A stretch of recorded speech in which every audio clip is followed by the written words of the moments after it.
waar alle mensen in de zaal en de show op zaten, maar ook de verschillende stages. Dat was allemaal aan elkaar gekoppeld. Leuk evenement, genoeg camera's, dus kunnen we moois maken. 10 minuten jullie zijn, dan gaan we knallen.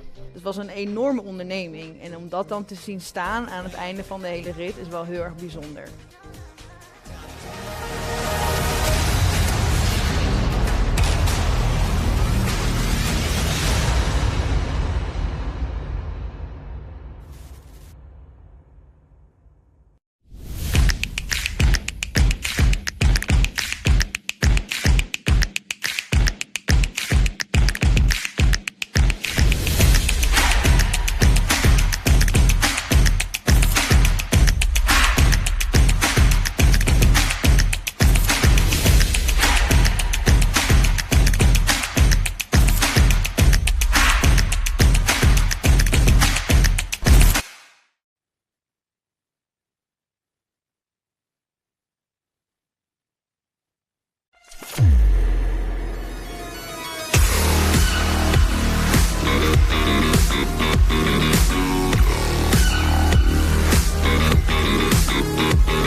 Thank you, Miami, for the last 3 years in this amazing city.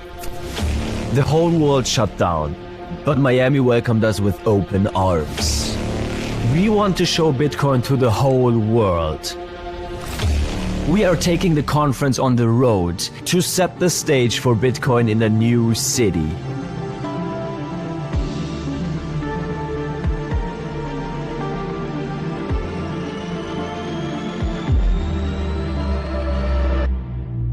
Nashville.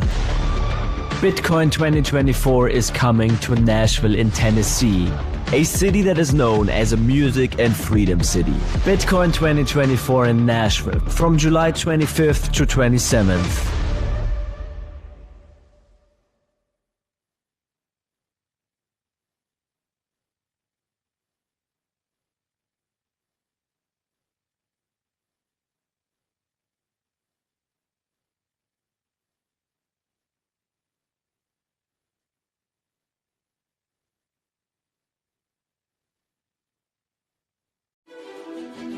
Since 2013, institutions have trusted BitGo for their digital asset needs. Backed by Goldman Sachs and other top investors, BitGo brings together the best of Wall Street and Silicon Valley to deliver institutional-grade security, compliance, and financial services. Today, we support all major coins and blockchain protocols and process 20% of all on-chain Bitcoin transaction volume for over 1,500 of the world's top institutions. When it comes to crypto, institutions trust BitGo.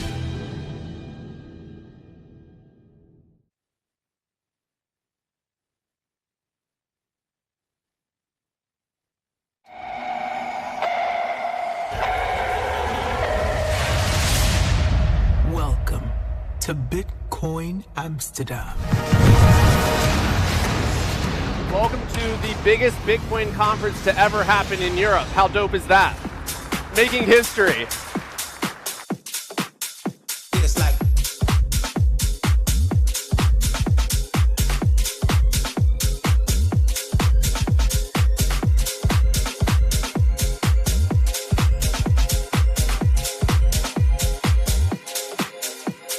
Bitcoin Conference van 2022 was in Amsterdam, in het Westerpark, waar je dus de Westergashouder hebt, Westerunie en Westerlieve. De klant had 100 dagen de tijd om dit evenement uit de grond te stampen, maar we waren allemaal ook echt dedicated tot een goed resultaat te komen.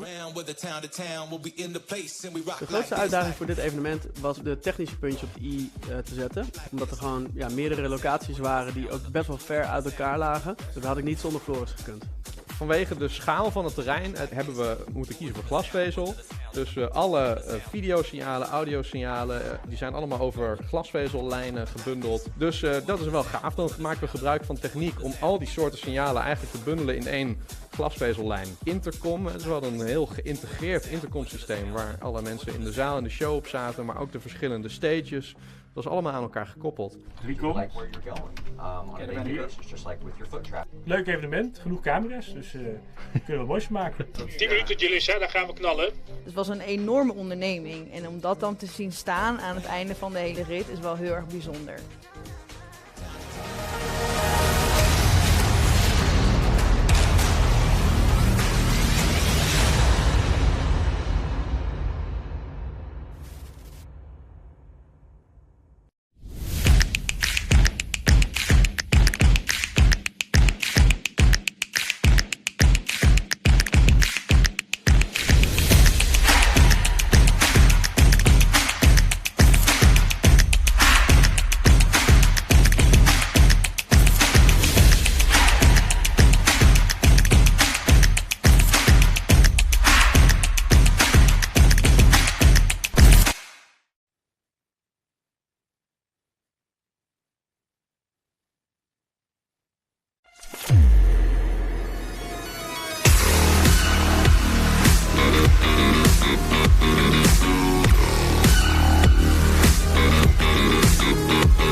Thank you, Miami, for the last 3 years in this amazing city.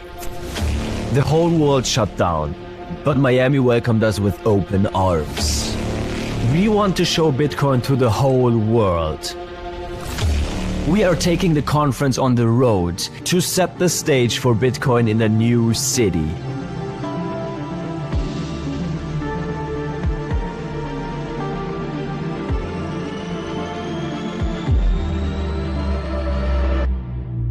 Nashville. Bitcoin 2024 is coming to Nashville in Tennessee, a city that is known as a music and freedom city. Bitcoin 2024 in Nashville from July 25th to 27th.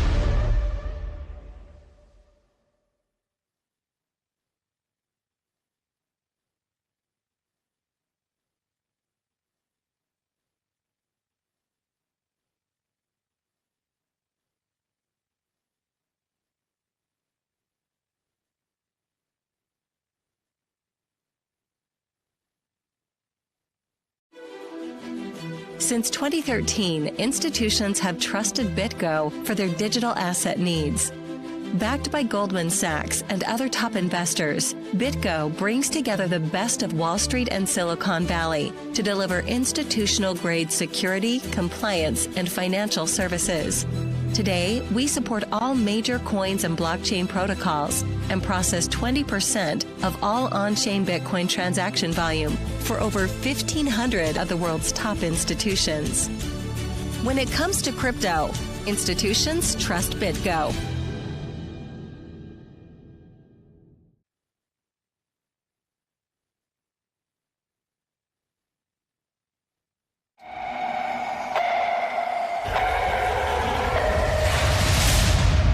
Welcome to Bitcoin Amsterdam.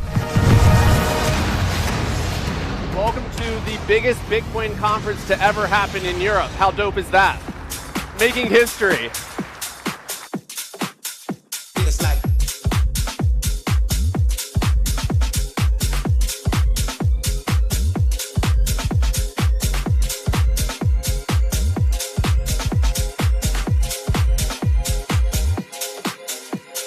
De Bitcoin Conference van 2022 was in Amsterdam, in het Westerpark, waar je dus de Westergashouder hebt, Westerunie en Westerliefde. De klant had 100 dagen de tijd om dit evenement uit de grond te stampen. Maar we waren allemaal ook echt dedicated tot een goed resultaat te komen.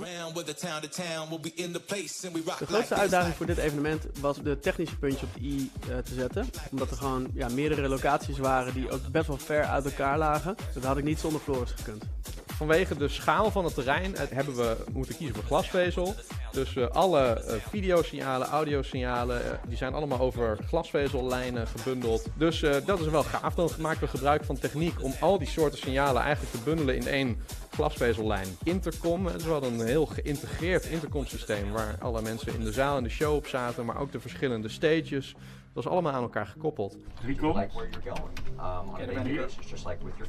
Leuk evenement, genoeg camera's, dus kunnen we moois van maken. 10 minuten Julissa, dan gaan we knallen. Het was een enorme onderneming en om dat dan te zien staan aan het einde van de hele rit is wel heel erg bijzonder.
Thank you, Miami, for the last 3 years in this amazing city.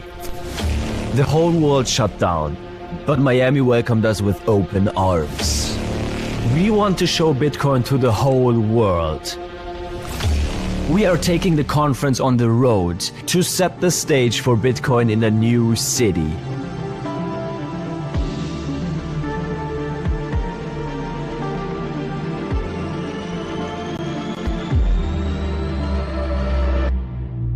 Nashville. Bitcoin 2024 is coming to Nashville in Tennessee, a city that is known as a music and freedom city. Bitcoin 2024 in Nashville from July 25th to 27th.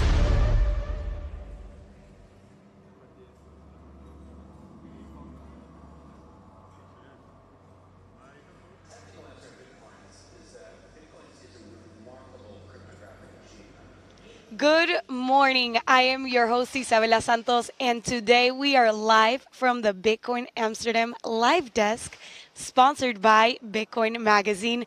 Today I have the pleasure to be joined by Mark Moss and Pete Rizzo. How are you guys doing this morning?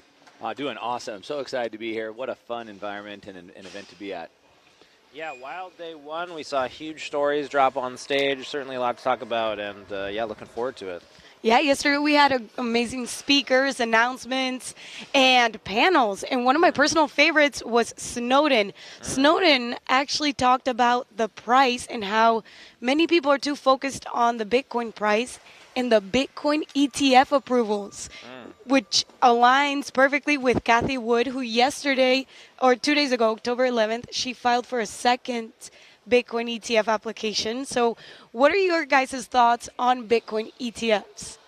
Wow, definitely an exciting topic. Well, first thing I would mention is, since we're in Europe, is that there are already Bitcoin ETFs live here. So one of the big controversies of what's going on in the U.S. with the Bitcoin ETF is that the SEC is essentially delaying all applications. And that is in contrast to what's happening in the rest of the world. So you look at Canada, Australia, actually even here in the Netherlands. The Netherlands listed Europe's first Bitcoin spot ETF, right? So I think you're really seeing the SEC break from global regulators, right? Global regulators are largely saying, Bitcoin futures ETFs are okay, Bitcoin spot ETFs are okay, but the SEC is not. And really, I think their primary objection is to the price formation in the Bitcoin markets, right? They've been pretty consistent in saying this, that essentially because they can't guarantee the price of Bitcoin, they don't guarantee or regulate these exchanges. They're not confident that the Bitcoin price, is being formed in regulated markets. So they're drawing a hard line. But again, that is in contrast to other places. And I would say, it remains to be seen what will happen with the SEC. I think people are expecting approval within the next 12 to 18 months. I think that's reasonable. Yeah, in regards to that, I think what's even more important is you look at what the SEC is doing, blocking this from going through. And so there's like some sort of conspiratorial tones to like, why would they block a spot ETF when we already have in the United States under the CFTC, we already have the futures market. And so if the concern is we don't know if the market or the price is sound, then why do we already have it in the futures market? And two, can they guarantee it in every market? Didn't JP Morgan traders just go down for spoofing the gold market? So it happens in all markets. I think it's a bogus claim by the SEC, and we see the SEC coming under major fire. As a matter of fact, there's signatures going around to get Gary Gensler to step down. Yep. They're even talking about redesigning the entire SEC and no longer having a chair, and instead of having just a panel. So there's a lot of fire going under there. But going back to your comment about what Snowden said specifically, in the Bitcoin space, we talk about this NGU technology, number go up. And I call that the great bait and switch. And the reason why it's the bait and switch is because people come to get rich, and then typically they stay for the freedom, hopefully. And so this NGU technology has done really well. Every time we see this epoch where the price rises, it pulls in a new group of people. And typically those people stay for the other properties that it has. But to what Snowden said, I would agree. And the reason I would agree is because really at the end of the day, we use things that have utility. And Bitcoin can do things that nothing else can do. So it gives us the ability to transfer value over space without an intermediary. So we can use it's censorship resistant, it's immutable, limited supply. So there's core attributes and utility that Bitcoin has that nothing else has, and that's why we need Bitcoin. That's why the world needs Bitcoin, not because of NGU, not because number going up. And so I agree with him wholeheartedly. Yes, we like it for the bait and switch for the NGU, but the utility doesn't come from the price. For example, I'll just end with this, but we look at the price of the price of Facebook stock had fallen 75% after 2021, but the network still worked okay. And so the Bitcoin network isn't 100% dependent on the price of Bitcoin. Those are two separate things. Yeah, well, Snowden, obviously a throwback to the Bitcoin cypherpunk roots, right? The kind of political activists that were working on Bitcoin early on. I would say, also calling back to his first appearance here at Bitcoin 2019, where he revealed to the world that he actually used Bitcoin to pay for the servers that hosted the information that he helped get to the journalists from the U.S. government. So I think, great to see Snowden, great to see that he's still advocating for freedom, and, I'd love to see some more of it on stage today. So 100%. I think that's one of the core values for Bitcoin, that is freedom. And nowadays what we're realizing is that people are not willing to fight for that freedom or happiness. Like he mentioned, they're not willing to go down to the grave for that, which brings me back to the topic of Julian Assange, because he talked about how people are being put in prison for doing the right thing.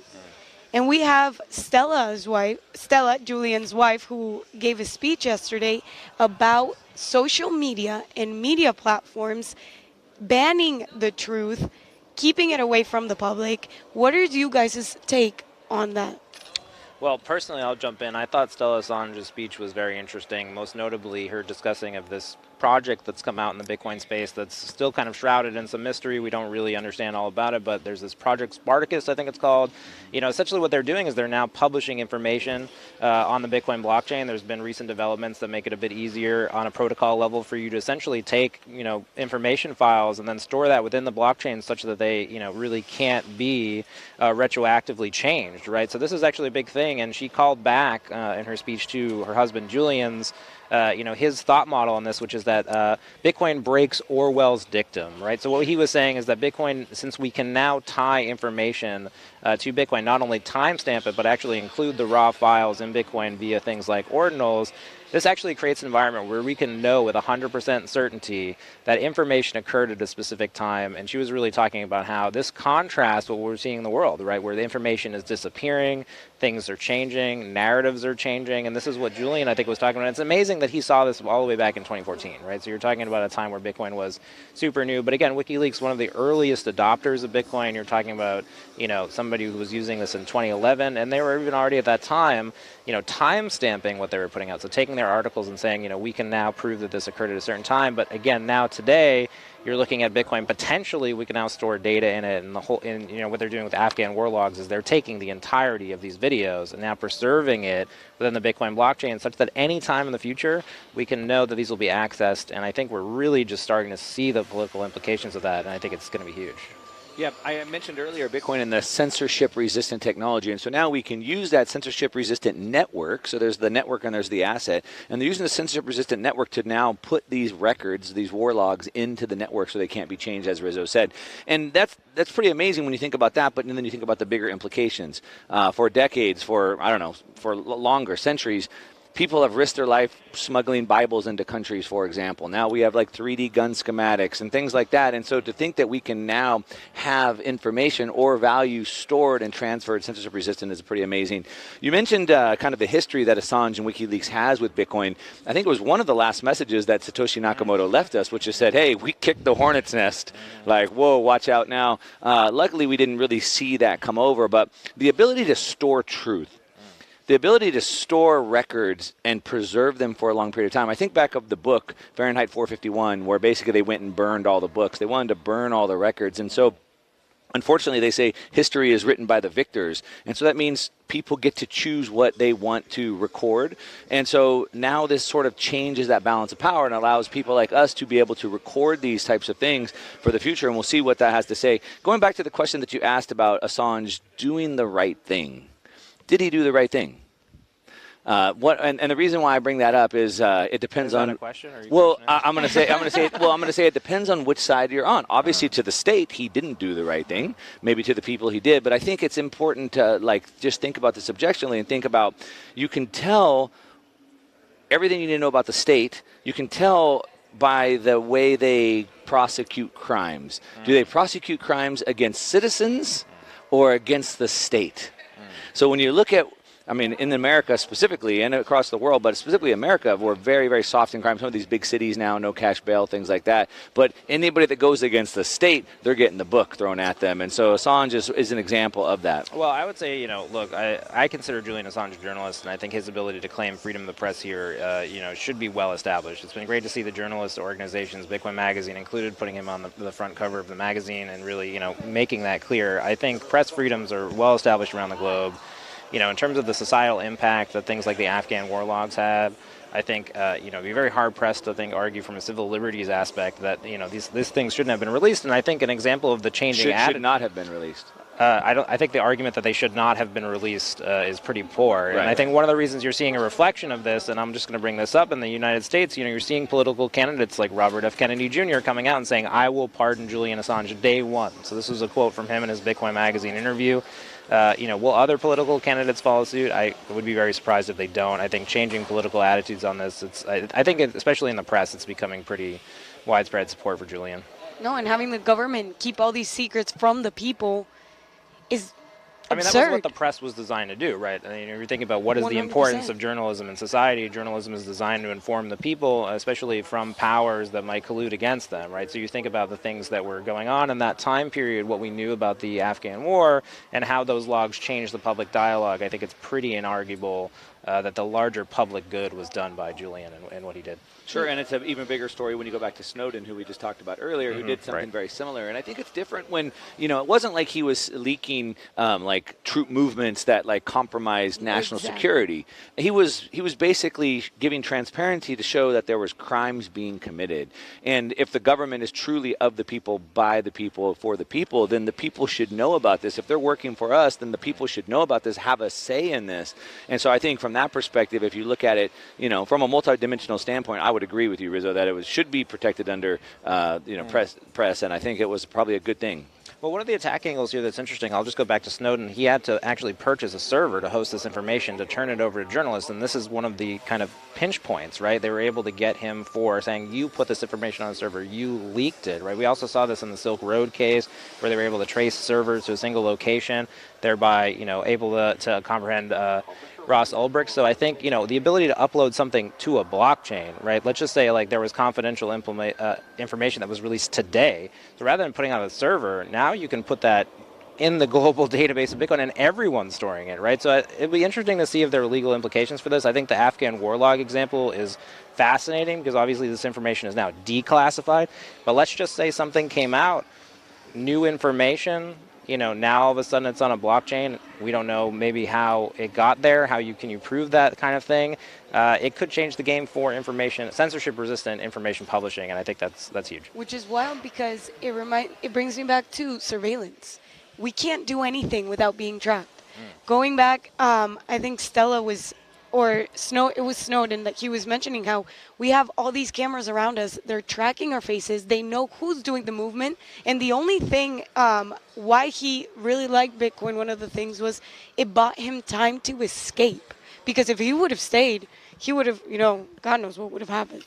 So what do you guys' take on surveillance? Bringing back to being tracked with their cameras, with their phones, being listened to through the Alexas, through the Series. We're technically not living freely anymore. Well, I think you saw that on the panel yesterday with Jimmy Song, and I'm going to go out and pronounce this, Eva Vlaardingerbroek, who's a Dutch political commentator, and really what they were talking about was this idea of a central bank digital currency, right? And we're seeing this in Amsterdam, in the Netherlands, even just being here, right? You're walking into shops, and they're not accepting cash, right? They're already on a mostly digital system, but I think that the mainstream public really hasn't realized the implications of that, right? You talk to the average person here, I think that they would support, things are digital now, this is just more convenient, but they don't realize the civil liberties that they're giving up through acquiescing to the system. And I thought Ava did a really tremendous job of really saying, people need to wake up. People need to understand that the benefits of the cash economy actually outweigh any inconvenience. Yes, maybe it is a little bit more inconvenient for you as a merchant today to keep cash on hand, to actually allow people to do that. But the trade-off now, and she talked about this, I think to a great extent, is that now they're going to be able to kind of track everything you do, every purchase. And, her experience, her personal experience, I thought was very interesting where, she's been threatened with actually, removal from the financial system, right? So she's someone who lives in the developed world and, she can still have that removed and rescinded from her just because of her political speech is disliked. Yeah. I think, a couple things that I have to say about there. First of all, I just think about one word, and that's permission. And so when you think about surveillance or you think about CBDCs, I think about permission. So they promise to be more inclusive. We want to get more people into the monetary system. Let's make it easier. But the very fact that I must get permission to join means that my permission could not be granted or my permission could be taken away. Now, you may think you're on the right side today, but as we find out, all of a sudden the right side becomes the wrong side. I thought it was very interesting. I saw this report yesterday come out by Chainalysis. So Chainalysis is a company that basically spies on the Bitcoin blockchain, and they give this data to people who maybe don't have the best intentions, let's just say that. However, they put out this article and they showed, how donations to Hamas had dropped off of a cliff, off of Bitcoin, because people don't want to be seen as giving it. That was interesting. That's a different topic. But specifically, they came out and said in Argentina and how Bitcoin is helping people evade authoritarianism in Argentina and evade the Maduro campaign. And so that's good.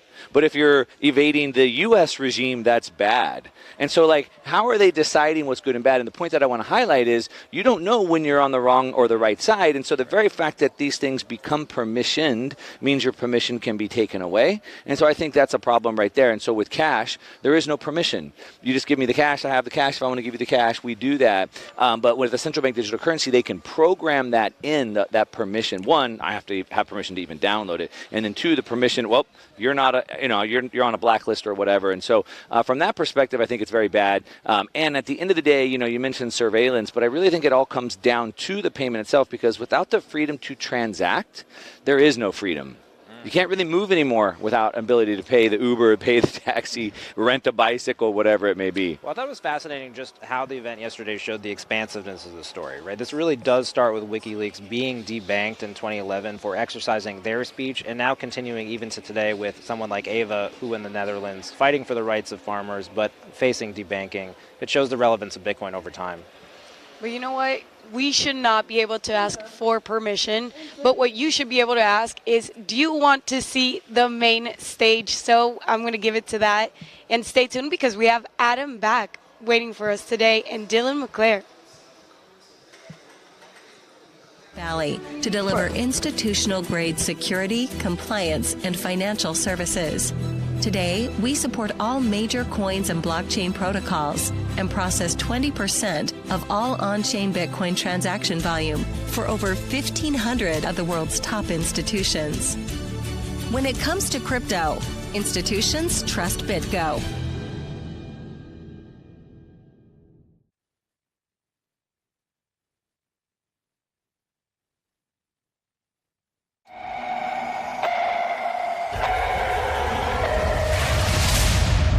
Welcome to Bitcoin Amsterdam. Welcome to the biggest Bitcoin conference to ever happen in Europe. How dope is that? Making history.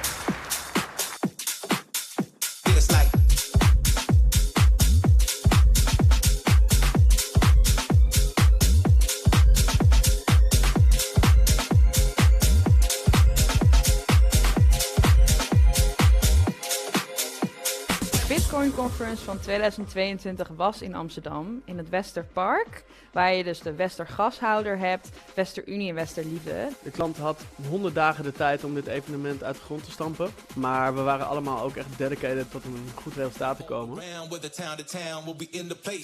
De grootste uitdaging voor dit evenement was de technische puntje op de i te zetten, omdat er gewoon meerdere locaties waren die ook best wel ver uit elkaar lagen. Dat had ik niet zonder Floris gekund.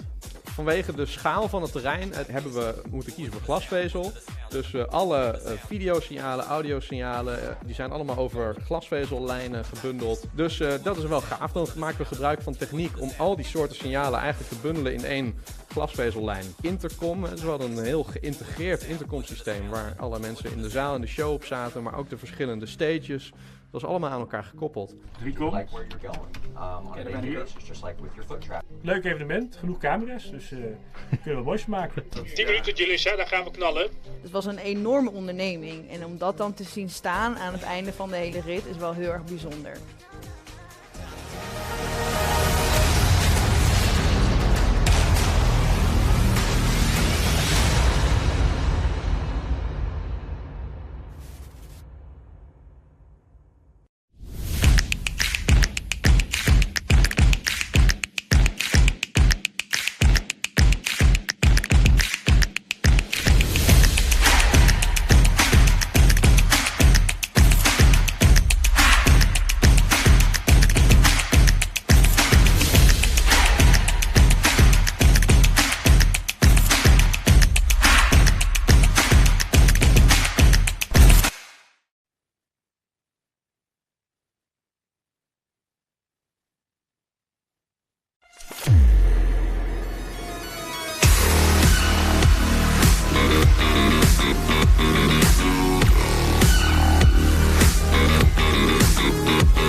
Thank you, Miami, for the last 3 years in this amazing city.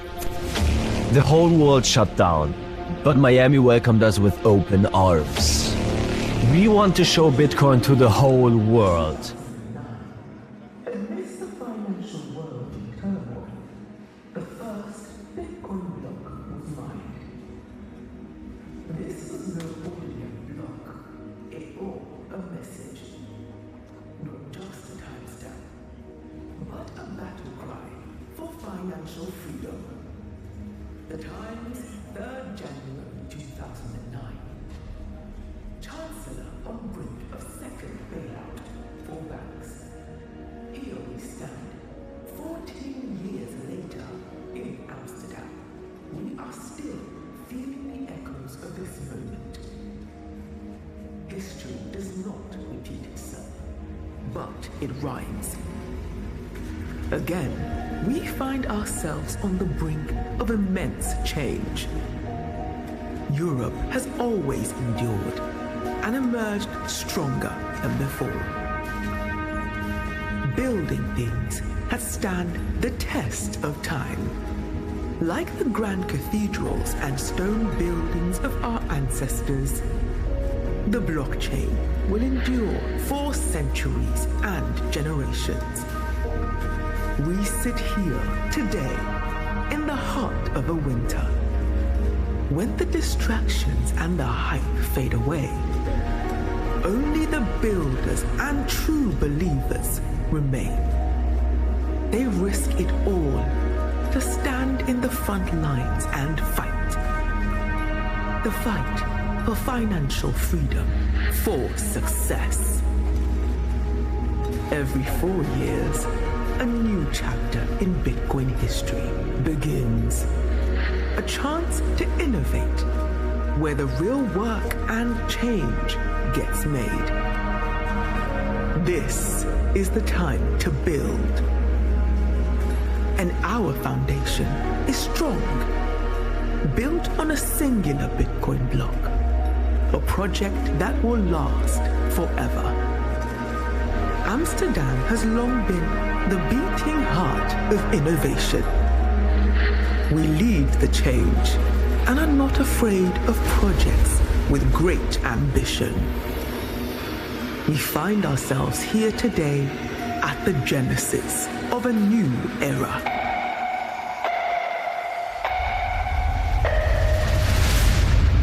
Welcome to Bitcoin Amsterdam.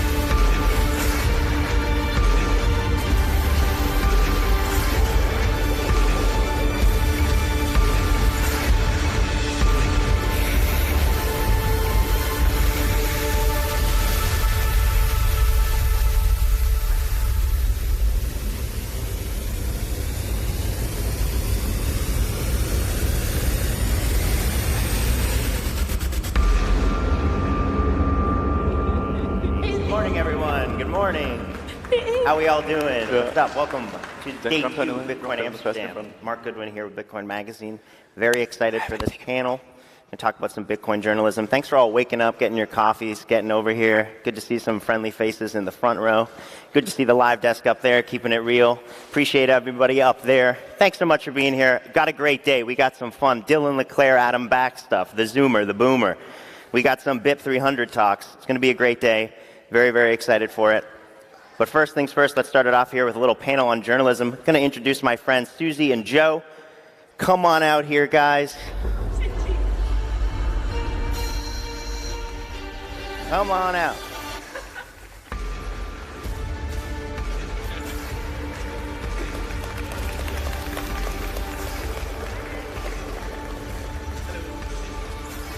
Hello, hello, hello, hello, hello. Yes.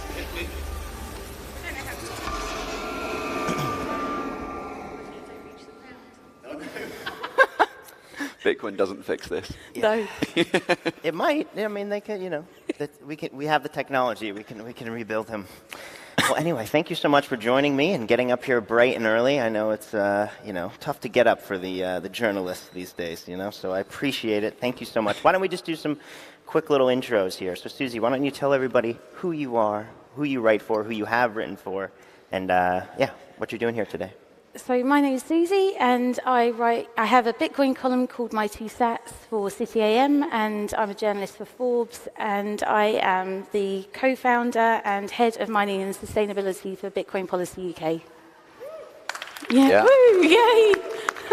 My little fan club at the front, I love it.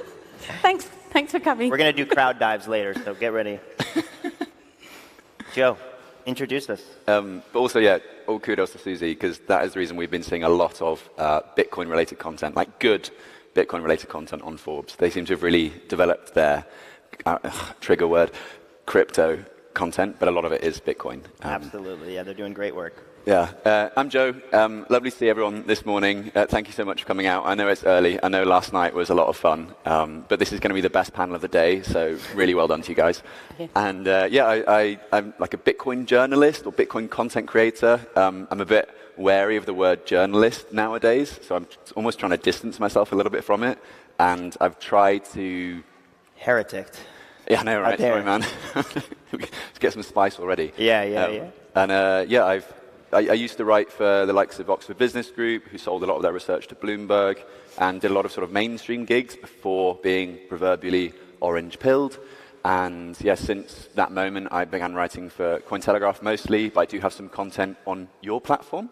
And it's true. Yeah, and I've recently been making more sort of Bitcoin documentaries. The idea being that I can share a piece of content with the likes of my mum, and she might watch it and she might understand why Joe went from successful mainstream media journalist to weirdo with long hair writing and making Bitcoin content. And it's slowly slowly working, I think. Yes. Yes, absolutely.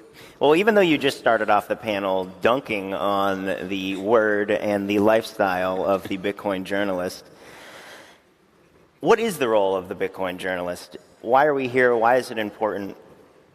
What's the role? Yeah, Joe, take it away. Okay, to tell the truth, right? To try to accurately depict what is going on in the world of Bitcoin. For me personally, I struggle with that because I get so excited about the Bitcoin thing, and I'm so aware that the second and third order consequences of using Bitcoin, of adopting Bitcoin, are so positive. So a lot of the time I have to restrain myself and be like, this is absolutely amazing. But also, we should be wary that that's a custodial wallet and risk of a rug or whatever it may be, particularly for Lightning-based solutions. Ultimately, it's the role of telling the truth, because the places that we try to find the truth nowadays, we can't really trust them. And even if we do trust them, we're going to have to look at alternate sources to make sure that, to verify what they're actually saying. Because we know that for the past, 13, 14 years, the reflections or the investigations into Bitcoin have been so poorly done. Well, just say poorly done. Yeah. Poorly done, I would say until this year, I have seen some really good stuff. Like there was a Bloomberg documentary about Bitcoin mining in Iceland, which was genuinely fantastic. And I texted our colleagues being like, what the hell is going on? Yeah. Hell hath frozen over. Yeah, in Iceland. And whereas in 2019, if I pitched that story, which I still vividly remember sitting in an office in Mexico City talking about the fact that, there's this Bitcoin thing and there's actually some really cool stuff going on. What do you think? And it was like, no, we don't talk about that. Yeah, we're not going to touch it. Yeah. Susie, we were talking back there about how it's so easy to lie, but very hard to get back, credibility. I thought that was a really great point. How do we do it? How do we get the public opinion back to really being curious and understanding about Bitcoin in a very good faith way? For every ill-informed article written, I feel like there needs to be about 10 to undo the damage. The 10 to 1, yeah. Yeah, and so it's very easy to put misinformation out there. But I've thought about this a lot, and I wonder, do you think that journalists know what they're doing, or do you think it's just that we've spent a crazy amount of time learning about it, and therefore we know it inside out, but journalists that are just writing the odd piece, maybe they don't know the damage that they're doing. I don't want to say that I don't know what I'm doing either. That's the trap you're making for me to fall into. No. I'm talking about like the journalists that work for the New York Times or the Financial Times. The Financial Times. Memories of the panel this time last year. And have they put the effort in? Do they know? Is it their fault? That's a lot to put on me to say is it their fault or not. But I mean, I think of course, I think if you're putting information out there, I think it is your responsibility as a writer. I was trying to be kind. Yeah, but yeah, I think it is. Yeah. I think all right. So that's what I try and do. I try and put as many good articles out there, backed up, so there can be no discussion about whether or not it's right or wrong, and just to undo all the damage that the mainstream media has been doing. Absolutely. Kind of based on that, and I know you do some policy work as well. How do you balance your bias while also trying to retain this sort of journalistic objectivity? That's such a good question. Because there's a guy that analyses a lot of my articles, and he puts them into positive, neutral, and negative. And most of mine fall into neutral and positive. I don't really have any negative ones, but maybe I should try. But I don't ever think of anything negative because I'm like you, I get so excited. Yeah. Bitcoin is hope, Bitcoin is freedom, Bitcoin is love, all these amazing things. Then you turn up at your workplace, you're like, no, stop it, behave. This guy that's analyzing like the sentiment of the articles, does he do that with mainstream stuff as well? Why is he doing it for your stuff? He doesn't. He hasn't singled me out. No, he's picked a couple of publications he does it for, and he's got this top 10 list of journalists that are writing Bitcoin content. Oh, awesome. Okay. Yeah, no, it's Kamal, isn't it? No, not Kamal. I've got his name wrong. But I recently, he's doing a sentiment analysis in mainstream media and then Bitcoin in the mainstream media. Yeah. Oh, that's interesting. So maybe put a couple of negative ones out there and... I can't. Yeah, you can't. I can't think of anything bad to say. There were some things I think it's been done though, hasn't it? I mean, they don't need me to write bad things, do they? That's fair. But still, I do think there is something about Bitcoiners coming out and being, intellectually honest and good faith about, some of the things that, is being built here for sure. Would you say kind of based on that, from like is it important for us to sort of outpace our audience and try to let them catch up, or do you think it's more important to meet them where they are at their knowledge level? Do you consider those things when you're writing? Yes, I have different levels. I think, for example, like recently I wrote one about taking your Bitcoin off exchanges. So I wrote that from a newbie point of view. Basically, it's not your Bitcoin if you don't get off. No, it was in a nice way. Like, we need exchanges. You need to know the right ones. You need to know how to buy it. It just took you through, and then right at the end, it was like, right, now get it off. So I write that for a beginner. Whereas there are other ones that are definitely more analytical, and then I would write that for someone who it wants a more challenging read. So it depends. It depends on the subject. Yeah, good answer, yeah. Joe, I mean, I think a big part of your work is, going to places and doing a lot of traveling and meeting people that are at, various different levels of Bitcoin knowledge or even extended space interest. How do you feel about that? How do you manage kind of like taking your own knowledge and bringing it to people that are, maybe just starting their journey? Like, are you trying to push them? Or are you pulling them? What's the angle? So there's the journalistic hat, and then there's the Bitcoin evangelist hat, which more often than not I am unfortunately wearing. But recently I was in Peru investigating the work of Motive, an NGO there, and there the intention was to wear this journalistic hat. Like, I'm just observing what's going on, but you're in the middle of the Andes at 3,600 meters, and you're buying. I'm not wearing anything I bought there, but they're like a scarf or something over Bitcoin Lightning for the equivalent of 100 sols or something, which is weirdly sold to the Peruvian money is actually 1,000 to 1 exchange rate with sats. So it actually became really easy to make it a unit of count in your head. There's a few currencies around the world that do have that sat to currency exchange rate, so it's easier to make it your unit of account. But anyway, while I was there, I was just observing what they were doing, and the idea was to understand, are they actually using Bitcoin? How are they using Bitcoin? And Paco, all credit to him, like I'm there as being like, oh, so like, how often do you use Bitcoin and this sort of thing? Paco was just like, let me send you some stats, because I was trying to work out how often they use it, right? And Paco just grabs their phone, sends them some stats, and then just scrolls through their transaction history. And I was like, that is like class. Like, wow. Yeah, all credit to him. And you could see he reports back to me. He's like, yeah, they sent Bitcoin, received Bitcoin like twice today, bought something a couple of times yesterday. It's the equivalent of looking through someone's Apple Pay wallet in London or Amsterdam. And so I was like, okay, they are actually using Bitcoin as their primary money, and it is this circular economy thing where they are being paid in it, they are earning Bitcoin as well, being paid in it, sorry. I've just had 2 coffees, and I'm really struggling to get my thoughts straight. And then they're spending it at the local stores, and they're also like learning these skills, which they're paying for those classes with Bitcoin as well. And so, but seeing this in such a deprived area of the world, which just doesn't have the opportunities that we have, makes me first like check my own financial privilege, and makes me reserve a lot of those things. Like, okay, a lot of them were using Blink, a custodial Lightning wallet. But again, I'm like, well, but prior to this moment, they're using cash and all the issues that come with cash. To go from cash to custodial Bitcoin Lightning, that is such a phenomenal advancement. Okay, it's not a Phoenix wallet. Okay, I'm going to get trolled in the live stream for talking about custodial Lightning stuff, but it's still tremendous progress. But to your question, how do I balance those things of, being a journalist with integrity or a Bitcoiner? It's really, really hard. And ultimately, I try to make it so that the content that I put on the likes of Cointelegraph or Bitcoin Magazine, that is journalistic.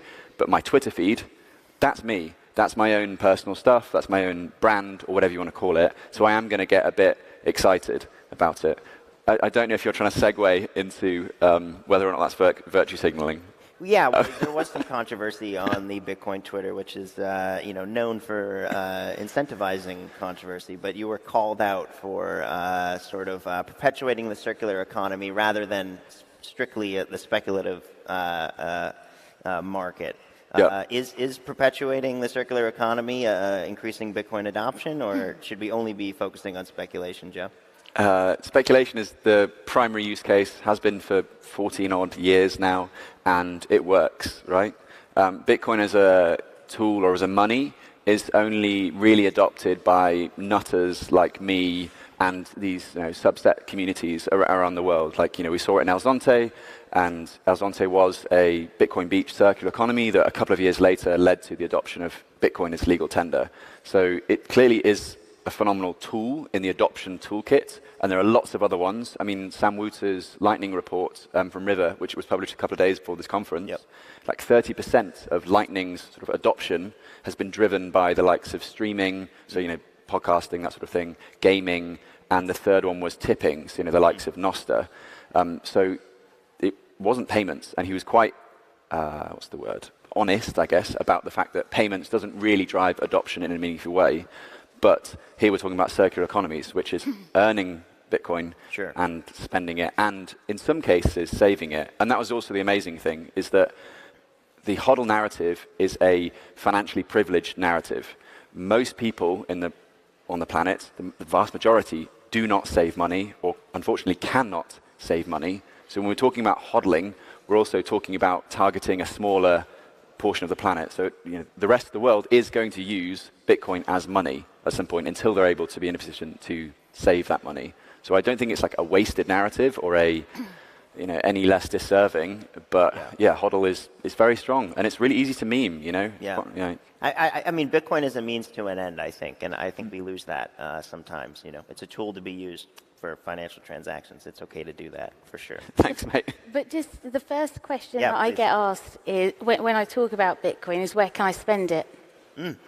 And so if there's nowhere to spend it, it makes it very difficult to say that it is money. So this merchant adoption and bridge to Bitcoin in the front row, Chris, he's always going out and trying to get merchants on board, and I think it's a very important job, because when people come to you and say, okay, so it's a unit account, it's a store of value, but how can it be used as money? I can't spend it anywhere. And that's why we go out of our way, isn't it, to buy cake? Yeah, I think With when that. you see, Bitcoin, preferred here, accepted here, it makes it real. Yeah. It's been fun to watch the last few years, really seeing it start to. And everybody does it in their own way. Everybody's got a unique way of bringing Bitcoin to people in lots and lots of different ways. And I don't think you can discredit anybody's effort because they're all unique and they're all just as important. Permissionless, right? Yeah. It's a decentralized system, and we're all operating in a decentralized way, in our own way. And as Jeff Booth said, we're all nodes in the system. So we should all keep doing our own thing and not criticize others for their efforts. Well, that said. Thanks, Susie. Needed that. What things do you see in the Bitcoin media space that worry you, or that concern you, or that are not your favorite practices that you wish were not as commonplace as they are, if any? They're just not putting in the work. When you read, so for example, I read an article recently that I was mentioning to you earlier, and they were talking about the emissions from Bitcoin mining. Sure. Right there in the top sentence, it's like there aren't any emissions from Bitcoin mining. Why? And then so straight away you think, well, you haven't done your homework, and I don't think you should be writing this down. Great answer. What do you think, Joe? There's so many issues with. I mean, the fact that Bitcoin doesn't have a media team because it's just a bit of code on a screen, that is inherently a problem and a massive opportunity, right? Because we can shape the media the way we'd like. But shaping the media historically doesn't tend to work very well. So it's kind of cool that we are sort of not infighting, but there's a lot of pulling people down and elevating other people as well. It does feel kind of naturally human in a way that this is the way that the Bitcoin media has been evolving. With regards to is the question more about mainstream media or our media? I was actually looking at Bitcoin media. I think, okay. But I think we can criticize mainstream media all day, of course. But okay. Did you want to maybe take it again? I mean, are there things that practices, maybe common things you see in the Bitcoin media space that you're kind of like, ugh? No, I don't think there is, actually. Now you just love it. It's all I do. Okay, great. All right. I think there needs to be more of it. I think the only problem is there isn't enough. Great. Yeah, I love it. I can throw some fuel on the fire if you'd like. Please. Yeah, dump it. Yeah, let's go. No, I think that we are too quick to judge. We're too quick to celebrate things because, a lot of our media is inherent to Twitter and Nostr, right? And then we have the media companies around that which will then, turn a lot of those stories into articles. And it is really cool that we can be at the source of a piece of information immediately. Robin, who wrote BitVM a couple of days ago, you can just DM him and just ask him what's up. And that's a really cool part of the fact that Bitcoin is so niche and so small. It's very rare that you'll be able to, DM the guy that's doing the latest Apple update and just be asking what's going on here. So that's really fantastic in of itself. But it also means that we can get ahead of ourselves, get over our skis, and not really miss the nuance of what's going on. I think secondly to that is that we don't use enough of our connections to the fiat world to make cool Bitcoin stories. Just yesterday in the whale area, Freddie and I were giving Eva K. I can't pronounce her surname correctly yet, so I'm not going to try it. That works. But she's a tremendously influential Dutch political commentator with a massive following, and I was just thinking, okay, this is great to demonstrate someone Bitcoin Lightning. This is fun. It's just I like to do that. I sent her some sats over my Ring. Freddie sent her some sats over his Lightning wallet, and then but then you're like, actually, wait. 600,000 followers in the Netherlands. What does that mean for her following? And I went through the comments this morning. I was like, this is awesome. Just people what's Lightning? And how can I do it? And how then can look, you I pay did with it a too. Ring? How did you do that? Yeah, this kind of stuff. But you're like, why do we not do this sort of outreach, fun stuff more often? Which actually Bitcoin Magazine, to their credit, do. Last year we had the likes of Nigel Farage and a few very what's the word? Polarizing figures, but figures with tremendous influence. And we could do a bit more of that, and I hope to see more overlap to there, because that naturally brings in people into the Bitcoin space and helps to propagate that message. Perhaps that's not the role of the media, is it? What do you think, Mark? Perhaps it is, yeah. I think outreach is a big part of it, for sure, absolutely. Susie, when you're writing a piece, understanding that the internet is this very instant content, just consumption and throwaway, and so much of it is about getting this headline together that's going to get someone to actually click it. Mm-hmm. What considerations do you do when taking a piece and putting it into headline form? What are you thinking? How are you getting people to click on your stuff? It depends on the article, and I always struggle with that actually, because I feel like the algorithm is always against you, and what works one week doesn't necessarily work the other week. So I don't focus too much on that because I feel like it's going to change anyway. So I just have a razor sharp focus on the message that I'm trying to put out there, and I don't think I worry too much about that. I'm always surprised when people do come up to me and say, "Oh, I read your article and I really loved it." I thought, "Oh my goodness!" I send it out to the internet and I think it just disappears. And then to actually get some feedback on that is absolutely amazing. But I think I just focus on the content and it being accurate more than anything else, because everything else changes. Yeah, I agree. Joe, how about that? Like similarly, I think there's a big general common practice of let's take every narrative and turn it into this bullish headline that will get clicks. How do you balance that with actually doing, your reporting and being intellectually honest while also understanding if I don't shove this word in here and do this, no one's going to watch it? Yeah, no, I collect and collate all the articles that I've written for Cointelegraph, and I've got like a big Excel spreadsheet going, which goes through. You've got the NFTs. For the NFTs? No, I still haven't written an article about an NFT. No, but have you bought the NFTs for your article? Oh, no, I haven't. I know someone who has, though. Do you?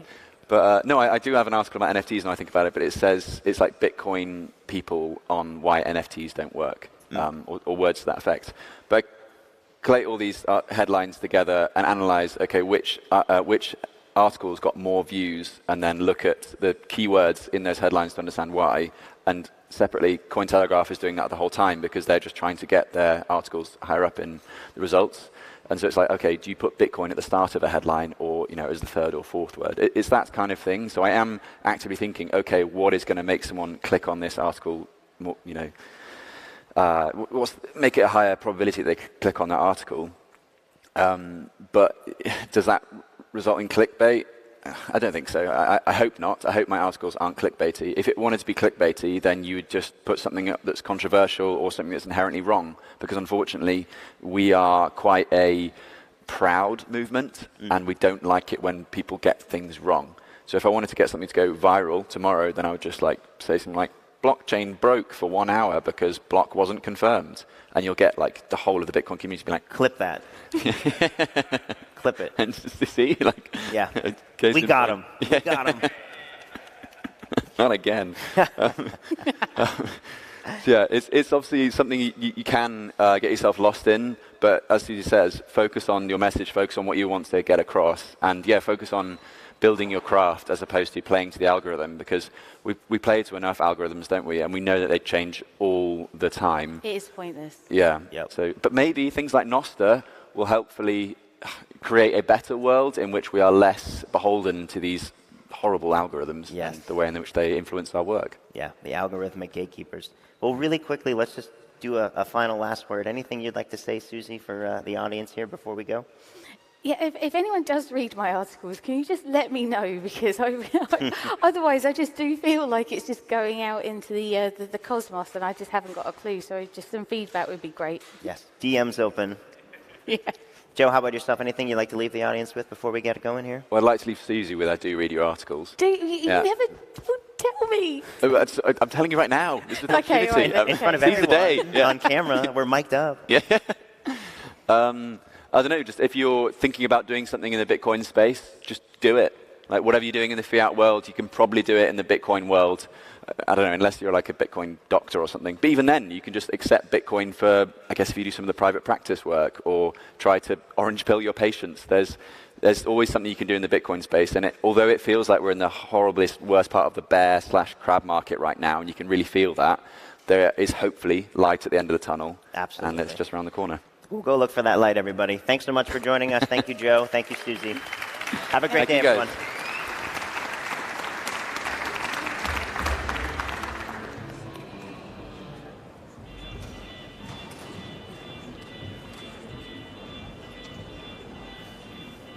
What a great panel. We are the media now. That is something that is actually happening. We've seen in social media how journalists have been breaking away from the mainstream media and created their own platforms. Like we have Tucker Carlson, who has Tucker on X, and we've seen conduct great interviews, shifting the narrative and creating their own information, because we've seen how there's a lot of misinformation nowadays. What do you guys think about that? How the spread of misinformation is shaping our generation's views of the world? You want to take that? Yeah, I mean, I'll jump onto that. You know, this misinformation thing is everywhere we look right now. Unfortunately, if you really want to look at this factually, in my opinion, all the misinformation seems to be coming from the government. They continually tell us things that we continually find to be disproven. Now, it is a problem. It is a problem. I'm not going to pretend it's not a problem. We see with the situation going on with Israel and Palestine right now, there's all kinds of information coming out, and a lot of it seems to be false, and it's being debunked. Right. And so there is a lot of misinformation. And so how do we combat this? Well, in my opinion, this isn't having an arbiter of truth that comes in and is the sole bearer of truth. It's allowing us as people to be smart enough to learn to think objectionally. I believe that the truth is found through open, honest dialogue. And so it is a problem, but I side on I'm on the side of having more open, honest dialogue to kind of get Well, we through talked that. earlier in the first session about WikiLeaks, right, and the freedom of the press, and I think the press does play an important role for exactly what you cited, right, with social media today, and especially the conflict that's going on in the Middle East. You know, if there's misinformation in the mainstream, there's also misinformation on social media, right? So it isn't that social media has magically solved all the problems with journalism. It's really just distributed the ability for everyone to be a journalist. I think someone who talks about this in the Bitcoin space really eloquently is Peter McCormack. He talks about audience capture, and I think you're seeing a lot, right? Social media, the incentives really do. It incentivizes you to form a relationship with your audience where you're providing them a certain type of information. So I think the best defense, as you said, is really just to get your information from as many sources as possible. Yeah, and what I would say, too, is kind of to the first question, is about really the ability to kind of break down these barriers of the gatekeepers that kind of hold back that information. So unfortunately, if you're watching legacy media, I don't call it mainstream anymore, I call it legacy media, but like their main sponsors are Pfizer. So like, how do you think of, that content is going to come out? And so we've been able to get past those gatekeepers. We've seen the Tucker Carlson's kind of blow past that. We saw CNN, their best performing show at primetime, is getting 300,000 to 500,000 views. Fox hosted the primetime debate, and they had 13 million views. Tucker Carlson had Donald Trump on, got 150 million views. And so that ability to kind of go direct to the people just changes things. That was perfect. Good morning, everyone. Today, I'm going to give some advice on how to not end up in jail, which is a good practice. My talk is about Bitcoin governance, and I'm going to give the different strategy on how to implement Bitcoin governance. Very briefly about me, so I'm Charles Guillemet. I'm a CTO at Ledger. My background is cryptography and security. And I joined Ledger in 2017. I discovered Bitcoin in 2011. At this time, a friend of mine was talking about Bitcoin like every day. So at some point, I decided to have a look at it. I studied the cryptography. I studied the technology, the double spending problem, the decentralized consensus, all of this. And I came back to my friend and I told him, like, your Bitcoin thing is very interesting, but what's the use case? I don't get it. So when I told him that I was joining Ledger in 2017, he made fun of me and asking me if I finally got it. And I think I did. I think the big revolution that Bitcoin brings is permissionless money. And permissionless money is achieved with two properties. The first one is the decentralized consensus. Like you have miners with a set of incentives that are completely decentralized, and this allows censorship resistance. When you want to make a transaction, no one can prevent you to do this transaction. And the second property is self-custody. With self-custody, you really own your value, and no one can prevent you to own your value. Bitcoin works with what we call EOA, for externally owned account. That means you simply have to generate a pair of keys, a public key and a private key. Your public key is essentially your address, and your private key will allow you to prove ownership over your assets. If you lose your private key, you lose your assets. If an attacker gets an access to your private key, he will make a transaction, and there is nothing you can do to revert this transaction. And this is why at Ledger we built our Nano devices, our hardware wallet devices, with security in mind, because security is paramount. Our design is quite simple. We are using secure element. The secrets are generated within this enclave, and the cryptography is implemented within the enclave so that the secrets don't have to leave it. Also, you have a trusted display directly on the device, allowing you to verify the transaction you are about to consent. All of this is quite simple, but it really works for retail, for individual. But what does it mean to do self-custody when you are a group of people, an organization, a financial institution? When you are an exchange, you probably don't want to store your assets on a Nano. Nano devices are perfectly secure. You could store billions on them, but you don't want to have this operational risk. You don't want to have someone in your organization with a full access of all the funds of the customers. I hope this is not the case. So let's have a look at what kind of governance we can use over Bitcoin. So the first one is the multisig on Bitcoin. This is the historical version. It used to be PSBT for partially signed Bitcoin transaction. It's not very well known, but on Bitcoin you have a scripting language called script, simply. And with this scripting language, you can define accounts with different rules, and these rules are enforced on-chain. So you can create a rule saying, I can spend this Bitcoin when I have like 3 signatures. And the blockchain itself, the miners, will verify that these 3 signatures happened. Sorry for the joke, it's just a French humor. Miniscript is the evolution of script. Script is great, but it could be a little bit cumbersome to understand and to verify. That's why Miniscript has been introduced a few years ago.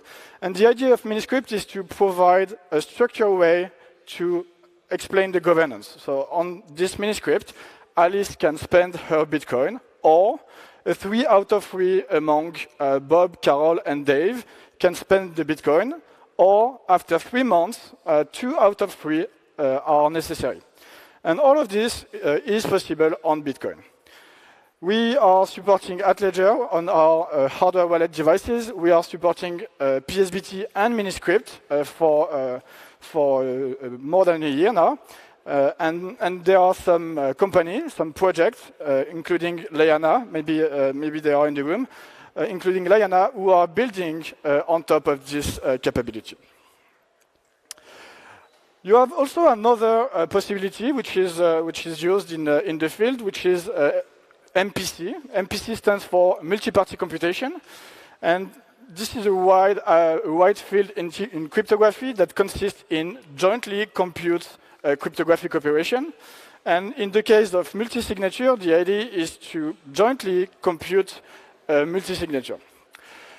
It works well, it's quite elegant, but I have I see a few drawbacks with the current solutions that are implemented. The first one is the backup.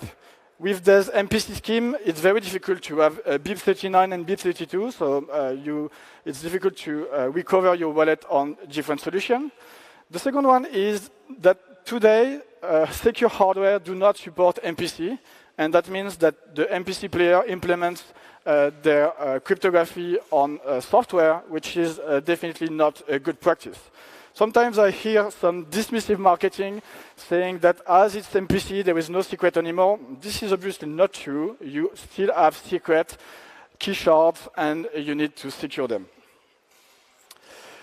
And lastly, about MPC, the problem with MPC is it uses ECDSA. ECDSA is the former signature scheme that you have on Bitcoin, and this is definitely not good for multi-signature. The good news is on Bitcoin, Schnorr signature have been standardized around 2 years ago with Taproot, and Schnorr signature are really better than ECDSA for various reasons. It gives better security guarantee, and also it's additive. That means that you can implement MPC with Schnorr with good security guarantee. And it's been standardized in Bitcoin with, there's 2 papers. The first one is Music 2, which allows to do multi-signature, and the second one is Frost, allowing to do threshold signature. So multi-signature is n out of n, like 3 out of 3. And Frost, threshold signature, allows to do k out of n, so 3 out of 5, and this kind of thing. And what I can announce today, it's a small announcement. At Ledger, we are working on implementing Schnorr. We are already supporting Schnorr signature on our device, and we are working on supporting Music 2 on our devices, allowing to do multi-signature on-chain for Bitcoin signature. This should come in the coming months. And lastly, it's not very well known, but Ledger is very well known for the retail and hardware wallet, but we have also built a set of solutions for enterprise, financial institution, and the big product is called Ledger Vault. And the idea of this product is really to provide a solution for financial institutions in order to secure and manage their assets with some governance. Again, we are leveraging secure hardware. This is how we consider security. So we are using HSM and personal security device. On this secure hardware, we have loaded the Ledger operating system with the security property, isolation, and the cryptographic implementation. And on top of this, we have implemented a governance framework. That means in the organization, users can create different roles, administrator and operators. And according to these roles, you can define a set of governance. For instance, you can say that this specific group of people have an access to this list of accounts, and they can make transaction to only this address, which is the whitelist. If they want to make a transaction above a certain threshold, then they will need to gather 3 approvals out of 5. Like all of this is possible with Ledger Vault, and it's very flexible. You can add and remove user and authorizer, which is often not really possible with the different solution. So it's very tailored for the governance over self-custody for institution. So maybe this slide as a conclusion. So again, I think the big revolution that Bitcoin provides is permissionless money. It's really provided by the decentralized consensus and self-custody. Self-custody is a more complex problem when it comes to organization, group of people. And I think it's possible to do self-custody if you have a governance. Like for a company, owning Bitcoin means having some governance over the use of the Bitcoin. Then you have different possibilities, some which are completely on-chain, some which are completely off-chain, but you can also consider a mix of them. At Ledger, we are supporting PSBT and Miniscript on our devices. We are also working on having an implementation of Music 2, which will come very soon, and I'm pretty excited about that. And finally, when you set up this kind of solution, you need to think about the governance. Governance is really about who can access, who can spend. It's also about threshold. It's also about whitelist. All of this is important in the governance. Then you also have to think about security, where the key materials are stored, how they secured, how the cryptography is implemented. This is really something important. And finally, control, like who can access to the shards. Because if you have like a multi-sig setup and you depend on a third party that you don't particularly trust, it could be a big issue. And finally, I think backup and interoperability is really important. That was something I won't say enough. Like, I come from the security world, and what is really important when it comes to key is the backup. Backup is really important. So having backup, testing them, is something that you really need to consider. And having interoperability is something important, so that if ever your provider disappears, you still can access to your wallet. So this is my conclusion. So I hope you will follow this advice, and they will help you to avoid ending up in jail. Thank you for your attention.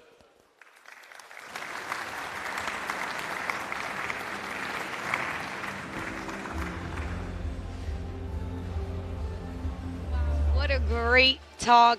And we were just talking about pro-Bitcoin world leaders, because we've seen a lot of very important figures walking around the Bitcoin conference. And one of the things that's standing out in a lot of the countries is that Bitcoin is on the ballot. We've seen it in Argentina. We've seen it in the United States, of course, El Salvador. What are you guys' thoughts on that? Yeah, I think it's amazing. You know, one of the things that I've heard more than any other objection to Bitcoin is they'll probably just make it illegal. But the amount of entrenchments that we've made into the government is just amazing. As you said, in the United States, we have 3 or 4 presidential candidates that are talking about it, many high-ranking members of the government, and now we see it in like 3 or 4 countries at the same time. So it's rapidly growing. Yeah, definitely. And we see in the legacy system, a lot of the old politicians, the Donald Trumps, the Joe Bidens, they're against Bitcoin, or they don't have a stance on it, where RFK, they're too old. Yeah, Vivek, RFK, Nayib Bukele, Javier Milei from Argentina. So it's definitely a good take that, you know, it seems the new politicians are coming in and being pro-Bitcoin and pro-freedom. And we're seeing it on both sides of the aisle. At one point, they're like, oh, it's right-wing, whatever. But now we're seeing both liberals and Democrats, or Democrats, liberals, and Republicans all coming together on it. 100%. This is the Bitcoin generation, and one of them is President of Madeira, Miguel Albuquerque. So watch him.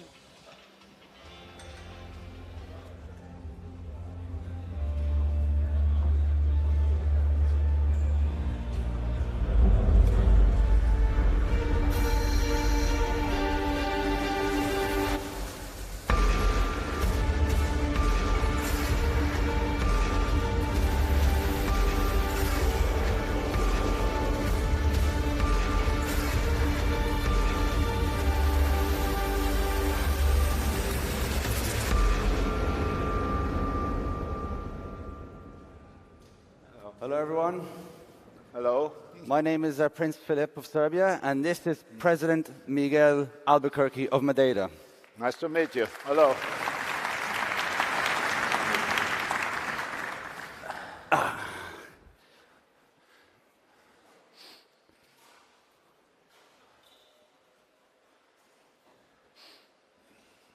Sorry, technical difficulties.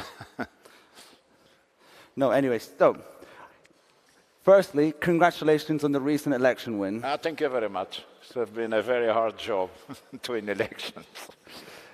What term is this now? 4 years. 4 years? 4 years, yes. And before it's my third term now. So congratulations. Thank you. And I hear under your tenure, you've done a lot of great things for Madeira. Notably, some technological advancements like the improvement of internet speeds and other things. Could you elaborate more on your achievements? Yeah, we are changing our economy because during many years, the base of the economy of Madeira is tourism. We have a long tradition to receive the people there. Actually, Madeira is one of the first touristic destinations in the world. It started in the 18th century to receive people because of the climate, because we have a subtropical climate, and during the winter, the people from Europe, especially the aristocracy in the old times, used to spend the holidays, winter holidays in Madeira. But now, we are, since some years that we are changing our economy for technology companies, high tech, and artificial intelligence. And of course, Bitcoin. And Bitcoin, of course. Everything that is connected with Bitcoin, welcome to Madeira. Fantastic. So yes, I've been hearing great news about the quality of life improving under your tenure. Yeah. And one thing that was told to me was about this hospital, and you're focused on healthcare tech. Yes, we have a lot of young people, foreign young people living there, especially after the COVID, because during the COVID, Madeira has been an oasis for many people, young people that went there and to work remote. We have about 7,000 people working there. And after, most of the people continue to work there because they have a good climate, good food, a good system, health system, public one and private, good connections. We have 43 companies working in the airport with 91 connections for Europe and 1 connection for New York direct. And the quality of life is something that attracts a lot the people. I've heard that you've attracted a lot of Venezuelans there, and you're working to improve their remittance. And Venezuelans in Madeira. Yes. And thanks to Bitcoin, you're helping to improve their remittance. We have a lot, because it's a lot of companies now that are in Madeira, because we have a fiscal system. We have international business center that you pay corporation tax only 5%. Fantastic. And that is something very useful because you can have your company there, you pay only 5% of corporate taxes and you can work for all over the world. And the main point of this international business center is something that exists in ultra-peripheric regions of Europe. It's a system that have reduced taxes to fix people and to fix these companies that are very important for the future. So what's happened now is that we have, I think that now we have more than 470 high-tech companies. And the volume of the business now it's more than 600 million a year. That's fantastic. Good. Yeah. So I'm going to lead on to what probably a lot of people want to hear about here, and that's the Free Madeira non-profit organization that was started by some very keen local Bitcoiners. And I mean, its areas of focus are like law, education, energy, government, commerce, services, businesses, individuals, diaspora, and events. And I've heard there's been a lot of good work happening there. There are some great partnerships happening there, and some recent good news as well, maybe a small announcement here that I thought I was going to get you to commit on stage, but actually last night you showed me the picture of what will be the new Bitcoin Business Hub. Yeah. The association has been created to develop all the connections with the development on technology, Bitcoin, and all the connections and the partnerships that you can have. And it starts with some people, some guys from Madeira, very clever guys and hard workers guys, and is open to everyone that wants to collaborate. The main point now is that the association is created. The name is Free Madeira, and now we have an area that they're going to a very nice building in a fantastic place with surf and is very special and beautiful place. And the building belongs to the government, and we're going to rent to the association to develop the activities. So fantastic. Round of applause for the Bitcoin Business Hub in Madeira, soon to be open. Thank you.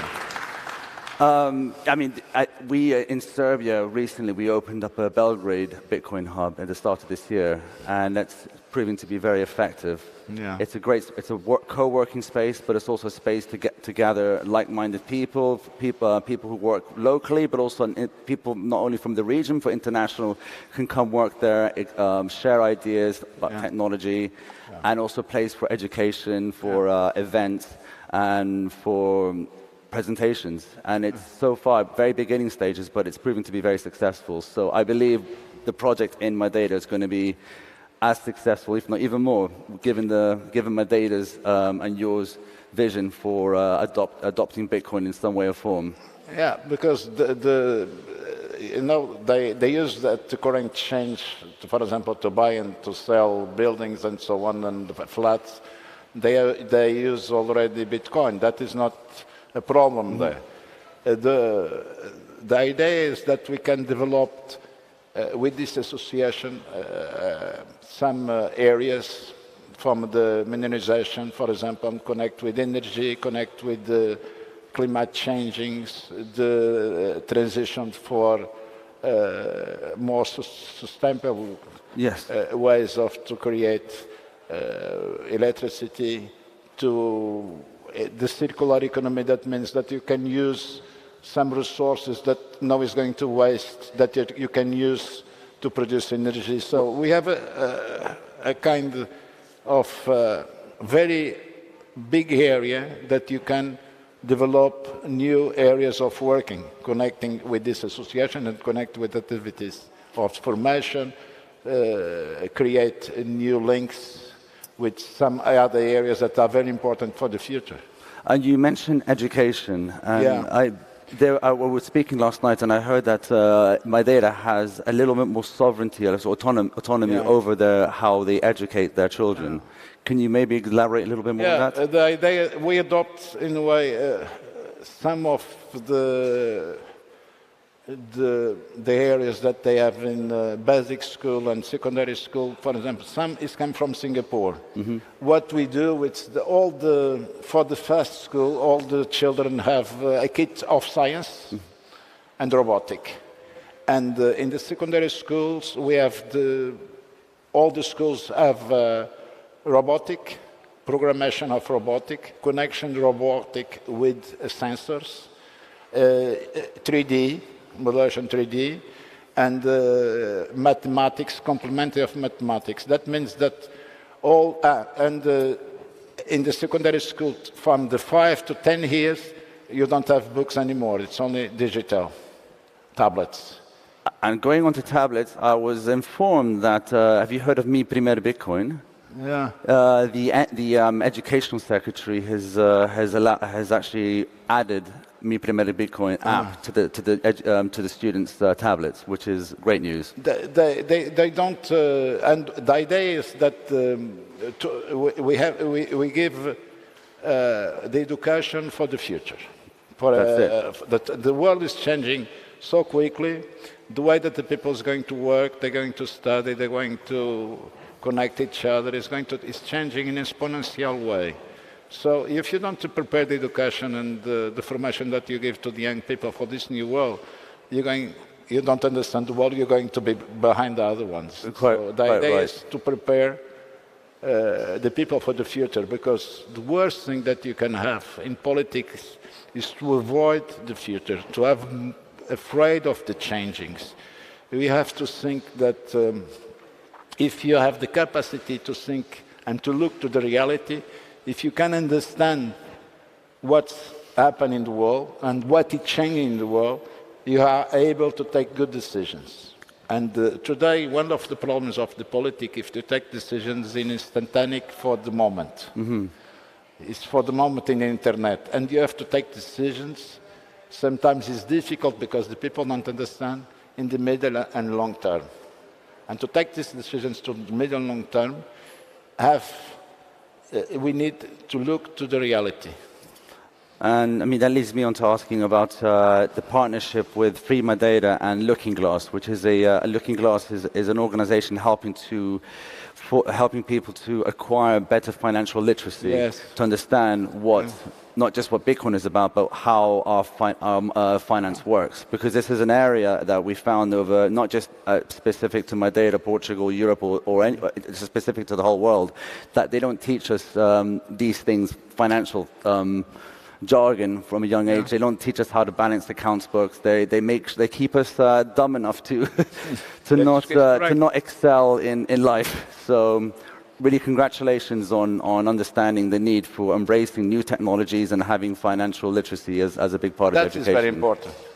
Because if you approach these new questions with the mental reserve, it's very difficult to understand the subject. And you need to understand the subject and after to speak about it. Another topic is energy.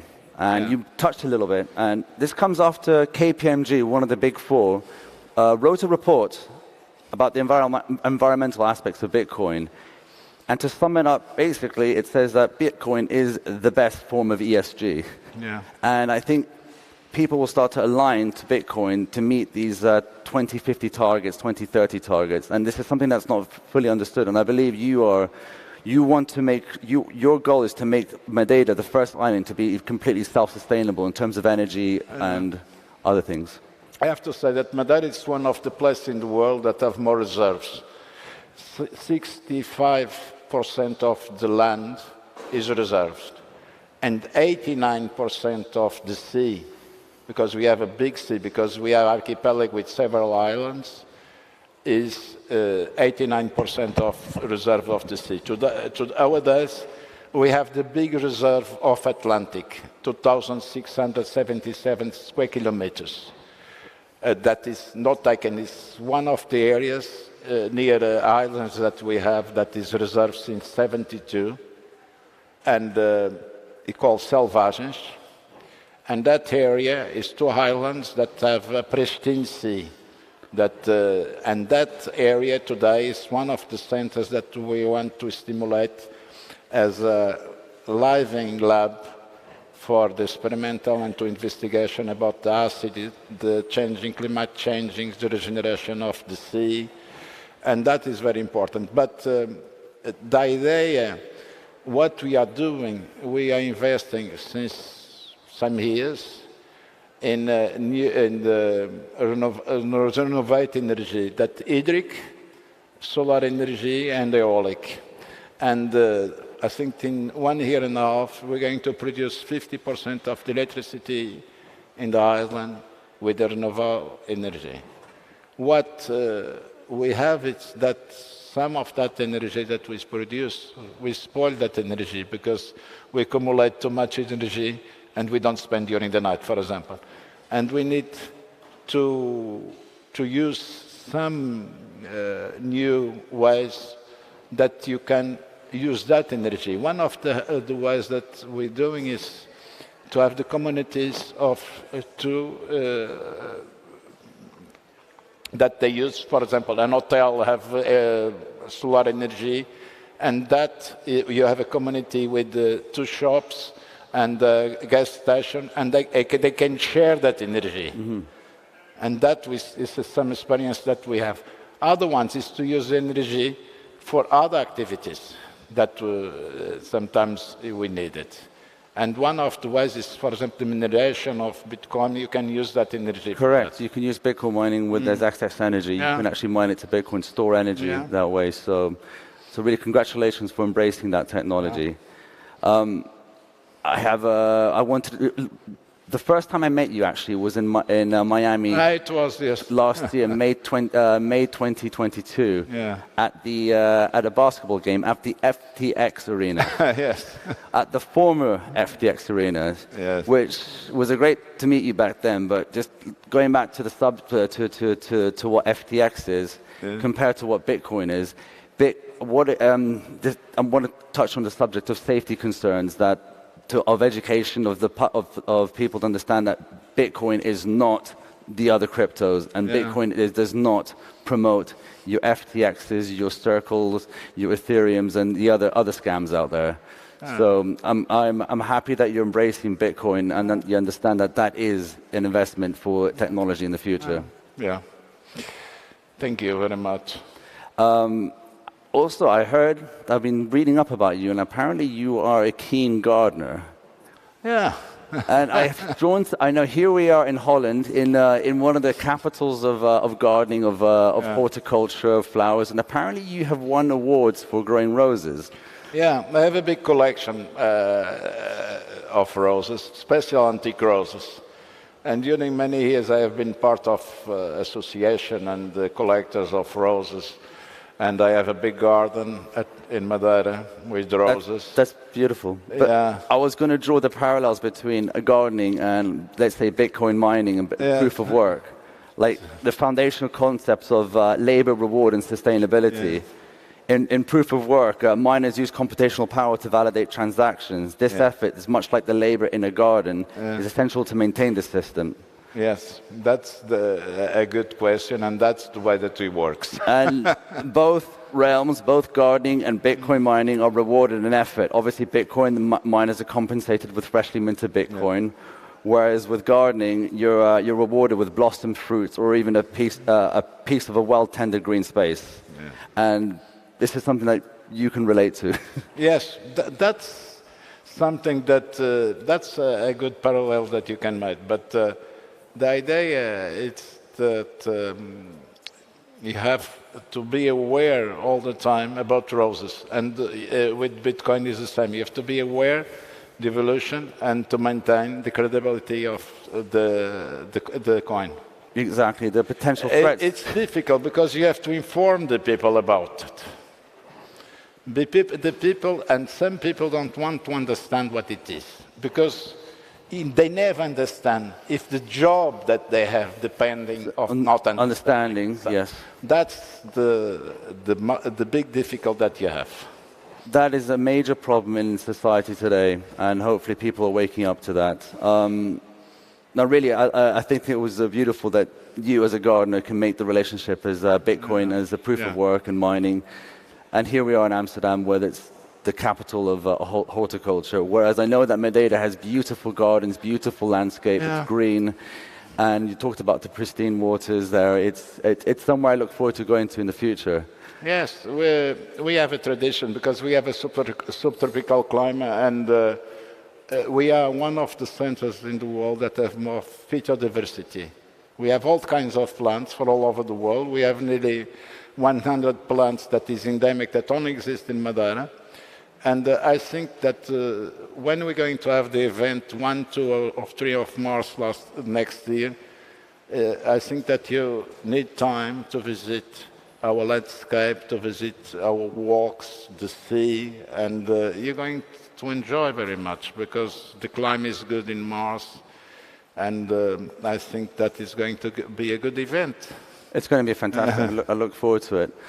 And with the little time that we have left, I mean, I'll maybe conclude on and reflect on the beauty of Bitcoin as an open, decentralized, and secure protocol akin to the internet. And I was reading the Free Madeira website. They made a great analogy of what Bitcoin is as what the internet was with TCP. And it wasn't until 1989 when Tim Berners-Lee discovered HTTP, which then gave birth to the World Wide Web. And if back in 1989 you would say that in 20 years' time the whole world would be run by your Amazons, Googles, Facebooks, and Twitters and stuff like that, you would be crazy. But we are at the cusp of that right now with Bitcoin. So I think that your movements in moving technology forward in Madeira, aligning it with Bitcoin, and with other projects that you do for energy sustainability. We have a big company of IA in Madeira, one of the most important companies, with people from Madeira and people from foreigners. That works very good there. But what I think that is important to say to you is that the exponential growing of the technology is something that almost of the people don't understand, because the exponential growing is very difficult for the human brain to understand. But I'm going to say to you, when I start to work, I have been mayor of the city of Funchal, and I start in 94. 94, I work at the court because I am a lawyer at the time. And in 94, we have the beep. We didn't have the mobile phone, the pager, the beep, beep, beep, and you're going to phone. And when I start in the mayor, sometimes I have to go to abroad, for example, for South America or to visit Venezuela. At the time, I asked to the phone company, I say, if I need to phone, I have a fire or accident, what I'm going to do? And they said, they give me a box like that with a phone that you connect direct to the satellite to phone to Portugal or to phone to Madeira. And the time, this is not 50 years ago, 100 years ago. This is 94, 96. 2000, and the changings. The deflation of technology really is incredible. And one of the things that we have to say, it's the best friend of the environment is the technology. Why? And this is something that the people that is connected with the technology never use this argument. We have to say, because the best thing that happened with the technology is two things. First is this materialization. Also, use less to produce more. If you you look at a house, what is a house of a family? 25 years ago, all the things that you use there, that you have to produce, to spend the wood, to spend the minerals, plastics, phone, camera, TV camera, photographs, records, newspapers, books, phone book, all that material that you have around the house disappear. That means that you save resources from the natures, because the technology, that means that is desmaterialization. The deflation of technology, and you have it all in something like this. And the second one, that is very good for the environment and for quality of the life of the people and to save a resource for the world, is density. You can have more energy with the small, and that's happened in the ships, for example.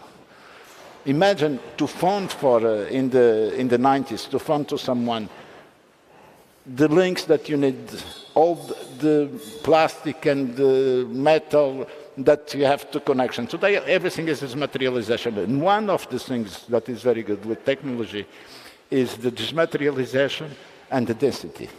And that is fantastic for the environment. That is very good to save resources, natural resources from the earth. And that is something that when you speak about eco and you speak about the sustainability of the planet, we never use. And that is, you have to argue that the best thing that's happened to the environment in the world is the technology and the development of the technology. I think we can end on that beautiful note. So thank you very much, President Albuquerque of Madeira. Thank you very much, Bitcoin Amsterdam. Thank you. Pleasure to be here. And yeah, enjoy the rest of the day. Thank you. Thanks, Miguel. Thank you. Bye. Whoops, wait. Since 2013, institutions have trusted BitGo for their digital asset needs.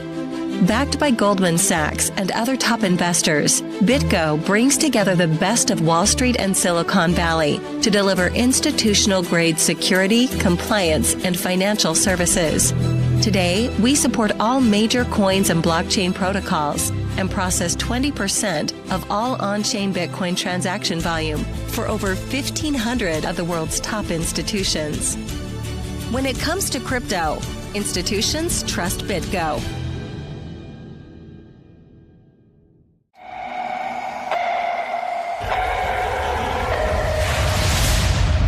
Welcome to Bitcoin Amsterdam. Welcome to the biggest Bitcoin conference to ever happen in Europe. How dope is that? Making history.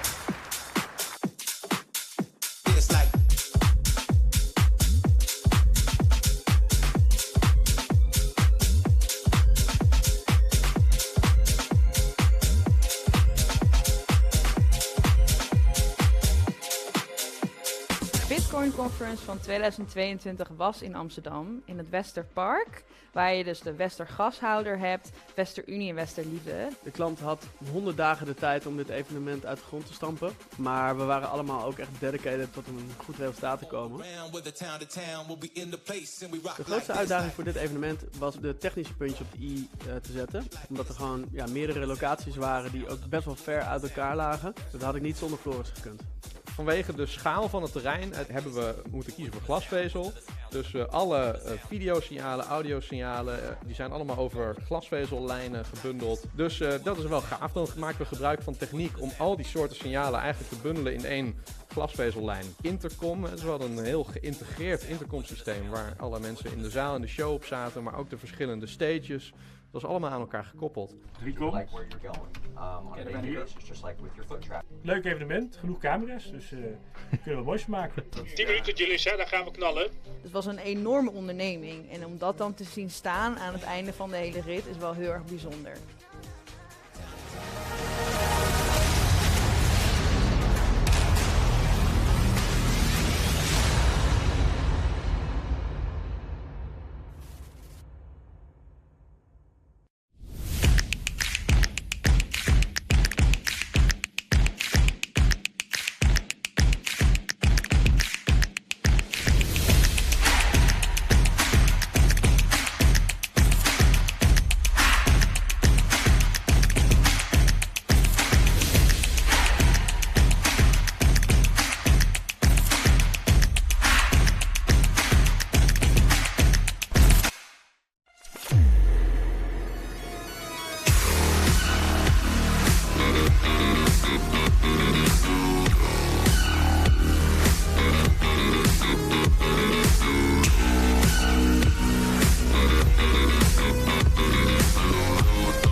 Thank you, Miami, for the last 3 years in this amazing city.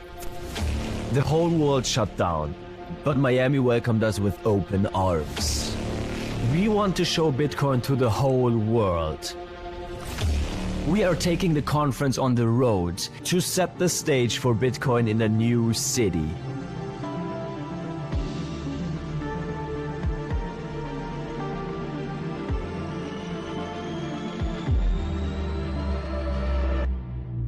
Nashville. Bitcoin 2024 is coming to Nashville in Tennessee, a city that is known as a music and freedom city. Bitcoin 2024 in Nashville from July 25th to 27th.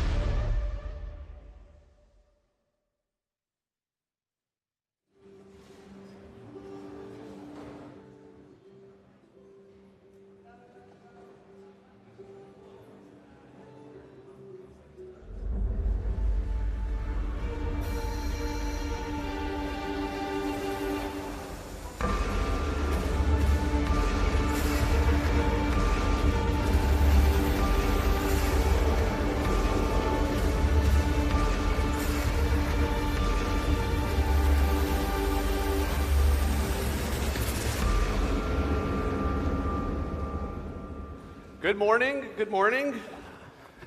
All right. That's the Drive Chains fan club over there. Let's go. Let's go. So very excited to have this conversation. We're joined today by two of the most OG Bitcoiners, in my opinion, two of the wizards of Bitcoin. And, you know, y'all are very lucky to have an 80 IQ person moderating this discussion. I think it's going to make it very valuable for everyone here. So to get started, first off, maybe introduce yourselves very, very quickly. Yeah, I'm Peter Todd. I seem to be mainly known for going to a ton of conferences. Okay, how long have you been in Bitcoin? Or a little bit more information, a little bit more I read the white paper in like 2009, you know, started doing some stuff in 2014, just kept on doing stuff. Done a bit of stuff in Bitcoin Core. Cool. Yeah. I'm Paul Stortz. I think, I've been like a Bitcoin researcher for like more than 10 years. A long time ago, I wrote this essay called Nothing is Cheaper Than Proof of Work. And that was a sequel to a related essay I wrote first that Adam Back at one point linked to on bitcointalk.org. So I guess that was sort of like my big break or whatever. Cool. Yeah. So we have, I think, 30 minutes and I wrote 20 questions I wanted to ask. So we are going to jump around a little bit. We're going to move quickly. Some of these are going to have to be sidelined. To start with, let's just level set very quickly. Side chains. Can someone briefly, Peter, can you briefly explain what a side chain is? And can we level set, do we think side chains are a valuable thing? Well, very briefly, side chain is an altcoin, but tied to Bitcoin, so you're trading Bitcoin. Okay, so all side chains. That's where the term came from. All right. You know, it was meant to be like something to the side of Bitcoin, denominated in Bitcoin. And there's a whole bunch of different varieties of side chains, but the key concept was, hey, can we do another coin without doing another coin? Yeah, and do you think they're valuable? Sometimes. Okay, so we do think there are sometimes that they are valuable. I mean, Liquid has a small market of people who actually use it. Not very big markets, but for some circumstances, it can be useful. Okay. Would you have a different answer to that question of what a sidechain is? I think a sidechain is like universal altcoin, like emulator or something. So whatever Zcash is doing, you send your Bitcoin over there, and then you can do the Zcash things, and then you can bring it back to L1. So I would emphasize about the sidechain that I would say that it's like the key to really understanding it is actually competition. You have, instead of only having Bitcoin Core, you have developers compete over who gets the coins. I think that's really the essence of it, actually. Okay, so Drive Chains is really an implementation of how to do a sidechain. Yeah. I remember when I was in Bitcoin. Framework. A framework. Yeah. Okay, thank you. Again, 80 IQ, 80 IQ. 90, All right. 90. so when I was a young lad in Bitcoin, side chains were always, not always, maybe depending on what part of the community you're from, but was like a holy grail of Bitcoin. It's like, okay, it's the technology to end all the shit coins, all right? Though we didn't really call it that at the time. Now it's like we can't really exactly get agreement on whether sidechains were ever a thing that was desirable in the first place. So it's strange to see the perception, I guess, within the community change about, like, do we even want sidechains? Adam recently described the Drive Chains implementation as DMMS, dynamic membership signature. Yeah, or multi-sig, I think. Yeah, dynamic membership, multi-signature. Yeah. It has the word dynamic and signature in it. Yeah. So do you all think that's a correct description of what Drive Chains is? I think it's a cool concept. Well, I will disagree with you on the cool concept, but it matches, what Blockstream originally proposed in their merge-mine sidechains paper. Do you agree with? That is a DMMS, but I don't know. I mean, the important thing about Drive Chain is, it has potential to give us planetary scale, like immediately, and Zcash level privacy, and it doesn't affect the L1 features of Bitcoin for the people who aren't using it, and you have security level comparable to Lightning. Maybe we should explain for a quick second, like what Blockstream meant by DMMS, which is the idea that you can have a signature scheme. The question is, who signs it? Well, in Blockstream's proposal, it's miners sign it, which in the context of something like Bitcoin means miners can decide to go and take coins and move them somewhere else. And it's purely based on what miners vote to do. And it means those miners can change dynamically with whoever are the miners rather than having set identities of the dynamic refers to the fact that anyone with hash power can start mining. Right. That's the part I think is cool. But so as a framework, though, people in the audience, they can think of Drive Chains. It's this side chain that uses some sort of framework around a multi-signature setup where the miners are the determinant of. So I think from a tech point of view, DMMS makes a lot of sense. But I think for like a general audience, it really does come down to saying, hey, in normal Bitcoin, miners can't go move money because they can't fake a digital signature. In Drive Chains, as well as merge-mine side chains, the key concepts say, hey, why don't we let miners decide where money goes? Okay. So maybe we come back to that question. But so I want to talk about some of the risks around specifically Drive Chains. So first off, everyone up here has been canceled before. It's part of the reason I respect both of y'all a lot, all right? One of your cancelable opinions that you have is that Bitcoin has a security budget problem and that we need to reevaluate the 21 million hard cap as a potential solution to Bitcoin's security problem. Emphasis on potential solution. There's a bunch of different ones. Potential solution. Okay. When I look at drive chains, part of the reason I think Paul's excited about drive chains is he sees it as a potential solution to the security budget problem. Why do you think that a proposal of increasing the hard cap of Bitcoin is less risky than a drive chains implementation is? Oh, I wouldn't necessarily say it's less risky. I think you're more likely to have other ways of fixing that problem. But certainly someone needed to go and talk about how that kind of thing works. So in 10, 20 years into the future, there's been plenty of time to go think about the different trade-offs. Sure. But I also got to stress, I don't believe drive chains actually it does solve that problem. The problem with drive chains is there's no block size limit, so there's no reason to expect transaction fee demand to be anything but minimal. Much the same way as that in the block size wars, that's exact arguments that people gave against the idea. Well, we'll just go increase the block size, transaction fees will flow in.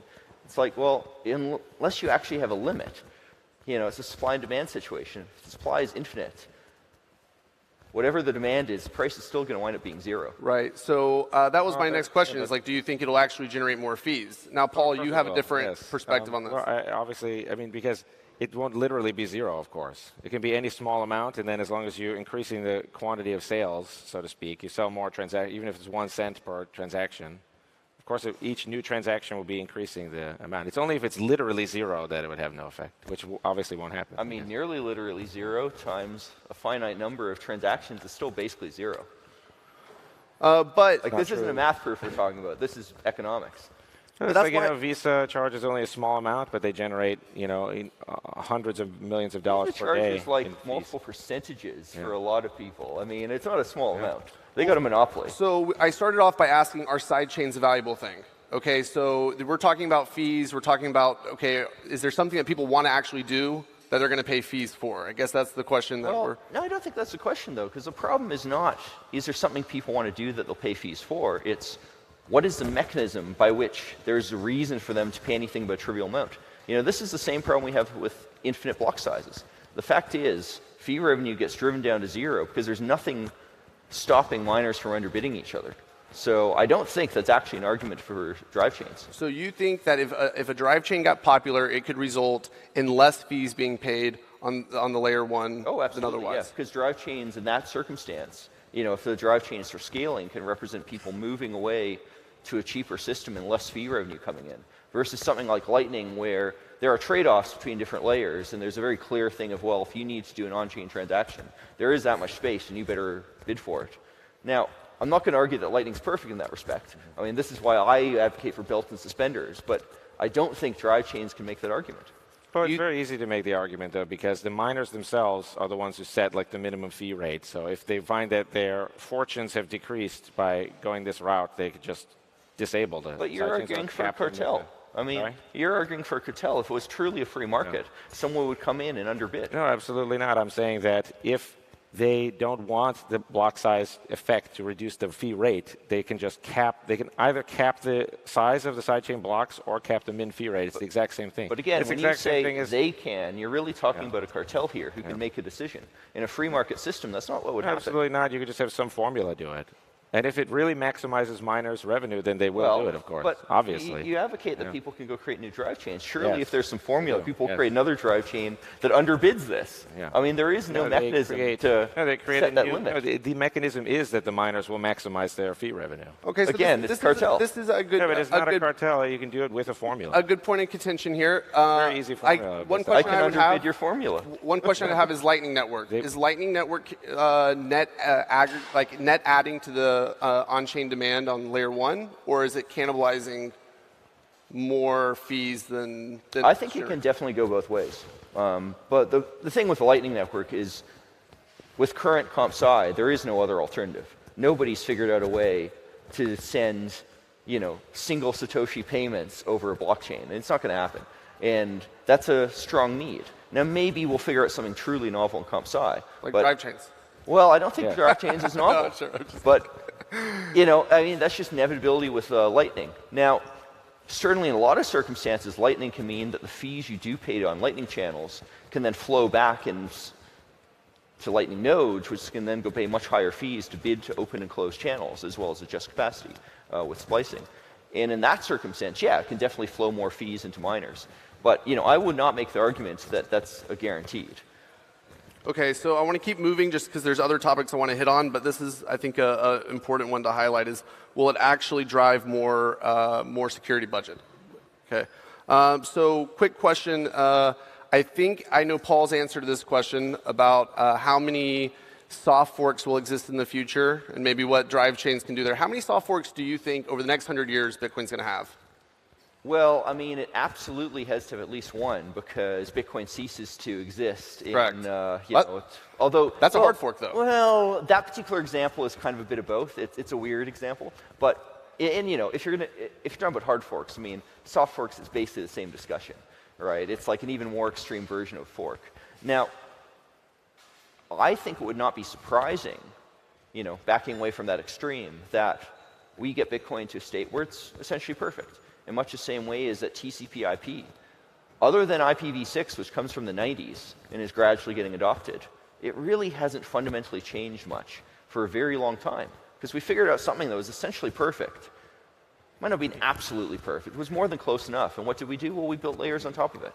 In much the same ways that we're taking Bitcoin, we figured out how to go make Lightning work, and we built that as a layer. And now you have this enormous amount of innovation happening above that layer. But we needed a soft fork for it. We needed one. Technically, the way we implemented it was like 3, but we needed, one set of changes, and that was that.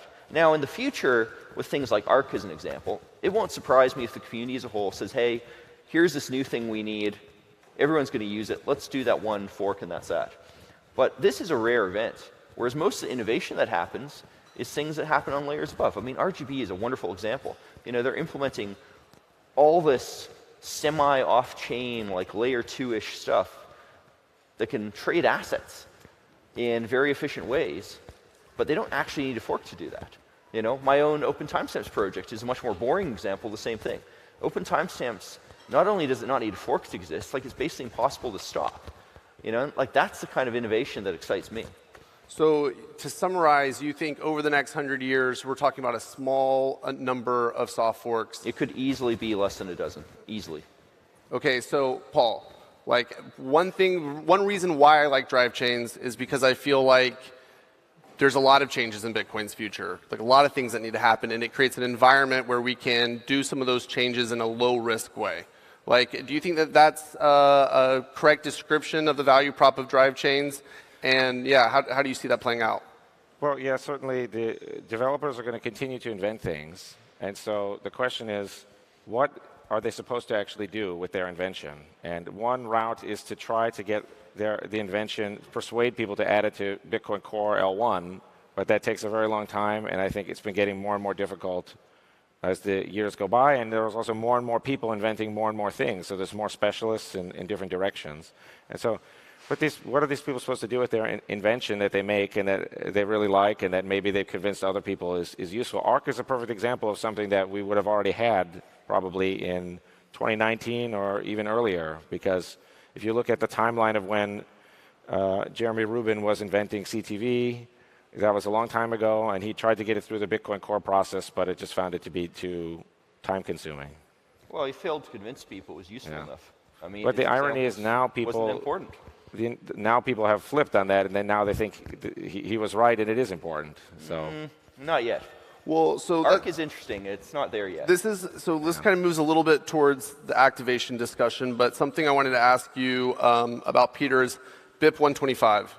All right, so You have to refresh me. Which one was that? Full replaced by fee. Well, no, opt-in replaced by fee. So opt-in is 125. Okay. Yeah. So thing is though, BIP 125. It's got nothing to do with consensus. It's just not. I mean, it's not related to this discussion directly, other than saying, yeah, you can go build things on top of Bitcoin. Well, I guess where I see parallels is that there's conflicting visions of Bitcoin, and I remember like when everyone who was on maybe wanting to make Bitcoin good for payments, they're like, we want zero conf because it's a good user experience. But see, this is not a great example of this, because this isn't a matter of conflicting visions of Bitcoin in general. This is more, there's a set of vision for Bitcoin that's just insecure and doesn't really work. And then there's a set of vision of Bitcoin, which basically all devs are saying, well, obviously you do it that way. In fact, I mean, you know, could ask the audience, go raise their hands, like how many people would wait a confirmation before accepting payment from a stranger? I think people have always said, we'll go wait. Yeah, I think replace by fee is as won the day. So I'm not questioning that. I'm saying like the full replace by fee is not standard in Bitcoin. I think right now roughly 35% of hash power. When was it first proposed? Well, I mean, a decade ago? The first time actual code was written was a bit under a decade ago. So talk about just the process of like activating. That, okay, you have a good idea. I don't think that's a good example. Like I have written a soft fork, check lock time verify. That's a much better example because it's an actual soft fork. Sure. And the process for that was, well, all right, I go have a somewhat good idea. Isn't that clever? Check lock time verify. We start realizing payment channels need it. Simplify it, basically bidirectional payment channels. And very quickly people figured out, well, you know, this looks really useful and we're going to go need it for payment channels. We're going to need like one other opcode, check sequence verify for payment channels too. And from there, frankly, getting in was a fairly short process because once you've done that kind of groundwork, as things roll over to, hey, this is really needed, we were probably able to get that in like roughly a year and a half, which was sooner than actual good implementations. So what caused the success? Like how did you go talk directly to miners to get miners support for it? Frankly, I mean, I didn't need to do like a ton of groundwork on that because it was such an obviously good idea. You know, it was something, I mean, bidirectional payment channels, you know, that's basically what's under the hood in Lightning. You know, it's obviously really important. Everyone, you know, with few exceptions agreed this was a useful feature. So the nuance of like, well, what exactly should check lock time verify do was really just a matter of discussing among some tech people, you know, certain nuances of exactly how the opcode should do things. And we hit on the design very quickly. You know, where I'd contrast that to say check template verify is people just haven't been convinced that it's actually that useful. Now, something like ARC could change people's minds on that, but ARC still is not an idea that there's wide consensus that actually works. You know, it's an idea that not that many people actually understand. Whereas payment channels, people figured out very quickly, hey, this is obviously a good idea. We should definitely do this. And it got in quickly. During that process, did you have critics? I mean, was there... Frankly, not really, because it was a very hard idea to argue against. All right. I mean, Taproot is probably your better example for arguing against, and most of that was really nuance of exactly how detail should work. Again, Taproot as an idea, once people got their heads around it, it seemed very obvious, oh yeah, this is how Bitcoin scripts should have always worked. You know, it took a while, I think, for people to realize that, but the idea spread very widely because it's just such a good one. I think the idea with the speak about your experience with this. Like, what's the activation discussion you know, like? Check lock time verify. This was like that was back in the You had like two eras. Like the first, I think the first 7 years of Bitcoin, we had done like 15, 16 something soft forks. We had a ton of stuff to fix. And then we had SegWit, which was very dramatic. And then SegWit took 20 months from when it was proposed to when it was finally coded and activated, and then Taproot took 46 months. So that's really what it is. It's just a slowing over time of, and it's really the two eras. SegWit was so contentious that for many years people refused to even discuss soft fork activation, which they still kind of do today, where they say, we don't want to touch anything controversial. Well, so that's, I should be clear, SegWit is another key part of Lightning. And again, I think SegWit falls in this example of this was so obviously needed. And it also falls in an example of but it was highly contentious, though. Well, it was contentious because it was a block size debate. It wasn't contentious because tech people thought it was a bad idea, with few exceptions of crazy people. Why do you think this idea is bad? Well, I think drive chains is bad because why? it's basically let's go trust miner system. Yeah, but you're mixing up L1 and L2, though. But again, it's only the L2 people who opt in. You are saying that we should have large amounts of coins tied in such a way that miners can just go steal it. That fundamentally changes how mining works right now. Yeah, but miners can also steal from the Lightning Network. It's the same problem. But they're not able to do that on the scale of drive chains. Also, they're not able to do that, for instance, under a court order. You know, one of the things that I think a lot of people get really... Court order thing is silly. get really worried about with drive chains is you're now creating Bitcoin in a situation where there are targets that can actually do things. I mean, I personally, for instance, am being sued by Craig Wright to try to go reassign Bitcoin. And I think it's a very real lawsuit. That, it's quite a silly thing to worry about. This argument from the lawsuit. You could even flip it around and say this is what will decentralize mining because no one will be able to find them or something if you want. But the whole thing is kind of silly. Anyone could be sued at any time for any reason. Yeah, but it's a much bigger threat if the lawsuit's valid. It's easy. See, I can easily defend my lawsuit because I can't actually do that. The Lightning Network at different scales, that is part of the problem, is that on the Lightning Network, miners can like mosquito attack individual channels. They need a lot of coordination privately. with a lot of people. No, it's the same 51% cartel. It's exactly the same. All they have to do is censor this justice transaction. But the truth is that they won't do either because miners want Bitcoin to be a success. So of course they're not really going to steal from any. In the drive chain, though, all of the fees. This is a key difference. In drive chain, all of the fees go to the miners. So this is going to be like eventually fees will be significant. Well, it would be each new fee is it's like the planetary scale merge mine transactions will be hundreds of millions of dollars per day. It's already on Ethereum is already Bitcoin only does like 500,000 a day, and Ethereum is already doing millions of dollars a day. To be clear, that's exactly Ethereum does have a block size limit because Ethereum is breaking at its current scale. I mean, they can't increase the scale of Ethereum. Yeah, but there right is now. Each individual sidechain will have a block size limit. Why do you say that? I mean, I can outcompete your sidechain with a block size limit with one that offers the real question is why would it be zero? Why would the miners mine it at all if it generates $0 in revenue? The whole point is to collect the revenue. I mean, again, this I think gets back to your fundamental difference, but what centralization pressure is. Overhead matters. If I'm a miner that's mining, like for example, say I'm Foundry USA, and I'm mining like 30% of the Bitcoin hash power, I can afford the overhead to do things like go pay guys to go get drive chains that bring in, $1,000 a day revenue. And that could be like a huge number of them. But it's a very different kind of thing when you're talking about smaller scale miners where now I got to go get all of these possible drive chains that for me personally might go bring in like $1 a day of revenue. And that really screws over the small miner. But if it brings in $1 a day of revenue, it doesn't matter. I talked to a miner yesterday. But it does matter collectively. I talked to a miner yesterday who was in the audience. They have 15 megawatts of hash rate.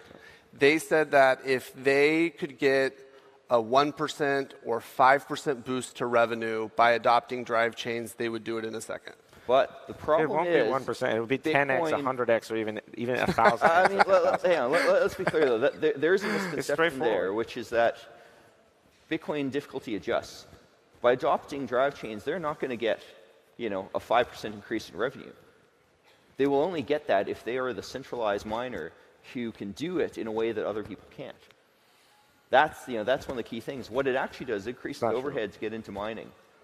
Why does it increase the overhead? Because if you want to go run a full node that actually properly processes this stuff and allows withdrawals to happen on the miners don't literally need to run any don't I benefit if I'm just... They just need to obtain the knowledge of, they can hang on. It gives you absolute certainty. I mean, again, I think this has been touched on. It doesn't really matter anyway because the software cannot possibly be so expensive to run. The regular full node users will have to be running the software. So wait, hold on. Let's just be super clear. The miners don't need to run a sidechain to profit from increased fees. That's correct. Sidechains that work properly need miners to go and run full nodes on them, or the withdrawal process doesn't work properly. No, they just need to obtain knowledge from the hash from somewhere. It's like if you this is the phone a friend model. If you wanted to be absolutely certain that there's not a single atom of like titanium in some bread that you're going to eat or something, you'd have to go into like a laboratory and like make it from scratch. But that if you go down to the supermarket, you have a different type of knowledge. Well, let's back up. Let's explain to the audience what on earth you're talking about. Yeah. So, like I said with drive chains, the model is that miners can go vote to decide where coins go. Now, if you don't run a node, obviously, you cannot validate any of these votes. You have no idea where coins are supposed to do. You can't validate that hash for that vote. So it's not true. You have knowledge. You just have indirect knowledge. Well, again, you can't validate it. You have to go and trust that someone else does. But it's not. It's like Bertrand Russell's teapot argument or whatever. That is there a teapot orbiting Jupiter or something? We don't. The only way to be absolutely certain would be to go and check. But we also know that it's not. So copy and paste. if the teapot orbiting Jupiter was very important to But miners don't coin. need to run any nodes either. That's what's very curious about it. So I asked you what the problem with this idea was. You just said that you mixed up L1 and L2, and you said that I don't like miners having control over the L2 withdrawals, even though they already have control over the Lightning Network justice transactions. So it's exactly the same thing. Well, and again, now we're on this weird odyssey on like miner costs. Merge mining the sidechain is essentially free. Hang on. They don't even need their own node. They can just coordinate with someone else. When you say that miners have to cooperate for justice transactions, that's just categorically false.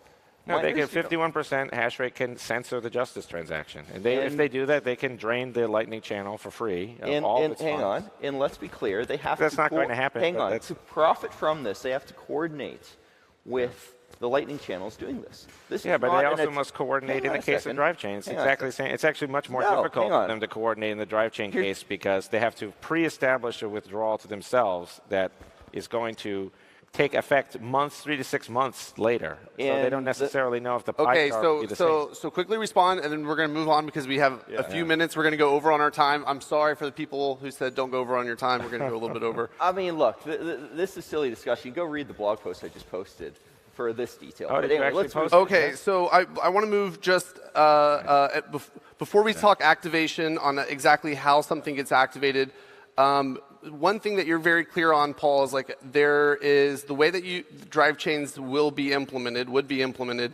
It's unwindable. All right, can you explain what that means? And if we agree that that's a valid view? OpNap5 that's unused. It's the exact same thing that happened with check lock time verify, and it reuses it to count to 13,000, which is all that it does on L1.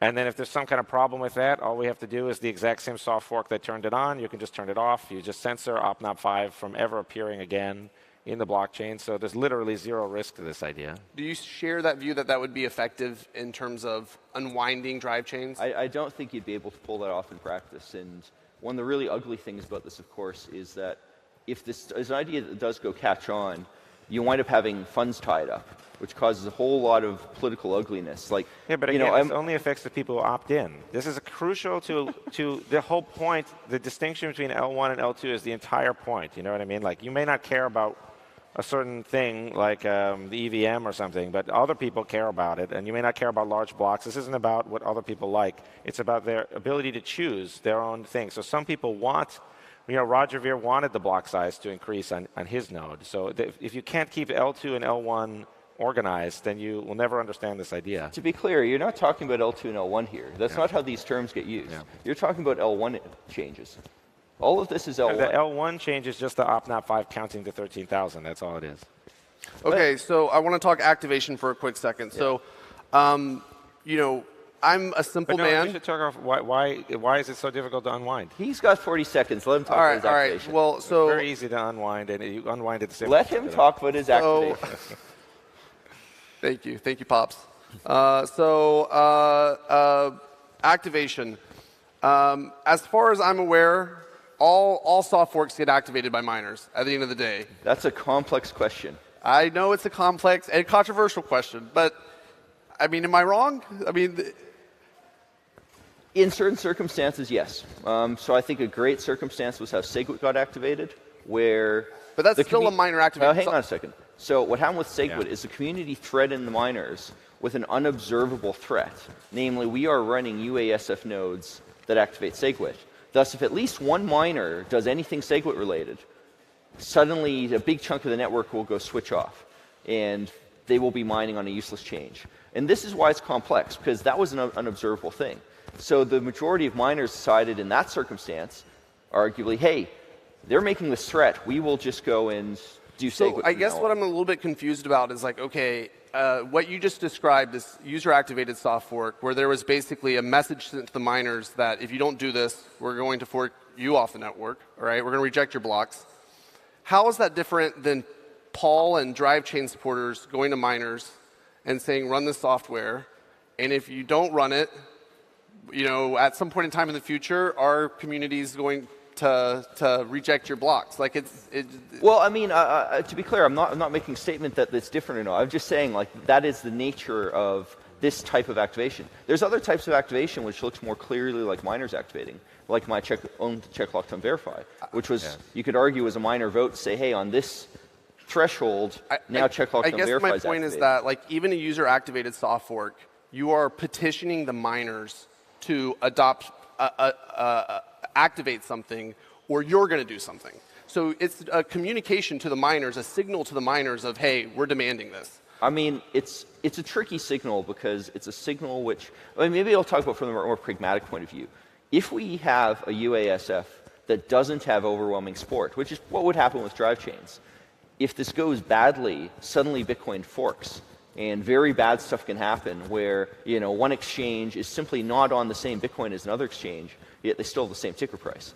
And I think we can see how a disaster this would be. This particular soft fork should be miner activated because it's so miner centric anyway, and also because it does not affect, like there's certain things like requiring the Coinbase to have the block height or something.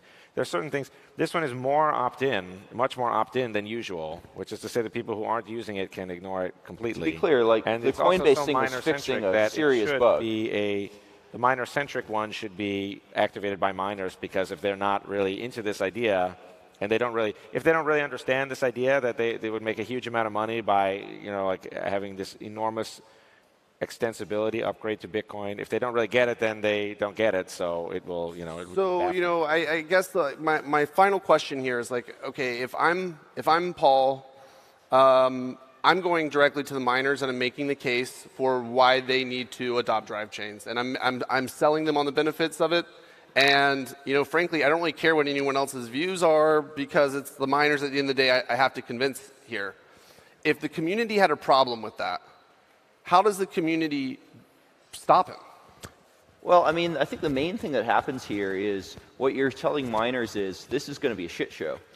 And if you go through this and you add all this uncertainty to Bitcoin, ultimately you're probably going to either just reduce the price in general, or you will go have a user-activated soft fork to undo drive chains. Yeah. And that is a huge mess. It is a much bigger mess in terms of... Why do you say that it would be like hang a on, shit it show, is though? a must... Because it's just if the miners activate it, then everyone is on the same chain. Hang on a second. Yeah, it is a much bigger mess than just doing nothing. I mean, if you're a miner, you think, well, you know, I get my money in Bitcoin.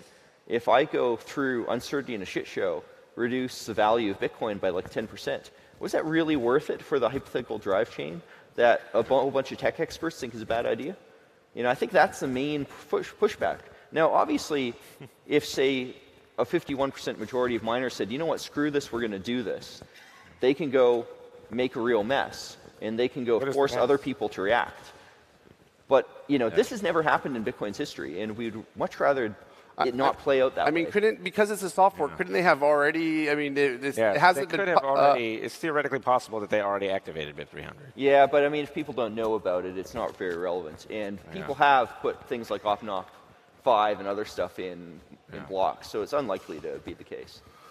Okay, so I'm going to conclude here because we're already over and the please wrap up is going. But I think, you know, I've found that in Bitcoin, it's now impossible to get everyone to agree on anything. It's just impossible. It always was. It's even harder now.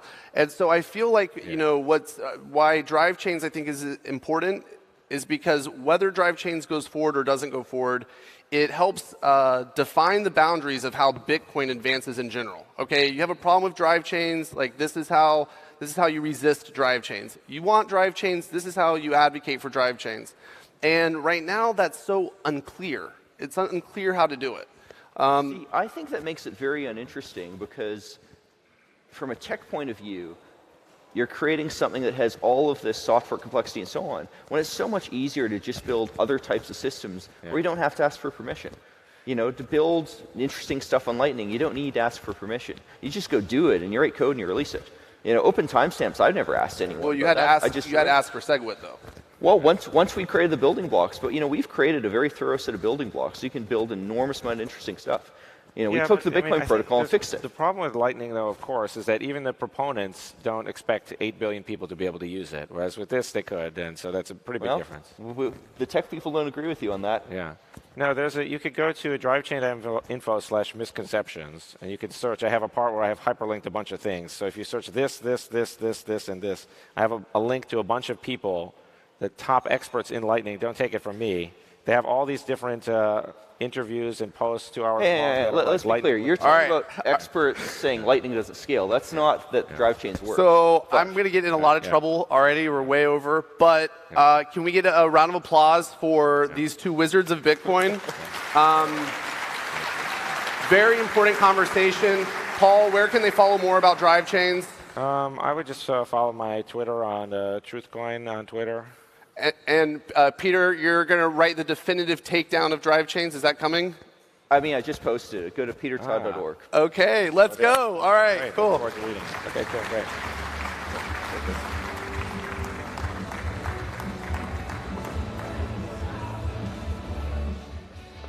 Welcome back to the Bitcoin Amsterdam live desk, sponsored by Bitcoin Magazine. I'm joined by my esteemed panelists, Nifty, the founder of Base 58, and Yago, a core contributor to Sovereign. We just heard a great panel about BIP 300, obviously with Paul Stork, Peter Todd, and David Bailey.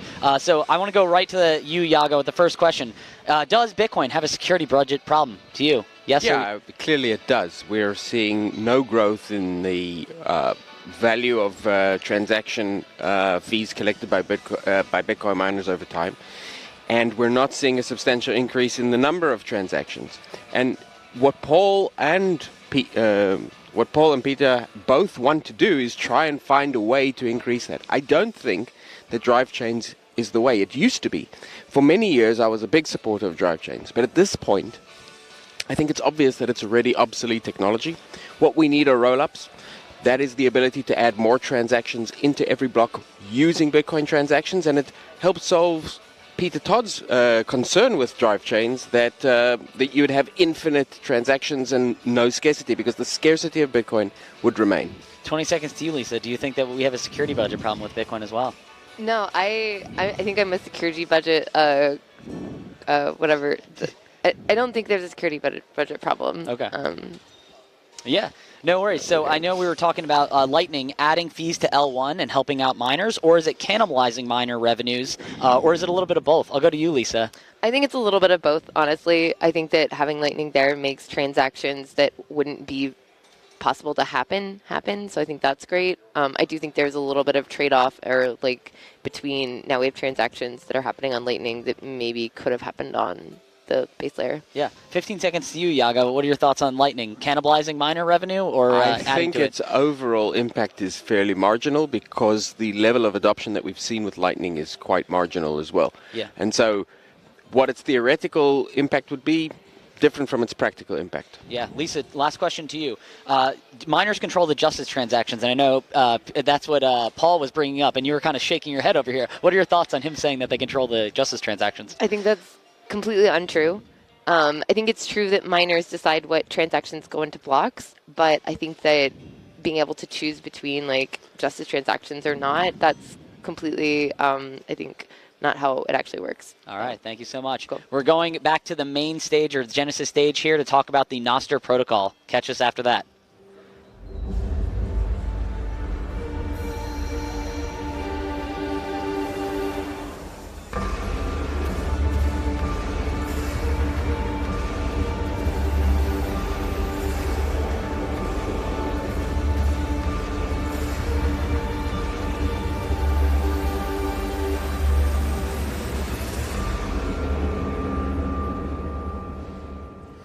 Good morning, everyone. I'm John Murillo, Chief Dealing Officer at B2 Broker. I'm delighted to be back in Europe, the Netherlands.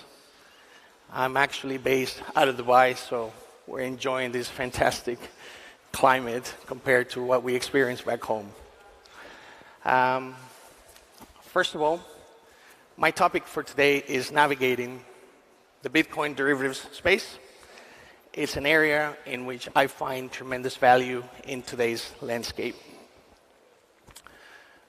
I serve B2Broker, who is a technology and liquidity provider. So I will run you through some of today's topic and some of the most fascinating tools in terms of opportunities.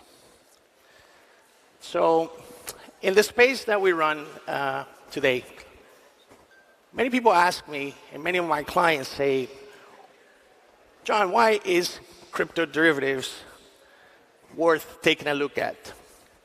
And I always tell someone the demographics in this landscape, the new age, the new target audience for a lot of businesses out there, whether you're an exchange, a broker-dealer operation, and so forth, is magnificent. It's basically we have a traders age group that has come to the trading community in which we never saw before at such a young age. And a lot of crypto enthusiasts, a lot of crypto native guys are here to stay in a whole new industry that we see a lot of potential through. If you look at one of the most key points in this presentation is the number of identity verified users. The number of traders and how it has grown into the crypto derivative space, whether it's BTC, ETH, etc. We have a tremendous growth in this area, and I think this is nothing but an opportunity for those who are traders or those who run operations in this field. The crypto phenomenon, as I call it, is something I label opportunities for traders, opportunities for businesses. Why I say this, there's a lot of institutional players who have joined the crypto world. This is a game changer in many areas in terms of opportunity. There are companies like ours who build crypto ecosystems, who build all those tools you need to succeed, whether it's in trading or creating your own business in a crypto economy. In a very simplistic way, what I'm trying to say here today is, let's break down very quickly what is a crypto derivative. I'm sure many of you are familiarized, but nevertheless, from a theoretical and a simplistic point of view, we have a contract between two parties whereby you specify the buying or selling of an asset. Simple as that. So with this in mind, we see today a trend not only on perpetuals, but in CFD trading as well. And companies like ours, we're constantly assessing new trends. Most of you are familiarized with the concept of crypto spot, the underlying asset, and where most of you are pretty clear that, you know, when you own a when you own a Bitcoin, for example, you actually have that ownership if it's a spot contract. But if you're trading a derivative, you don't actually have ownership of that contract. So basically, it creates an opportunity. If you're trading crypto spot, it's more of an investor approach. If you're trading a derivative, it comes to many businesses or traders around the world trying to use a hedge or a speculative trade for your own benefit. A lot of what I see today is profit opportunities in the crypto spot market is primarily on a bull run. Whereas if you're trading a derivative, it doesn't matter price action, as long as you're obviously on the right side of the trade, you can go long, you can go short. In addition to it, when you trade a spot contract, for example, a BTC, you have to make payment of that asset in full. If you're just trading a BTC, for example, right now, 27,000, you're going to apply, or your broker, exchange, you can do margin trading, and you can just utilize a percentage of margin to open that position. Therefore, when we look at the spot market, it's obviously liquidity behind is fairly decent. But we see a lot of trends nowadays where a lot of the makers, exchanges, market makers in this space are pricing much more aggressive into the derivatives market. So this is a very useful slide that if analyzed, it gives you an overview of where the market is today. Prices. The price component, of course, is a spot price for the spot contract, but nevertheless, when you're trading at derivatives, you have the underlying asset and a premium. So that is the risk premium that some of the makers price into it. What companies like ours, like B2 Brokers does, is we create these crypto communities, crypto ecosystems, and when we build businesses, whether it's a broker-dealer, whether it's an exchange, in this example I present to you all, it's the diagram of the entire infrastructure in place to run your own crypto broker. This is a new trend in the market. This is something we're seeing tremendous momentum through, and I am a firm believer this is a matter of opportunity. For those of you who are here today and are willing to start a business, companies like ours have the expertise, the know-how, how to guide you into creating this type of structures. Of course, we can get into the mechanics. By the way, after this discussion, I will share this presentation with anyone who wishes to go into our website. We will upload it and you can view it yourselves. But this is a very powerful tool. This is a way to start a business. This is a way for those of you who are starting operations to get into the space and create successful operations. Companies like B2 Broker, once again, we create liquidity, or we pass on liquidity to our customers. We have some of the deepest liquidity pools in place because we serve institutional players. So these are some of the examples of how aggressive pricing can be. And for those of you who are traders, this is ultimately a way to monetize in this derivative space. Companies like us, effectively what we have is some of the most sophisticated trading infrastructure in place to build those operations. We've been in business for years. We're not new to the crypto community or crypto ecosystems. So we have been doing this for a very long time, and I'm a firm believer, especially at this point in my career, that expertise is the key to success.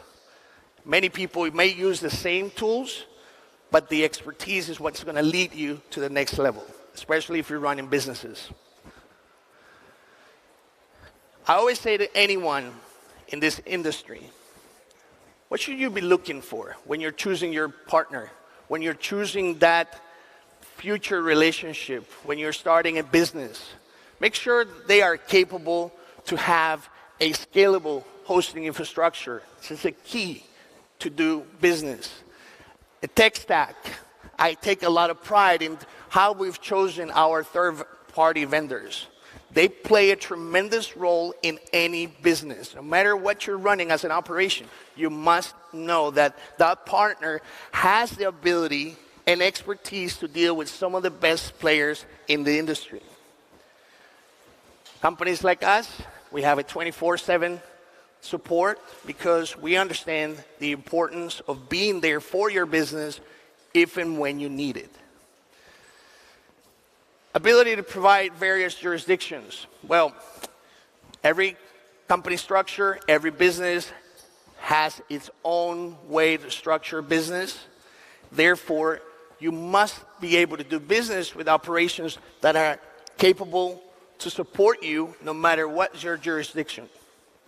I think this is a very important element, especially in today's era and where we're going in the crypto world. The level of expertise, as I said, this is key.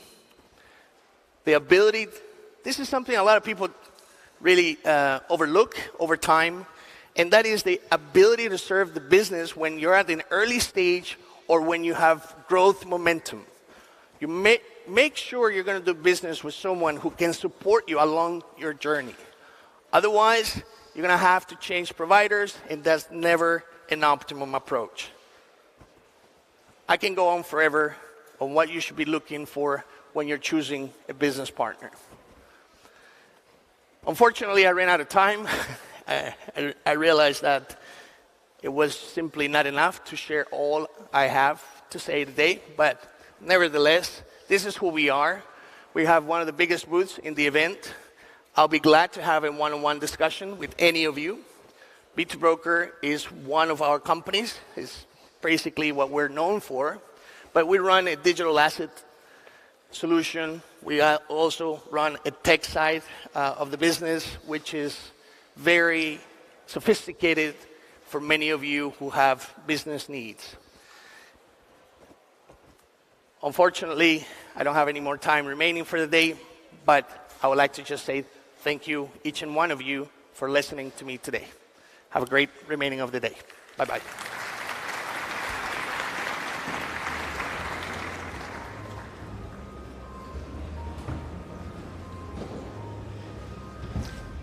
Welcome back to the Bitcoin Amsterdam live desk presented by Bitcoin Magazine. I am joined once again by Nifty and Iago. So I think we want to get into the L2s of it all. So obviously there was a lot of talk on the BIP 300 panel about Lightning, its use cases. Is it cannibalizing miners? Is it assisting miner revenue? Going over to you, Iago, do you think Lightning is going to be something that can scale and build out Bitcoin, or will there be other L2s that are needed, or do you think Lightning will die over time? Over to you.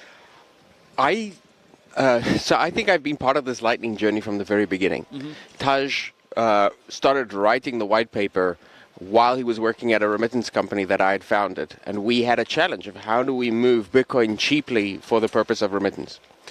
I was skeptical of it then because I think Lightning has a very clear problem. It requires pre-funding, and that makes it economically inefficient. It makes it difficult to scale. Now, it certainly has uses, but I think overall we've been somewhat disappointed because we had expectations from Lightning that Lightning could never fulfill. We need other systems, particular P2P, non-collateralized or non-pre-funded systems, which will allow for much higher scale, because Lightning can only provide for certain niche use cases. All right. Lisa, 10 seconds to you real quick. Well, I know you want to counter it because you've been in Lightning a long time. Yeah, I think Lightning has been fairly successful already in terms of getting people to transact off-chain, and that it has lived up to being fairly decentralized. Like, being decentralized is expensive and inefficient. I think that's one of the trade-offs that you get. So as we continue to build decentralized payment rails for Bitcoin, I think that overcoming that problem with inefficiency is going to be like a really long and hard problem to solve. Definitely. We'll be talking about Lightning with the Nostr protocol panel next, so it'll be cool to see the integrations there. Going over to the Genesis stage now.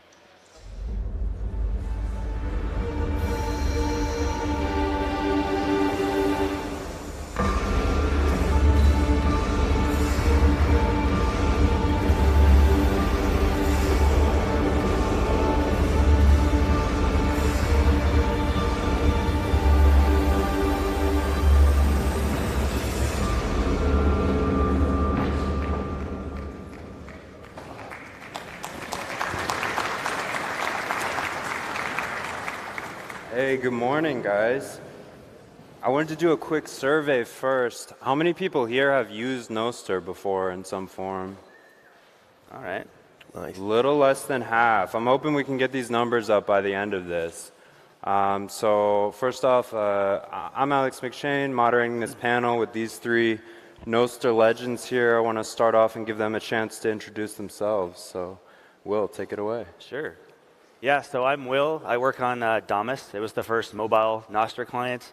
Worked on a lot of the core specs like Zaps, NPubs, and yeah, it's me. I am Martti. I used to work with Satoshi on Bitcoin back in 2009, but now I'm working on Iris, my Nostr web client. Recently joined forces with Snort, another web client, stronger together. I'm Ben. Since I started working on Nostr pretty early on, I made the first Twitter clone for Nostr, which had like a nice looking UI, and then a couple of nips and stuff as well.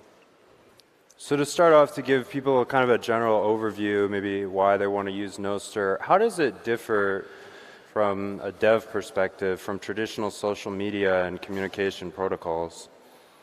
Yeah, I mean, I guess the biggest thing is those types of protocols. Actually, there hasn't been many types of social media protocols, mainly because it's been dominated by big tech. they have the largest network, they have the largest number of users, and typically those protocols are just proprietary protocols, and you talk directly to their servers. So yeah, we're trying to do something very different, which is a proper protocol that's decentralized, and we can all build different clients, and we all interoperate and work together. Yeah, so Nostr clients are also a bit like servers. So in the web world, the tooling is not always that great, because normally web apps would communicate with servers, but in Nostr you need to do both things. Yeah, you're flipping the paradigm, because before you had smart servers, dumb clients, which meant that it empowered whoever was the server administrator, and now you have smart clients, dumb servers. It's a nice way of looking at Nostr, which then obviously empowers the users. And it's that permissionless development environment which we're used to in Bitcoin, where we don't have to ask anyone's permission to build stuff. And if we're going to have like a decentralized social network, for example, one of the biggest things holding back social networks, like attempts that, like Minds or Mastodon or whatever, is the gravity of having a big user base. Whereas with Nostr, because it's interoperable and we can share users, you can create a client and then suddenly you've got access to 300,000 users. So it's very exciting.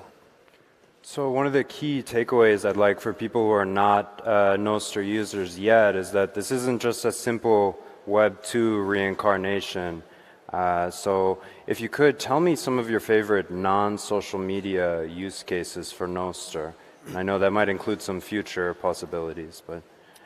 Yeah, maybe Ben wants to start with that, because that's kind of your thing. Yeah.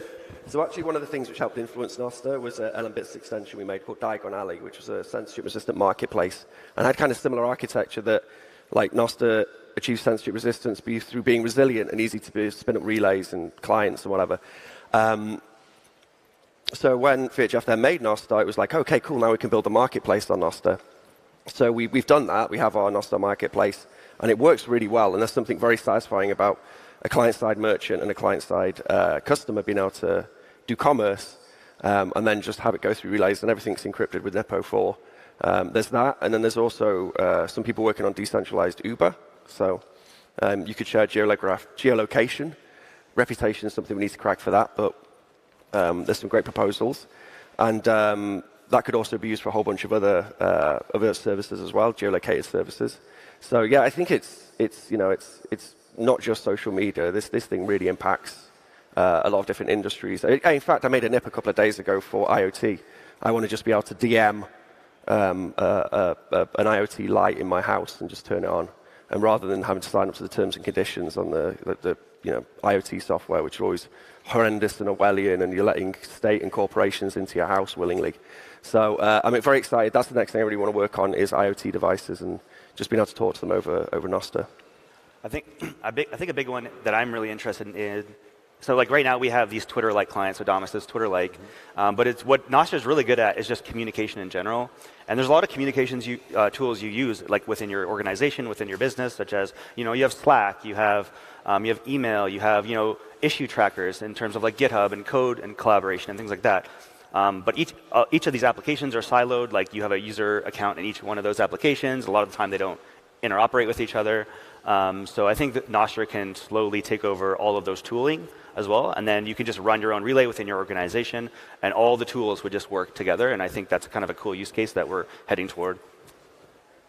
Yeah, so like Ben said earlier, Nostr is the everything up of freedom. You could basically build anything on Nostr, but I guess applications that move money are kind of lucrative to start with, like e-commerce. If there's a good funding model there, you can just ask 1% donation of each trade on the platform to the developers, and it works really well. For example, there's Wasabi wallet doing coin joins with that funding model. I think it's going to be good. Yeah, I mean, we've been talking, a few people have batted around the idea of local bitcoins on Nostr as well, and I think that is a perfect fit, and I'm looking forward to seeing that happen. Yeah, that'd be great. So in the past year, there's been kind of this explosion of Nostr users, clients, apps being built. In that time that you've been here building, were there any scalability issues that you've faced? I mean, we've popped up over 500,000 accounts created. I think something like 11.7 Bitcoin sent across the network. What kind of scalability challenges does Nostr face? Yeah, so there's a couple different ways that you can actually pull data from relays. There's different models. So in the early days, like the naive way that Damas did it and still does it actually, is you simply connect to like the most popular relays, and then that provides some censorship resistance in the sense that each one of those relays are run by different people. So if one of those relays censors you, then you can always like switch to the other relays. But the issue is everyone started using the same like 5 relays, and then we actually hit a limit in terms of like database performance. And there was actually a point early on, I think it was like February of this year, it was where all the relays just stopped working. So luckily there were some really smart people who actually built custom databases just for Nostr. And once those were created, one was called Stirfry. And once that was created, it's just like we're back on this. We can start doing those things, but maybe there's better ways and more efficient ways to pull data from like a sparser set of relays versus just like 5, So. Cool. Yeah, we have a, sorry. Yeah, we have in LMBits, we have a multiplexer, so we can take like 20 relays and then turn into one relay, and then it just passes over so you don't get the same data. And I think that's kind of interesting. But yeah, it is kind of like less censorship resistant, I guess. But I'm not so worried about like big fat relays, because it's freedom of association, freedom of choice, freedom of association, so freedom of movement, sorry. So as a user, if you're just not happy, if a relay starts moderating content in a way you're just not happy with, or you don't understand the moderation policies, that's when you can flock and move to another relay. And that competition of relays would kind of keep them honest, I think. Yeah, well, I'm a client developer, so I don't have the same problems as the server maintainers. But I'm quite bullish on peer-to-peer actually, and how it could also help scaling, like compared to something like BitTorrent, which has no problem scaling to as much as you want, because you connect the capacity grows as the user base grows. So it seems, in light of recent, Middle Eastern conflicts, it becomes apparent that free speech is vanishing online at an incredible rate. You might have something like a Twitter free speech in name only, but on Nostr this is really apparent. This is a real thing. You can do anything. You can post anything. How do you handle moderation? For users who may be wondering, is this just like a giant 4chan? What is this? How do you handle moderation for users? Yeah, so there are some relays that have like more toxic users than other relays, but we find that there's actually a bridge from Mastodon to Nostr, and like a lot of the content on Mastodon actually seems more toxic. So you can actually just not connect to that relay, and you don't see a lot of that stuff. But that's an issue right now because most of the relays are public, and anyone can just post anything. So I actually, even just to get on the App Store, I actually had to create the reporting spec on Nostr, which basically means you can send out a note that says, hey, your peers are letting this person know that this is bad content, and if you have enough of your peers who are reporting a certain piece of content, then maybe a client can make a decision to like hide it automatically because it's like you trust your friends. So I think actually one of the clients, Amethyst, does this.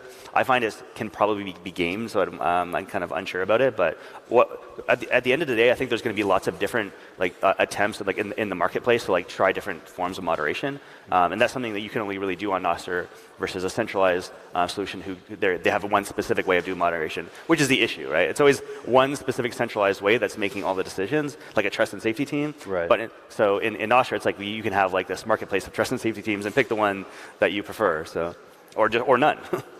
Are there any examples over the last year where the market has sort of decided, no, I don't really like the way you're moderating or using silencing users on this platform, so I'm going to move to another client? I mean, have we seen any of that? Yeah, so like Amethyst was one of the examples where some people really didn't like that feature, and I think you can turn it off, but a lot of people were turned off by that because it's like, what are we doing? We're trying to build a censorship resistant feature, and we're adding censorship features. Yeah. But a lot of people actually do like those features. Sometimes you definitely don't want, you trust your friends, you don't want to see that content. So I think the different types of users are going to go to different clients that serve them the best, right? So. Right. Yeah, so Iris has been using a social graph-based filtering model since the beginning, and it's working quite well, actually.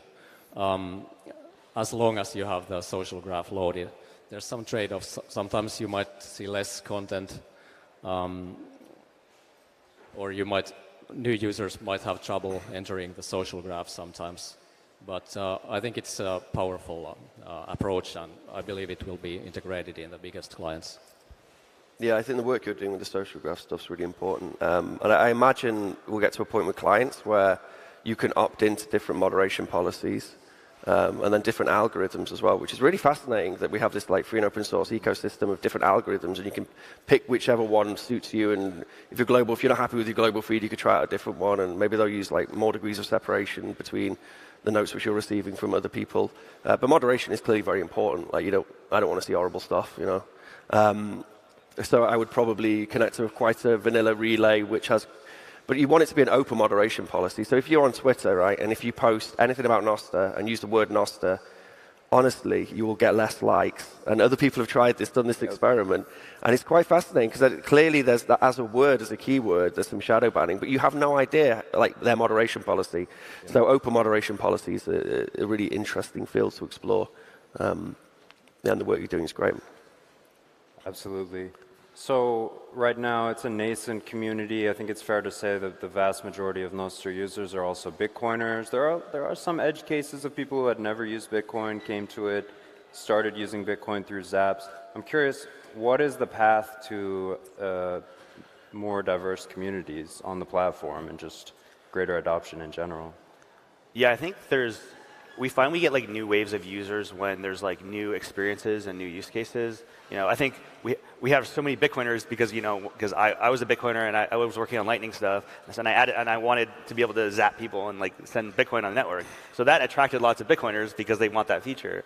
But there's no reason why you couldn't create a client that does, like, God forbid, like Ethereum zaps or something, and then people who like those types of things, they can go and use that client. Yeah. But we should all work together and expand like the different types of people who would want to use the app. So, for sure. I think it will come naturally. Bitcoiners are just the first niche to use it, but as we get the UX improved, I'm sure it's going to be a more diverse community because there's so much demand for something better than Facebook and Twitter. I think Rabel, he's doing some work on having like interest-specific relays, so like we had it in the Human Rights Foundation when we were trying to onboard the activists, and conceptually they love the idea of Nostr, of course, and then they go on it and there's a bunch of Bitcoiners talking Bitcoin on there, and they're like, oh, this is not so good. So yeah, you want to have that experience where and this again, it's this interesting thing of algorithms, and because before we have with social media surveillance capitalism, and they try and push you in a direction to sell you something or whatever, and it's a corrupt form of delivering relevant content to you. But there is still totally like algorithms which make your experience so much better if it delivers relevant content to you. So again, more research and science needs to be done in that field. And that's interesting, this idea of like specific relays. But another idea along the same lines is geographic specific relays. So imagine if you're more likely to be like the people around you. I mean, if not always, but so imagine if when you like launched Damus, it knew that you're in India and it put you on like the India relay. So at least you have people who are like speak the same language, right? So if you're onboarding like countries and like different areas of the world, maybe geographic specific relays would make a lot of sense. We're actually already seeing that in Japan as well, where they have their own relays, and we don't actually even see that content because you can only connect to those relays within the country. So they're actually kind of building their own network, Nostr network within their geographic area, which is kind of cool. That'd be cool because you could, with the marketplace stuff, clearly there's something very powerful, like Facebook Marketplace, loads of people use it. Like clearly there's something very powerful about having a marketplace and attaching it to your social network. So in that scenario where you have geolocation, you can have like a Facebook Marketplace using Nostr Market. That'd be sick. So over the past year, Nostr adoption growing tremendously, but also we have AI taking off. I'm curious, how has AI affected your experience as a builder, but also a user? Yeah, I mean, just ChatGPT has been transformative. I've stopped using Google in some sense. Like, ChatGPT is now how I learn things. It's how I, get information. It's how I built a custom database from scratch. I'm not a database engineer. I don't know how to do that. But I was peer programming with like AI, and it was helping me, and it knew about databases, and it's just an insanely useful tool. So much that I'm like, this would be so cool if we had a ChatGPT bot within Nostr. So I wrote this thing called Dave on the network, and you can interact with this ChatGPT entity, and it can respond to different people at the same time, which is actually a unique feature that not even ChatGPT has. It's usually he's just talking to you, but when you put it into a social network, you can talk to different people and have interactions. So yeah, I think the combination of Nostr and AI there's lots of things happening, and it's really exciting. Well, personally, as a developer, of course, I feel like it's improved my productivity like 200%. Maybe when it comes to Nostr, I haven't dealt with it too much. I think with like traditional linear regression models, we could be easier to do like feed curation, but maybe we can try neural networks in the feed as well. Yeah, it's kind of interesting because like we had this Nostr renaissance of all these clients suddenly appearing, and I think that it was happening around the same time as AI, and like it makes you so much more productive as a developer if you can just ask this thing questions. It's a shame Pablo's not here because he's supposed to be here, and he has done some work on, I think, on AI and data vending machines. Yeah, data vending machines. Yeah. How does that work? I'm not the expert on it, but from what I understand, it's creating this like marketplace of people sending out requests using Nostr notes, and then you have entities like AI or even individuals that are serving those requests and providing responses. So you can have like this automated marketplace of like people asking for things and robots returning responses. And one of the examples was a big waste right now is like we have these features in Nostr clients where you can automatically translate notes, but a lot of times you have to pay some service to do that. And there's a lot of redundancy. A lot of people are just translating the same notes. So this might be one application of data vending machines where it's like one person asks for this to be translated, and then some bot is like listening for that note, translates it, and provides that translation as a note. And then all of their clients could then now have a translation for that note that they could pull down as well. So there's like a lot of these crazy use cases that I've not even yet explored. And they're paid services you can pay. Yeah, or free or paid, or like power. Like it's kind of agnostic, right? So. Yeah, and it's cool that on Nostr you can experiment with this kind of stuff. On many platforms you cannot do bots like the cool ChatGPT, bots that reply to your threads on Nostr. Yeah, so for some reason bots have gotten this like bad rap, and there's like people look at bots on Twitter and it's like, oh, these are evil, and like yeah, they add a lot of spam, but bots can still be really useful as well, and it's just about how do we have the useful bots and not have the spammy bots. Yeah, bot development in Telegram. There's a bunch of really useful bots in Telegram which people have built. You could do similar stuff in Nostr, couldn't you? Yeah. Cool. So in the last few minutes here, why don't you talk a little bit about what you're excited about, what you're working on near term? Yeah, I mean, I think this is like the first year in some sense of Nostr, and we've seen such rapid development, and we're just figuring it out. We're figuring out like how to make it more efficient. A lot of the clients right now are very inefficient, and so just like we're seeing like new techniques for only pulling down notes you don't have, and all these like advanced kind of things that reduce data usage. And so I think, yeah, we're still figuring out what we're doing, and we're learning as we go. And so I'm just excited to see what next year is going to bring in terms of innovation and new clients, new experiences. So. Yeah, well, I think peer-to-peer is going to be an interesting direction to explore. Running relays is expensive. Of course, there's paid relays, but if you could do peer-to-peer for free, I think many people would prefer that. And then media hosting on Nostr, like IPFS style, because currently we are hosting the nodes themselves on Nostr, but media files are from HTTP servers. For decentralization, I think we're going to need like something like IPFS or BitTorrent. I think I really like, so one of the main developer on Nostr Market, Vladstan, he's come up with this proposal for reputation, which is it's basically open timestamps, except you can pay it's weighted reputation. So you have a Merkle tree, and you can, on a Bitcoin transaction, you can pay to be higher up the Merkle tree, and it gives your reputation more weight. And it's just like having to solve those problems, like, okay, now we need reputation in a decentralized way. And we could have some relay which kind of does that service, maybe. But that's something, because once we have that, the marketplace thing works really well. The other services using, like the Uber thing works really well. And then also another one of our developers, Black Coffee, he's made the Nostr Arduino library. So just getting small microcontrollers to act as Nostr clients and communicate with be able to interact with the other Nostr clients, I think is really fascinating. So over the next few years here, or Bitcoin cycles, what's your greatest hope for the protocol? What kind of ecosystem of apps and clients do you imagine? Yeah, I mean, I want more people using this amazing technology because it's really liberating. It's you control the data. No one can tell you what to say. No one's going to deplatform you for saying something. And I think this is. I just find that it changes the way you post. Like you don't feel like you need to self-censor yourself, and it creates a more like humane way for people to talk to each other in a more natural way. And I think that's good for humanity. I think if we get more and more people in this system, I think we're going to have people are going to be nicer. There's, I don't know. It's like I think it's going to improve dialogue online, and maybe it's going to help with elections even. Like imagine, you don't have to worry about censorship on really important topics, right? So. And you're not trying to contort your voice to fit an algorithm to catch a trend to go viral. You're just yourself. So I want to see what types of impacts that will have on the world, and I think they'll be very positive. But we just need to keep growing this network and making it bigger and getting more people on board. So yeah, purple pill your friends, please. That's.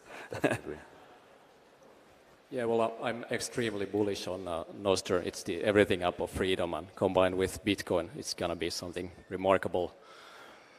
The vibe in the community, I think it's quite similar to the Bitcoin scene back in the day, but maybe even more intense because now we have Bitcoiners as the initial user base. And with Bitcoin, I wasn't sure if it's going to work, but this time I'm quite optimistic. Yeah, it's an exciting protocol to work on or work in because it is like Bitcoin. I mean, for me, Lightning, when we first started working on Lightning, you've got this like empty canvas of possibility in front of you, and you just who knows what we can build on top of it. It is like say the everything app of freedom, and we're just going to get users. Like more and more people are realizing those walled gardens are actually prisons, and they just want to escape and they want to find somewhere where they can be freely associate and have freedom of movement and switch between clients relays. So no, I think its growth is just going to skyrocket, and then. It's not too long until one of these legacy services is like, okay, how can we easily get another million users, another couple of million users? We just integrate Nostr. Well, great, guys. That's it for our time today. I hope all of you give it a shot. It's very easy to download. There's no user data trade-offs. These clients don't collect anything about you. So please try Nostr. And yeah, this has been the first Bitcoin conference main stage Nostr talk. So here's to many more. Thank you.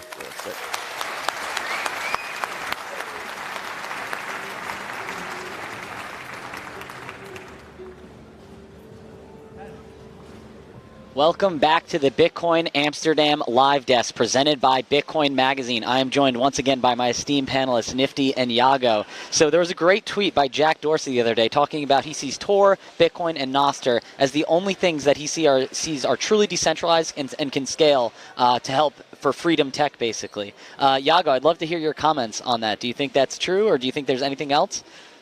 Well, I'm not going to say what exactly is decentralized and isn't. I'm sure there are a million things that we can do. But how cool to be part of the Bitcoin community. How cool to be part of this movement of bringing greater self-sovereignty, more peer-to-peer technologies, and more freedom to anyone in the world who has a digital device. It is a really exciting time. And it's so cool that we, the Bitcoin community, exist to help things like Nostr get their initial footing. Yeah, definitely. We heard on stage, purple pilling along with orange pilling. Nifty, quick question to you. So obviously they've talked about it being truly decentralized protocol, scalable, and privacy as well as integrated. Are these the same problems that Bitcoin also has? Definitely. And I think what's interesting kind of to hear them talk about some of the issues they're having with scaling. It's kind of cool to see that, whenever you have a bunch of people that adopt a protocol, all of a sudden you have to figure out new problems, which are how to scale it. And it's interesting that that's something that Bitcoin is also going through at this point as well. And how both of these different ecosystems solve that is going to be slightly different. And it's interesting just to kind of see how, at least in Nostr, they're having to invent new databases and come up with cool new technical ways to solve these scaling issues, which is really cool. Definitely. Heading back to the main stage now. Thank you. Stick with us after this short break.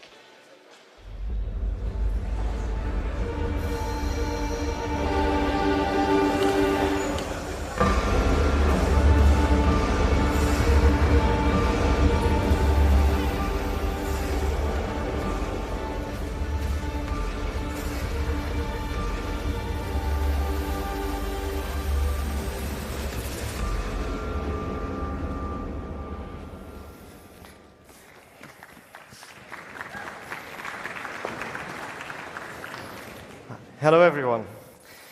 The next 25 minutes, we're going to talk a little bit about the flight to safety and the evolution to utility. My name is Ben van Hol. I'm the CEO of Gen3. Gen3 is known as the nation-state adoption company. We're also building the Aqua wallet. And my guest today is Dan O'Prey. Dan is the Chief Product Officer of Bakkt and has been in the space for like over 9 years. Dan, you want to introduce yourself a little bit? Sure. Yeah, thanks, Ben. Great to be here. So Bakkt are we're not a sort of direct-to-consumer brand, so forgive you if you haven't heard of us, but really we're a sort of platform infrastructure company behind the scenes facilitating companies to get into the Bitcoin and wider crypto space. Primarily through things like embedded trading, so we power a lot of fintechs, neobanks, brokerages, if they're going to provide trading services to their users, as well as institutional custody as well. So we sort of a one-stop shop providing the technology, infrastructure, licensing, even fiat on-ramps to enable non-Bitcoin companies to offer Bitcoin to their users. Okay. So let's talk a little bit about the flight to safety. I mean, in the past few years, there's been a lot of turbulence in the market. And in turn, this has led to, I think, people seeking for quality and seeking for safety. And maybe we can see that as well on the provider side as on the asset side. You want to comment on that? Yeah, definitely. As you say, it's been both. Obviously last year we saw some major blow-ups with FTX, with Celsius, with BlockFi and several others. And then, as you say, on the asset side as well with Terra, Luna, FTT. And then even earlier this year, right in the US, we had Prime Trust misappropriating customer funds and Fortress Trust also getting hacked. So there's been a lot more, when the times are good and everyone's making money, people are less discerning, they do less due diligence, everyone's happy.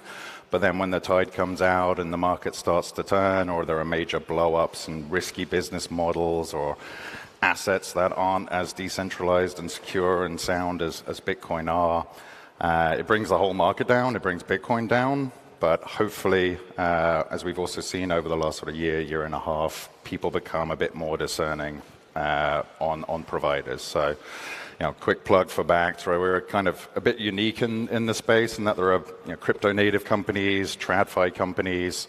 We're an independent Bitcoin and crypto company, but we span out of the Intercontinental Exchange, ICE, who own the New York Stock Exchange and several other exchange groups. So, bit of a blend of the upstarts and the incumbent people who know how to build the hard infrastructure.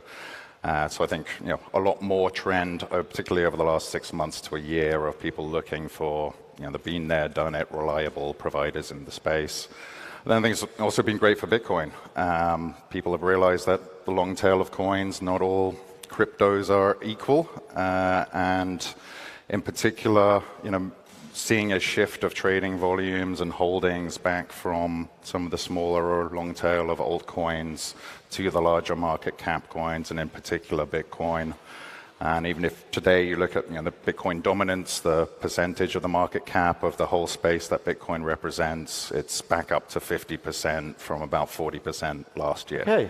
And our trading volumes and AUC, we're seeing the same sorts of trends. So you're actually you believe that we can see a flow from crypto into Bitcoin over the next few years?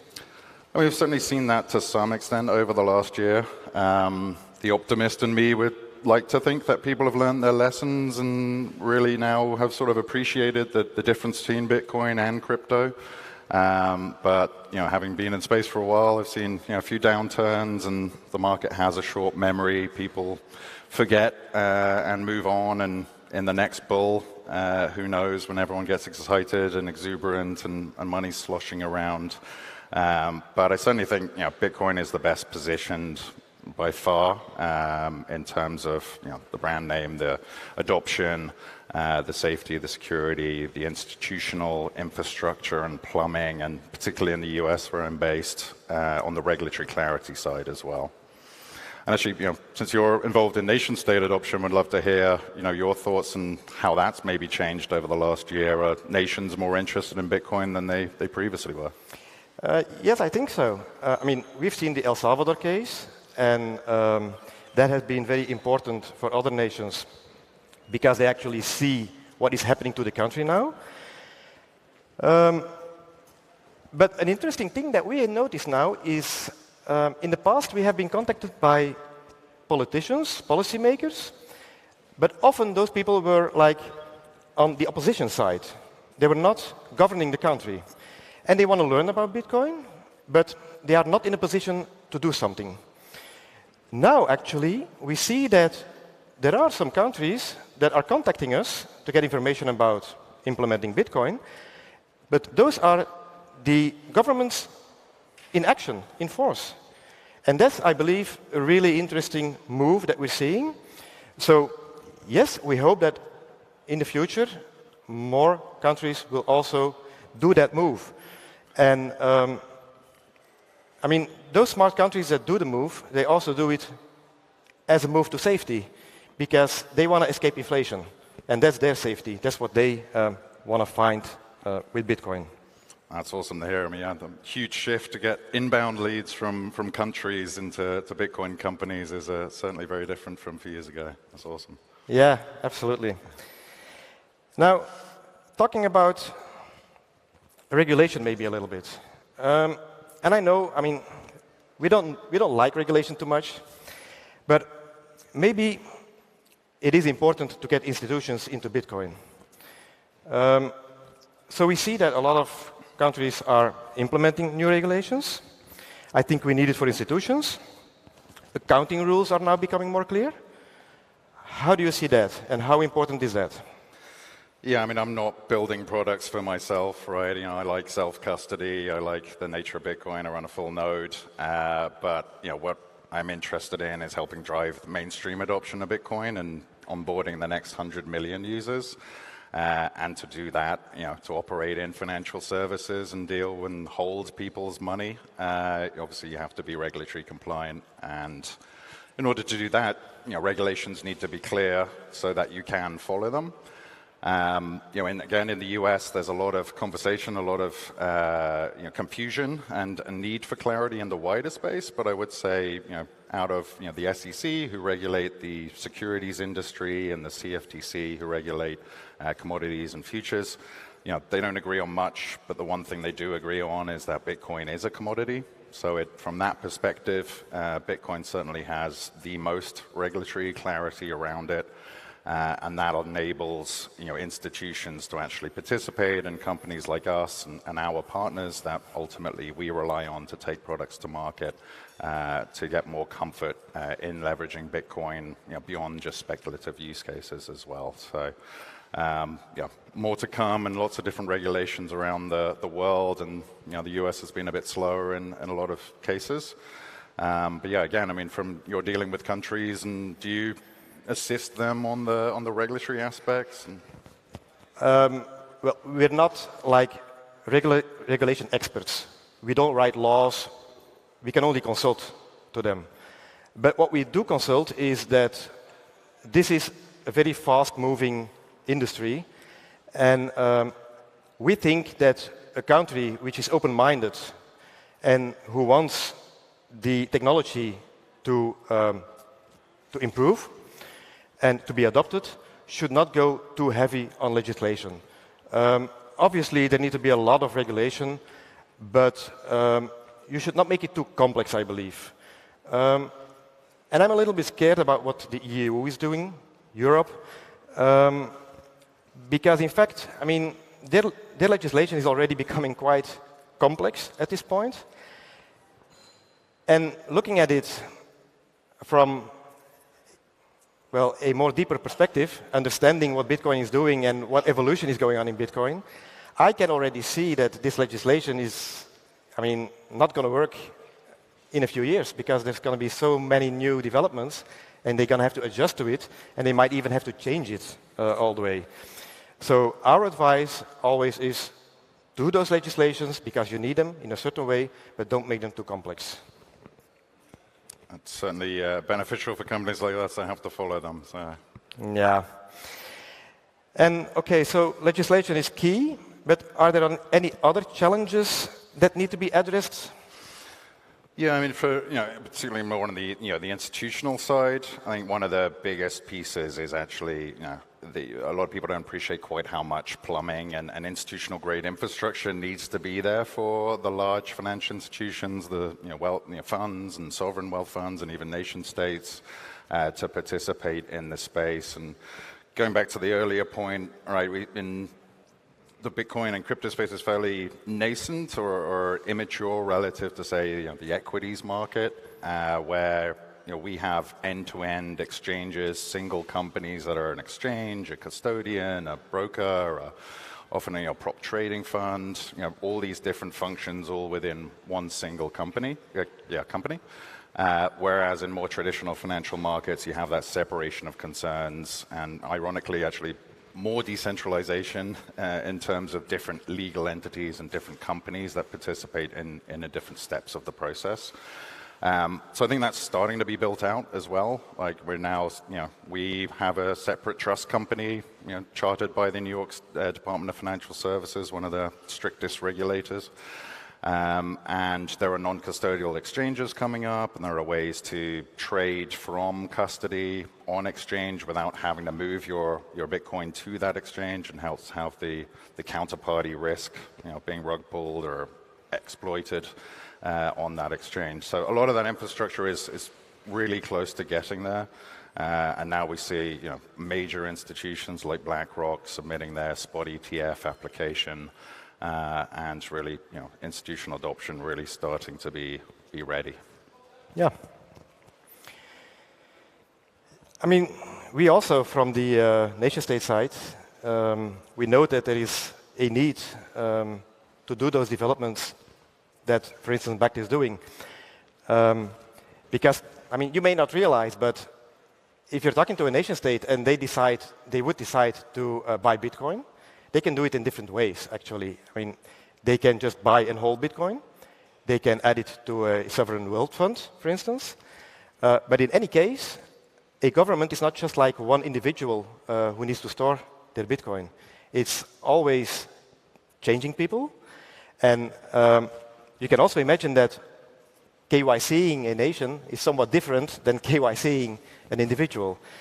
So we, as Gen3, when talking to nations, we try to get them into Bitcoin, but we will need those solutions built by companies like BACT that can help nation-states store their Bitcoin too.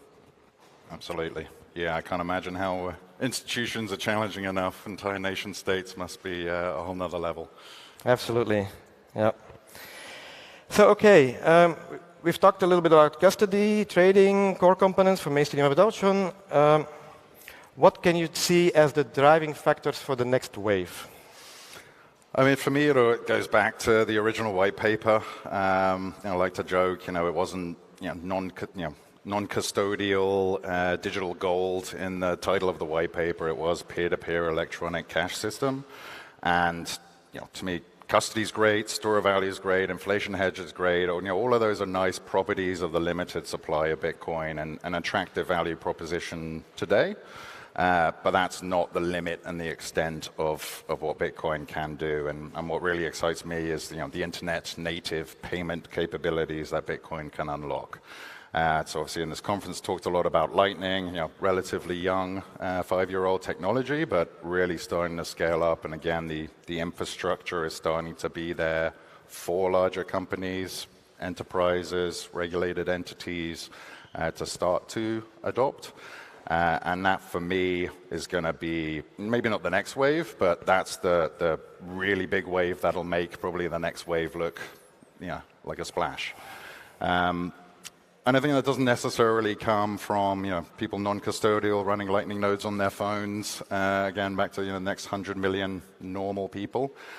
they may not even realize they're using Bitcoin. So day one, it may be someone sending dollars and someone receiving euros, and no talk of Bitcoin, no talk of Lightning, no need to know, just like we don't know about TCP/IP or HTTP when we use the web. But behind the scenes, we'll be using Bitcoin as a native bearer instrument for settlement, particularly across border, and abstracting that away from the users. And I think that's, from a product perspective, when you really have the best product market fit is when you don't even need to know or care about the technology under the hood. And that'll lay the infrastructure, the groundwork, the endpoints then for, okay, well now this is all in place, you can just do Bitcoin to Bitcoin and cut out the, the endpoints as well.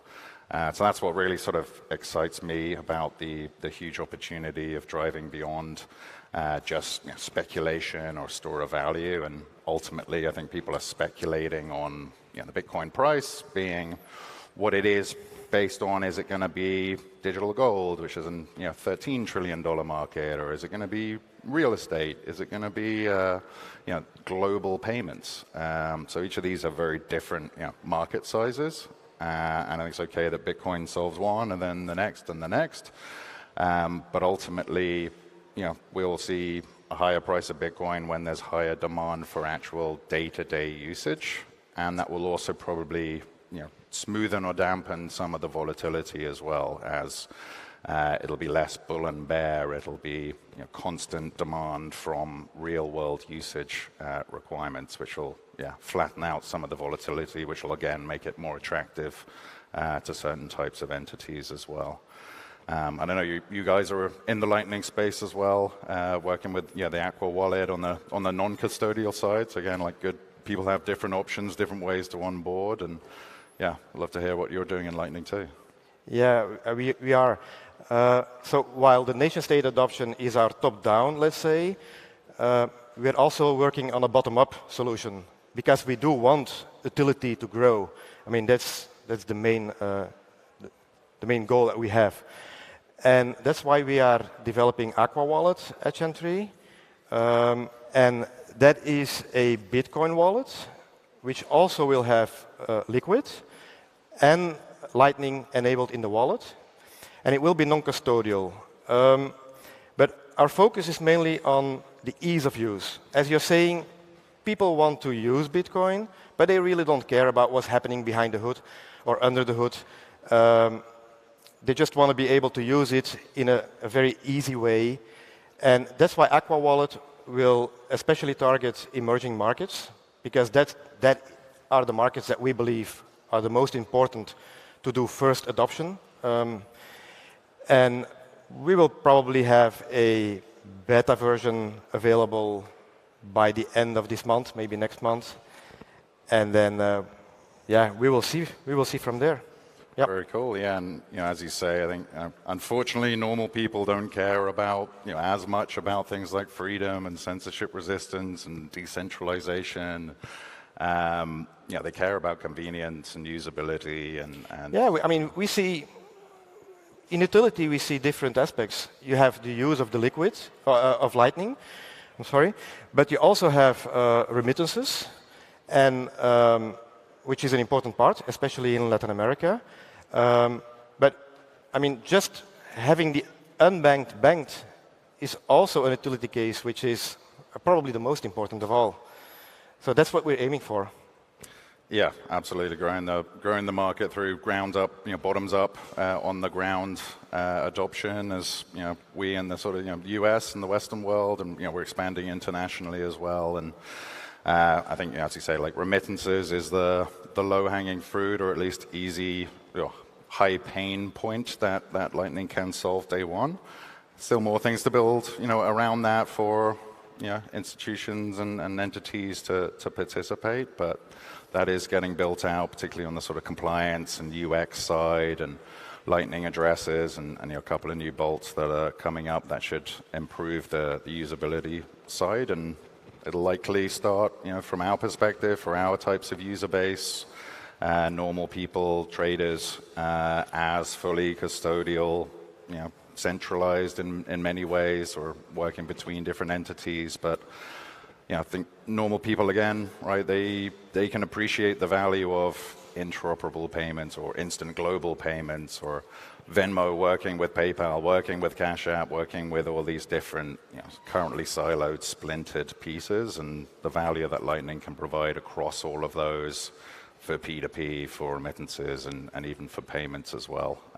So that's what excites me most personally, and we have a small team working on Lightning, and hopefully more to come publicly on that in the next several weeks. But really bullish on Lightning and utility ultimately being the core driver, and moving away from just this solely digital gold narrative that again serves its purpose, and for some institutions, and as you say, nation states and people who are affected by inflation, and even in the West, in the US, right, inflation is something that people talk about now, which is different from several years ago.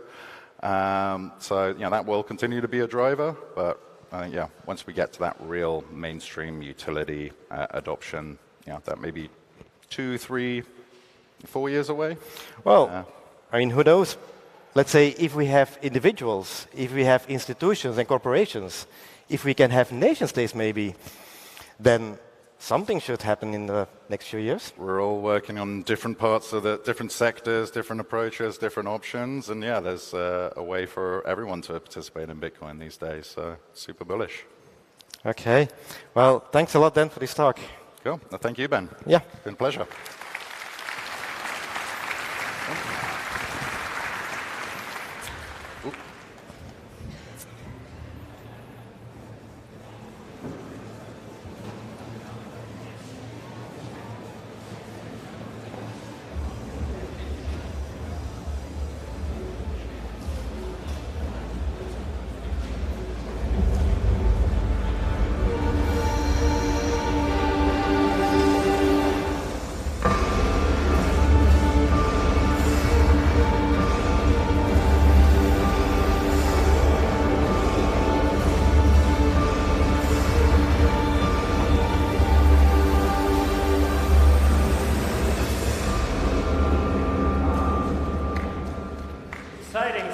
Wow, everybody, thanks for joining us. Give yourself a round of applause. It's almost lunch. We're almost there.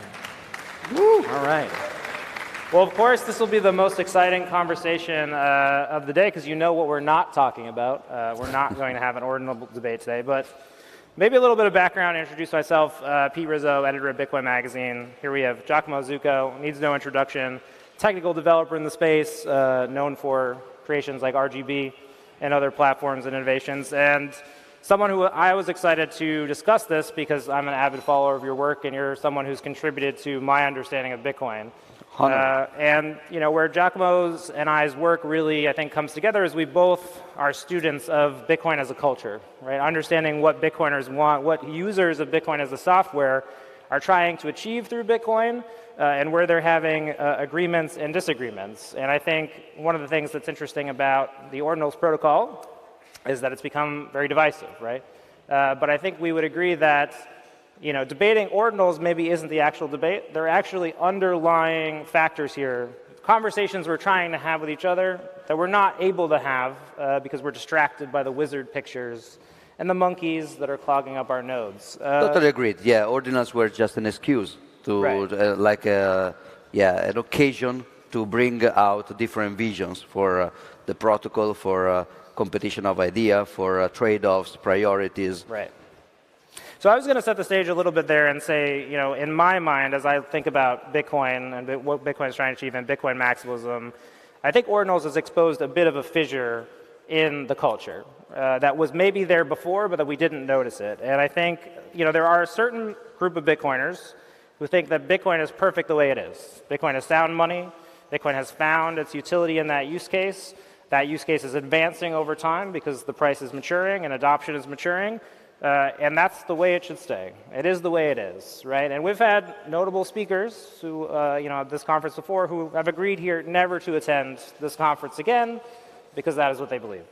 And I think there are some Bitcoiners who look at what's going on in the larger cryptocurrency ecosystem, seeing Bitcoin as part of that, and they see Bitcoin as sound money, but they also see it as programmable money. They want it to actually compete against these other use cases in the cryptocurrency market. I'd say they have a sea to shining sea, manifest Bitcoin, we must conquer the land.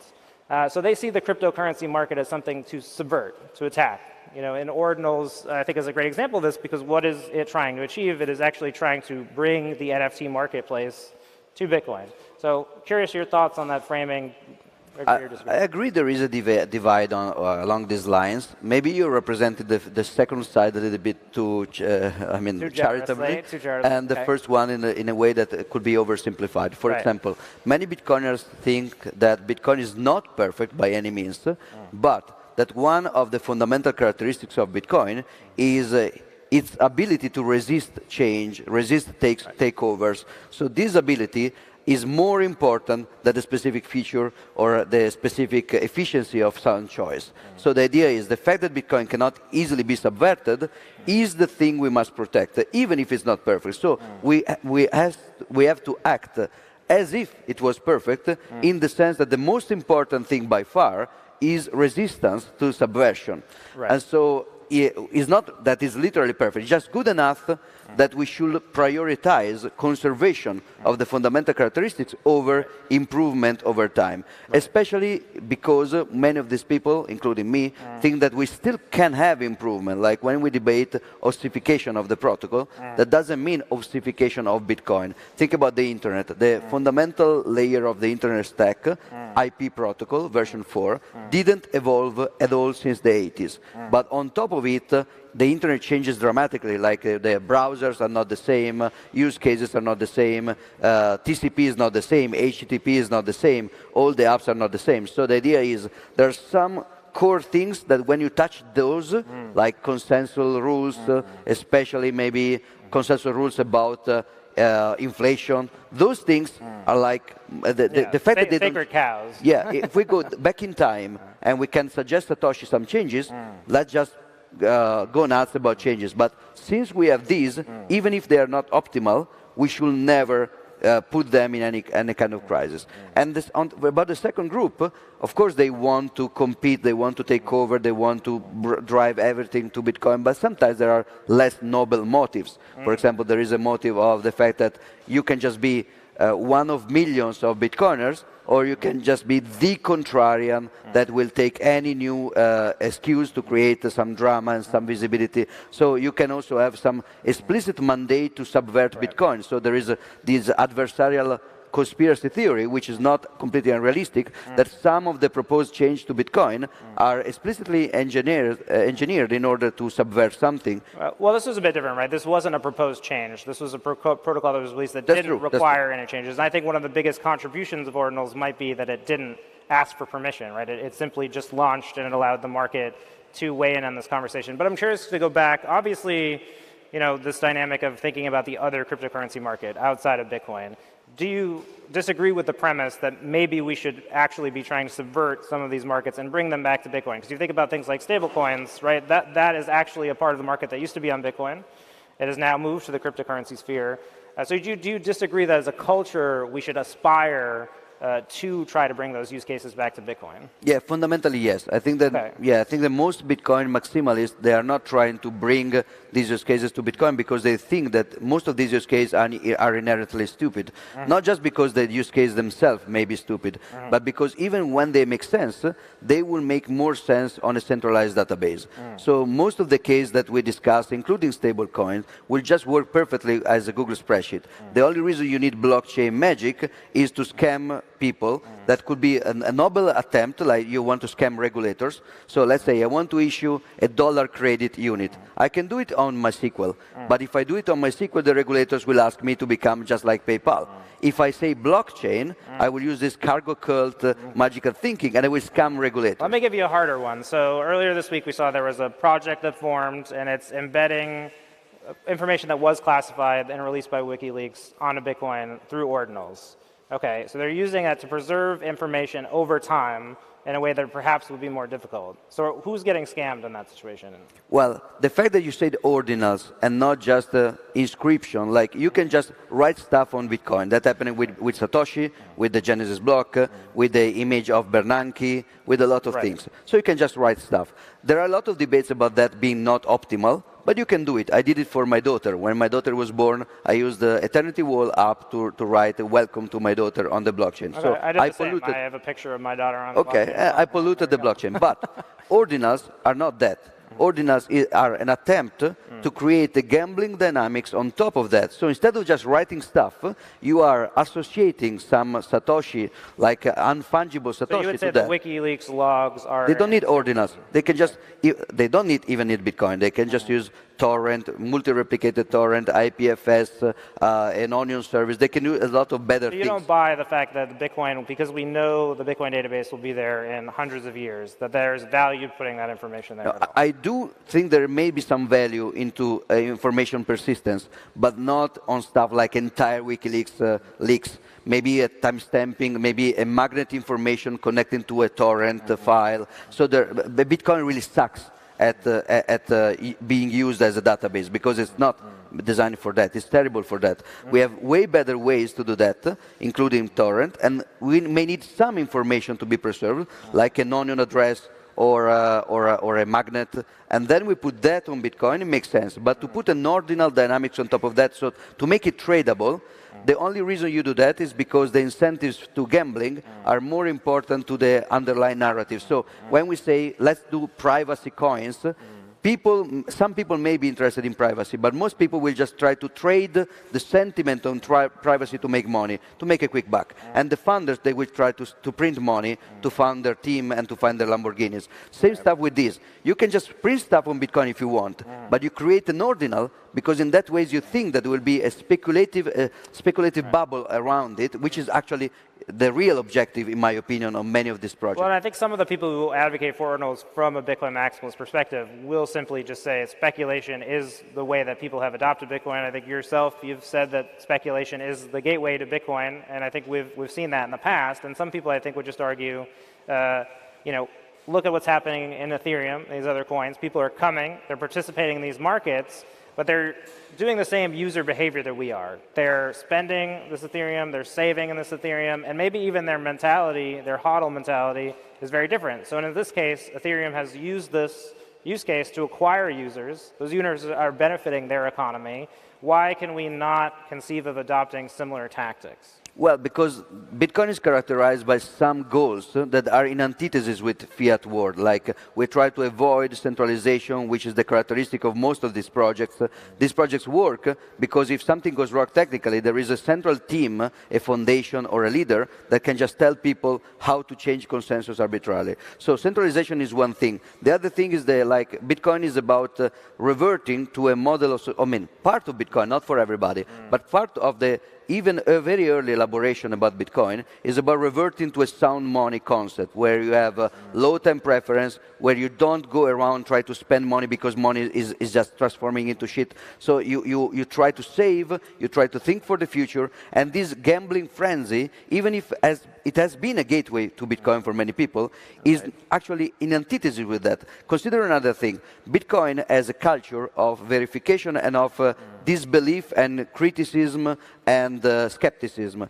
So in Bitcoin, even if a great actor like, let's say, Blockstream, Lightning Labs, they put up something that is not entirely accurate, friends and fellow Bitcoiners will absolutely eat them alive because it was not perfectly accurate. That's atypical in the market, because in the normal market, if you have a firm of spaghetti and on the packet there is like the tastiest of all, and that's not rigorously true, nobody cares. In Bitcoin, if you just do something which is not exactly true, people will get mad. Crypto is not less so. It's exactly the opposite way around. It's like more fiat than fiat. In cryptocurrency, the culture is let's just exaggerate with any kind of claim. The more outrageous we get, the more attention there will be on the token. So in many regards, crypto is not just not exactly Bitcoin, but it's the other way around. It's like, this is fiat, this is Bitcoin, and crypto is like an immune reaction of the fiat world to Bitcoin. So it's like the anti-Bitcoin, the way that fiat sees Bitcoin. So we should not take it over. We should just basically win so that fiat will die, including crypto, which is just an immune reaction within fiat. But don't you feel at some point that's pushing us to be, and I think this is the criticism from more of the ordinals camp, is that Bitcoiners have essentially collapsed into being some sort of moral police, right? Essentially, we're going around and we're saying this is the best way to do things, and we're unable to accept alternatives. So I'll give you an example. One of the things that really I thought was interesting about ordinals, say I buy an NFT on an ordinals. Really, technically, I'm just acquiring Satoshis, and I'm acquiring data associated with those Satoshis. So what I've done is I've overpaid for that Bitcoin, right? I've now acquired some Bitcoin, and I have some useless data. Maybe that will go to zero forever. But I have Bitcoin, right? I, as a user, have acquired Bitcoin.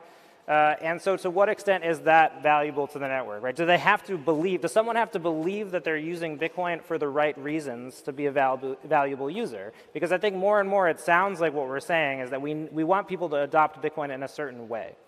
I think that adoption that comes through this kind of roundabout ways is very weak adoption that will be scared away easily when the fact that the narrative they used to adopt it was not true fades away. I mean, there are two arguments here. The first one is that not every kind of adoption is necessarily good. For example, if you have chain analysis companies trying to de-anonymize users, spying on users, and they see Lightning, now they want to do attacks on Lightning privacy, so they will buy Bitcoin to create channels to perform basically probing attacks. So now they are buying Bitcoin, they are helping the liquidity of Lightning Network in order to de-anonymize people.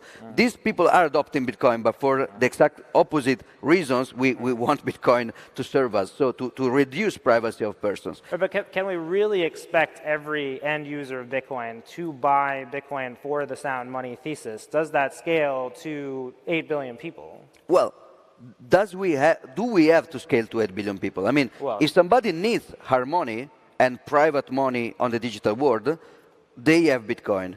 If they don't need it, if they don't want it, my thesis is that they already have fiat. Like, if you want cheap money, if you want printing money, if you want centralized teams, you already have the fiat world. The world is yours. We are the niche that are creating the alternative. But that's not, as a culture, that's not what we're saying. We're actually saying that fiat money is a great societal evil and that it's morally bad, and therefore you should adopt Bitcoin. So you can't then defend that argument by saying, oh, okay, well, if you don't like what Bitcoin does, or it's not going to scale to 8 billion people, it's okay to use fiat currency. That, to me, strikes me as contradictory, because essentially you're using the same logic to argue two different points. No, it's the difference between like an imperialist belief that wants to conquer everybody and, the Amish community. I mean, we think what you're doing is evil. Okay, so you want to be the Amish community. We want to be left alone. Okay. We have an alternative. We have a plan B.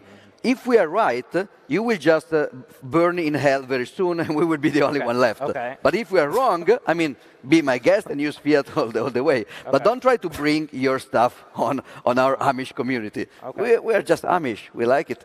Right. Okay, but so you don't sympathize with the people who say, okay, maybe not everyone's going to get this right away, but maybe over time they can become convinced. I'll use myself as an example, right? I wasn't someone who would initially maybe adopt Bitcoin for some moral reason. I come from a privileged, U.S. background. The financial system works for me, and it wasn't something where I immediately understood the revolutionary societal implications of Bitcoin and then even identified it. I was agnostic about Bitcoin and cryptocurrencies for years. It took me a very long time to identify it. So if users are going to take a very long path to Bitcoin, but eventually they're going to assimilate the values. It sounds like some of the times when people argue, they're saying, oh, we can't have speculation on Bitcoin. What they're saying is, like, we don't think our values are ultimately going to win. If you think you have better values ultimately, shouldn't we encourage people to do those things and just realize that they're going to win out, right? Ultimately, our point is so well defined. Our values are so much better that they'll beat these other values. So it doesn't matter if we get people to use Bitcoin for this facetious reason. I mean, ultimately everybody's free, so there is no proposal to act violently on anybody. But as far, well, no, you're right. There may be some Bitcoiners that will say Gary Gensler will kill the ordinals, which is something I would not condone. There are people who are actually calling the state to enact violence against proposals like ordinals. That is 100%. Yeah, okay, that exists. I am completely against that. But as far as freedom is concerned, we can welcome you when you discover the ideas behind Bitcoin. And I mean, when you changed your mind about Bitcoin and crypto, we were very welcoming, I think. You were much nicer to me after that. Right, yes. right. you entered the Amish community, you grew your beard, you started to build your farm, and then everybody was happy with you. The point is that we don't have to pretend to accept something we don't believe but in. What are you disagreeing with? So in the case of me buying an ordinal and overpaying for my Satoshis and then getting my random dog picture, like what about that activity is so objectionable to you? That I've overspent on the Bitcoin? Like that? No, that for example, for me, buying shitcoins is not really more a problem.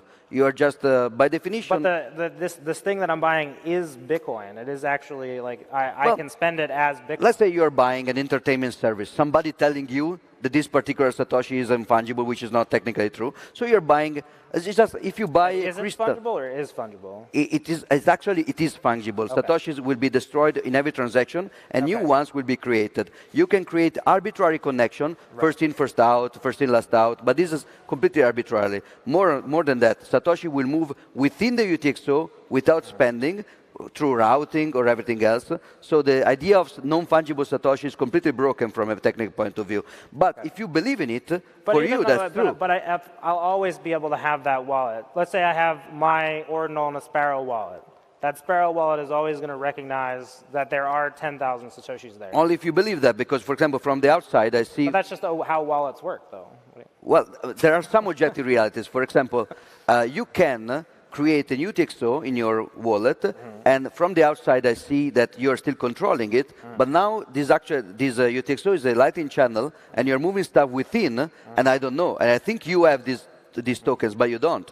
Okay. And maybe I will prefer to use a first in, last out heuristics to connect. Let me give you this metaphor. You have gold. You know that people are basically minting gold into other coins. They are melting and minting it. And I look from the satellite like these tracks of gold coming in and out. And based on some arbitrary heuristics, I say this atom of gold is the same of the track that entered. That's not true, but since I cannot know, I would just make an heuristic up.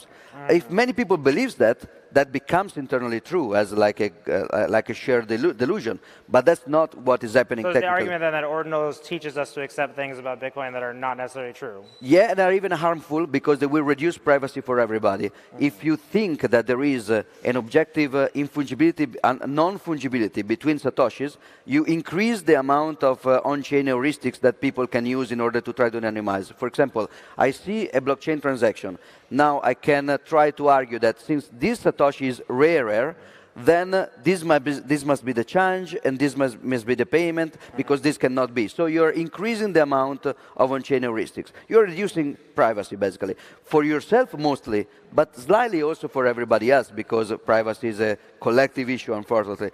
But my point would be that you buying that NFT is not evil for me. Maybe you know that it's bullshit, but you think it will go up in price, and so you're just giving a honest signal to the market. I think that this will go out. My issue will be with shilling that, or with promoting that, or with misguiding people into believing that. So for me, promotion is more annoying than buying. If you want to buy, like for example, you think that people will freak out for COVID, and you want to buy masks. You think it's stupid, but you do it. Or people are becoming all new age hippies. They will buy crystals to cure cancer. And maybe you're a doctor and you say, well, this doesn't make any sense. But if people that really want to cure cancer with crystals, I will buy crystals. That makes sense from a speculative point of view. But if you write an article explaining that actually crystals do cure cancer, I'm very skeptical about that. Let's talk about RGB for a second. So you have worked on a protocol that allows people to do similar things to ordinals. Would you agree with that statement? In a way, I will. Sorry, someone using RGB potentially in the future could issue a project that might look like an NFT. That's correct. Okay, so why is that not something that is being used in the market? Why do you feel comfortable advocating for that, knowing that it has the same effects, or might have the same effects as ordinals would have? Some of the effects, not others. But anyway, the history is Peter Todd has an idea, client-side validation. This idea is good for Bitcoin, and we care for Bitcoin. Implementing this idea on Bitcoin directly is probably impossible. So we think about experimenting with this idea with other tokens. And in every What's public... the idea again? Sorry, client-side client-side validation. Okay. That's That for RGB, people? basically. Yeah. So basically, in order to get funding and to experiment on stuff, we say in any public occasion, I start presenting RGB in Lisbon in 2018. You still see the video. And I say, OK, this doesn't make sense. I mean, tokens don't make any sense. But we want to experiment with this cool technological vision because in future we could... If you don't think they make sense, why would you have made a technology that allows them? Because this technology eventually will allow us to scale Bitcoin on client-side validation. We will have eventually, I hope, RGBTC. And that's what we are really caring for. In the meantime... Sorry, what will RGBTC be? Bitcoin represented on RGB. Okay. So you see a transaction on the blockchain that doesn't represent a real Bitcoin transaction because it's the second layer, basically. Okay. It requires a two-way peg, which is this holy grail that we don't know how to achieve. So it may never happen. But the model is cool, and we want to experiment. In the meantime, my point in Lisbon was, if you really want to scam people, at least don't pollute the blockchain. So that's the difference with ordinals and inscriptions. If you want to pollute people with, if you want to scam people, at least do that in a nice way.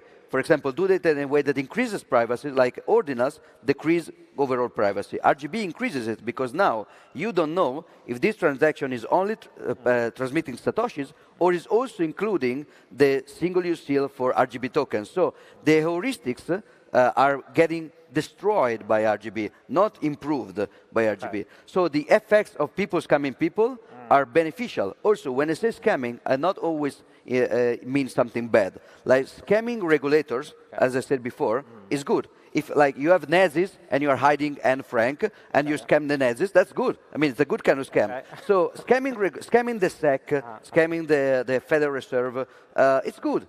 They are violent actors. They are trying to prevent us from moving money. Let's scam them. So if you want to use blockchain Woo to do a stable coin in order to avoid KYC on the secondary market, go for it. But if you want to scam your users, so if you are doing an ICO where the purpose is not to scam Gary Gensler, which would be great, but it is to scam the grandma that is going to buy this token and get poor, that's the moral issue. So as the creator of this standard, what outreach have you made to the ordinals community? Have you? And why have you taken that approach? So basically, the idea of RGBs comes way before the ordinals. And when we see the... Right, but I'm saying that because we accept that the users of ordinals have a similar interest, potentially, to the users in RGB. Let's say the users of NFTs has the similar interest. So in Lisbon, I said, OK, maybe you can use RGB for art and this kind of NFT. I'm skeptical. I think it doesn't make any sense. You should just use a database. But if you really want, let's use RGB. There are some nice things to RGB about that, for example. In RGB, you have to pass peer-to-peer a data load, which is not on-chain. So you can pass the picture directly. If you want to give me a monkey or a zombie or whatever these crazy things are, right from media. You should just actually give me 2 megabytes of image without polluting the chain. That's great for NFT. It's even good because, in a way, you can sell images that are secret. While with other protocols, you have to publish the image, so everybody has a copy, and you just have to pretend that this copy is special, which is not. In that case, with RGB, you can actually keep secret an image, and I give it only to you. It will just become public when you give it to him, and he gives it to her, and so on. It will just spread out. But so it can be nice. My thesis was, do you need RGB for that? No. You can use MySQL. Would it hurt for you to use RGB? It wouldn't. So we talk regularly with NFT people, like the people working for Diba and the Bitmask, and they do RGB. They do NFT on RGB, and we are happy. I will not buy it. In Lugano last year in October, there was Federico Tenga issuing an NFT on RGB. And Peter Todd and Mir were exchanging it, scamming each other. And then we were like tweeting, OK, we scammed each other, which is cool. Let's scam each other but you're really scamming the state, or you're scamming the blockchain. At least we're creating a way to scam each other without polluting the blockchain, which is cool. And this way has the additional benefit that in the future, we may use it for Bitcoin itself, which is very, very cool. So I think to the people who are using ordinals and not using RGB, do you see a future where they might make the choice to use an RGB over ordinals to do what they're doing? Is that an outcome that you would like to see? No, I would like to see the outcome where they just grow up and work instead and get Bitcoin. That, but if they have to... But we know people have traded... We know the NFT market has existed now for almost 10 years. Well, yeah, if you count rare papers, yes. But the kind of hype that we see... And we know that they're bringing new people into the industry generally. The crypto industry, not really the Bitcoin. But you would accept that these are, at least in the public, tangentially rated. When you go on CoinMarketCap, it doesn't tell you that Bitcoin is not crypto. Yeah, sure. But that's not the metric I want to optimize for. But anyway, if they cannot just find a different, more productive objective in their life, I respect that.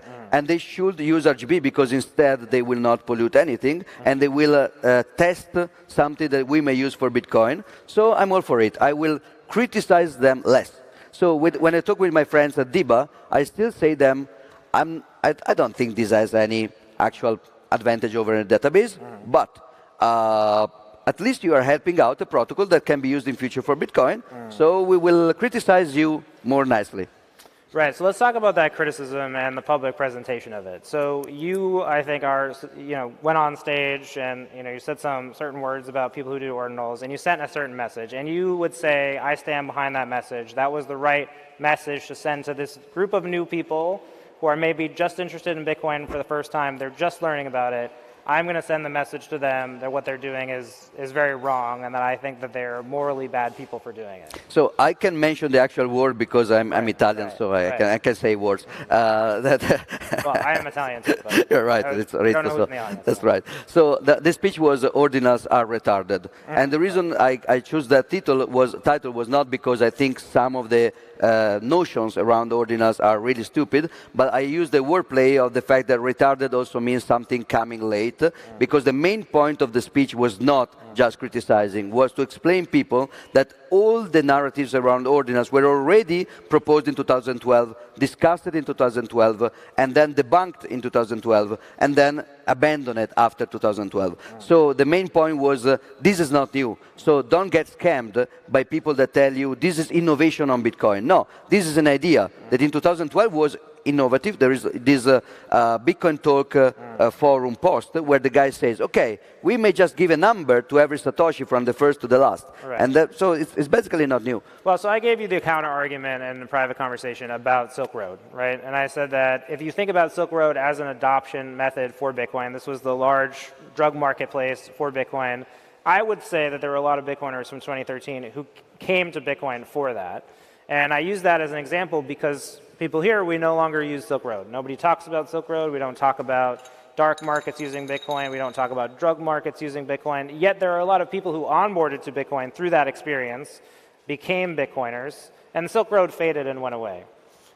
But they stayed within the ecosystem. Do you think that something like that with ordinals is impossible for some reason? Why? Because the actual what they're doing is somehow morally bad, or what would be your argument? Well, it seems symmetrically opposed. Like with Silk Road, you had some people that wanted to buy some things. Some of those were like recreational substances. Well, they didn't want to buy. So they wanted to buy particularly illegal things. That was illegal. Some things, books, sometimes Bibles, sometimes marijuana, sometimes other kind of recreative substances, because they just wanted recreative substances. Sometimes medical substances.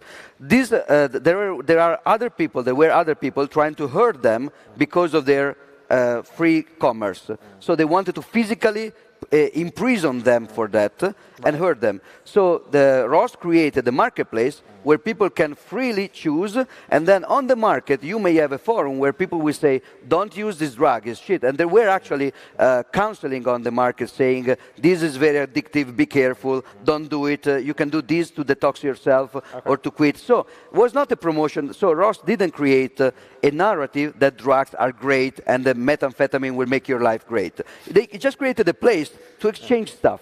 Because this stuff was illegal. What Ordinals did was doing something that was already legal, basically like writing pictures, and using a very scarce, precious asset, which is the Bitcoin blockchain, for no other reason than just technological hype, pseudo-technological hype, presenting as new, as innovative, something that was already possible with just like a Google spreadsheet.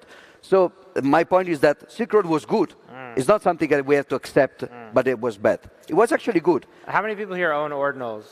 Have an ordinal, they've experienced, they've bought and sold something? Okay, a little few. So we have some people. Well, I will exit from there, so you will not get me. You won't be publicly identified. So what do we do now with this attention, right? There are people who are coming to Bitcoin for the first time. This is their first touch point with Bitcoin, is through the Ordinals protocol, maybe it's interfacing with one of these markets. What do we do with these people then? One-to-one, like what would you say to them? How do you get them to be productive for Bitcoin? Because isn't that the goal? We don't want people to be productive for Bitcoin. Well, let me give you a redemption story. It was 2014, and I was here in Amsterdam, and there was a Bitcoin conference in the docks. Bitcoin 2014? Yeah. 2014, yeah. And I was here, and there was this like the biscuit with the honey, something waffle that they said. Well, it was very, very a nice waffle. Yeah, very nice waffle. And this Ripple stand told me, I cannot give you this biscuit, but I can give you a Ripple token representing the biscuit. If you install the Ripple wallet and you give me back the token, I will give you the biscuit. And I did it many times because it was very good. And then I was a Ripple fan because, I mean, this is faster than Bitcoin. So I was convinced that this just works. I used it, it does work.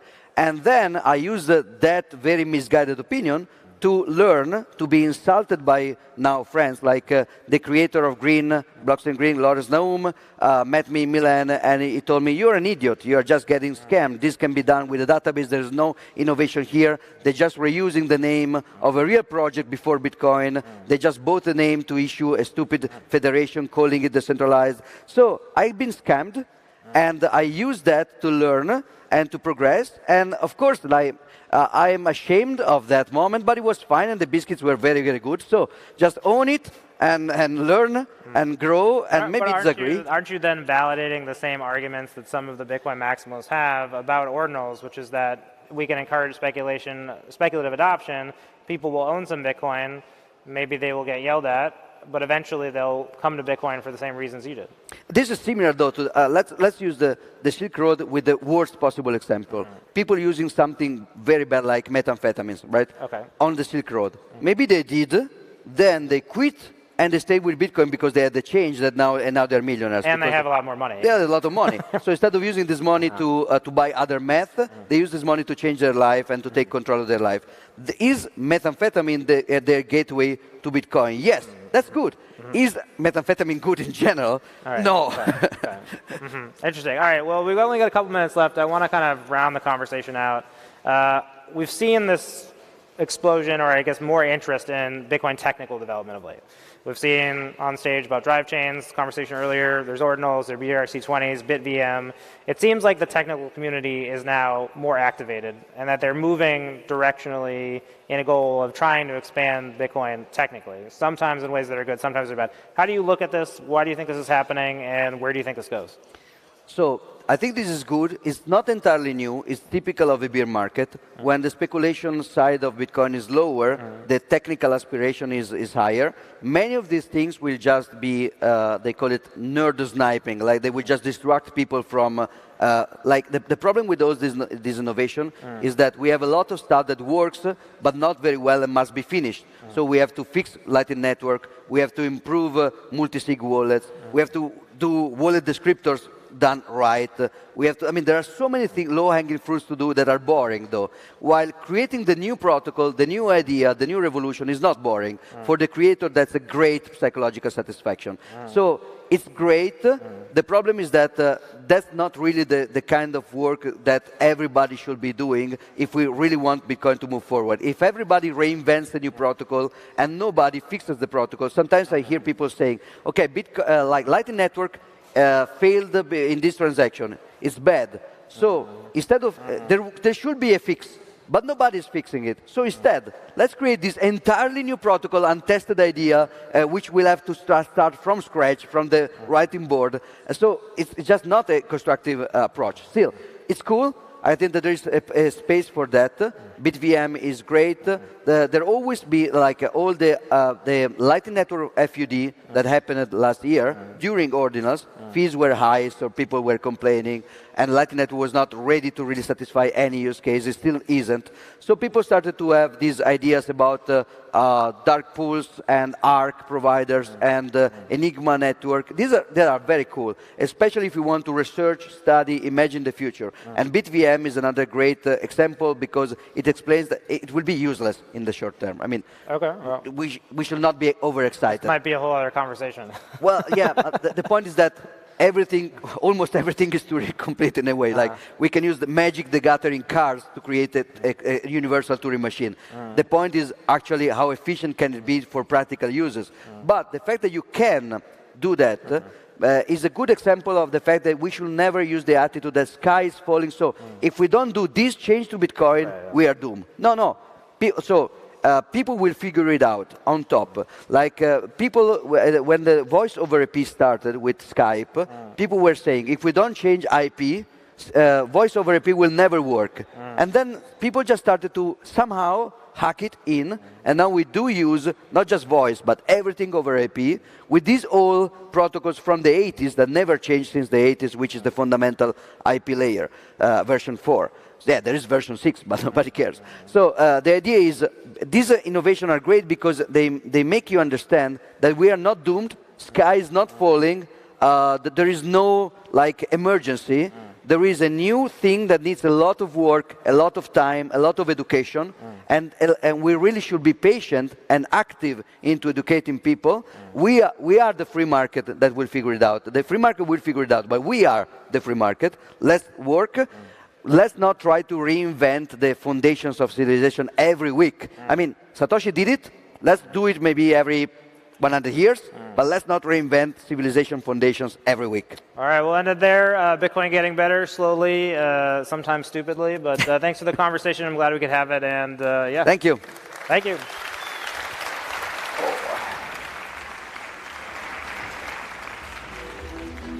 Since 2013, institutions have trusted BitGo for their digital asset needs. Backed by Goldman Sachs and other top investors, BitGo brings together the best of Wall Street and Silicon Valley to deliver institutional-grade security, compliance, and financial services. Today, we support all major coins and blockchain protocols and process 20% of all on-chain Bitcoin transaction volume for over 1,500 of the world's top institutions. When it comes to crypto, institutions trust BitGo.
Thank you, Miami, for the last 3 years in this amazing city.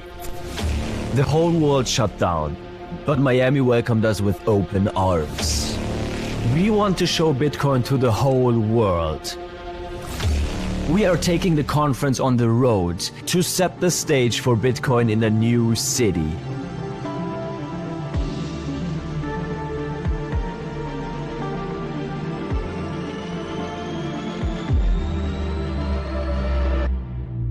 Nashville. Bitcoin 2024 is coming to Nashville in Tennessee. A city that is known as a music and freedom city. Bitcoin 2024 in Nashville from July 25th to 27th.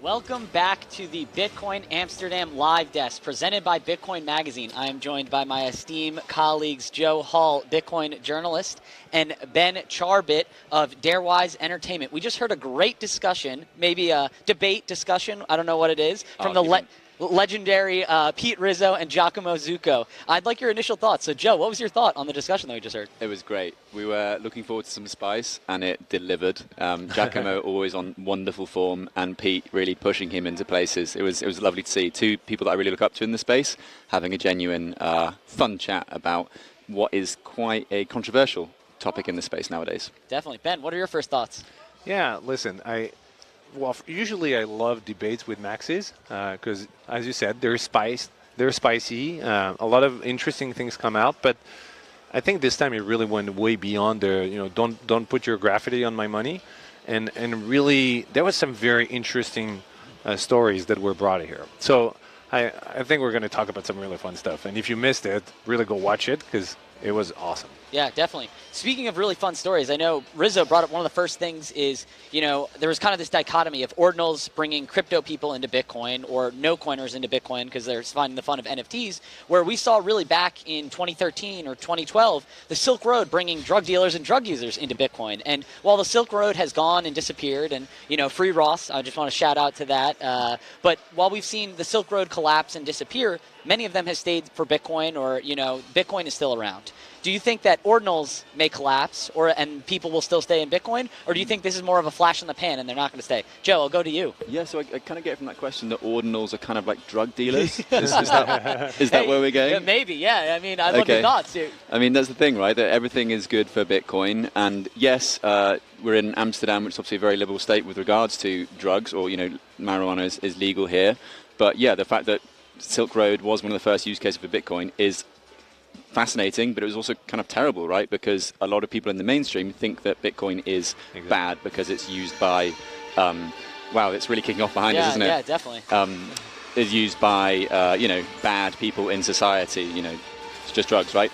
But yeah, whether or not the ordinals thing, I'm kind of losing my thought as I'm being distracted by what's behind me. Could you repeat the question, sorry? Yeah, so do you think that drugs and ordinals are like a flash in the pan for bringing people in? So drugs or drug users were using Bitcoin in order to get drugs, or do you see it as more as ordinals being basically the gateway drug into Bitcoin? Maybe a healthier way into Bitcoin. No, and it's an attractive narrative, right? The idea that, oh, look, it's good for adoption because we've got all these people wearing wizards costumes and going in the showers and doing videos and things. But I've not interacted personally with people that have been brought into Bitcoin in that way, other than the occasional bit of Twitter sphere banter, so I can't really comment properly. I think that might be a better question for our friend over in the corner. Yeah. Well, I'm happy to chime in. The first thing that I also want to emphasize here is that, yeah, it would be good to stop always bringing back these stories of, drug dealing and black market, because we have to get rid of this this prejudice now that people are still that we're still kind of carrying when it comes to Bitcoin. The point is, for some of us who are really interested in massive adoption, then I think your question is very relevant. We're not there yet, absolutely. I don't think that right now you have a lot of adoption of Bitcoin that's coming from ordinals, but I think this is the plan. This is the point. Ordinal is bringing culture to Bitcoin when Bitcoin was mostly used so far as an infrastructure to transfer value. Now we can actually build experiences, build entertainment, content, culture. So I think this is exactly the plan, but we're still at the very beginning. Definitely. It was brought up, Giacomo kept saying, don't, if you're going to scam people, just don't waste my precious block space, is kind of what he was saying. Well, we see Bitcoin as permissionless, and, you can do things, whether it's, you can use Bitcoin however you want, even under the guise of authoritarian governments or oppressive companies that we've seen centralized over that, whether it's social media platforms.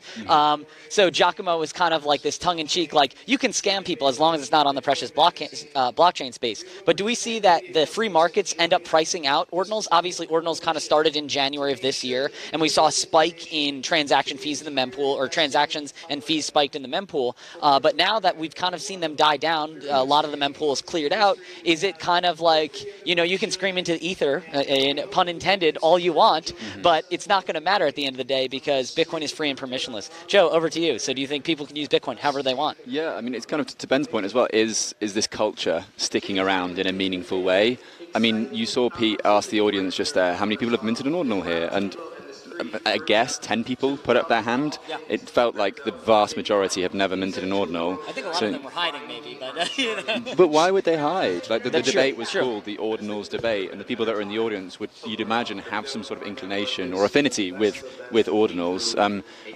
Like Bitcoin culture, it's this great encompassing word. It goes from everything from like carnivore maxis to like vegan eco warriors. There's no discernible Bitcoin culture. If ordinals is another aspect of Bitcoin culture, fantastic. If it does bring people into learning what money is, what sound money is, and that sort of thing, or if they're just using it as a tool to make themselves more productive with their lives, fantastic, all power to them. But I think that the ordinals is a lot of hot air and a lot of marketing and a lot of like big name Bitcoin influencers being like, look how good I'm doing, look all this amazing work I'm doing for the community. And makes you wonder, like, is that maybe virtue signaling? Is it going in that direction? Is the ordinals sort of seen, is it virtue signaling? Ben, so what are your thoughts on the way the community's been, or is this virtue signaling basically to get people on the Bitcoin? So the first thing is Giacomo was still very respectful of freedom, and I think it's important to mention it, that this is the whole point, right? Everything is permissionless, fully decentralized, and that's the virtue of Bitcoin. Now, when we take a little step back and look at the big picture, Bitcoin is the largest, it's the prestige chain.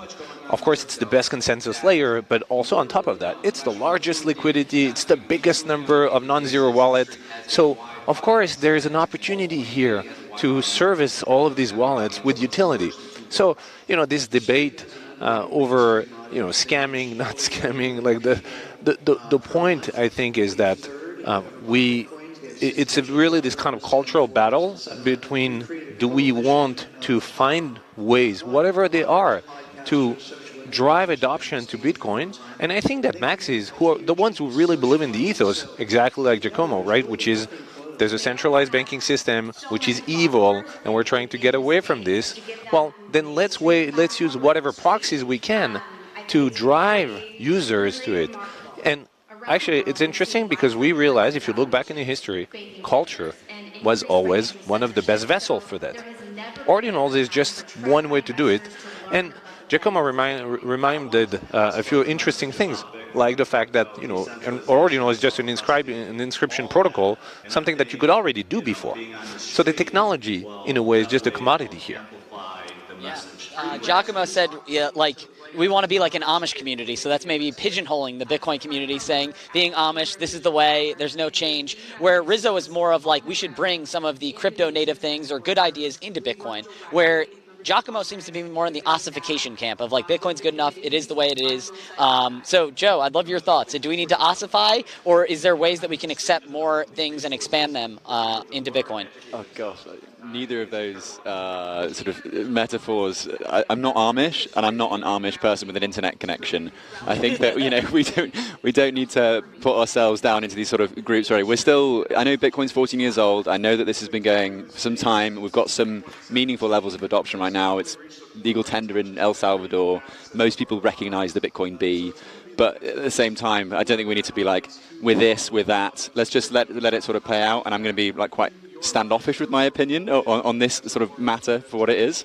And yeah, I mean, ossification, it's a big word that's banded around a lot within the Bitcoin community, and I'm not technical minded. I'm not technically experienced enough to give a full answer on whether or not we should ossify or not. Bitcoin is good enough for me at a technical level, but we're seeing with BitVM and Robin's new protocol that there are clearly ways in which we can push Bitcoin further without doing a soft fork. So that's fantastic, right? But I mean, would you call that an ossification strategy, even that it's not a soft fork? I don't know. I guess I'm undecided. I do think that there's things that we could do with like BitVM, like you brought up, or even I know CTV is kind of making its rounds away. We had a discussion about BIP 300. Personally, I'm not a big fan of BIP 300, but there's ways for debate for whether it should be implemented or not. I do think that maybe we should ossify around certain things. Like I'm a hard believer in 21 million for forever for Bitcoin, and then even Peter Todd brought up like he was bringing up our tail emissions enough or all of that. That's something that I'm also against. But I guess it's kind of us as a community. Even though it's 14 years old, we're still kind of finding our niche. And Ben, kind of going to your point of like mass adoption, we're obviously trying to grow and expand. I'd love to hear your final thoughts on just like the community as a whole. How do we grow for mass adoption? Yeah, I am not one of these old Bitcoiners and who was there for the technology or original there for the ethos. I discovered this later. I'm a fully convinced one now. And of course, what I care about is whatever avenues we can explore to really increase adoption. So I still believe that we should not really change the consensus layer because that's the beauty of it. It's simple in a way, and so it's probably its best value today that it's very different from the others and it's protected against change and thanks to its decentralized nature. But we can build on top of it. And so I think that's a way maybe to, bring these different communities together in a middle ground where there are avenues to explore where we don't have to be that disruptive and still try to create other opportunities to grow. And because, my mother, when she'll eventually join, she will not really care about everything that we just spoke. Yeah. She will. All right, that was a great discussion, guys. We're heading back to the main stage now. Stick with us. It was a little bit short.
Hello, Amsterdam. Bitcoiners from around the world, welcome to Amsterdam. Those of you that don't know me, I'm Aaron van Weerdem. A little over 10 years ago, I discovered Bitcoin, and I was just starting out as a journalist, looking for interesting topics, basically. And I was interested in finance, and I was interested in the free and open source movement and the ideas they had about the future and technology. So when I learned about Bitcoin, it sort of clicked for me pretty fast that this was a potentially very revolutionary idea. The mainstream media at that time didn't really agree with me. It was very negative at that time. It was all Ponzi schemes, all scams, only for criminals. So at first I started a blog, so I started to write in Dutch, and I started to sort of counter the mainstream narrative, starting to explain why I thought Bitcoin was actually interesting. This morphed into a news site. I ran a news site in Dutch for about a year, and at that point Bitcoin Magazine hired me, basically as the first staff writer there. This was also around the time that the block size wars were just kind of started, which I thought was very, very interesting. So I started to cover that basically as a war correspondent. That is what it sometimes felt like. There were no actual bullets flying around my head, but it was a very tense and heated time in Bitcoin. Now 2017, the block size wars were over, which meant that I was without a job, not literally. I was still working with Bitcoin Magazine. But if you're a war reporter and there's no war, what are you going to do, right? So at this time, I was the technical editor of Bitcoin Magazine, so I was writing a lot of technical articles, but that's not really what my background is. My background is I'm actually a historian, and the reason the reason I wanted to be a historian is because I thought if you want to sort of understand the world, if you want to understand why we are where we are, you've got to understand where we came from. And I thought that I didn't really understand where Bitcoin came from. I had some ideas. There were some graphs online or of previous technologies, you know, Hashcash, RPow, BitGold, that sort of had this timeline of, you know, where Bitcoin came from, but it was kind of just that. Or if you opened the book at that time about Bitcoin, there was sort of the first chapter would mention something about the cypherpunks, this activist group that wants to bring privacy to the world in a way, but there wasn't a lot. So I wanted to research more. I wanted to learn more.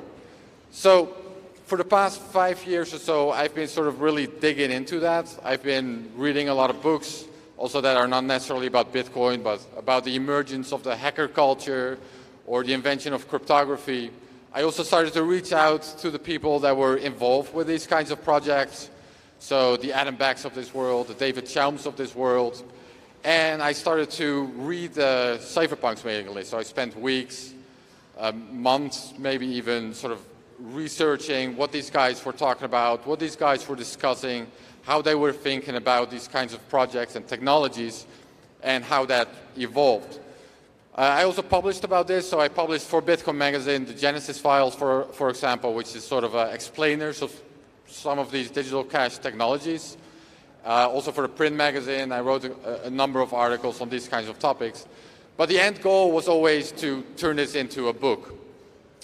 So about 6 months, I finished the first draft of this book, which I, at that point, open sourced, which is a bit of a misnomer, you know, there's no source code, but I made it public. And anyone could read it and give suggestions and offer feedback and anything like that. So I announced this at the conference in Miami, and since then I've been taking in this feedback and trying to improve my book. So now I'm happy to have finished this book. So it's called the Genesis book. Let's see if we have a QR code. There we go. So it's now available for pre-order as of today. I like to think of it as sort of the origin story of Bitcoin. So if you're a veteran Bitcoiner, you might learn something new, like there's maybe some nice little anecdotes. For example, the time Adam Back, during the crypto wars in the 90s, it was illegal to export crypto protocols outside of the United States. So what Adam Back did is he printed the RSA protocol on a T-shirt. So at that point, if you would leave the United States wearing that T-shirt, you were technically a weapons exporter. So that's the shirt I'm wearing today. I don't know how it got past security. What else? Yeah, so if you're pretty new to Bitcoin as well, it sort of explains Bitcoin in a very step-for-step way, sort of the different aspects of Bitcoin and how it all sort of over the years evolved and came together, and how Satoshi pieced it together to create Bitcoin in the end. So this is going to be available January 3rd is the plan. I did have 21 editions available at the conference, sort of a special, it was actually my raw manuscript that I was selling. That's sold out apart from the #1.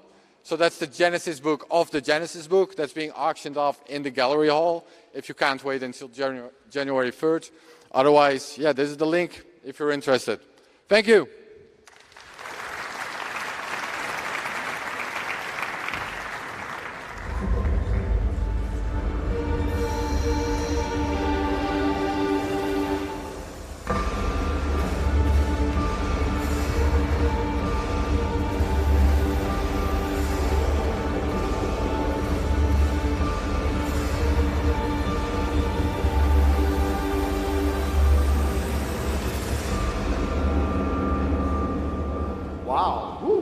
Hello, everyone. Thank you for joining us here today. Very excited to talk to you about $1 million in seed capital that we're going to be giving away today. Some of you might remember me. I'm Roy. I'm Chief Risk Officer for Samara Alpha Management. I was in Bitcoin Miami announcing this contest where we're looking for innovative strategies around Bitcoin, financial strategies on managers that we could deploy capital into, and that's what this $1 million in seed capital is. I'm joined here by Adil Abdulali, our Chief Investment Officer, and he's going to get into the contest a little bit and the finalists and ultimately announce the winner. But before we do, just a little bit about Samara Alpha to refresh your memory. We're a digital asset management company. We're very Bitcoin specific, Bitcoin heavy. And as I said, we're seeding managers, which is why we're here today.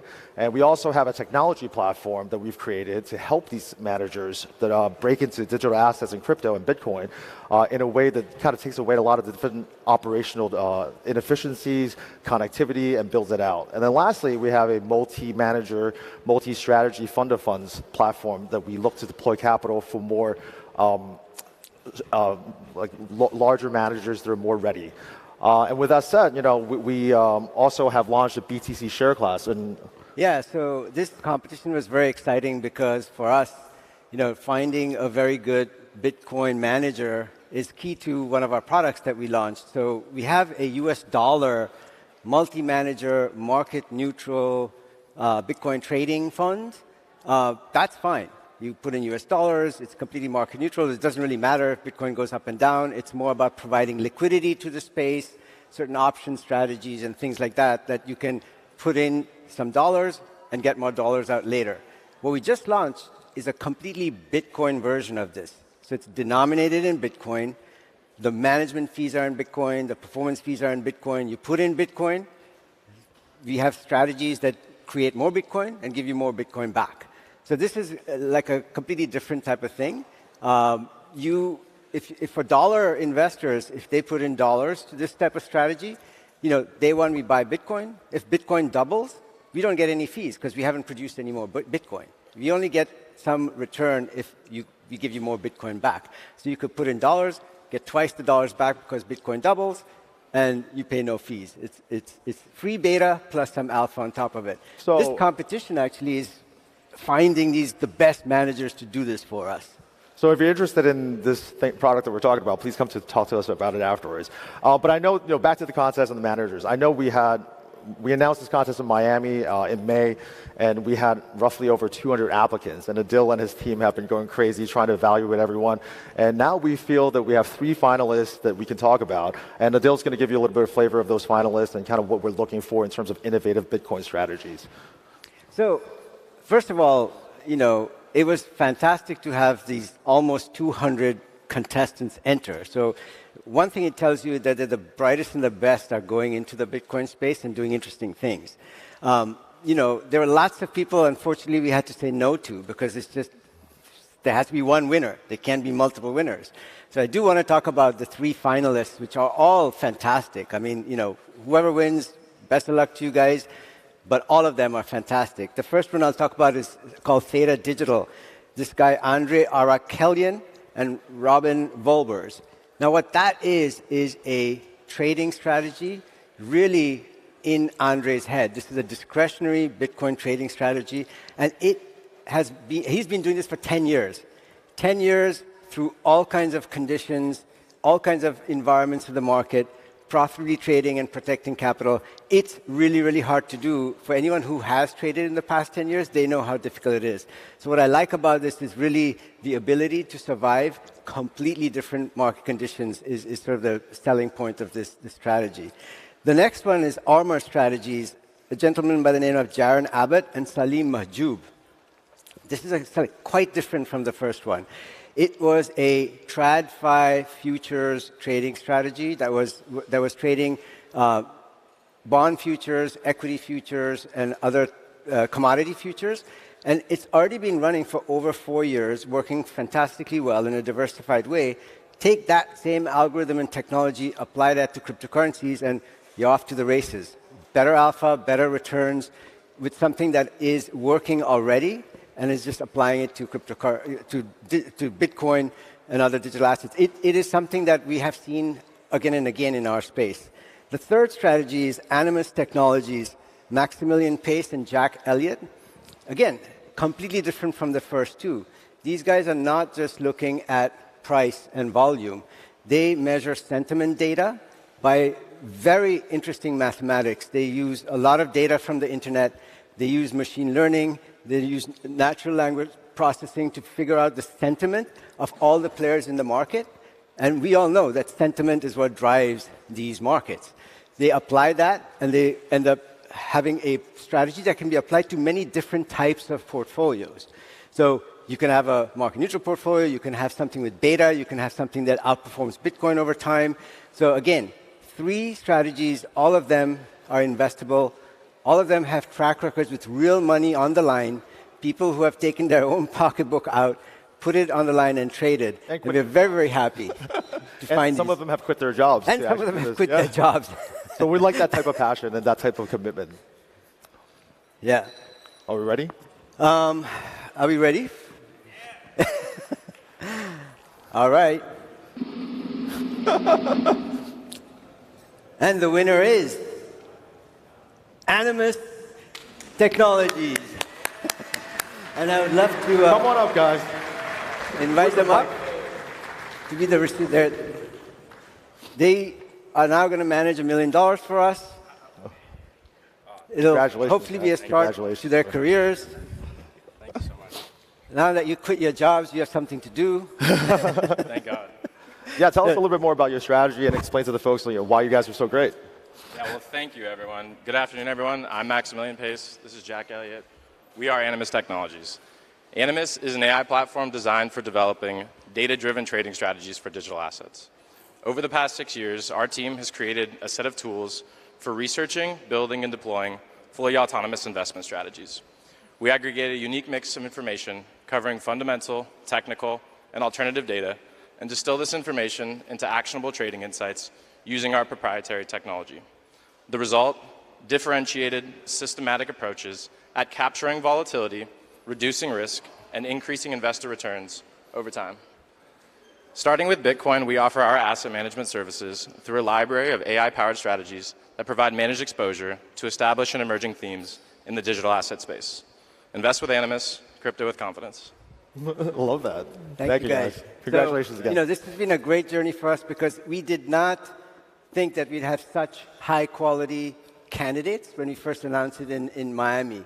And again, this proves that the community of Bitcoin is attracting some of the brightest and best, and they're doing unique new things. And we're super excited. This will be our first seed manager. So, we started this business this year in 2023. We've done this in different hedge fund contexts over the decades.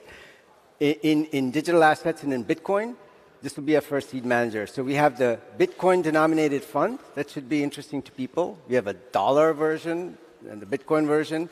Now we started to seed. And with funds like these, this could grow to be a huge business, just the seeding business by itself. And we really thank Bitcoin Magazine for helping us with this and the whole Bitcoin community to help really advertise this and get us the quality of candidates that we ended up getting. And thank you very much. And as Dil mentioned, we're actually planning on doing this again. So join us in Nashville next year. We're going to announce another winner. So thank you very much. Congrats, guys. Congrats again. Great to be out there. Thank you.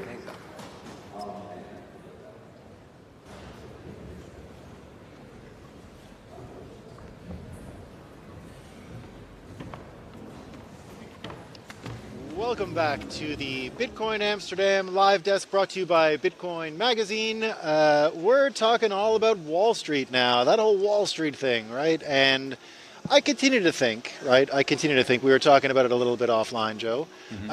Part of what I try to explain to people with Bitcoin is that we actually want to take away the top human capital going into Wall Street, right? But in order to do so, we got to get all this investment strategy stuff out there. We got to show Bitcoiners financial literacy. We got to get them to be able to play this game that isn't really what we're after. I think we're trying to get the chair makers and the farmers rich again. But for now, we got to talk about Wall Street and we got to talk about the financial engineers doing what they're doing. So we've got this on investment strategy. We're going to have the ETF topic coming up soon. I know the ETF folks have been active for a while in Europe. Have you seen this ETF thing sort of impact the normal Bitcoin markets? What are you seeing with the ETF question? I guess for the big name ETFs like the BlackRock, then yeah, that has obviously created some chatter, and naturally, Europe does still look to US for a lot of its news, so there is some influence of that, and it is, ultimately this bullish thing. And I think the way a lot of people talk about it is inevitable now that there will be this ETF. But yeah, I mean, Europe also needs to sort its stuff out. I'll let Chris we'll be talking about ETFs. The whole panel coming up next is about ETFs. The big thing with BlackRock coming in America. Chris, you've been following this stuff for a long time. This ETF question is going to be huge next year in Tennessee, in Nashville. We're going to be talking about it. Your thoughts, what are you excited about? Do you think it's going to help the market? Do you think it's going to make an impact on exchanges?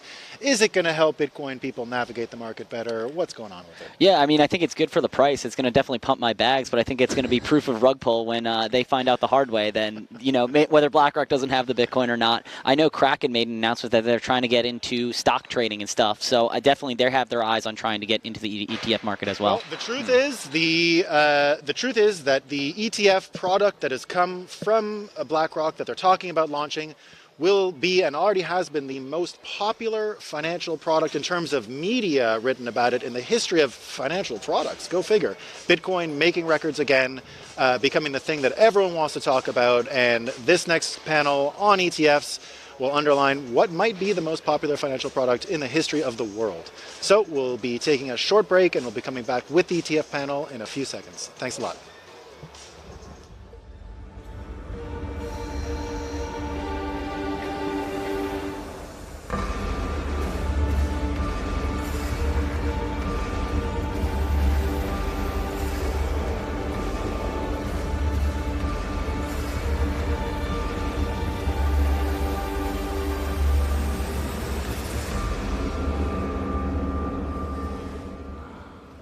Music is great. Yeah. Hey everyone, thanks for coming to the session. Great topic today of spot ETFs and the institutionalization of Bitcoin, what that means for Bitcoin generally and particularly for the institutional space. My name's Dan O'Prey. I'm the Chief Product Officer at Bakkt, Bitcoin and crypto platform infrastructure company. For those of you who didn't see Fireside earlier today. But more importantly, we have Martin Bednall, the CEO of Jacobi Asset Management, and Cyril Sarag from Millennium Capital, two experts who have live ETFs in markets, who have super interesting backgrounds coming from the TradFi space and bringing crypto and Bitcoin in particular through ETFs to market. So Martin, I'd love to share some more of your background and what brought you here. Thanks. Good afternoon, everybody. Martin Bednall, as Dan said, I'm the Chief Executive Officer of Jacobi Asset Management. My background is in TradFi, in asset management. I've worked for BlackRock, Barclays Global Investors. I worked for a smaller boutique ETF provider. At iShares, I was responsible for all the ETFs that iShares launched into the European market for around 8 years. So they all came through my team, equities, bonds, commodities. So I've got a long history in the ETF market. Cyril? My name is Cyril Sabag. Well, I'm the managing director of Millennium Capital, and I'm also the president of another entity called Millennium Digital. I'm also coming from the traditional finance. I was a derivatives trader, and I also run an asset management company and a wealth management company. And I launched an ETF also on the Bitcoin. Yeah. Awesome. And yeah, I think as mentioned, you both have ETFs live in market today. Would love to hear, I know you've taken slightly different approaches to that in terms of how those are structured. Would love if you can share a little bit more about, which the approach for each of your ETFs are and sort of why you took that approach. Okay, so Jacobi Asset Management launched the first spot Bitcoin ETF in Europe. We listed it on Euronext Amsterdam, so here in Amsterdam, in August this year.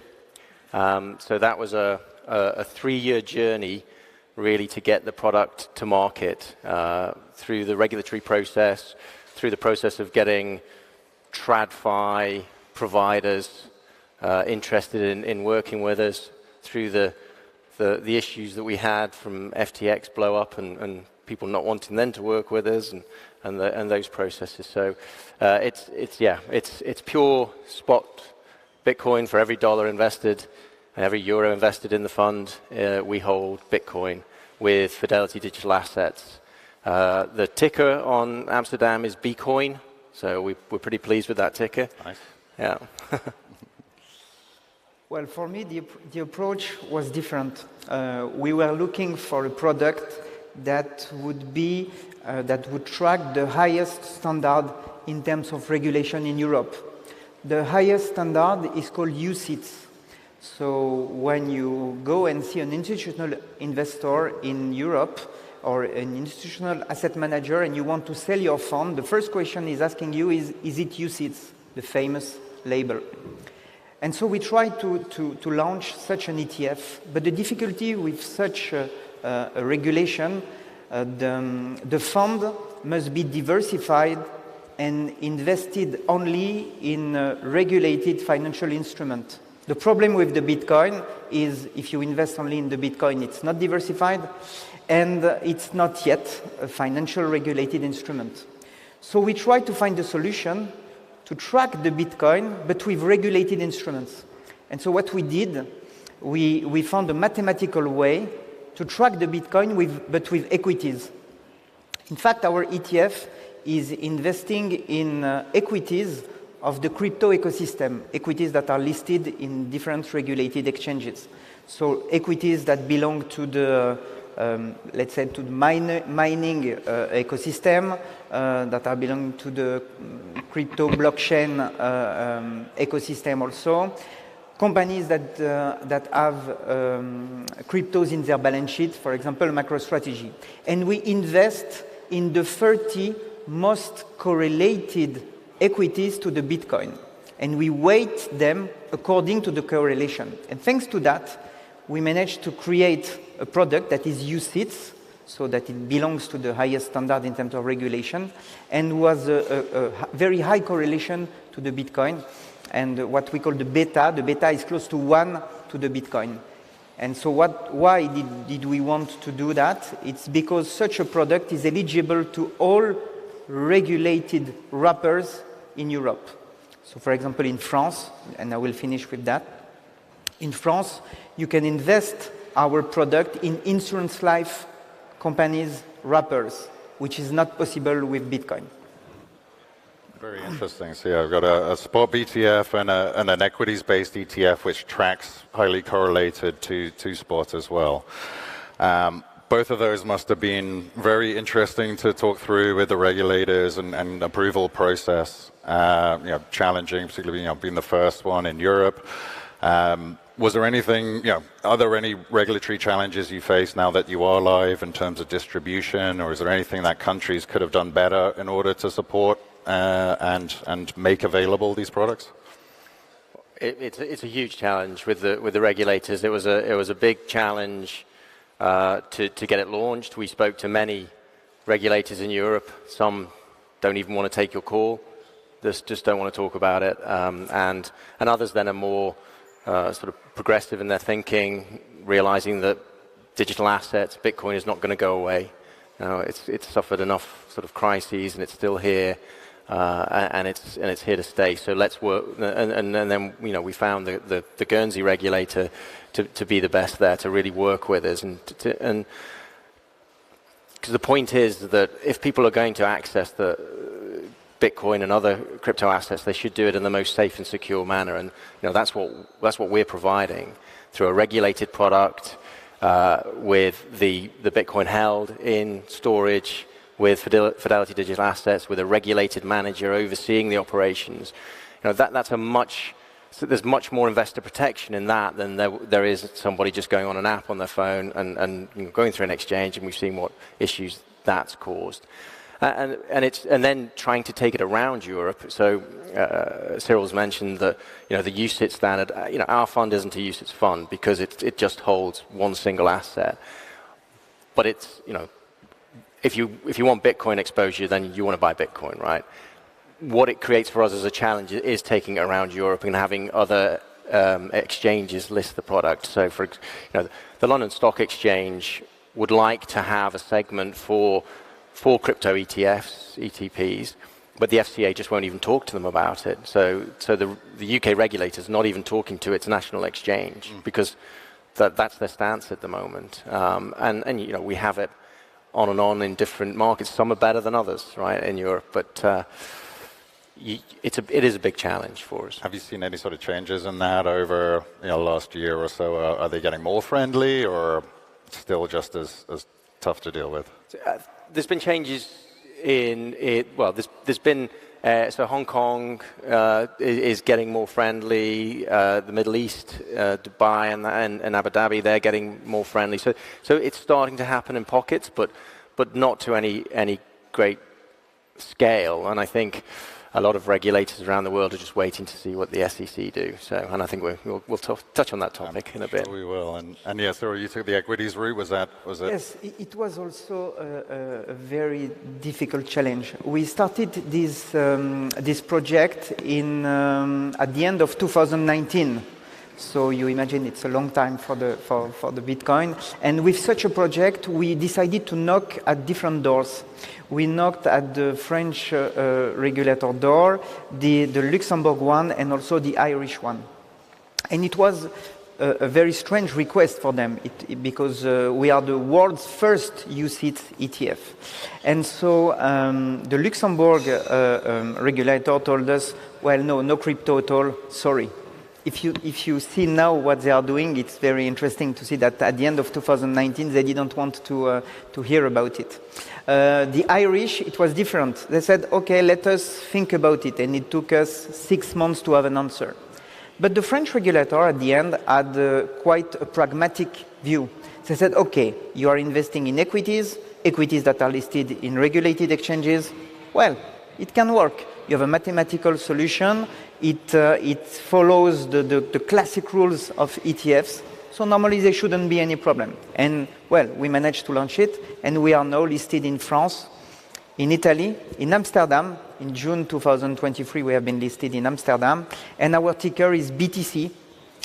So you can find it's close to the Bitcoin, to the ticker of Jacobi. So it's BTC also. And so yes, we managed at the end, but thanks to the pragmatic view of the French regulator. And I think that just really shows, right? So Cyril's fund is a fund that holds equity. It holds equity, securities, equity instruments, just like a load of other ETFs that are out there. So why does the regulator take a specific viewpoint because those companies are in the crypto ecosystem, right? It makes no sense. And you take it. We have challenges with regulators that shouldn't be there. Yeah, I presume you wouldn't see the same thing in other industries. An equities ETF is an equities ETF. Well, they have problems with the marijuana industry. I was going to say maybe that one, but yeah. Cool. And yeah, you mentioned SEC and the US. A lot of conversations around Bitcoin spot ETFs in the US at the moment, highly anticipated. The SEC, the primary Securities and Exchange Commission regulator in the US, has thus far been very, very hesitant and reluctant to approve spot ETFs. There are cash futures-based ETFs, which are based on financially settled derivatives rather than actually touching Bitcoin or touching the underlying. But battles with Grayscale, trying to uplift their fund to become an ETF, suing the SEC. But now we see some large institutions like BlackRock submitting, and I think we chatted earlier about BlackRock's success rate of getting ETFs approved being pretty high.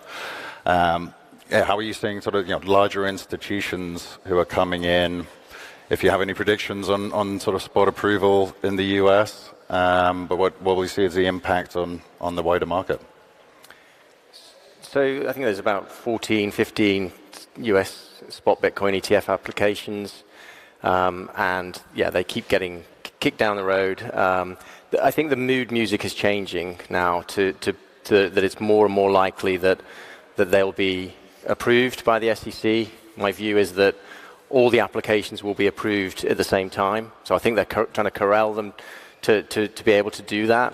In the ETF market, first mover advantage is huge. So if they just approved one and not the others, then that would gain a decent chunk of AUM, and when the others came, they just would be behind the curve, and so the SEC don't want to do that, and they've shown that in a couple of weeks ago they approved some ETH future ETFs, and they approved them all together, and they all listed and launched on the same day. So I think the mood music is changing, and there's a couple of things in that. The Grayscale loss was big; it was a big loss for the SEC, and just the fact that BlackRock have put in an application. So BlackRock is obviously the whale in the asset management industry.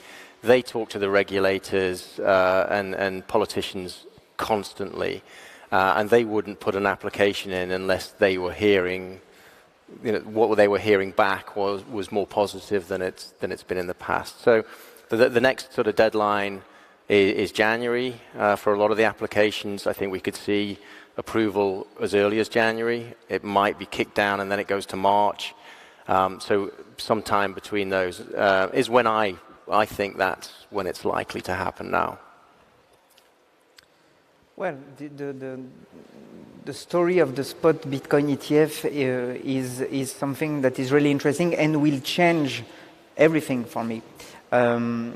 First, a lot of people are asking me, well, I don't understand. There is already an ETF in the US. You can bet on the Bitcoin with an ETF, but it's based on the futures.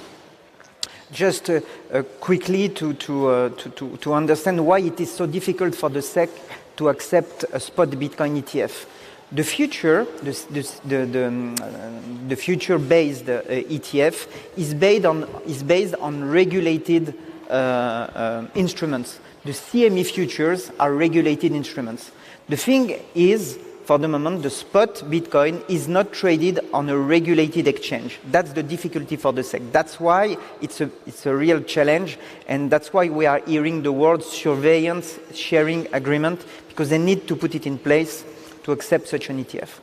The fact that BlackRock wants to have such an ETF, and we know that BlackRock, well, I think they decided to launch 576 ETF, and they had only one no out of 576 requests. So we can understand that if they go there, they know that there is a big chance that they will have a yes. It will change a lot of things. In terms of institutional adoption, it will change a lot of things, and I can see it myself. We have a product that is UCITS compliant, which is the highest standard, and so it is eligible in all the wrappers in Europe. When I knock at the door at an institutional investor in France, for example, they're telling me, no, you understand, it is around the crypto. There is a psychological barrier that is very difficult to struggle and to fight. So, and they told me when we knew in June that BlackRock wanted to launch such an ETF, they said, now that there is BlackRock, yes, we may have a look. So it's very interesting in terms of institutional adoption, and also for the Bitcoin itself and for the move for the Bitcoin. You can imagine that BlackRock has such a power in terms of fund distribution. If there is a yes, we will have a huge amount of investment in this area. So yes, it's very important, and we need to be, it's going to be really interesting, and the first half of 2024 is going to be really interesting for the institutional adoption and for the Bitcoin itself, because in terms of flows, of inflows on the Bitcoin, it's going to be huge. Yeah, and just building on the knock-on implications, I think, if they do approve all of them at the same time, BlackRock will put an enormous amount of effort behind that distribution because they'll want to make sure that their fund gets the AUM early, gets the momentum behind it, so it becomes the de facto spot Bitcoin ETF in the US. And that power of distribution and that effort will just help that momentum, and there's a sort of a wave effect from that. And the other aspect is, as you touched upon, is I think regulators and institutional investors, they are waiting for that decision before they get into it. So we have conversations with institutions, and I get reactions along the lines of, it needs to be more mainstream before we'll invest. And you say, well, what do you mean by more mainstream? And they're like, well, I don't know. I was like, well, if there was a US spot Bitcoin approved, is that a thing? Yeah, that would be one of the indicators, and it's that sort of mentality. So, the institutional money needs to come into the space. I think that's going to help with the next leg up in terms of the price, and the big aspect in there is the US market and the US spot Bitcoin. So when they come, I think it's just going to be hugely positive for the market. Extremely bullish, yeah, and that's interesting. Then you make the points not just on the distribution, but almost just the validation of having BlackRock, right? If BlackRock are doing this, then it must be serious, right? It's not just a bunch of crazy Bitcoiners. This is the largest asset manager in the world, and that gives institutions that air cover to participate, and regulators that thing to point to as well. Yeah. And unfortunately, we talk about BlackRock a lot in this, and they sort of take away everyone's air, but they are the powers. But let's not forget there's Fidelity are there, Invesco are there, Franklin Templeton, and they're big asset managers themselves. So there's a lot of AUM in these organizations that, even if they just put a little bit and allocate a little bit across their funds and then push it with their investors, that's a huge amount of power behind it that hopefully should come soon. It will help also the Bitcoin to be considered as a real asset class.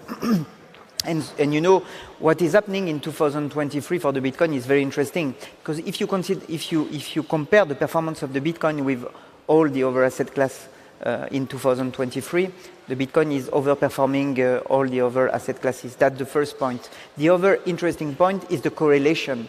If you analyze the correlation, the daily correlation of the Bitcoin with all classic asset classes, equities, but also, for example, gold or silver, the year-to-date correlation is around 20%. So there is also a need and demand for diversification in terms of portfolio. So putting some Bitcoin in such a portfolio is also a possibility to diversify it.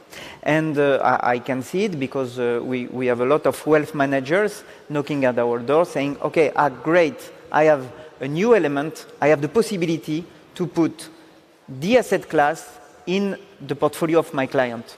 So it's all around institutional adoption, but also, retail adoption.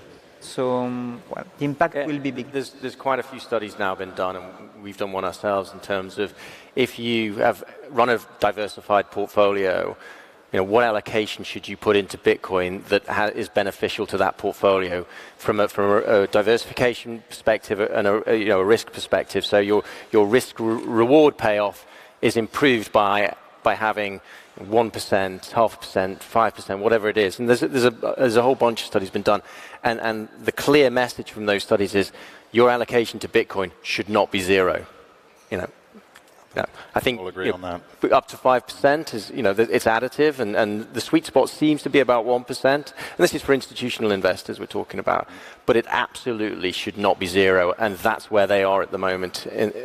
and so. And these are huge numbers, as you said earlier, right? So 1% is a lot of inflow. Yeah, and they could, they can access it today, right? They could do it themselves, invest directly themselves, or there are funds that people could use today, an instrument you could use today. I mean, we've got live funds, but we've done ETFs because ETFs are the instrument that not just retail but institutions use to get access. We make it easy for them. We make it easy for these institutions because for a big institution to invest in Bitcoin, it's a whole new custody network. It's a whole new trading partners. It's new trading software. There's a massive amount of due diligence that they need to do to get into the space. But we present them with products that take a lot of those hurdles away from them and make it nice and easy. And again, spot Bitcoin in the US would do it the same for the US managers. So we need institutions to come into this space. There's people I think probably don't want Bitcoin to become mainstream necessarily, but I think it just helps everybody if we get more and more participants active in Bitcoin. Yeah, I was going to ask, for those in the audience who aren't in the institutional area or perhaps are retail Bitcoin investors who want to buy on exchange and withdraw to self-custody, as many do, what would be the impact to the wider space, to those, everyday normal people of your products being widely adopted within the institutional world or the US spot ETF as well? You can hold an ETF in a standard brokerage account, and the same that you buy any equity in or other ETFs if you invest in those. So whoever your platform, your broker is, you can buy an ETF in that account. You don't need a whole different ecosystem to manage that. And the assets are held one for one in cold storage. It's they're regulated. So if you are going to trust anybody, and I know there's people that won't want to trust anybody, but if you are, then it's the best the best product to get that access. It's a lot of responsibility to do self-storage, right? Self-custody. Yep. It really is. You might not want to trust anyone, but it's a lot of responsibility to put on yourself. Well, yes, I would say that an ETF is a first step, and in particular for the Bitcoin. There is no technological barrier to come into this world when you invest in an ETF. As Martin said, you can invest it in any platform. So it is a first step for anybody to understand what is behind. And moreover, for us, there is also the possibility to understand this ecosystem because we are invested in the equities. And then it can, for what we are also telling our investors is they can invest in our ETF, but they can also invest in the Bitcoin. It's different. You're playing the ecosystem. It's like investing in the Amazon, Google, at the start of internet in 2000 or 2001. And you can also invest in the technology itself, in the Bitcoin. So the ETF helps people and will to better understand this ecosystem, and then to play around that and to bet on this ecosystem also. Absolutely, and unlocks a huge amount of potential for retail investors as well as the institutional flows as well. So thank you both so much for a super informative discussion. And the tickers were Bcoin and BTC? Yeah, awesome. Bcoin. Fantastic. Thank you so much. Please show me. Thank you.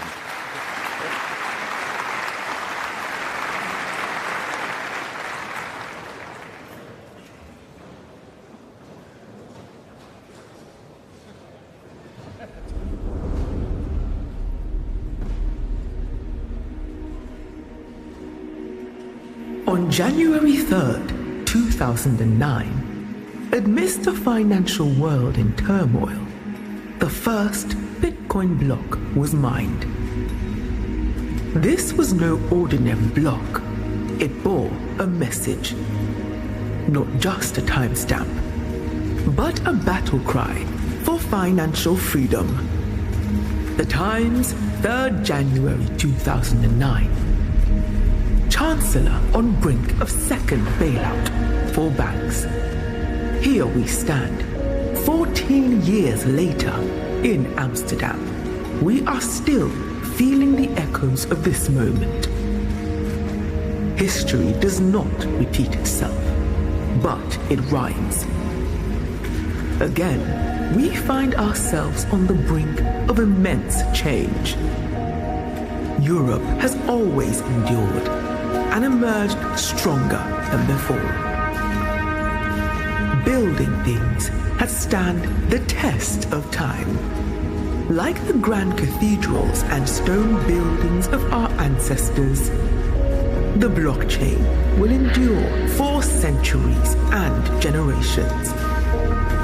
We sit here today in the heart of a winter, when the distractions and the hype fade away. Only the builders and true believers remain. They risk it all to stand in the front lines and fight. The fight for financial freedom, for success. Every 4 years, a new chapter in Bitcoin history begins. A chance to innovate, where the real work and change gets made. This is the time to build. And our foundation is strong, built on a singular Bitcoin block, a project that will last forever.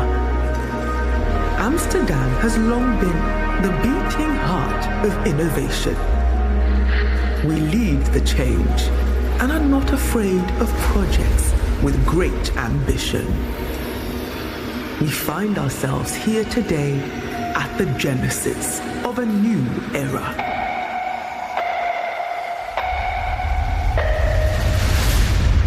Welcome to Bitcoin Amsterdam.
Hello. Hey guys. Check. My name is Dylan LeClaire. I'm with the legendary Adam Back. We're going to be talking about some Bitcoin derivatives, pretty broad topic, but we'll try to keep it simple to start, and then we'll maybe kick it off a little bit from there. I don't think we need to do intros. You want to tell people about yourself? But yeah, so let's start from the basics. What are Bitcoin derivatives for the layman, Adam? So I think it covers a number of financial activities that somebody might do on a trading platform like a crypto exchange or a stock exchange. So the most obvious, which is not a derivative, is you just buy a share or a Bitcoin. In a Bitcoin case, you take it off the exchange and you cold store it. But there are other kind of more exotic types of things you can do. One is to add leverage, so you can borrow money to buy Bitcoin, and sometimes people use Bitcoin itself as the collateral for the borrowing. And so that is like margin trading. And there's another form of that, which is the so-called perpetual future, which is, I think, relatively rare outside of the crypto space, but quite heavily used in the Bitcoin trading market. And of course, it adds a lot of risk. It's kind of like, somebody doing real estate investment, buying apartments to rent out with 90% mortgages, and then they have an impressive amount of property, a notional high net worth, and the property price falls 10%, and now they have nothing. They're bankrupt. So that's the kind of risk profile. And then also encompassed within derivatives are, futures with an expiry date and options as well. So, like to simplify it, we had traditional futures markets that had monthly expirations or quarterly expirations, right? So I can sell oil for some, in March of 2025 for a price. But Arthur Hayes from BitMEX created the first perpetual swap, correct? Where this, oh, I'm a little loud. Check. Sorry about that. Perpetual swaps. So there's often a lot of narratives in Bitcoin. Often in bull markets, you hear one side, bear markets, you hear the other, that this leverage, these futures markets, these esoteric derivatives are good, are bad, are pumping the price, they're suppressing the price. How do we navigate all this noise? Is it good at all? What are your thoughts broadly on the topic of discussion? And a second part question is Bitcoin at risk of, say, a gold type of suppression scheme? I think it's much harder to suppress the Bitcoin price. Like the volatility makes that dangerous to short. And I think, some people worry about so-called paper Bitcoin because in the gold market there is actually such a thing as paper gold, which is there are gold ETFs, and it turns out that some of the gold ETFs don't actually have that much gold. They bought other things, like they bought gold, like stocks of gold mining companies or derivative products, or they were relending the gold, so it's kind of rehypothecated. And so for people buying gold ETFs, they pay attention to know whether this ETF is physically backed. But with Bitcoin, it's much more obvious because you withdraw your coins, and if you don't get the coins, you get very upset, right? So now the perpetual futures are like a side contract. So for every person that is buying the perpetual future contract, there has to be a seller. So somebody is long, like they're expecting the price to go up, and somebody's short, they're expecting the price to go down. And so, obviously they need the price of the perpetual future to match the price of Bitcoin. It has to track, right? It's a side contract, so if you're not careful, it could diverge. And so it turns out that there are much more, many more people who want to bet that Bitcoin will go up than who want to bet it will go down in the long term. And so now the problem for the perpetual future contracts is, where do you find the sellers? And so what the perpetual future contract does is it pays an interest rate to anybody who is short, and like a pretty high one, 10, 20%, maybe more in a bull market. That rate is changing all the time. And so what it does is it allows somebody to sort of be synthetically short. So how I'd go synthetically short is I take $27,000 in US dollar in a stable coin or in cash, and I want to collect the interest rate on it. So I buy a physical Bitcoin. So I bought it on a spot market, and then I use it as collateral, and I go short one Bitcoin. And so then I'm going to get paid the funding rate, which comes from the people who are, making leverage bets that Bitcoin price will go up, and I collect the interest. And so, I'd say that is completely neutral, because while it enabled somebody to buy one paper Bitcoin, for each paper Bitcoin that I enabled, I bought a physical Bitcoin.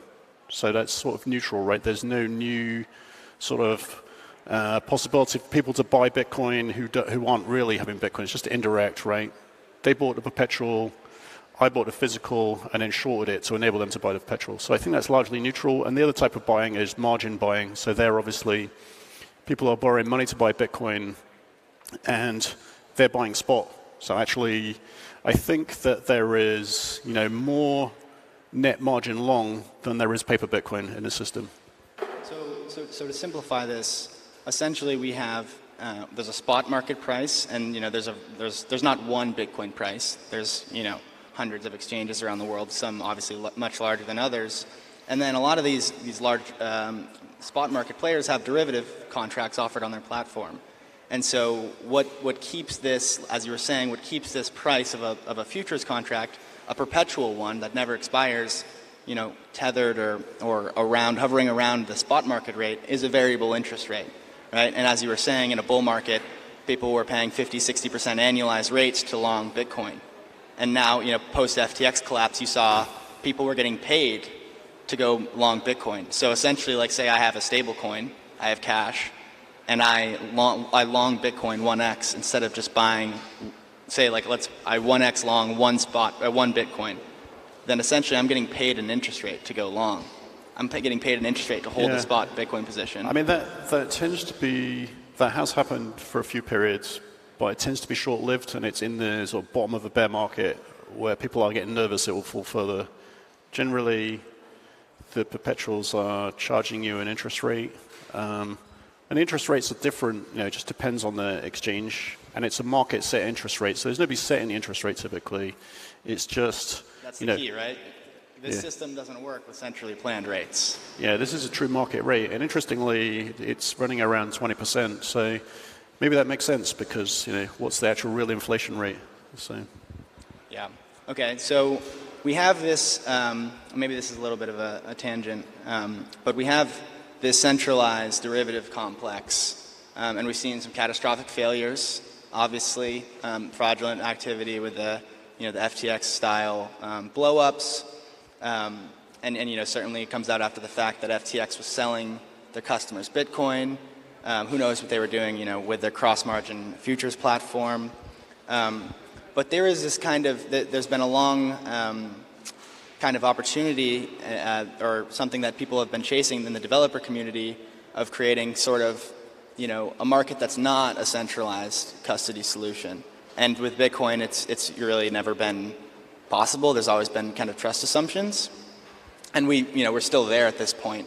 But there's all sorts of people trying to build derivative opportunities on the Lightning Network.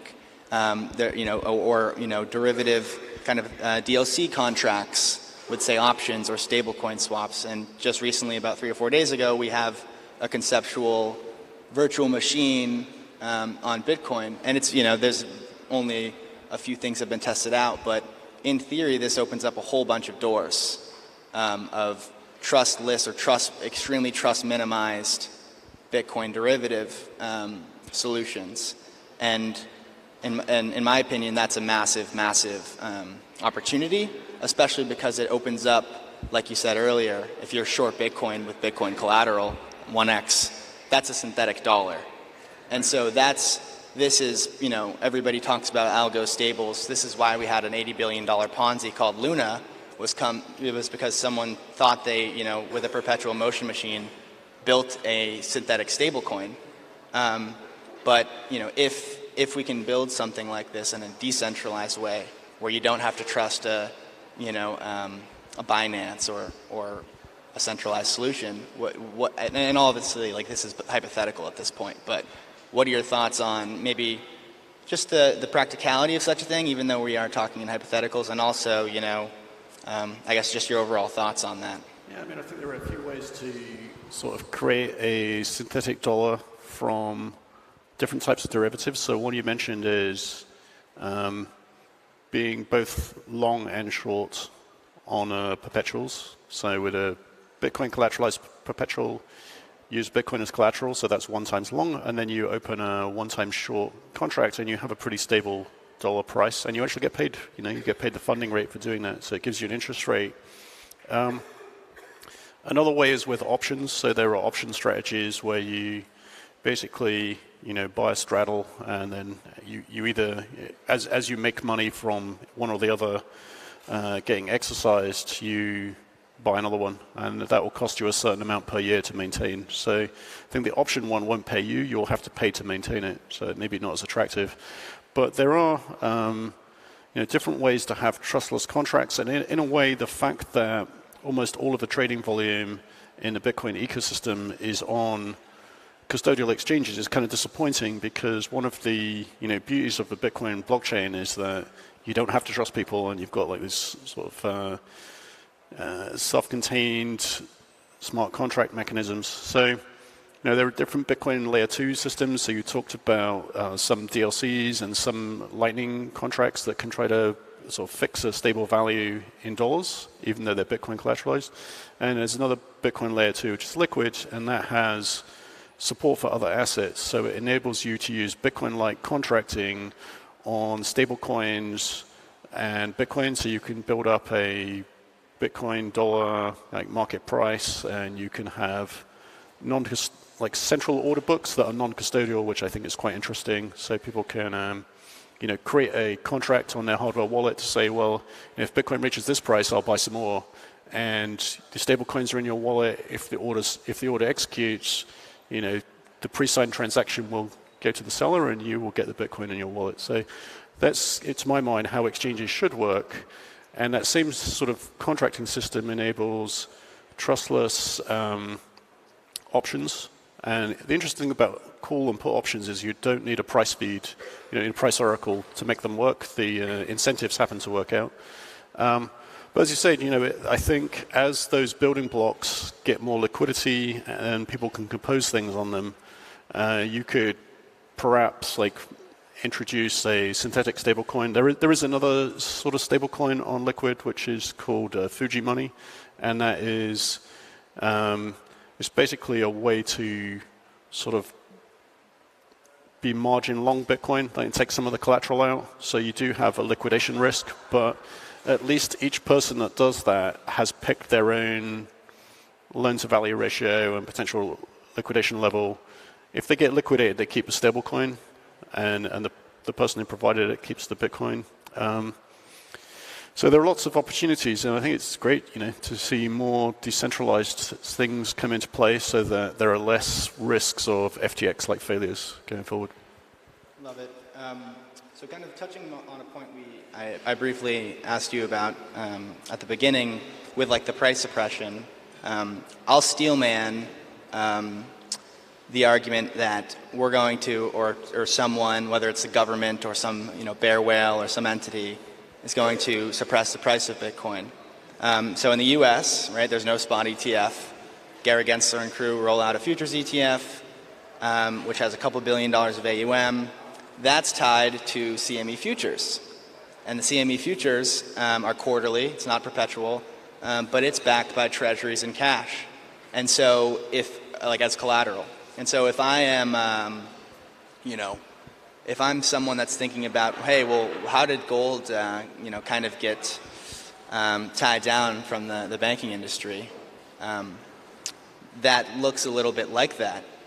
So what do you say to that? And then also, in a future world where maybe this Bitcoin margin style derivative isn't on, or maybe there's crypto casinos still exist, but it's not on the FTXs of the world with thousands of shitcoins, excuse my French, it's on, say, a Fidelity or, these, instead of being cross-collateralized with the crypto industry, and I'm sure it'll still exist, but we have these Bitcoin margin programs, Bitcoin futures, Bitcoin derivative style options, contracts, but it's more so in tune with the legacy world. So that's a two-part question, but what are your thoughts on some of that? Yeah, I think the CME futures have two pans of use. One is people doing sort of cash and carry trades, so they will try to collect the interest implied, and that's Bitcoin neutral. It's just collecting interest on dollars. You will get paid to provide Bitcoin at a higher price later, and then you use that money to buy Bitcoin, and then you deliver it later. If it's dollar settled, it gets sold at whatever the price is at the time. And then the other one is for people who want to buy Bitcoin and lock in today's price, they'll put up some margin, and the leverage is quite low on those platforms. I think you have to put 50% margin, right? So you're tapped out at 2 times leverage, and you'll get margin called if it falls below that. But that means you can, if you want to buy a Bitcoin and you think the price will be higher in 3 months, then you can put up, if the price is 27,000, you can put up 13,500. You can buy a whole Bitcoin future contract, and there's an interest rate you're paying. So it's a form of loan to buy Bitcoin, and then at the end of the day, you'll get enough money to buy a whole Bitcoin. When you add capital to it later, so you pay off the loan effectively. So I think those things are sort of arbitrage to physical Bitcoin. So probably where things go wrong in the sort of rehypothecation of gold and stock and what happened with GameStop and things like that is that it's possible in the traditional finance world to sort of sell something you don't have and pay for it later just due to delayed settlement. And so I think with Bitcoin that's much harder to do because too many of the players are expecting physical Bitcoin, and you can't sell a Bitcoin if you don't have it, basically, right?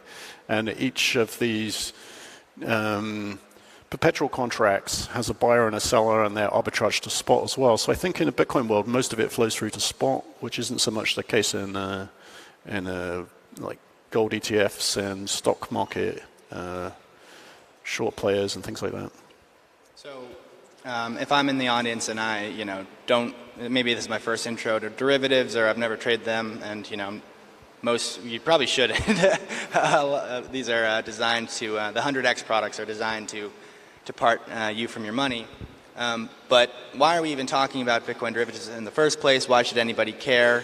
And I would say that it's because on a longer time frame, and this is my personal opinion, and I think this, you align with this as well, Adam, that on a longer time frame, it's net neutral for price action, right? Because maybe some short-term, medium-term dislocation, some volatility, but derivatives on a long time frame, like I can buy spot Bitcoin and I can put it in cold storage, or I can time lock it, or I can send it to a burn address and it'll never touch the market again. But with a derivative, like if I short or if I long, you have to close that eventually, right? So whenever you see, like, say, if you look at the chart of Bitcoin and you see like the infamous BART pattern, right? Like that's usually derivative traders with way too much leverage, and they should probably just visit a casino, right? And so I think, like in my opinion, the derivative, this whole complex is net neutral on a longer time frame. And when you see massive moves up or down, like 10%, 8% in a day, it's not like everybody just got super interested in buying Bitcoin on a Sunday morning, right? It's just a bunch of people that short sold had to force close if price is going up, and if price is going down, they're getting margin called and liquidated. So do you align with that, like that it's net neutral? Yeah, I mean, I think you see different types of market activities. So there are the people that buy and cold store, and they help obviously because they shrink the amount of coins available to trade. Then there are sort of what I call price formations, so people who will step in and buy Bitcoin with conviction and hold it for the long term if the price falls very fast. So these people sort of set the floor. And then in between there's a lot of short-term speculative stuff, and I think a lot of the derivative trading is like that, particularly perpetual futures because it's higher leverage. I think there are some people doing margin trading and doing it longer term, so they are actually defending the floor and helping a price formation. But yeah, I think the derivative game is sort of adding liquidity, but it's not really directionally helping the price. Makes sense. We got 5 minutes here, so maybe we'll. I was asking a bit earlier. This is kind of derivatives, a bit similar to kind of the margin stuff. But Bitcoin collateralized loans was a really big story of the bull cycle, and more so it came out on the other side once we were deep in the bear that a lot of these industry players were very much leveraged, and the miners. And you have players like obviously like the Celsius of the world that are using like altcoins as collateral that go bust, rightfully so.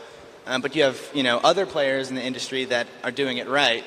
And they're doing, very, very secure over-collateralized loans, segregated into multi-sig.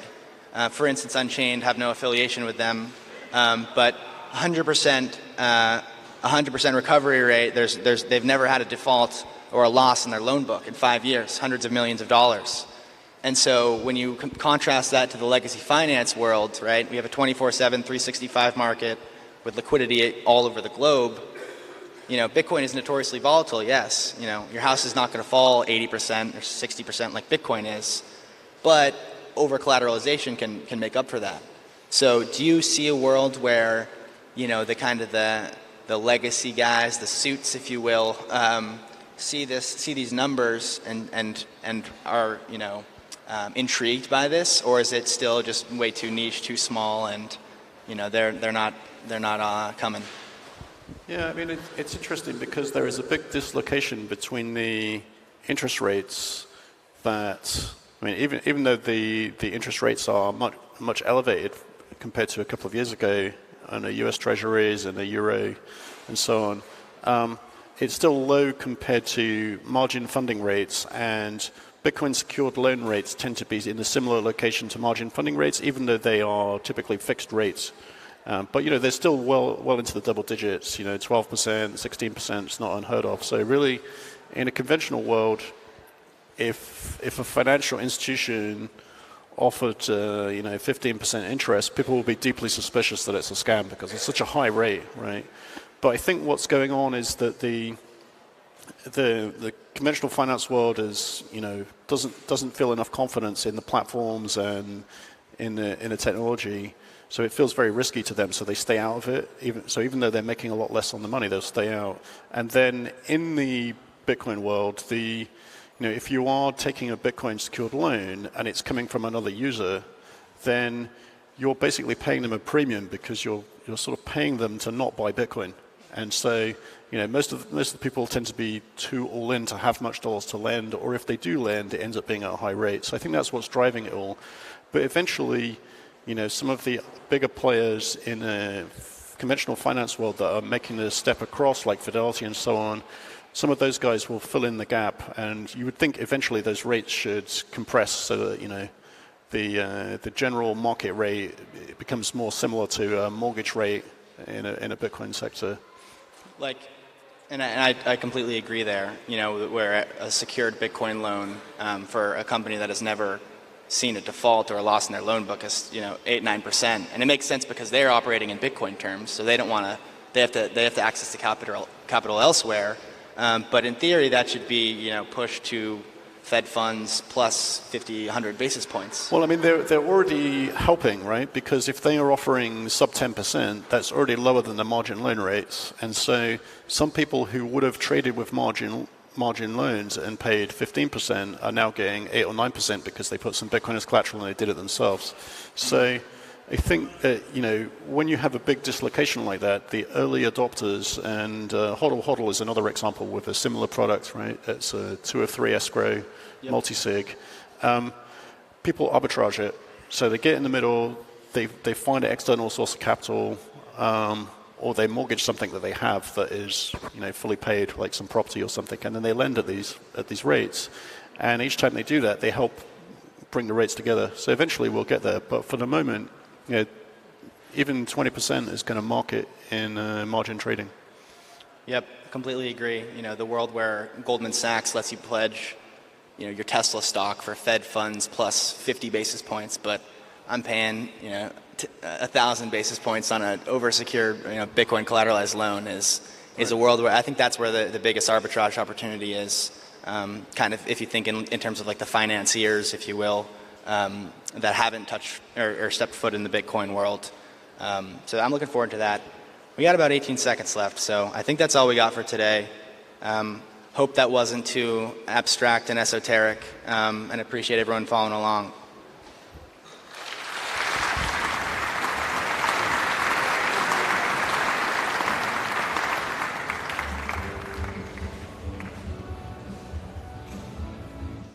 Welcome back to the Bitcoin Amsterdam live desk, brought to you by Bitcoin Magazine. We heard derivatives, we heard ETFs, we heard pledging, collateralization, margin trading. What's going on? What's going on, guys? Lots of heady, lots of complicated financial terms. Charlene, what were your impressions? Listen, this is an exciting time for Bitcoin, right? Bitcoin is moving toward traditional finance. I think this Bitcoin ETF is a stamp of approval from traditional finance, and it allows grandma to get into Bitcoin. I think that's a good thing. I see this as an opportunity for financial education. We heard earlier, I think Cyril said that it's kind of your first step.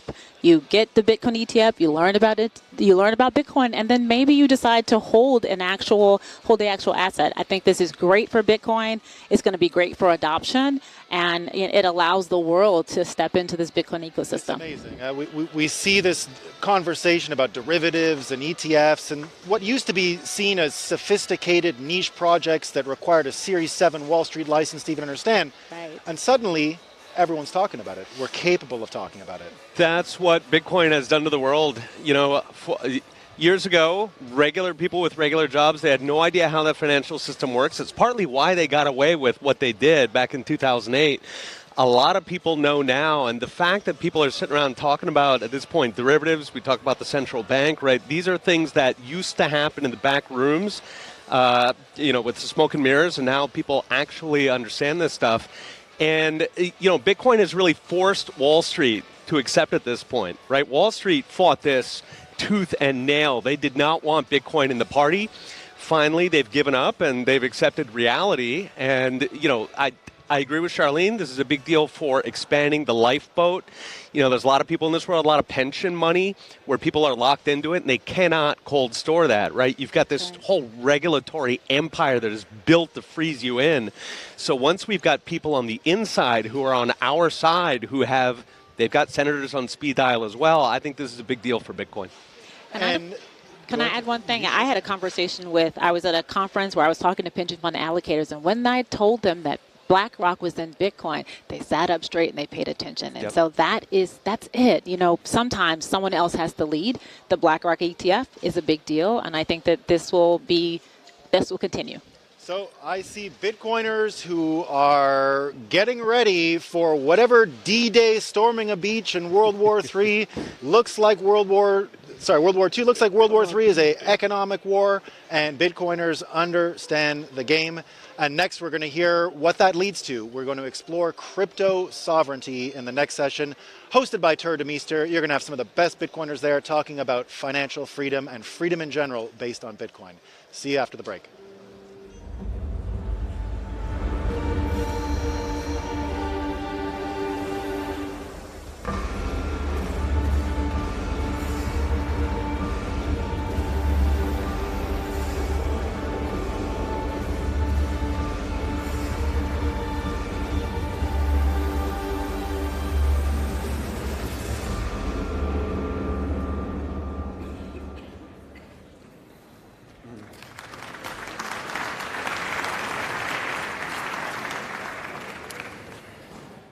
Hello, everyone. Welcome to the panel Exploring Crypto Sovereignty.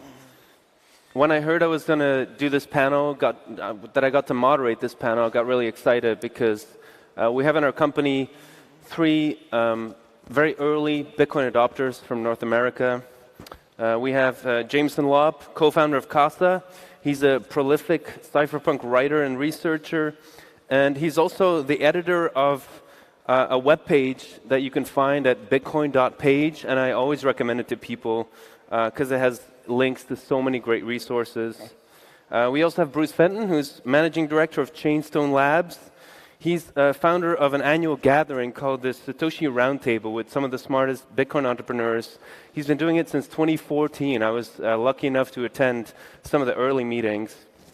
He's also a licensed broker-dealer. And then we have Eric Casson, who's a very early employee at Coinbase, and he also worked at Unchained from Texas. And he's author of the book Crypto Sovereignty, which you can buy here at the conference. I don't know if you're still signing books? Yeah, I got 4 left. So. Oh, right. Well, it's been great. So yeah, just to kick off this panel, I thought I would ask our panelists, what is crypto sovereignty, and what does it mean to you personally? The way I understand it is that crypto means I keep a secret, and then sovereignty means something like the authority of a person to govern themselves. And so how do those two link together for you? And yeah, what does crypto sovereignty mean? Jameson? Well, I think one of the amazing things that we've managed to build with the Bitcoin protocol is the ability to invert governance. Really, instead of creating a top-down, hierarchical, controlled organization, we have now created this organic bottom-up, emergent consensus, whereby any of us who care to do so can participate in the governance of Bitcoin, the network, and the protocol by running the software, by validating the ledger, by enforcing the rules to which we agree. And rather than democracy or voting or some other way of trying to decide that a majority or a certain percentage gets to overrule the rest of the others when it comes to governing the system and deciding the rules, this is crypto anarchy.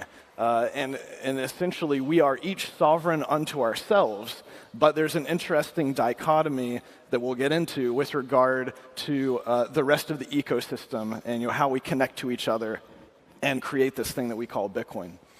Bruce? Well, that's a hard answer to top. That pretty much covers it.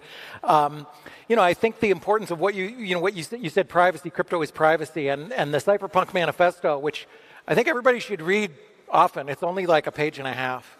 It's short, and it's word for word, it's probably one of the more influential pieces of writing out there, and it mentions privacy more than anything.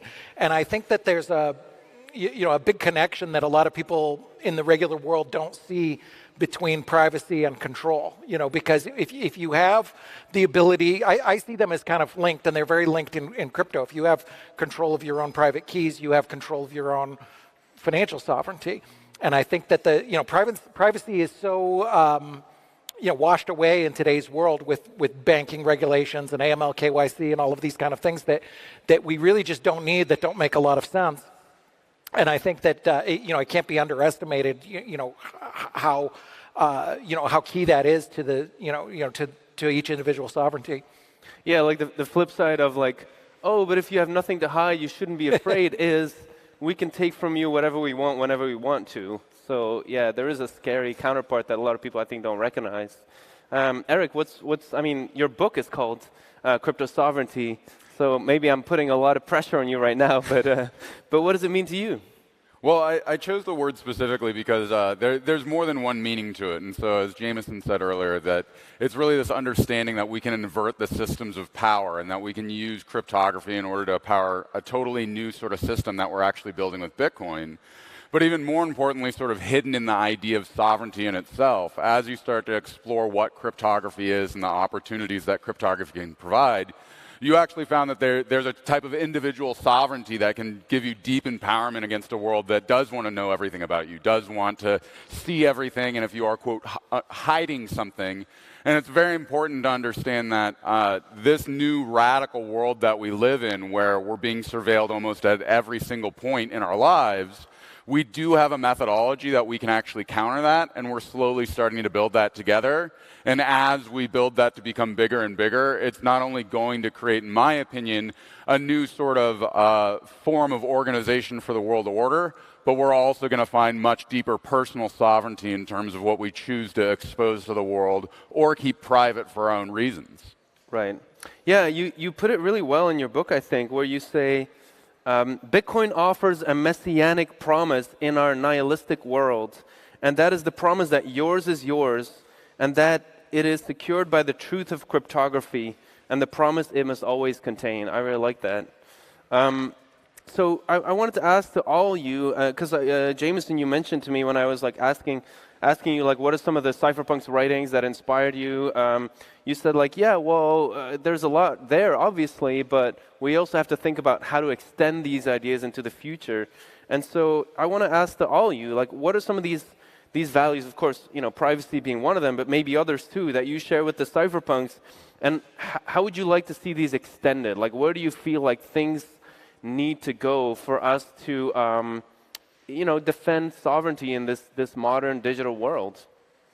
Jameson? I mean, a lot of it comes down to property rights, but I think that's one of the reasons that Bitcoin works so well, is that we can generally agree that, he who owns the keys controls the coins. It can get a lot more technical and nuanced than that. But due to the game theory and really the fact that so many people are enforcing the fundamental rule around that, it's not completely impossible, but highly implausible that the rest of the system, the Bitcoin society, as it were, is not going to turn on you and revoke those property rights from you, because it's not in their best wishes to do so, because they know that that could then happen to them. So, I really like the meme. I think Michael Goldstein used was it Reservoir Dogs, where like Mexican standoff. Everybody's watching everybody. Everybody's pointing a gun at everybody else, and we're actually all safer as a result. Yeah, and the cool thing is, like, we don't need to be friends, right? We just have to kind of, you do you, me do me, and just respect that basic idea of like, yeah, we can agree to disagree. Bruce, what's your take on where things need to go? Yeah, I think we need to push exactly that mindset. It has to be a mindset shift, because the tyrants out there don't have this mindset, and they control the media, and they push these very damaging and harmful ideas on the people. Augustin Carstens, who's the sort of king of the central banks, he's the banker of the bankers, and he had a quote a while ago. He said, in favor of CBDCs, he says, we don't know where a $100 bill goes right now. And my reaction is, dude, why should you know? It's none of your business. It's none of your business what I do with my $100. And from all of economic history, right here in this city, hundreds of years ago, you could walk right down the street and you could buy stocks with gold, the very first stock that was ever created, and they didn't have these kind of rules.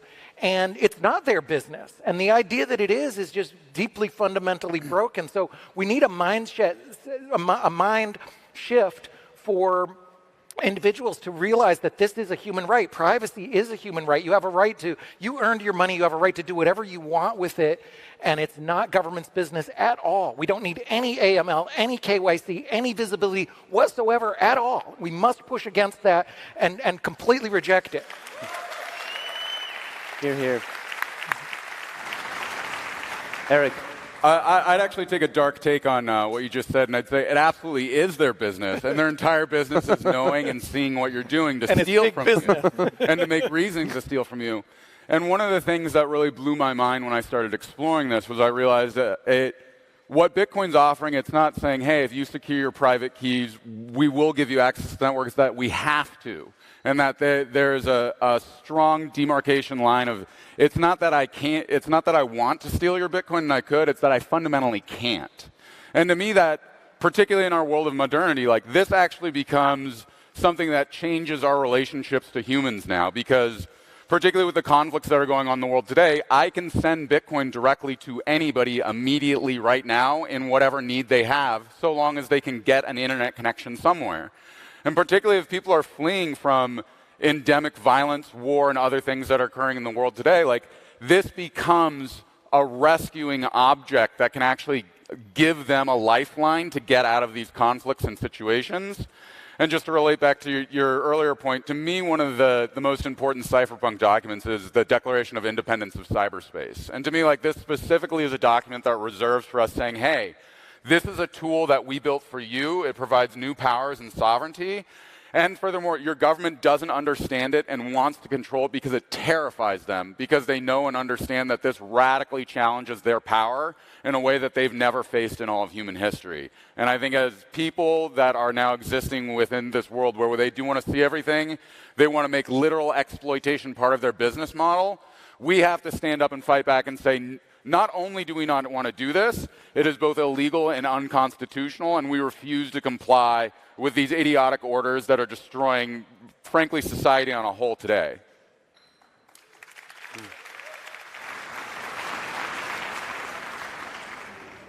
So I'm imagining someone listening to this who says, this sounds great, and I'm excited to hear it, but I'm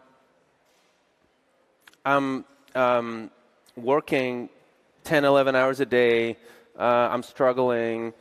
What's in it for me and my family if we can talk about the specifics later, like become a node in this network or kind of contribute to these cypherpunk values.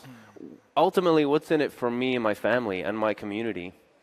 Yeah, I mean, it's network effects. The more people who join, the stronger the network becomes. I think a big part of the reason why these systems work, and this is a cypherpunk value, is that we understand that code that is widely dispersed, software that is running on tens or hundreds of thousands of machines all around the world in many different jurisdictions, cannot be shut down. There is, at least as of today, no one world government, and we can use that to our advantage. We also should understand that while governments can portray themselves as having massive amounts of power, and they certainly do in certain cases, the people are far more powerful than the government. The problem that I believe society has had for pretty much all of human history and organization is that it has been collectively very difficult for the individuals to come together and to fight against a government that is actually much weaker than the individuals in aggregate. But the great thing about cryptography, about writing these new protocols, is that they enable a new level of communication and coordination amongst people all over the world, regardless of what language we speak. We are essentially saying we are now speaking this one common language, and it doesn't matter if the government wants to stop us. They cannot silence us because we're using math, and you can't fight math. And so is what you're saying also that there's two sides to the same coin where, taking back this power, the flip side of that is at the same time you're just taking back your own property, like you become a master of your own future more. Is that also what you're saying? Yeah, and I mean, I'm even seeing this as we are creating new opt-in voluntary societies. It's an amazing thing because I often think of cyberspace versus meat space. And meat space, governments have this monopoly of violence and power, but only within their specific meat space jurisdiction. We are operating in cyberspace, and we reject the meat space powers. They can try as much as they want, to control our physical bodies, but they can't control how we communicate and coordinate with each other. You're here. Well said. Bruce. Yeah, I mean, it's like Jameson said, the mass of people should have the power and do have the power and have more power than the tyrants who currently exercise power over us. And the more people that participate running nodes and things, even if you feel like you don't need to, the more people that participate, the more it becomes a thing. It's like the it's like the bicycles here in Amsterdam. It's really cool to see people commuting hundreds and hundreds and hundreds of bicycles outside my hotel in the morning, and you see them all over the streets, locked up. And that's not practical in like San Francisco. Your bike would get stolen and they don't have the trails and things like that. But once you have a critical mass, you change society for the better. And I think everybody would agree that all these bicycles are better than not having the bicycles. But why don't other cities have it? You need that critical mass. And it's the same with money. We need to opt out of this tyrant money, the broken, filthy fiat, and have a money that we control.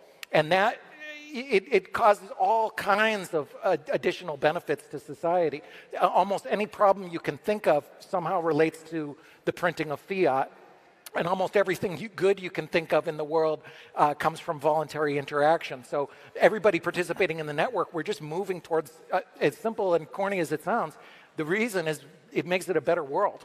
It's so interesting you bring up the example of the bicycles, because if I remember right, the critical mass of adoption in the Netherlands, as far as bicycle adoption, was achieved during the occupation in the wartime, when there was a huge crisis and there were very little means available, and so people went back to the basics. And so maybe that's a little foretelling of how Bitcoin is going to be widely adopted. Yeah. Eric.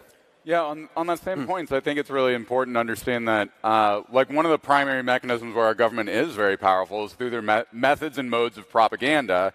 And that's been one of the things that have very much had people maintain this division between we're national identities, that our politics are right, left, that we have to fight each other for control. And I don't believe that's true at all. I think it's much more of a split this way. I think all people everywhere have much more to gain with working with each other, and the recognition that the tyranny of the United States government is much similar to the tyranny of, say, the European banking system, in that they both have fundamental exploitatory visions to steal from their citizens under the guise of saying, hey, this is for good stuff.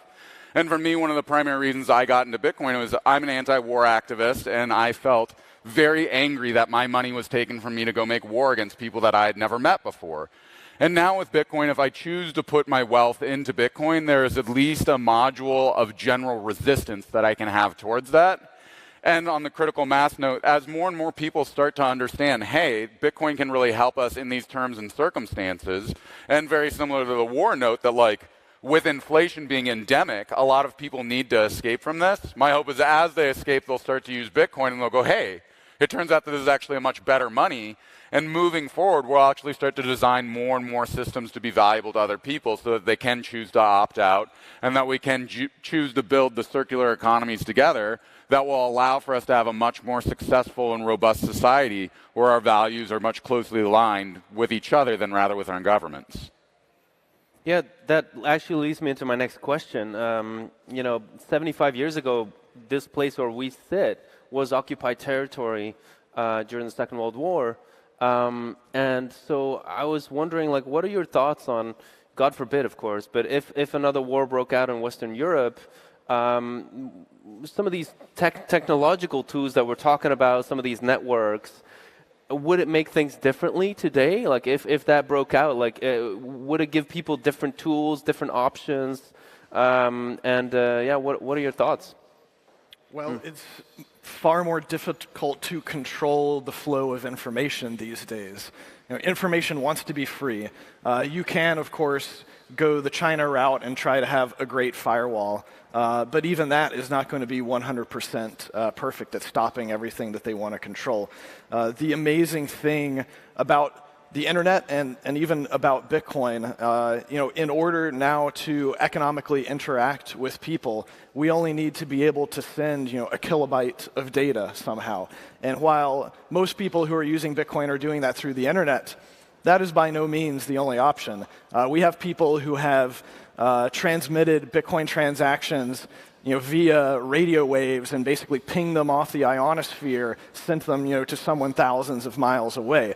This is the level of freedom that this communication enables for us. Like, there is no government or physical power in the world that can block the exchange of data at that scale. Mm. So you're saying basically, like, propaganda would be less efficient, and also people would be able to hold on to their savings more?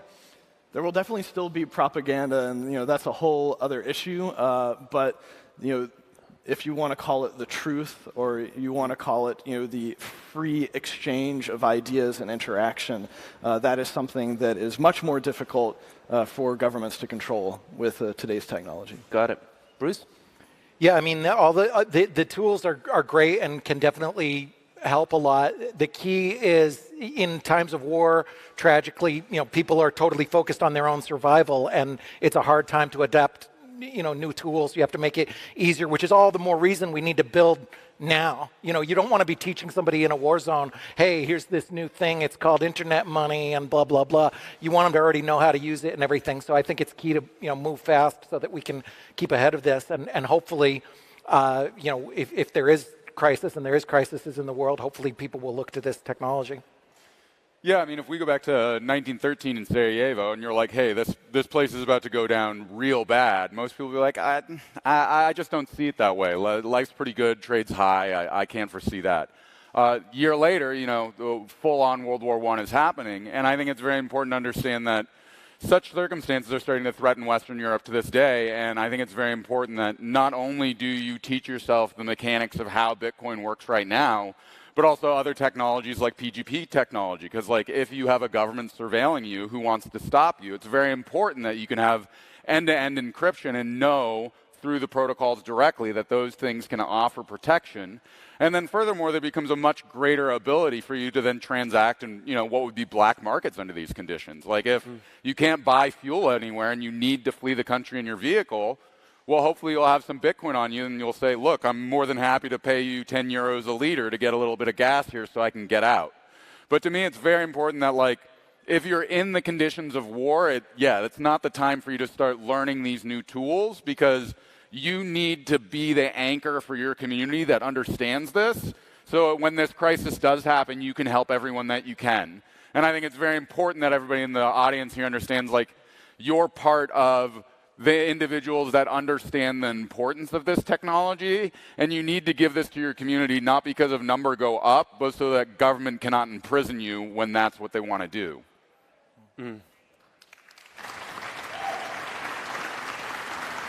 Yeah, in the practical sense, like since the Ukraine invasion, like we've all read direct stories of Bitcoiners in Ukraine who used Bitcoin to get out or like look after their families. Like this is very real. Like this is real technology. Well, and we've seen multiple examples of the traditional financial system, those rails being cut.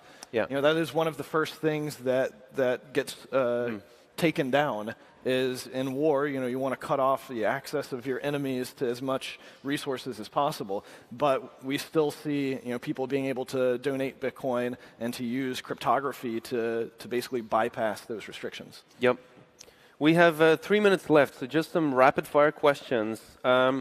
Jameson, imagine you have a million people around Europe who want to know, what they can do specifically. They have 4 hours available for you every year, and they're going to do whatever you tell them to do to become a node in the network. What would you tell them to do? And their budget is $500.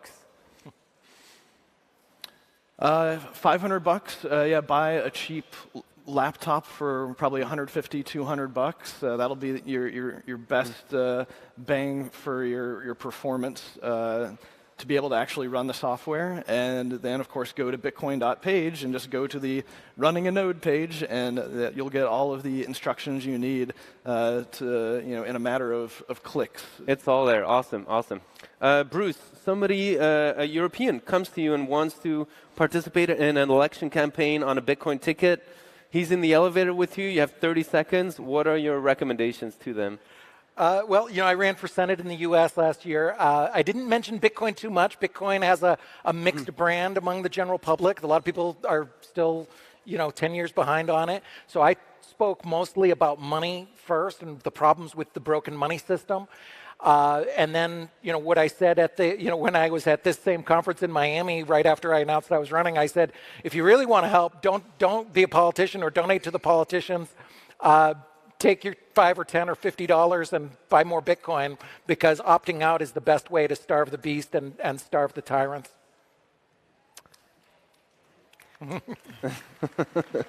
Awesome. Eric, last minute here. You just written a book, but still, what is another book you would like someone to write in the sphere of cypherpunk thinking, or what's a college course that you would love to see someone teach? Bigger than a college course, I would actually love to see sort of a Bitcoin-focused university that's going to have all of the cross-disciplinary education going on, from art to literature to cryptography, computer science to sociology and philosophy, and then get to kind of have all the cross-disciplinary pollination happen there, because I truly think that it is the exchange of ideas, not just in our fields of interest, but across the way, that will sort of get the most fruitful pollination and really start producing some really wild and interesting content that'll help shift and push the culture forward in a way that I think would be very important and powerful. So that's something that I would love to see. Eric, Bruce, Jameson, I thought this was riveting. Please give it up for our panelists.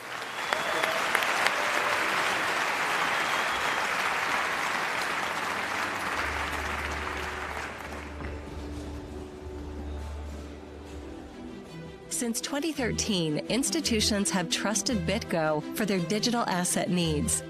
Backed by Goldman Sachs and other top investors, BitGo brings together the best of Wall Street and Silicon Valley to deliver institutional-grade security, compliance, and financial services. Today, we support all major coins and blockchain protocols and process 20% of all on-chain Bitcoin transaction volume for over 1,500 of the world's top institutions. When it comes to crypto, institutions trust BitGo.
Thank you, Miami, for the last 3 years in this amazing city.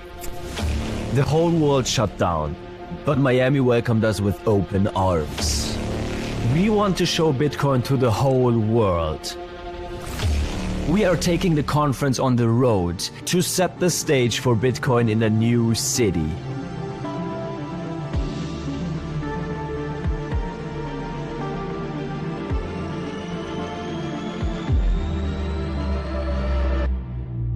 Nashville. Bitcoin 2024 is coming to Nashville in Tennessee, a city that is known as a music and freedom city. Bitcoin 2024 in Nashville from July 25th to 27th.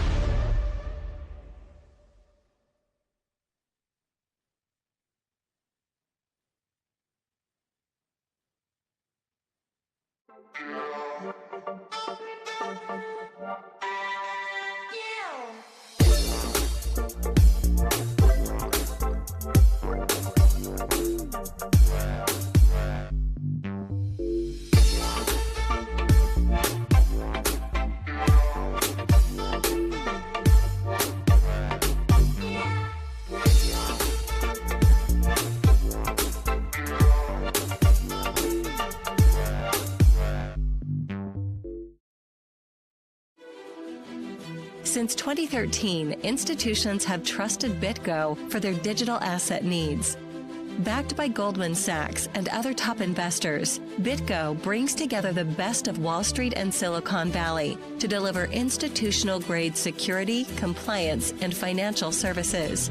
Today, we support all major coins and blockchain protocols and process 20% of all on-chain Bitcoin transaction volume for over 1,500 of the world's top institutions.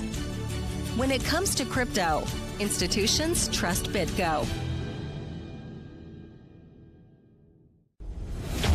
Thank you, Miami, for the last 3 years in this amazing city. The whole world shut down, but Miami welcomed us with open arms.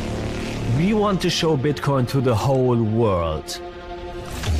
We are taking the conference on the road to set the stage for Bitcoin in a new city.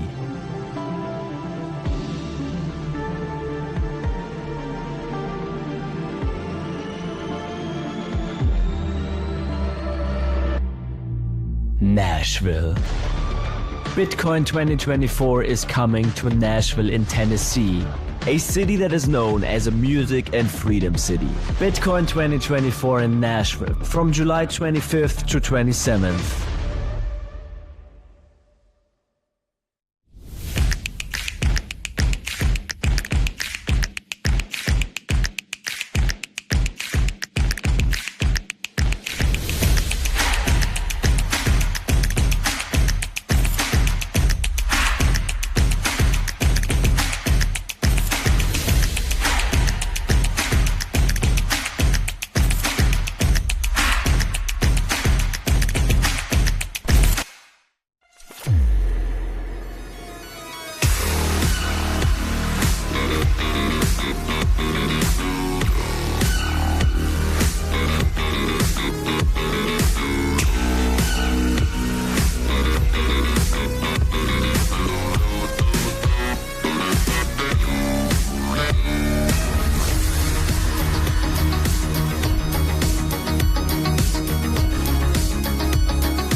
Welcome back to the Bitcoin Amsterdam live desk, brought to you by Bitcoin Magazine. I am with Charlene Federepo and Prof. St. Onge. We're coming out of the crypto sovereignty panel. We heard from Tur de Meester, Jameson Lott, Bruce Fenton, and Alex all about crypto sovereignty. And we heard things that people are talking about all around us, but really in dramatic terms. There it is. We're talking about World War III, right? We're talking about a recalibration of hierarchy. We're talking about top-down versus bottom-up.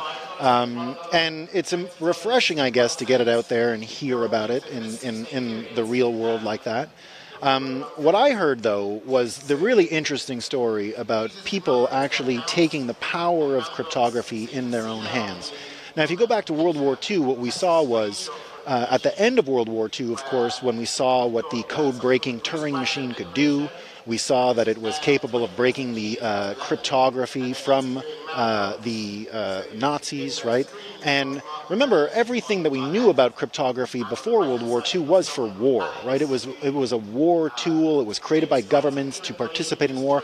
As I understand, the only civilian invention in cryptography had been like 500 years earlier in Medici, Florence or something like that, right? So the history of it was as a war tool. And unbelievably, after World War II, it was counted as a munition. It was made illegal because it was like developing guns. And suddenly, when I hear the powers that Bitcoin has actually conferred on individuals by giving individuals the power to manipulate the cryptographic protocols and the tools, talking about sending sats against the ionosphere, it sounded like wizards. It sounded like we finally have the power of magic to fight back against tyrants and other stuff. So Charlene, I mean, that's what it came through to me, but hearing the positive voice about the power that we can use to win World War III at this time was really comforting. It actually tells, there was a statement that said, use Bitcoin to be the anchor in your community. So we're really talking about that individual responsibility that we all have. You might be the only one in your family that understands Bitcoin. You might be the only one in your community. You have a moral responsibility to share that knowledge so that everyone can benefit and be protected. Be protected from whatever may come, right? We don't know what is coming, but we do know that we're safer when we have sound money. And the other, can I just make one other point? Sure. That something that Bruce Fenton said that really struck me, he said that privacy is a human right. And for me, he's absolutely right. He said that we need a mindset shift in this country. We have been trained by all of these apps to give away our personal data. I worry about our children. Our children are so used to sharing data, sharing information, and we are not teaching ourselves to protect our data. And our data is one of the most important things that we have about ourselves. And I think that Bruce is right, there is a mindset shift that is necessary for all of us to just, hold what we have close. Because it is very valuable to companies and it is absolutely valuable to governments. Seeing people trade it so easily, though, indeed, right? We see people give it away for a little bit of eye candy on the internet. It doesn't take much, right? But that's to me, that's not the only thing Bitcoin offers in this debate, right? Indeed, we might have our own individual privacy, our own individual protection. I think that's all important. That's the side of the story they covered really well on that. Mm-hmm. But I think there's another advantage here in that we can actually turn transparency backwards. Mm-hmm. One of the things we don't actually have is the reverse. We don't know what's going on with governments because of dark money, because of fiat. There is no feedback loop. I've often said that's why you ended up listening from unhealthy people during COVID telling you about how to be healthy. That's a sign of a system that has no feedback mechanism, that isn't actually dealing with its problems and getting the sort of A/B testing you need. And I think, just looking at public balance sheets and things like that, one of the most mischievous things that fiat has managed to do is exactly that. It seems like people have this easy answer, just like they'll give away their personal data. They say, well, the government will fix it. They'll fix it. They'll get more money, right? Yeah, governments in a lot of ways, I think, have been sort of coasting on the goodwill that most people will say they earned it during the first part of the century. I think it was more they censored it during the first part of the century. So before we had the internet, people talk about the golden age when everybody agreed with each other. And, well, okay, but they agreed with each other on the regime line, right? Yeah. No other opinion was really allowed to flourish. And I think during that period, governments have really weaponized a lot of these techs. They've weaponized crypto, as you said, right? So that, thousands of years ago, crypto as a concept was a children's game. It was then applied in commercial transactions, so your competitors don't know what you're doing. Government, of course, homesteaded that. Government homesteaded the big one, which was money. So they turned money into a weapon of war. When the Federal Reserve was founded, within 1 year, the entire world was shooting at each other, funded by the Federal Reserve. During the Second World War, the German regime they literally airdropped money onto the British countryside. Okay, you can still buy these online. They dropped all this money because they wanted to spark hyperinflation. So think about that for a sec, right? That is what central banks do today. In fact, they don't even do that, right? The Fed does not send helicopters out to drop the money down. It does even worse. It actually, funnels them through asset markets so that it makes the rich richer. But the point here is that the Germans were dropping money to destroy the economy, and the Fed does even worse by not only destroying the economy, but making the rich rich. I mean, money has been absolutely weaponized. And so there's this sort of swords to plowshares aspect of Bitcoin, where it takes all of these technologies that have been perverted, that have been turned into these evil things, and it turns them around. It turns them against the state, right? Every person who gets in the lifeboat of Bitcoin drains the swamp, right? It pulls out the seigniorage that the state can print over and can seize assets from. So really, I think we are turning their own weapons against us, just as they turned our inventions against us. When I think about the actual fault line now in what World War III is looking like, we've seen it in America, right? We've seen it divided by race. We've seen it in the Middle East now divided by race. We've seen propagandists talking about China all the time and Russia. I've never seen Bitcoin do better than when I see your average Chinese person, your average Russian person, your average American all realizing, hey, there's something in this for us, right? And, take America, for example, right? Really, the dichotomy in America is rich and poor, and it always has been, right? It's been rich and poor for a long time. And now we have all this trouble that seems to be coming out of nowhere, right? And now we're dealing with an existential crisis that's being created by, we don't even know what. Whoever's funding the people that are saying this stuff, that are spreading this information around, right? And it doesn't seem like we're even aware of what's happening, or at least a lot of people. I think that one of the things we can do in our own communities is exactly that, is say, like, look, the fight here is really different than what you're being told it is, right? And so does what I'm saying make sense? It does. The question is, where is the fight? Where do you want to put your energy? Where can your energy be most well spent and have the most impact in your community? And I think the fight is sharing Bitcoin with your community so folks can either build a business so that they can build generational wealth for themselves, so that they can understand the world that is coming, so that they can retool and be a productive citizen in their society. That's where we should focus our attention. That's how we, improve the quality of life for everybody. And when the average quality of life improves, there's a little less to argue about. Honestly, it's the wealth gap that we have in the United States is significant. It is similar to the wealth gap that we have around the world. But I think money doesn't solve everything. However, when you create opportunities for people, then they can actually be more productive in the world. And that reminds me of what they were discussing in these opt-in societies. The idea that we are now able to choose new rules by which we can engage with governments or even with each other, right? The P2P market, the P2P electronic cash network seems to extend to things far beyond just an electronic cash network. I see it in media. I see Bitcoiners that are able to use the P2P network to filter out fake news, right? I've seen health outcomes for Bitcoiners increase as they share bro science, I guess they call it, and the carnivore stuff and the diet. These opt-in societies seem to be focused not so much on number go up, but indeed already what they're talking about, health and wealth. And when they talked about the victim of World War III, they described it as someone who is sort of working a 10 to 11-hour job and doesn't really even have the time frame or the attention span to focus on we're talking about magic here, but the magic trick of fiat money, right? They're not able to even see it. Yeah, a lot of those people, they're sort of distracted by politics, the opiate of the masses, so they try to set us against each other to, divide and conquer, so they can, keep on printing, they can keep on doing sweetheart deals, passing each other these trillion-dollar thefts. And I think what's exciting, in a sense, it has been getting, I think, a lot worse fast since COVID came in, that was really their opportunity, and they learned a lot, and they're going to do it again over and over. But at the same time, from that, it has been so extreme that people are waking up by the million. I mean, you're seeing it all over, that people just reject the elite narrative. And what's beautiful is that's happening on left and right? This is not a partisan thing.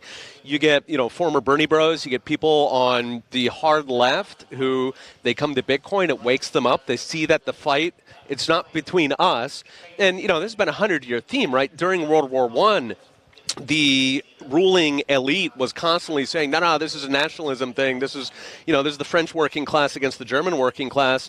And honestly, it was the socialists who said, no, that's not what this is. This isn't a fight between we the people.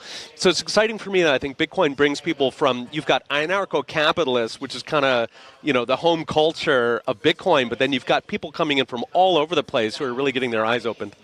Yeah, I think that the whole Bitcoin community promotes the free exchange of ideas, and actually it's kind of good to be around people that are different, because then you can either learn to defend your idea or maybe open your mind to something new, right? We cannot afford to stay in our little bubbles, and I think that's the beauty of the Bitcoin community. We are bringing people together. We don't always agree. That's okay. We can learn from each other and we can grow together. When I see the power of cryptography come down to the individual, and we're talking in terms of magic almost being imbibed in an individual, one of the things that I've realized, and you saw it when we had the elections in the United States in 2020, right? Yep. Bitcoiners through the scaling debates had understood for a while, when we're talking about cryptographic systems, just the knowledge that came from studying it, there's trade-offs, right? You can be convenient, or you can be credible, right? We saw Ethereum, for example, choose convenience. We got to make it easier, faster. It's not fast enough, right? And then Bitcoin, of course, chose credibility. Mm-hmm. Now, I don't know anything. I have no reason to doubt anything happened, and everything in all 50 states was run exactly perfectly, right? Everything was perfect. But Bitcoiners have understood for a long time that you don't get to choose both. There is no option where a thing is both convenient and credible. And so that's another one of those frames that Bitcoiners went, well, you made it easier. Do I have to believe this now because it's easy? And that's what I see as these, like you said, you went out of your bubble. We all went out of our bubble. I didn't know anything about cryptography. We were laughing off camera. I had a law degree and I worked for the Senate Banking Committee, and I was an absolute illiterate financially until Bitcoin. Illiterate, law degree, didn't know what I was talking about. It's the same with cryptography. By having that stuff come into your life, you're able to understand these questions and start making those, cost-benefit analysis, just basic stuff, right? Yeah. Yeah, people are really learning how to run their lives in a way that they had never certainly learned through formal education. And, it's good that we learn now, because the only alternative is to learn it through experience, like to get your life savings wiped out. So it's good for people to be prepared. Well, the funny news about all this, and the ironic news, is that we're going to go have a political debate now. So we'll catch you after this. Thanks a lot, and we'll see you in a few more minutes for another session of Bitcoin Amsterdam Live. Thanks a lot.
whose fans are those?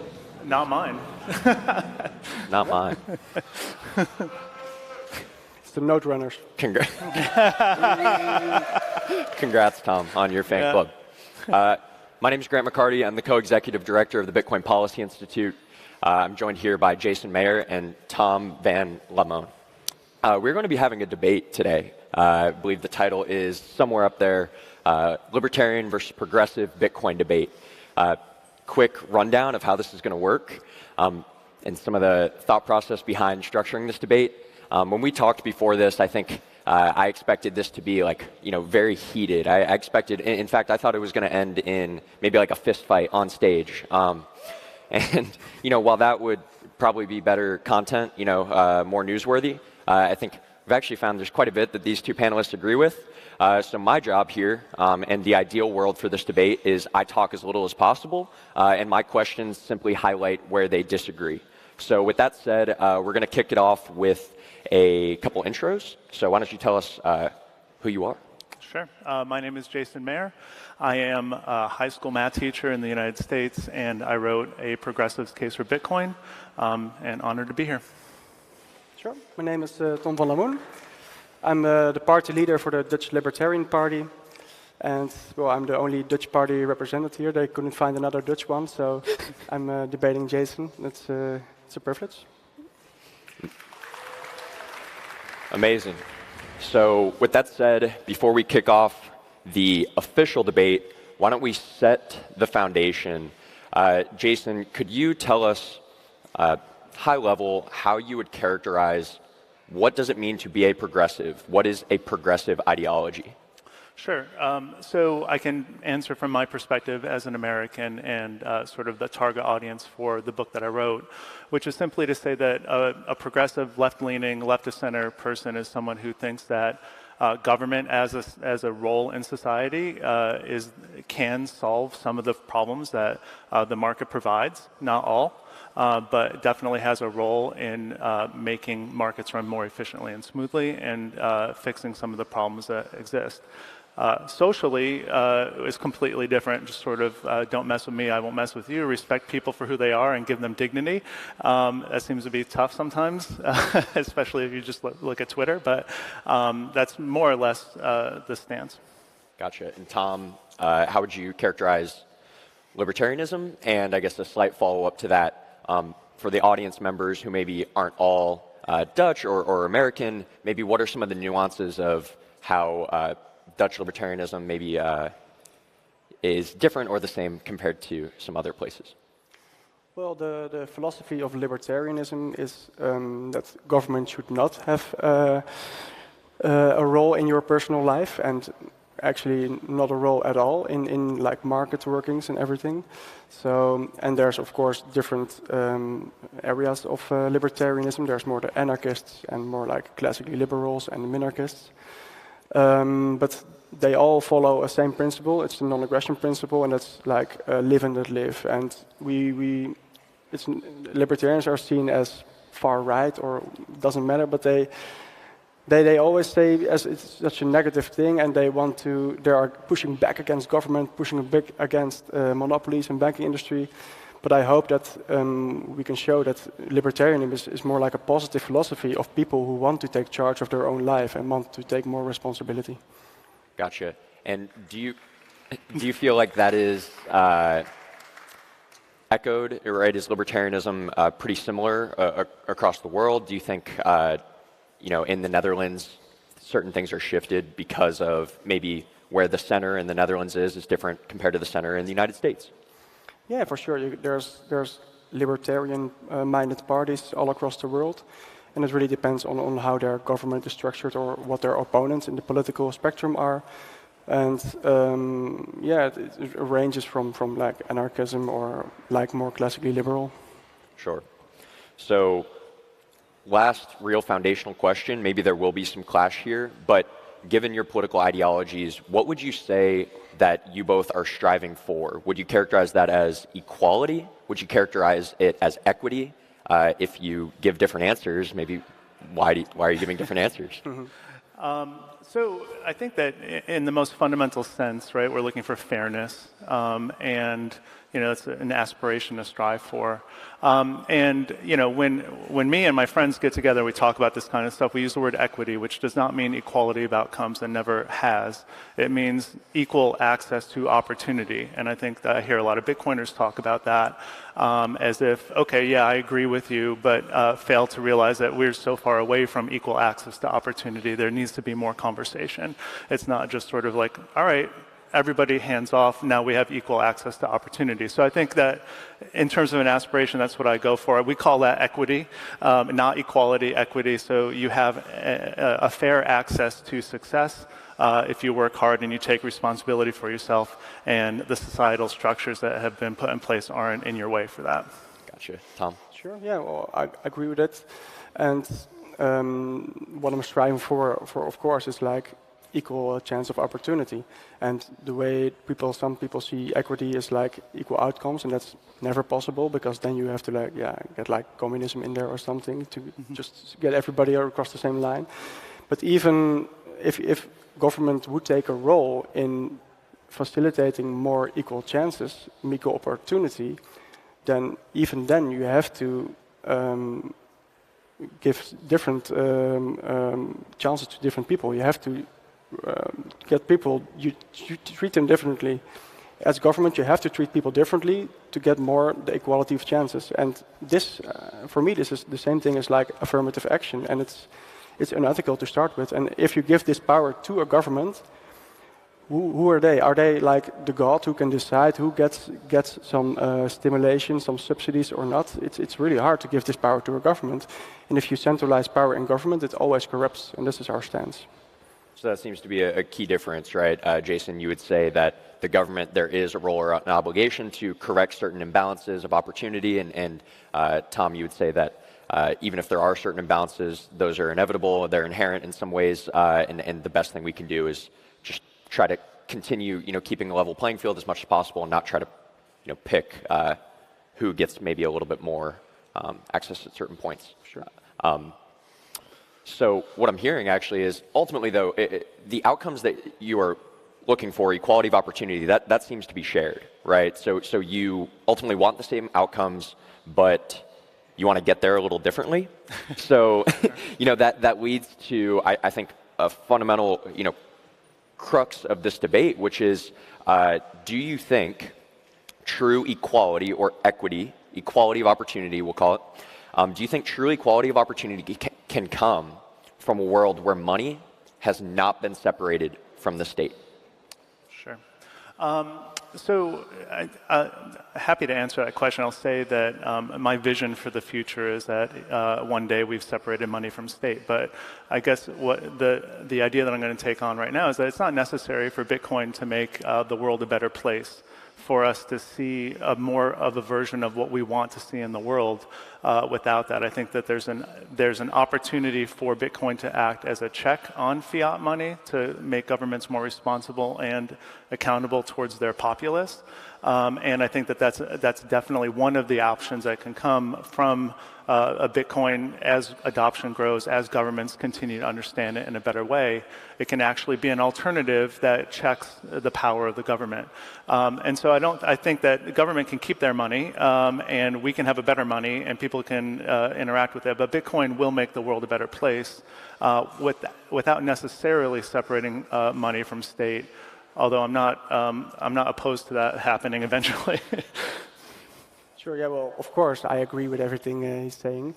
But the thing is that if you have to take a political stance on why it is needed to separate money from state.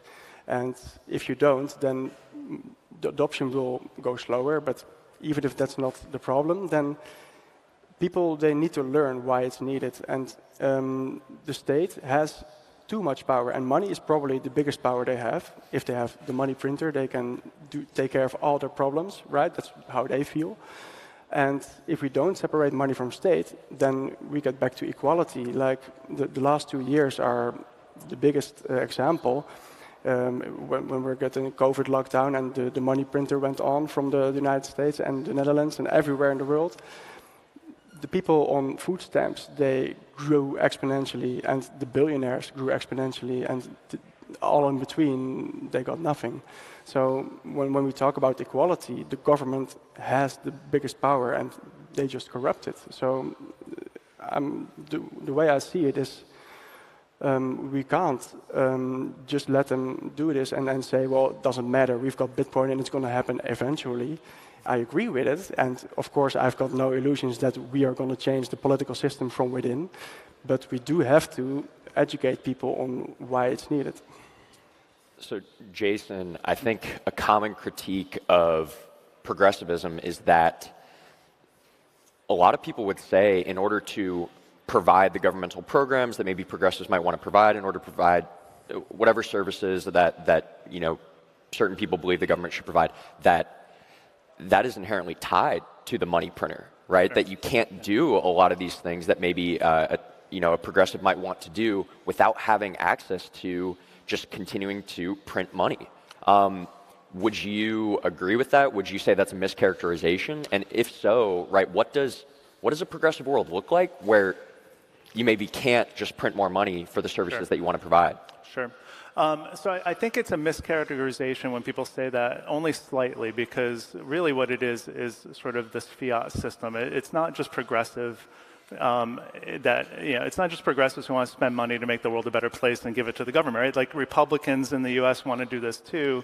So it's like the government is sort of addicted to this cheap money, right? It's not just like, oh, Democrats want to tax and spend.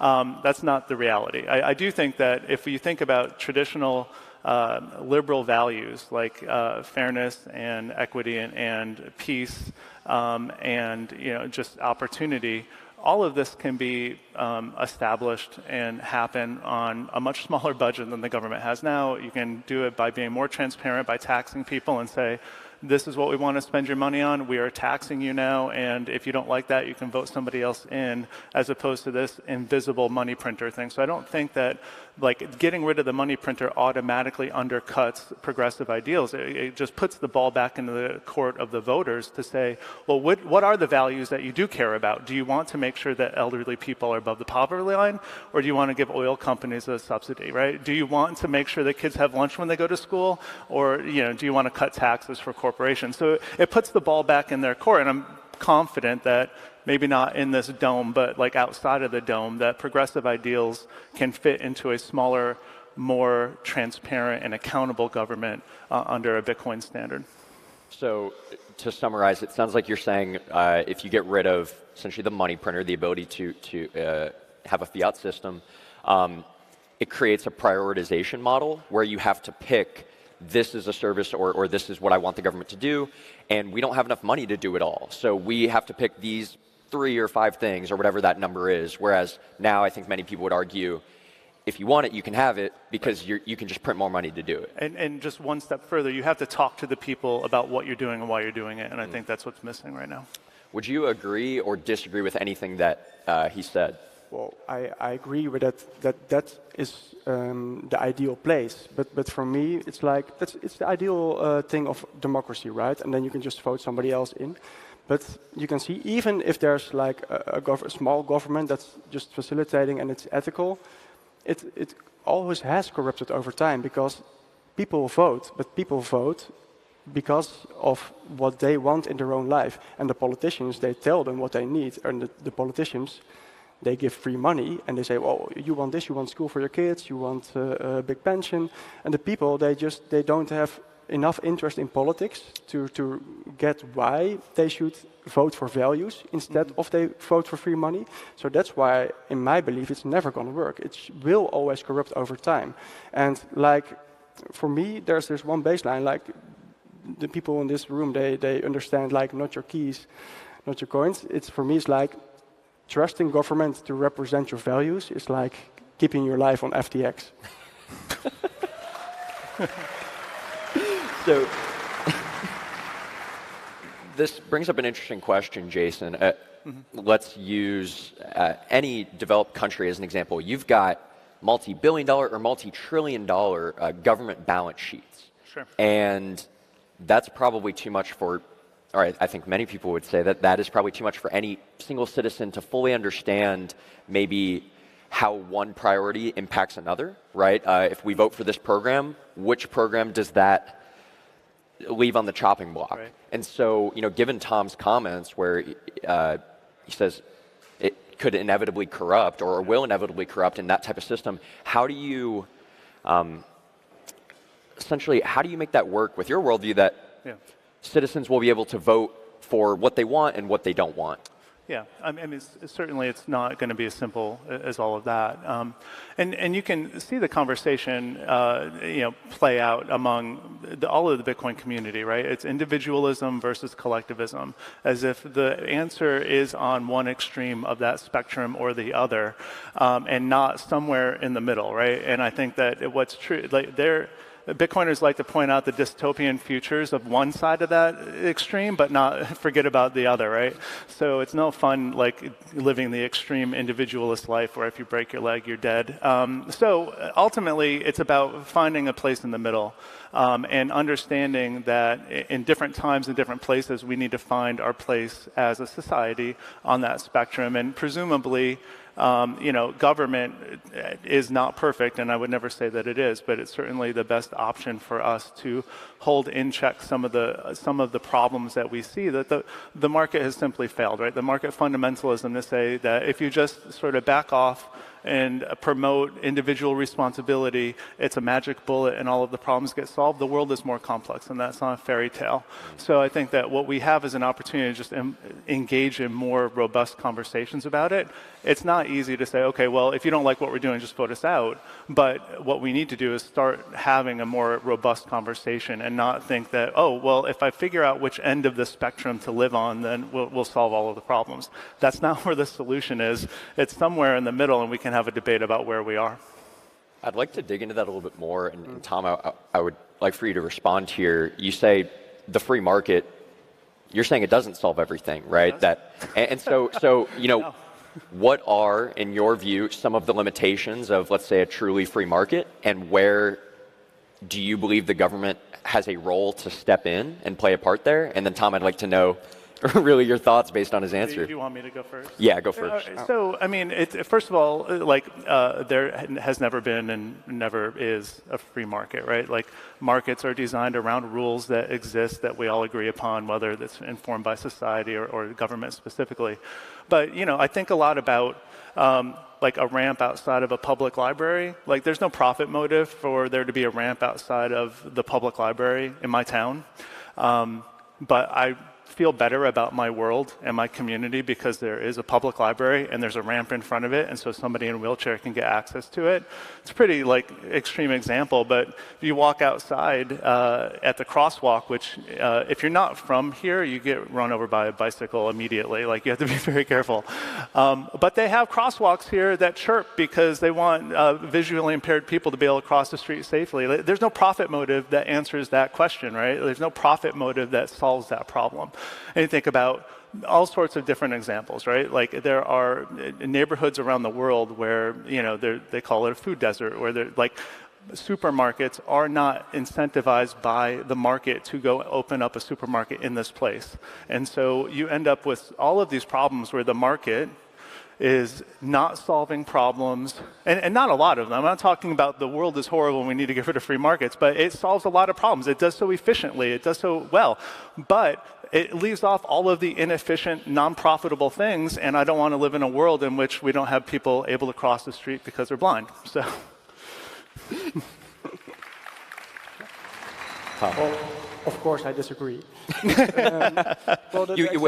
want to live in a world where people can't cross the street when they're blind. Okay, no, great. The thing is, they should take responsibility for crossing the street themselves. Well, right? Yeah. The thing is, you characterize free markets as for-profit margin, that everything should be for profit, but I see it as supply and demand. And there is a demand for a community or a town or a suburb where people want to live and where they don't get run over by a bicycle. So when you see, even if it's for profit, when there's no central planning from the government, then the contractors, they can build a suburb or a community of houses. And if it's well built and if it's great with like sidewalks and everything where it's safer, then those houses are going to be worth more. People will want to live there. So this is how it will. It's like you were saying like the free market is like an ideal, and on the left side of the spectrum, on the right side, there's just ideals. I believe that libertarianism is truly different, and where it's not an end goal, it's not an ideal, it's just the way towards the end goal. We are against forcing opinions, against forcing people to go there, and everything should be freely interaction, just like a free market is free exchange. We only interactions happen if we both agree that we get better from it, and that's universal. So through this supply and demand, we believe that the free market and something like wisdom of the crowd will have the best solutions to every problem. And of course, there's no guarantee that everything will get solved, but that's we can see now that the government can't solve anything as well. So the thing is, we believe in wisdom of the crowd, that you don't know what the best solution is, but if you leave it as free as possible, somebody somewhere in his attic will get a solution that the government would not have thought about. So yeah, I mean, I'm sympathetic to the argument, and I'm absolutely want to believe it, right? It's when you solve a math problem and you say, okay, well, let's just forget about air resistance because the numbers are going to work out, right? Like, to be able to say, okay, well, the free market will take care of it. We don't know how. Fair enough, but we see examples all the time, right? Like, there's no accounting for companies who are not incentivized to provide goods and services to people that want them. And there's certainly no mechanism to price in negative externalities completely. It's just not possible.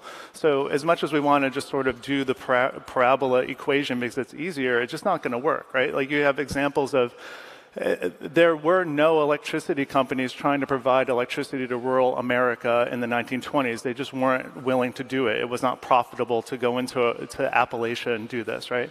And we know that electricity is a fundamental thing to like thriving. And millions of people, if not billions of people around the world don't have electricity now. It took a public-private partnership of the government to say, all right, well, I know that you can't make money by putting electricity in these places, but we're going to partner with you and subsidize that because we think that people should have electricity. That's one example, right? But there are plenty of other examples of, you know, what do we do about pollution? What do we do about all of these other negative externalities that exist that cannot be priced into your bottle of Coke? The price mechanism works to a point, and I think that's, you know, Tom and I agree on, you know, like everything up to a point. I just think it's an extreme position to say, well, the market will cover everything when we have examples where it hasn't. Do you have any more thoughts there, Tom? Sure. Well, yeah. The way that I see it, like when you, of course, you said like with electricity. Well, in the US, I feel like the first people that got there, and they started building new towns without government, and they built infrastructure, and they built like waterways and everything. Maybe not electricity in that time, but they provided for themselves. And when they built the infrastructure there, then the people wanted to live there, and then they came there. So this is like a free market mechanism that provided it. And when you were saying, what was the last thing you said? Sorry. I don't know what was the last thing. Oh, that's okay. Yeah, I really don't know anymore. I think to summarize the point, the idea was free market is good, you know, pretty broadly and most of the time, but there are you can't price in these negative externalities. And with like pollution, you gave the example of pollution. Well, for me, it's the same thing. People on the left of the spectrum, they always say, what do we want? We want people to take better care of the world. We want people to take more responsible care of the world. But their solution is taking all the responsibility away from the people and forcing the people to go on autopilot just because the government says something is bad to do. And what we see with pollution now, that lobby is stronger in the government than what the people really want. And now in the Netherlands, we've got like, they've got a line. The companies can pollute this percentage, right? And people just say, "Oh, that's okay. The law says that it's okay to pollute this much," and people don't know anymore. They just buy their company stuff and they buy everything from the company. But when there's no government to say this is okay to pollute this much, then maybe they will just think better for themselves and take responsibility. Do I want to buy a product from this company that pollutes only this much, but still pollutes? And I believe that we need people to become more responsible, and the only way to do this is to trust in the people that they will take responsibility. So I think that this is right in the ideal. But if you're talking about an individual who there's a tremendous asymmetry of information between an individual and a large company. It's practically impossible for us to know, like, well, how much are you really polluting, or like, how are you treating your workers, or any of that for real. And so ultimately what we need is to have a system where the market can act with informed, intelligent individuals who want to take responsibility, but without them, I mean, you know, if you think that companies are just going to disclose this how much I pollute on their own, you know, I just live in a different world. Like, companies aren't doing that. They're trying to take advantage of people.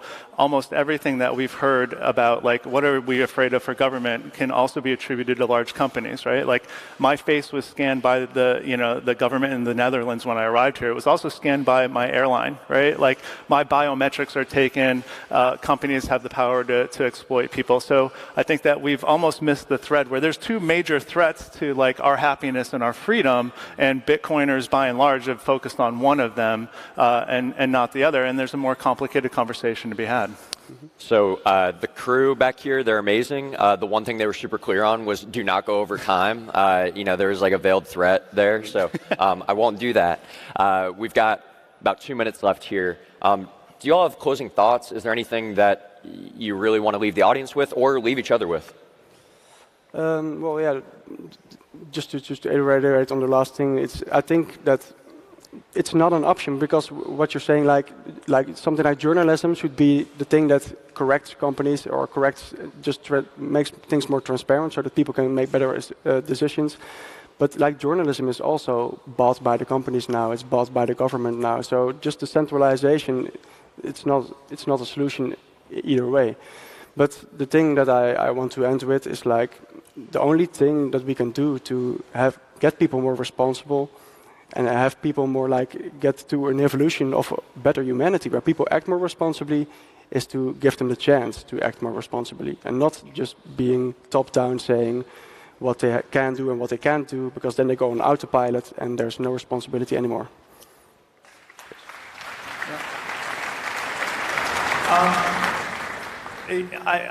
I'll end with this. I say the Overton window is shifting completely, and Bitcoin is sort of in the middle of a viable political debate in America and elsewhere. And one of my fears is that Bitcoin is not ready for the Overton window to shift. I'm a little bit afraid of what people are going to see when they look through that window. And I think that I don't want to change anybody's mind who's already a Bitcoiner, but I think new people coming into the space should be able to see a difference of opinion and a different way of looking at the world, and hopefully they feel more welcome in the space. Well, thank you both. I think this was pretty amazing to see two people with vastly different worldviews uniting over Bitcoin. So if you have one takeaway, it should be that. Thank you so much, everybody. Have a great rest of your conference. Thanks, man.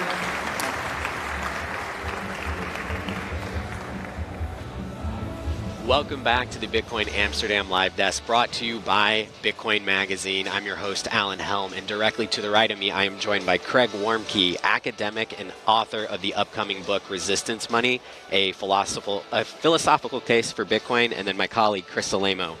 Gentlemen, we just listened to the panel, a progressive libertarian debate. Joined on that panel was Tom van Lemon of the Dutch Libertarian Party, and Jason Mayer, author of The Progressive's Case for Bitcoin. Fantastic panel. We're really starting to see this year the debate around the political ideologies and how they tie into hyper-Bitcoinization.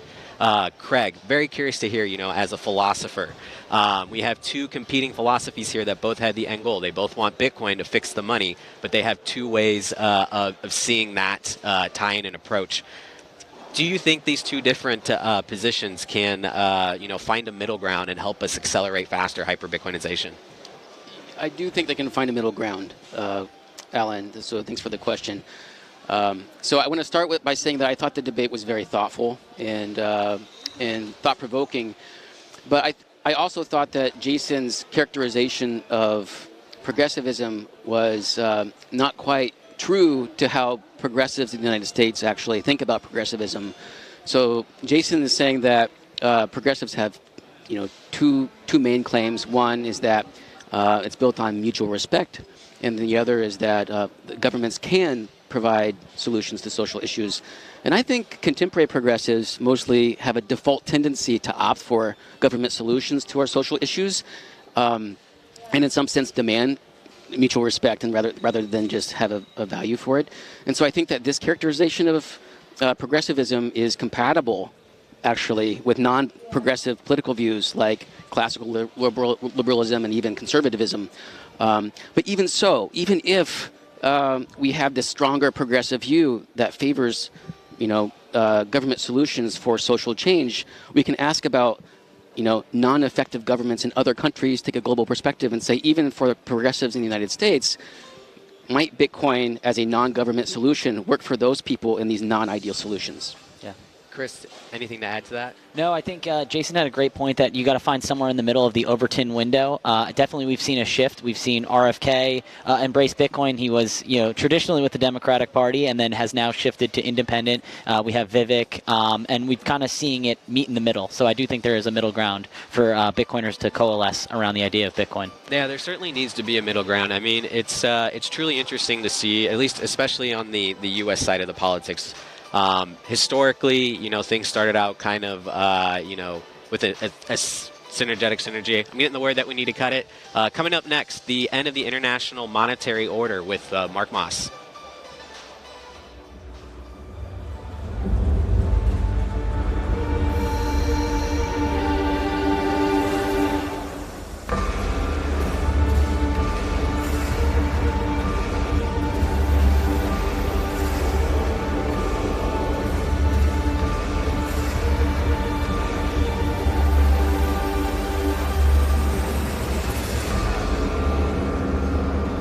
Hello.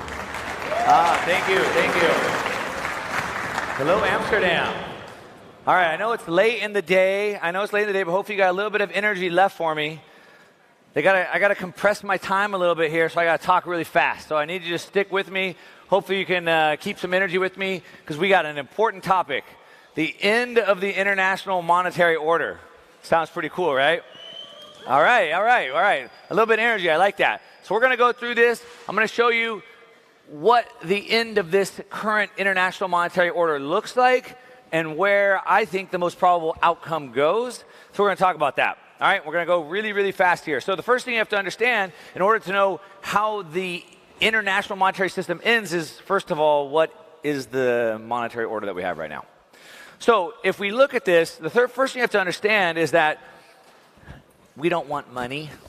None of us want money. Sounds crazy, right?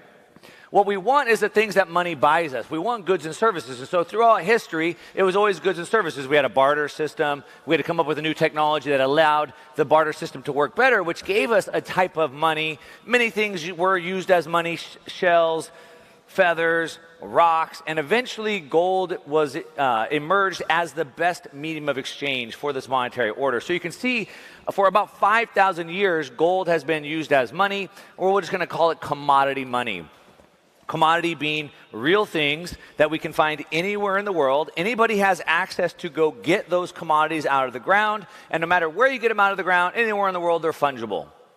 If I get a piece of dirt in Mexico or China or the United States, I can dig gold out of it, and that gold is fungible anywhere in the world. If I grow wheat, if I get oil, it's all fungible. So we're just call that commodity money. So the world operated on commodity money for over 5,000 years.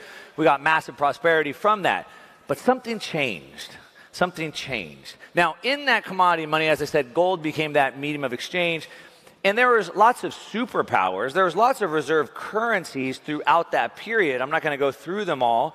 Before the United States had the kind of US dollar homogeny, it was Britain before that. Before that, it was France. And before that, anybody know what it was before France? The Netherlands. That's right. You guys are on the map.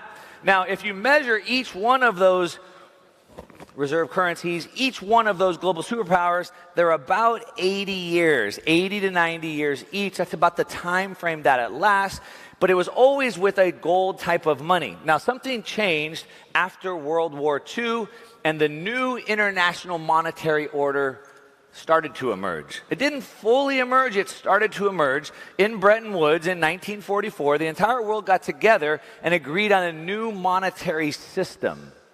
And the system is that it would still be gold-backed system, but because now of globalization, we needed a money that was faster. So what we would do is we'd put the gold in the bank, we'd use these paper gold certificates instead, or a ledger system, and we could move money around faster. It would help the world speed up. So the dollar emerged as the reserve currency of the world. It was backed by gold, and then all the currencies of the world were pegged to the dollar. It's the system that we're in today. It was established in 1944. If you're good at math, it's about 80 years.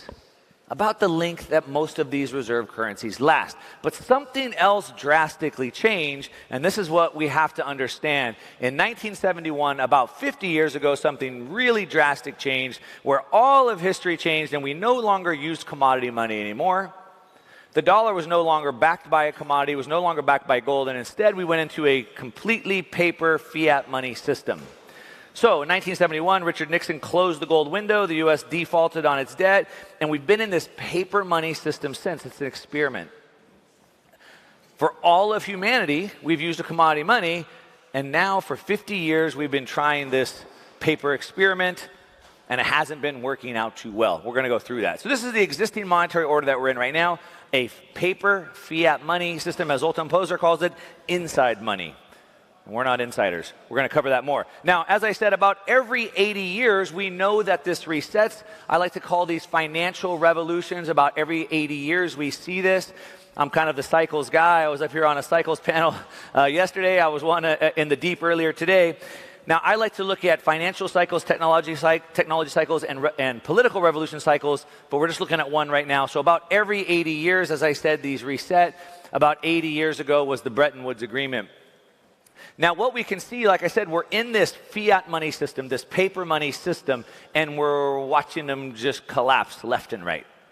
Right in front of our very eyes, they're falling left and right. We have Zimbabwe that just keeps on failing. Of course, the peso, they had to drop the zeros. We're watching Lebanon and Turkey and Argentina and Venezuela, and all of these currencies just completely melt down. You can see them priced in gold. They're just plunging left and right.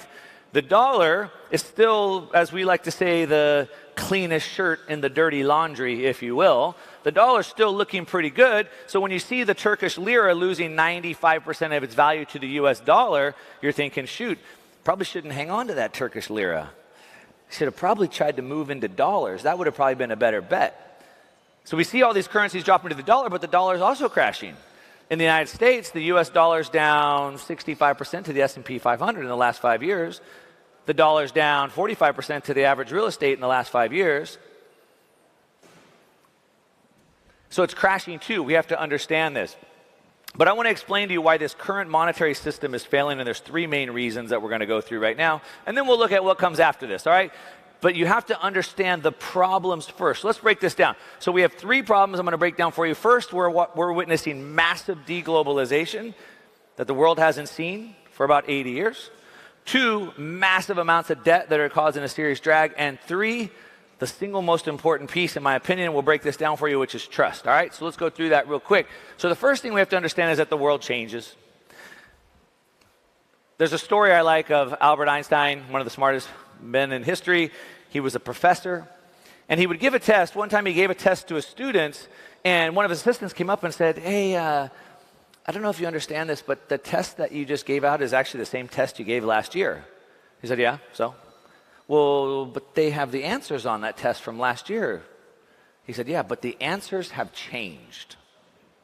You see, things change in the world, and we have to understand these changes to understand what the right answer is for this time. And so we have to look at how the world's changed. So since 1960, since we've been in this current monetary order that we have today, the world has started globalization.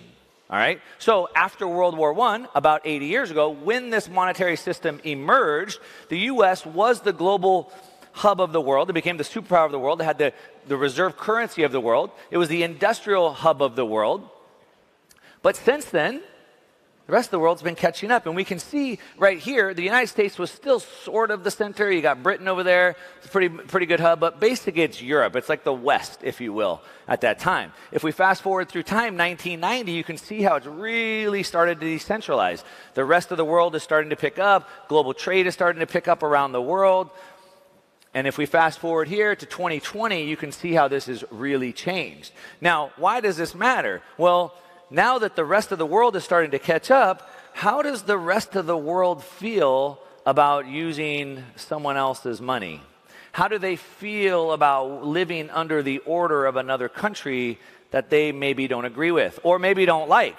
Or maybe that country doesn't like them and doesn't give them permission to even be in the global financial system, which is why we can see nations like Russia and China for over a decade have been de-dollarizing. We'll talk about BRICS in a minute, but this has been going on for a long time. Since 2013, they have been actively de-dollarizing. Why do we want to use your money? Why do we want to be by your rules? It's like a teenager, they're ready to move out of the house. We're done with that. We don't want your rules anymore. And we can see on the charts on the left that net buying of US Treasuries has gone down. They don't want to own that money, that inside money, that paper money, that fiat money. We've seen gold buying going up. We'll dig into this a little bit more, but the point is this has been going on for a long time. This is a trend that's been moving along. We have to understand that these are not events, these are processes that we're watching play out in real time. Now we have the rise of the BRICS. You've been hearing about this. In August, we had this big BRICS summit. Brazil, Russia, India, China, South Africa. They're rising up as this cooperation, this trading bloc. And they're challenging now the G7. Challenging being a key word. As a matter of fact, we can see how much bigger they are.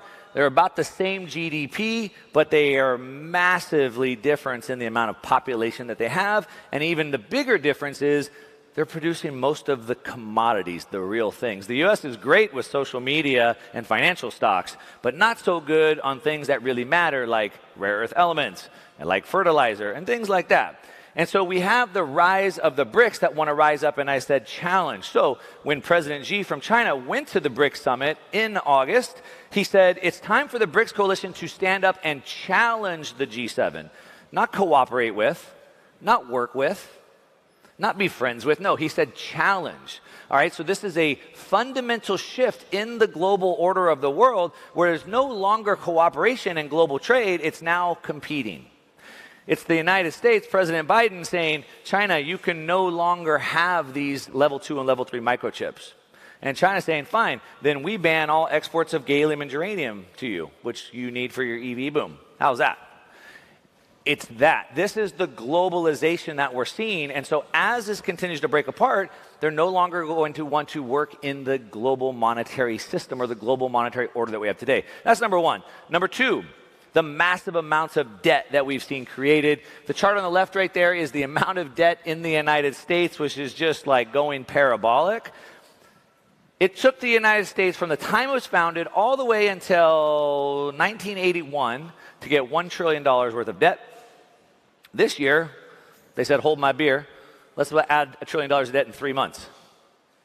We just added $500 billion of debt in just a couple of days.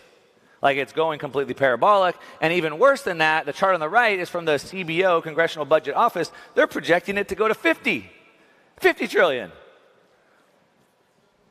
How's that going to work? Now, that doesn't look good for the United States.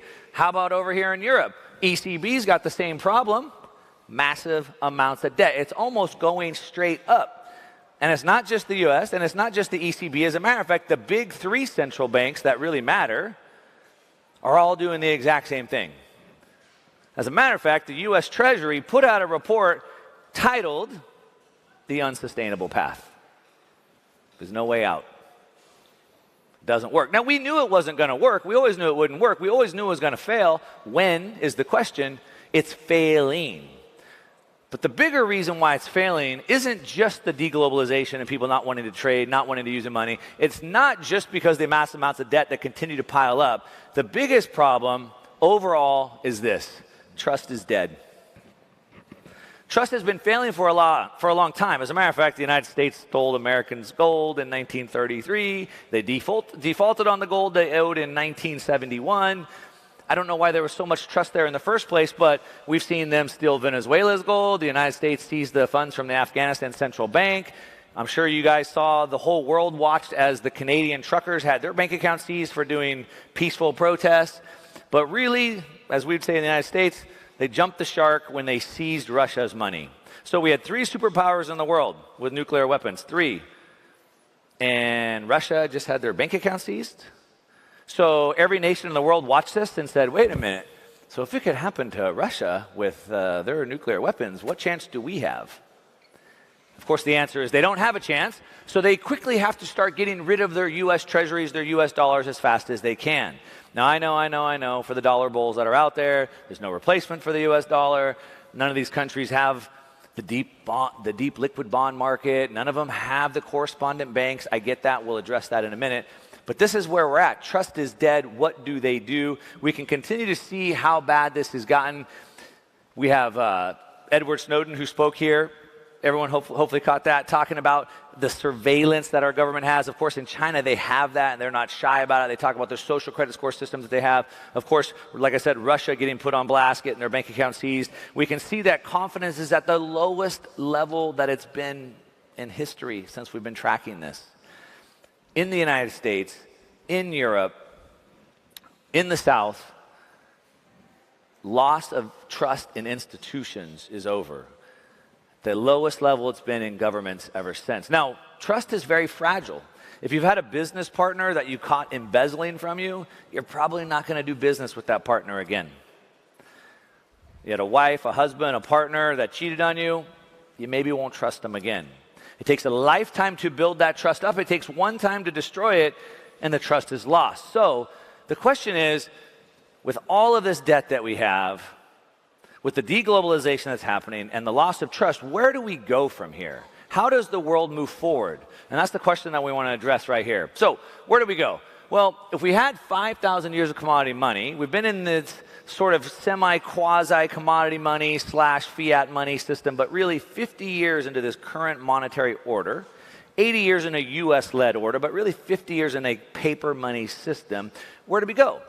Well, right now, the rise of the BRICS, meeting in August, they're talking about going back to a gold-backed currency. Let's go back to gold. It worked before. It's been money for 5,000 years. How about we do that? Okay, so that's de-evolution. Let's de-evolve. Let's go back to the Dark Ages. That was pretty good, right? A time before technology. Let's go back to rocks. That should work.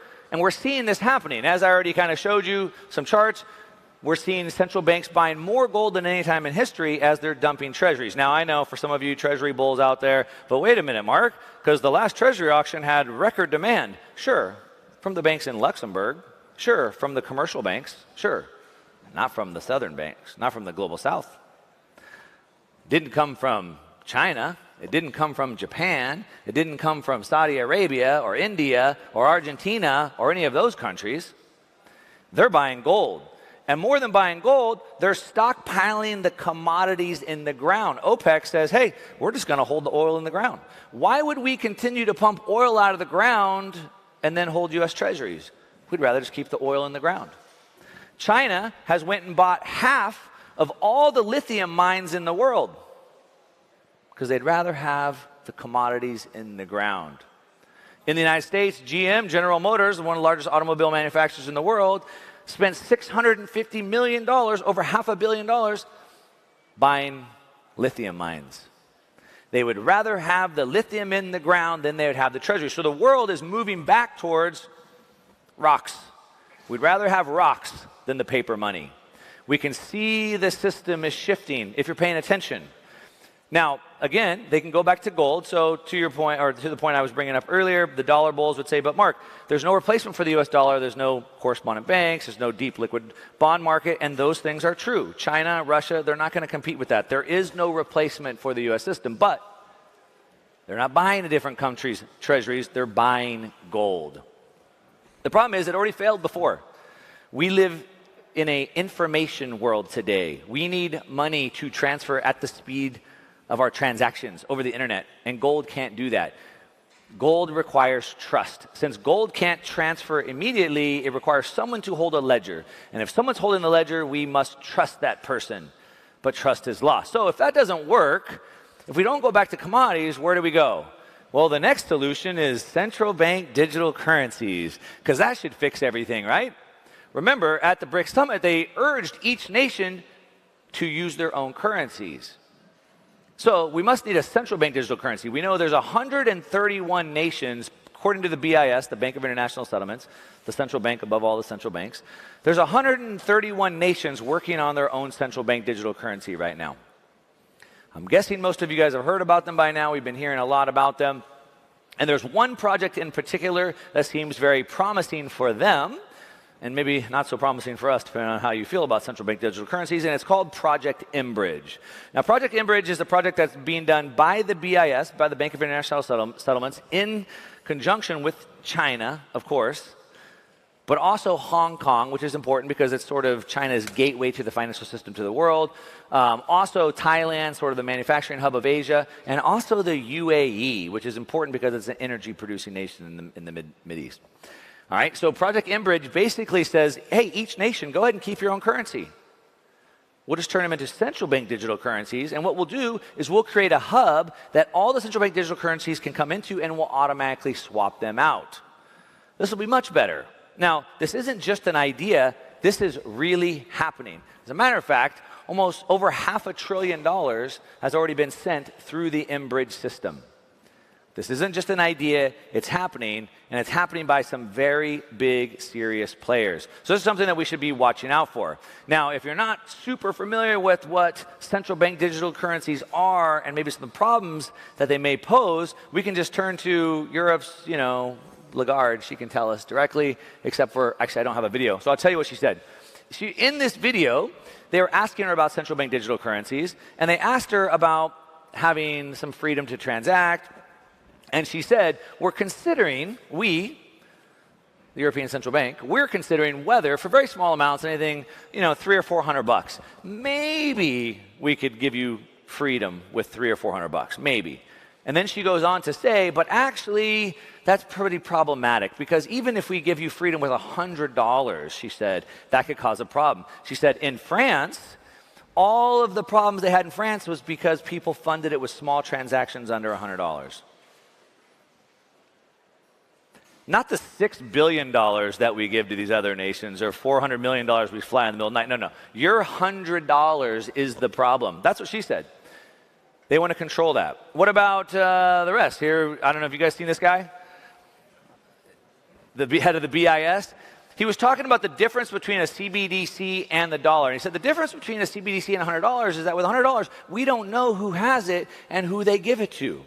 But with a CBDC, we'll know that. And he said the difference is with a CBDC, we'll have full and total control, and we'll have the technology to enforce it.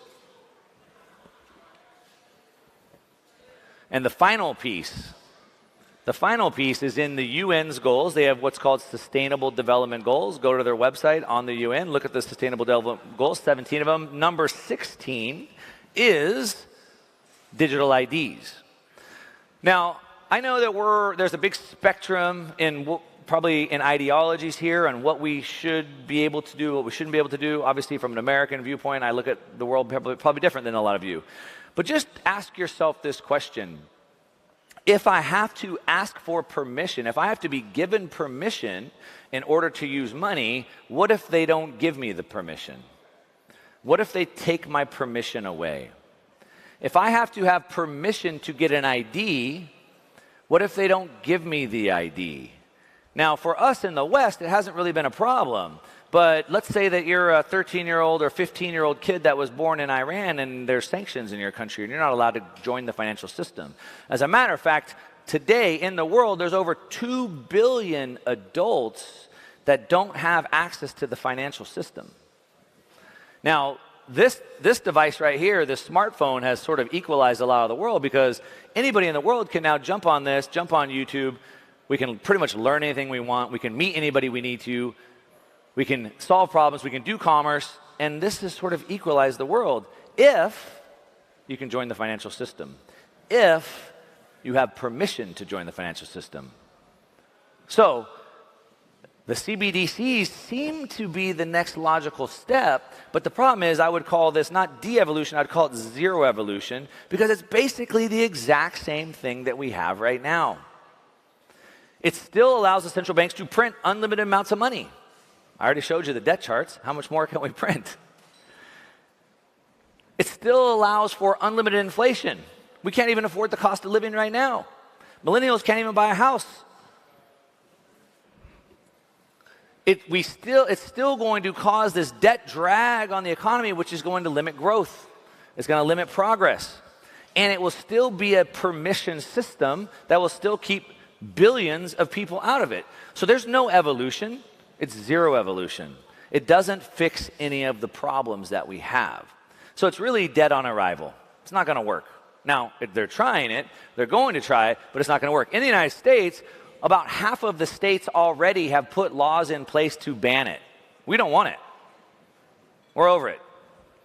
And it's not just the United States, even Canada, which is going very quickly down this authoritarian path. The Central Bank of Canada came out with new information and said, oh, looks like the people don't want it. We don't see any need to put it out. Maybe we won't put it out. Nigeria is a nation that tried to put it together in full force. Now, most people in Nigeria had already moved to Bitcoin because the Nigerian currency, the Naira, was having so much inflation they couldn't afford to keep their money there, so they were moving it to Bitcoin. So the country of Nigeria said, oh, they must want digital money, so let's give them this e-Naira, but nobody wanted to use it. They tried to incentivize them, hey, we'll give you discounts if you use it. Still nobody used it.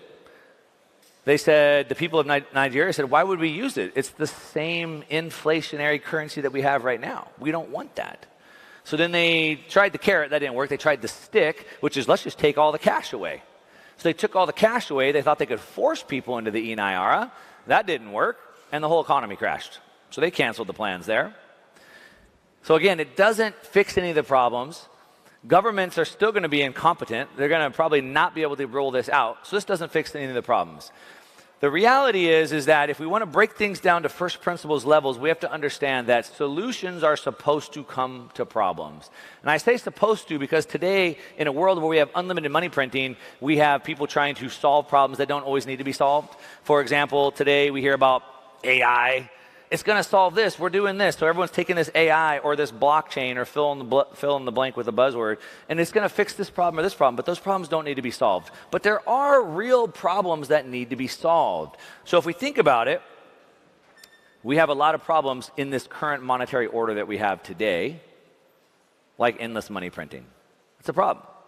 So if we have a problem of endless money printing, then we need to fix it. We need a solution that has a fixed supply. It doesn't allow anybody to have endless money printing. Another big problem that we have is that there's no transparency. There's no trust. There's no transparency. We don't know how much money there is, how much debt there is. We don't know what the interest rates are going to be tomorrow. We don't know how much more they're going to print. We have no idea, nor do they even tell us the truth. In the United States in 2008, after the great financial crash, apparently they gave about $1 trillion in stimulus, but in a FOIA request, there's a request for actual information to be released. We found out it was almost $20 trillion over the course of a decade. There's no trust, there's no transparency, so we need a system that's open and transparent. We have another problem that it's controlled by borders. We just talked about the BRICS nations, and they don't want to use this global dollar homogeny. They all want to use their own currencies now. So every nation wants to have their own currency, but how does globalization work in a world where we have all these different monies that are all these different values, and each nation doesn't want to trade? So it's almost like we would need something that would be borderless instead of bordered. Instead of requiring permission to join, a poor Iranian kid may be not able to join the financial system because of sanctions on their country. We might need something that's permissionless to join. Instead of something needing trust, how much gold do you really have? Do you really have the gold in your safe? Are you really going to send me the gold? Is it really going to be gold, or will it be tungsten painted like gold? I don't know. Instead of requiring trust on someone keeping the ledger, we might need something that's trustless. Instead of in a system that has full control, we might need something that's decentralized, with decentralized control. In a world, in a globalized world, there's one option that's giving people global property rights all around the world, and of course that's Bitcoin. That's why we're here at this Bitcoin conference. And in a multipolar world where we're no longer in the current monetary order or the current international order that we have today, a US-led order with a US dollar reserve currency in a paper fiat monetary system, moving to a multipolar world, how does the world move forward when there is no trust? Are we going to go back into a world where it's like, no, give me the money, no, give me the drugs, no, give me the money, give me the drugs? Like, how do we do that? In a world where trust is gone, it's almost like we need a decentralized ledger that's trustless. And so in this new world order that we're going into, the question is left, if not Bitcoin, then what? That's it. Thanks, guys.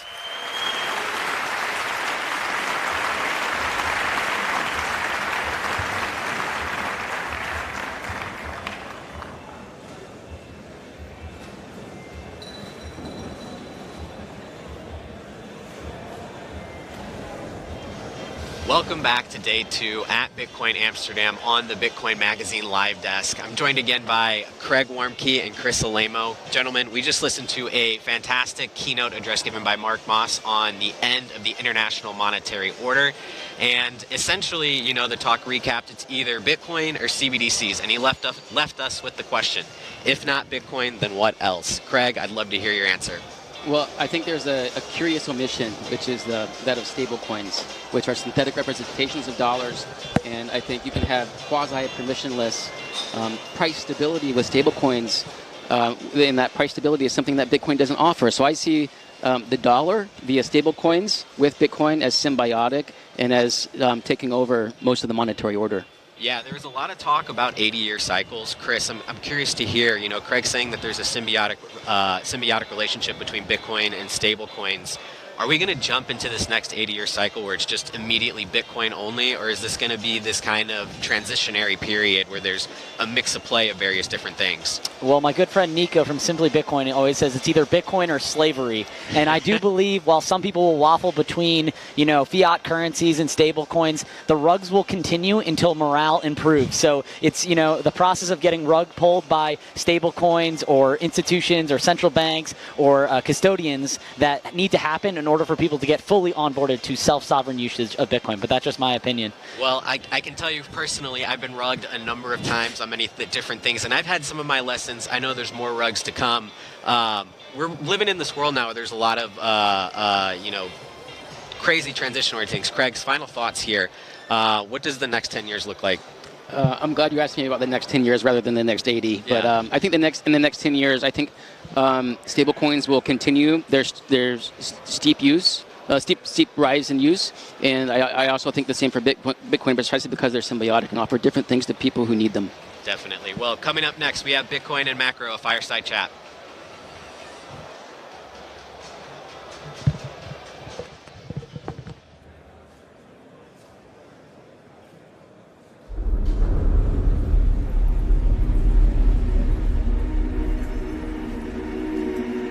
On January 3rd, 2009, amidst the financial world in turmoil, the first Bitcoin block was mined. This was no ordinary block. It bore a message. Not just a timestamp, but a battle cry for financial freedom. The Times, 3rd January 2009. Chancellor on brink of second bailout for banks. Here we stand, 14 years later, in Amsterdam. We are still feeling the echoes of this moment. History does not repeat itself, but it rhymes. Again, we find ourselves on the brink of immense change. Europe has always endured and emerged stronger than before. Building things that stand the test of time. Like the grand cathedrals and stone buildings of our ancestors, the blockchain will endure for centuries and generations. We sit here today in the heart of a winter, when the distractions and the hype fade away. Only the builders and true believers remain. They risk it all to stand in the front lines and fight. The fight for financial freedom, for success. Every 4 years, a new chapter in Bitcoin history begins. A chance to innovate, where the real work and change gets made. This is the time to build. And our foundation is strong, built on a singular Bitcoin block, a project that will last forever.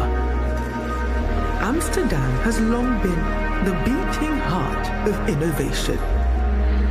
We lead the change and are not afraid of projects with great ambition. We find ourselves here today at the genesis of a new era.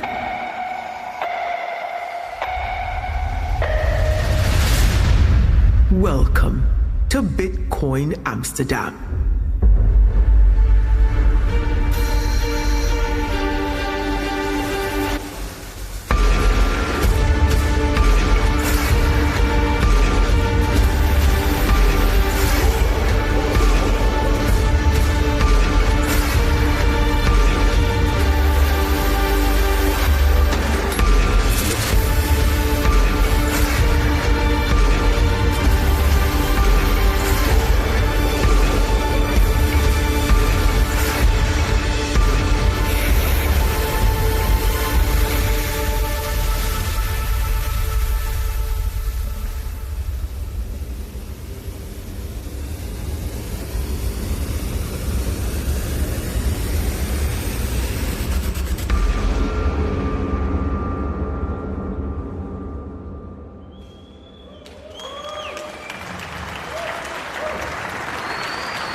Got a great panel for you guys today with three Netherlands natives.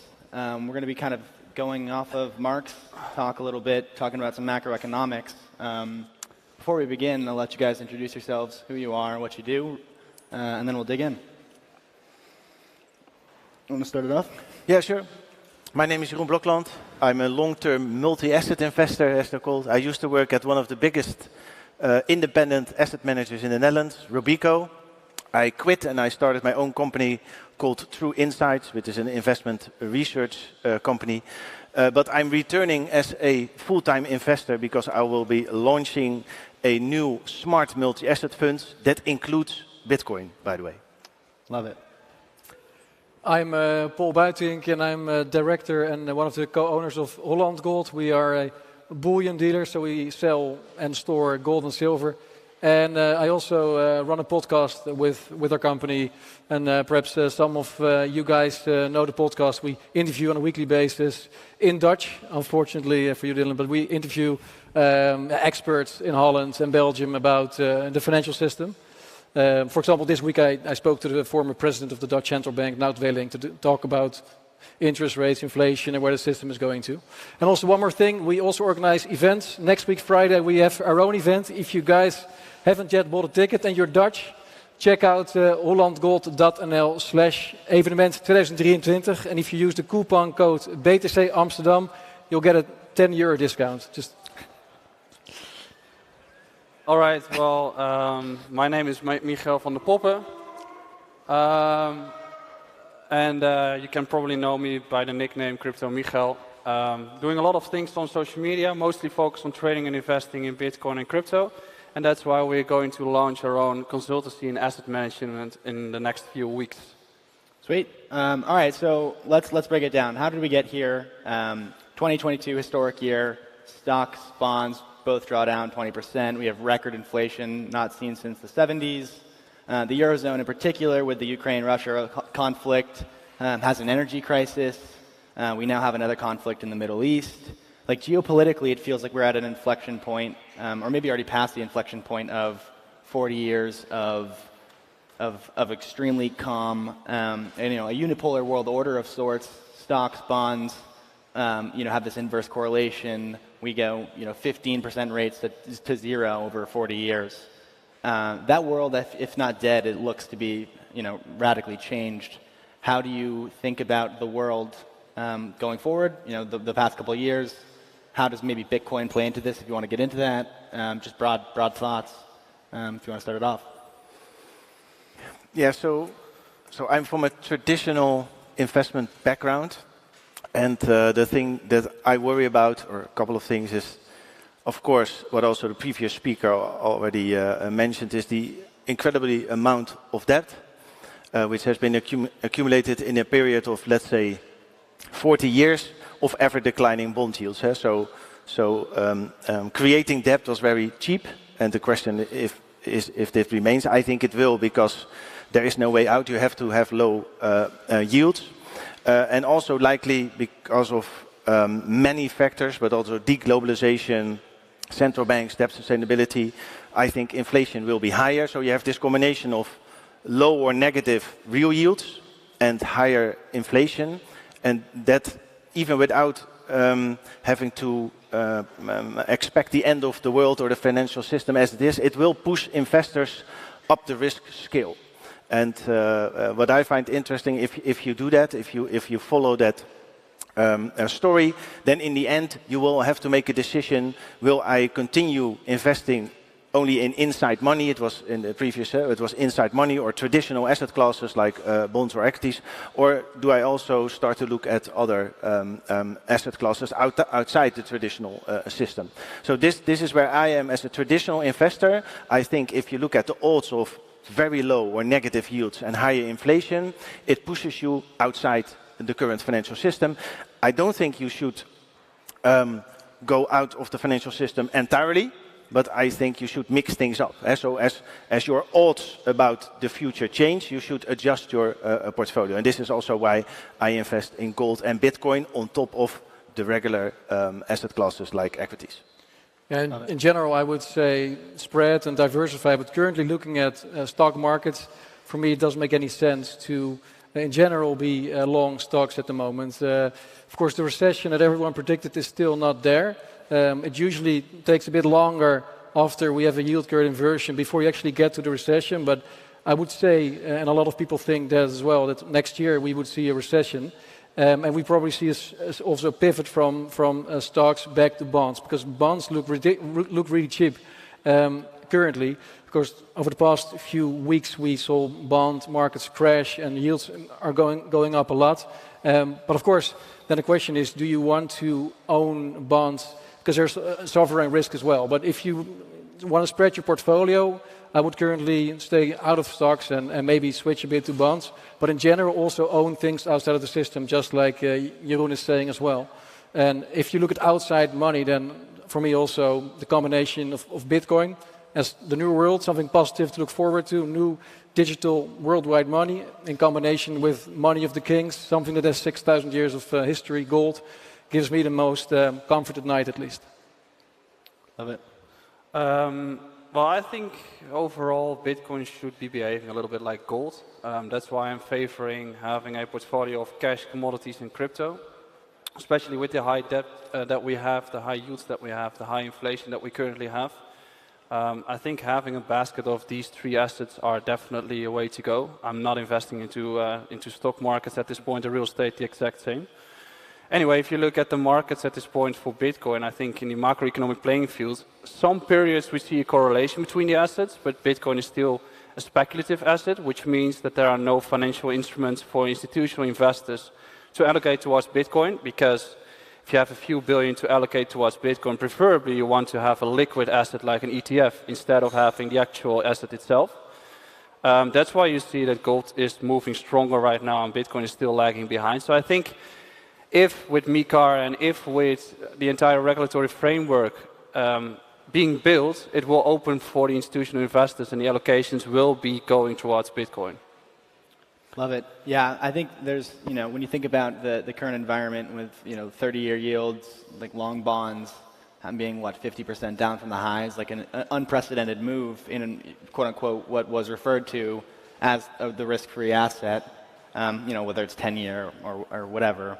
But when you think about, okay, hey, maybe bonds are a great investment here, I think it's important to distinguish between a trade, whereas if you buy a 30-year bond and next year yields drop by 1% or 2%, you make a bunch of money, versus, hey, do I want to lend the European, a country in the European Union or the Japan or United States money denominated in fiat currency for the next 30 years? Yeah, exactly. Like, for example, IMF is even saying this week that the US is on unsustainable fiscal path. And just like Mark also showed in his previous slides, it's just in the long run, it's a Ponzi and it's not sustainable. But indeed, tactically in the short term, you could make some money by trading bonds.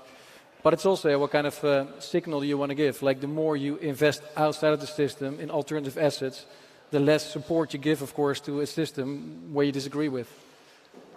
Yeah, we were talking about it earlier. We were mentioning the fiscal, crisis. You could call it a crisis, but with the debt burdens where they are, in tandem with the record spike in interest rates, it puts the fiscal authority in the U.S. and the European Union everywhere, like this global debt Ponzi that was financed by ever lower yields, is unsustainable. And so in the past, if you think about the 20th century playbook, it was to confiscate gold. Like we go to war, confiscate gold, devalue it, right? Or Nixon says, hey, like, sorry, we're just taking your gold. We're not redeeming you. But with a fiat debt-based currency, that's not. I mean, they're not going to not pay the debt. It's just they're going to pay it, and it's like an implicit default. It's not an explicit default, right?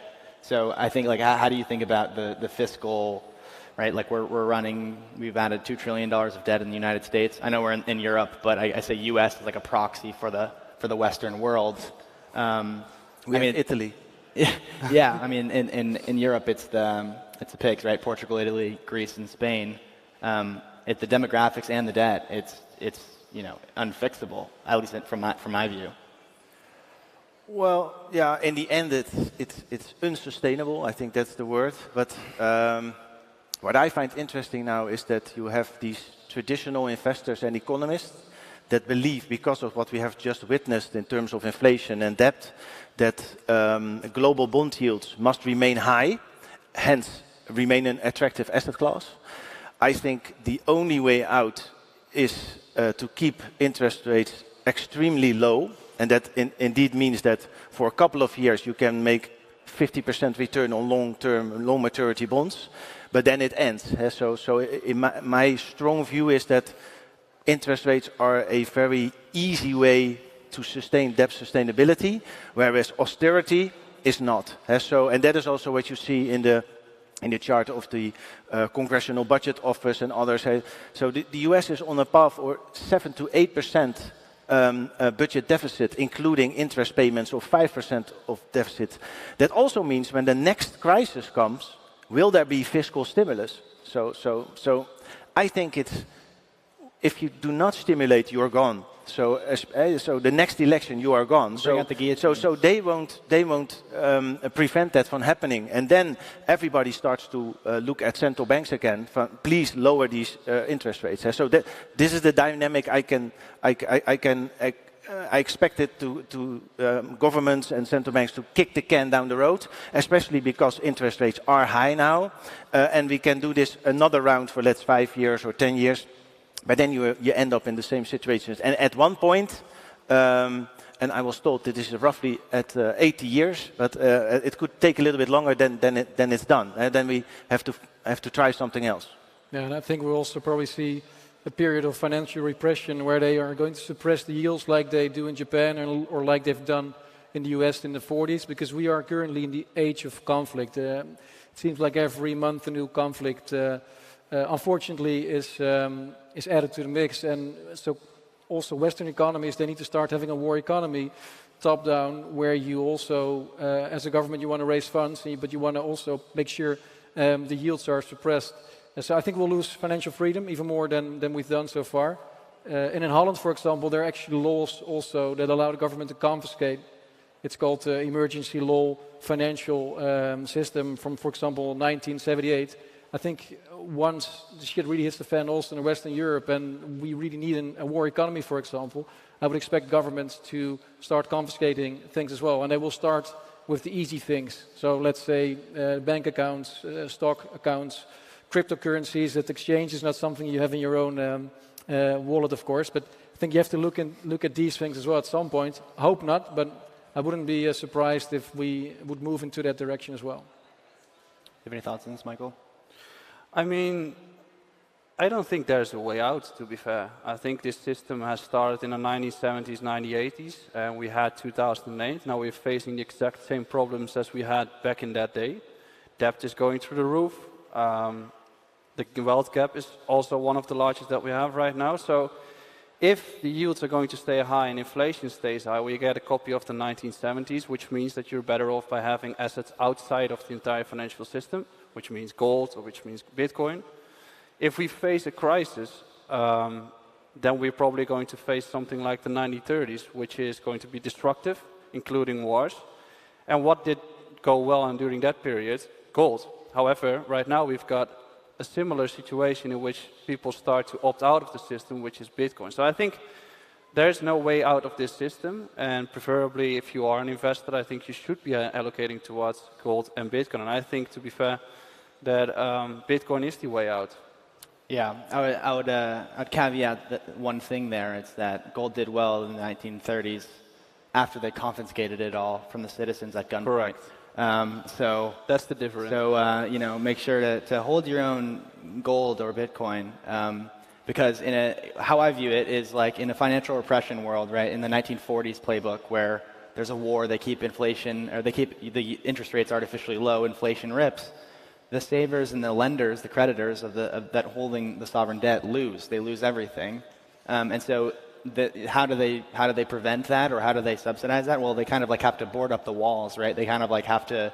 I mean, maybe it looks like maybe not in the U.S., maybe not in the Western nations, but they maybe try to limit the off ramps or limit the flow into something like gold or Bitcoin, because any rational actor is looking at this and saying, wait a sec, like why would I lend to the government at 3% when inflation's 7%? It makes no sense. Yeah, and we've seen how easy governments were able during the COVID period to infringe on people's individual liberties, and how easy it was also for people to, like, people sort of relatively easily accepted all of that because of a virus. But can you imagine if there's a war even within our own borders of Europe and things get tougher? I think a lot of people are willing to say, okay, here are my keys, this is my bank account, do what you want.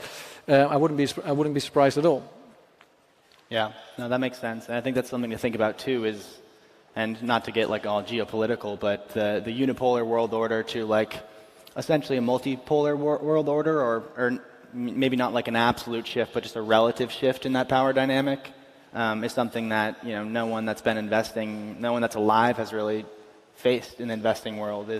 I think the de-dollarization, and correct, I would love to hear everyone's opinion on this, but the de-dollarization narrative is a little bit overblown because there's not really a fiat currency that's going to overtake it. I think the de-dollarization case is like an alternative asset case, right? Like the euro has the same problems as the dollar. The yen has the same problems. The yuan. It's not like they all have the same boat. It's more so like, okay, maybe we look at some other form of money, outside money.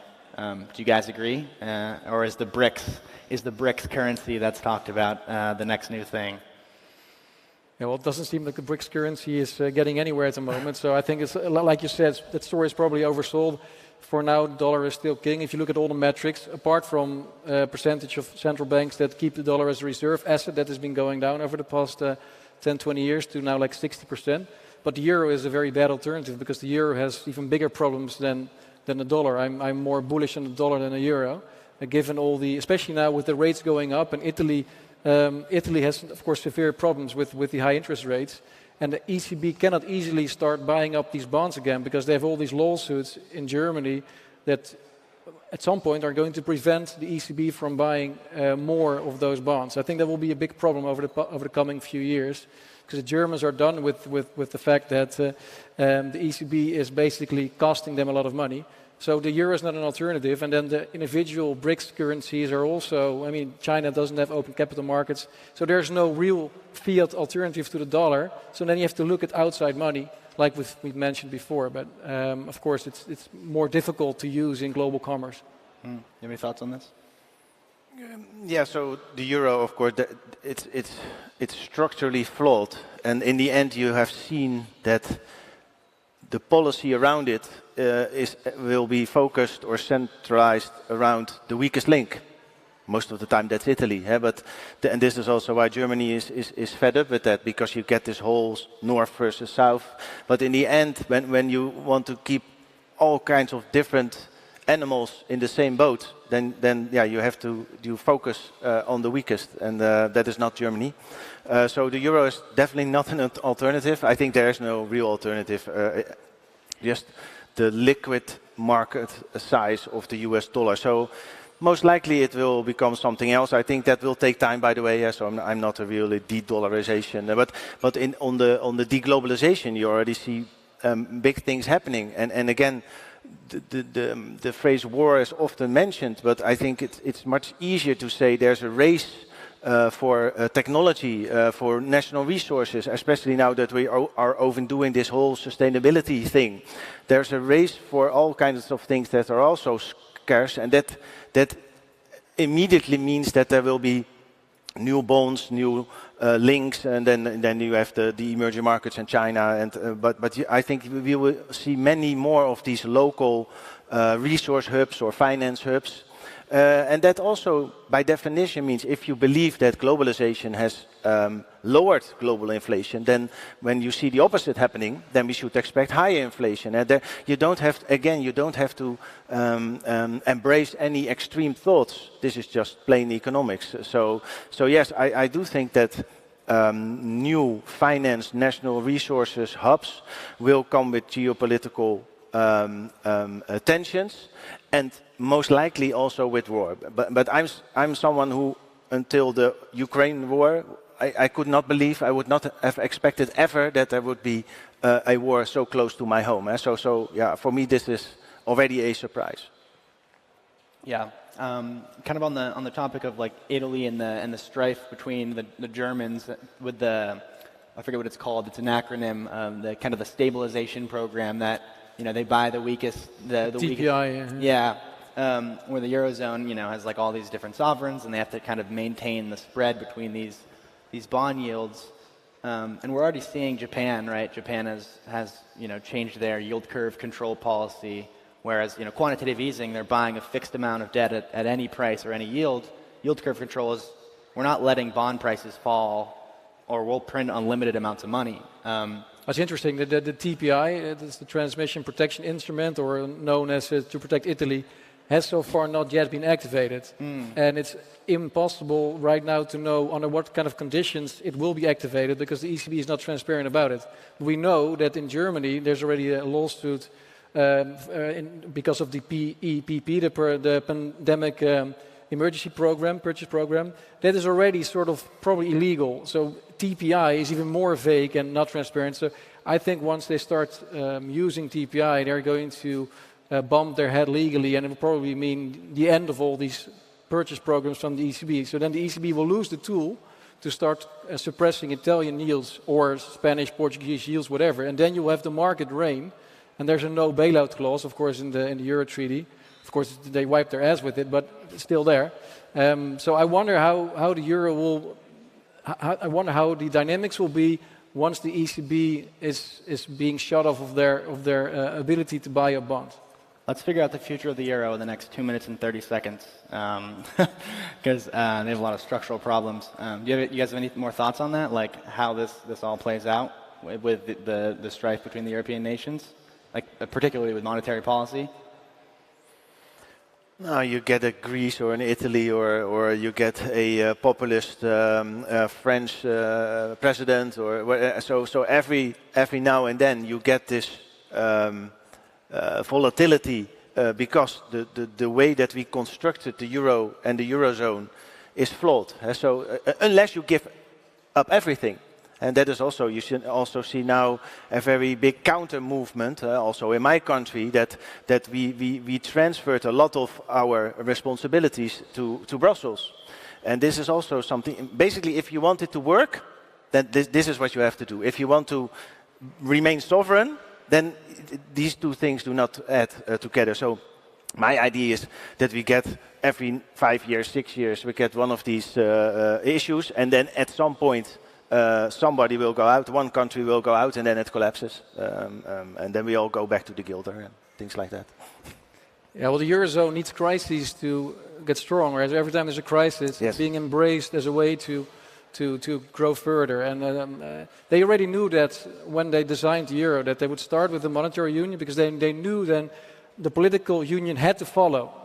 So it was a bit of a sneaky way in order to sort of get us into this political union. And every time there's a crisis, they will use that as an argument to integrate even more, because we need to fight a virus, there's a war, there's climate. Every time it's used as a way to go even further, even without the consent of the people. And that's what, I mean, I'm not per se against this or that. I just want to, at least for people to be involved in defining their destiny. And that's the nice thing about Bitcoin, of course, is that it gives you full sovereignty of your money, of your future. And if you participate in the euro system, via your pensions or your bank account or whatever, you're completely in the hands of whatever they deem fit in Brussels and Frankfurt, and that's it's getting scary every day.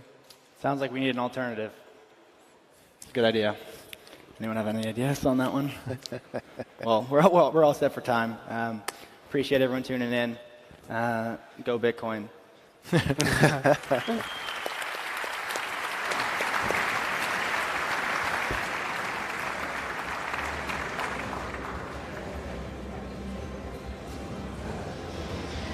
Welcome back to Bitcoin Amsterdam Live Desk, brought to you by Bitcoin Magazine. I'm joined by Jimmy Song and Tur de Meester. So I heard about Bitcoin and macro, but macro's sounding like it's going by its other name, politics. I heard collapses, financial repression, shit hitting the fan, that kind of stuff. So, macro really becoming more the political scene. What were your takeaways from hearing Bitcoin versus politics in the macro environment? Yeah, it must be really nice to be a rent seeker in this sort of environment. I love that these guys are like sort of held as the epitome of, fiat like status and stuff like that. And it is exactly what you said. They are playing a political game, and amazingly, they make lots of money doing this.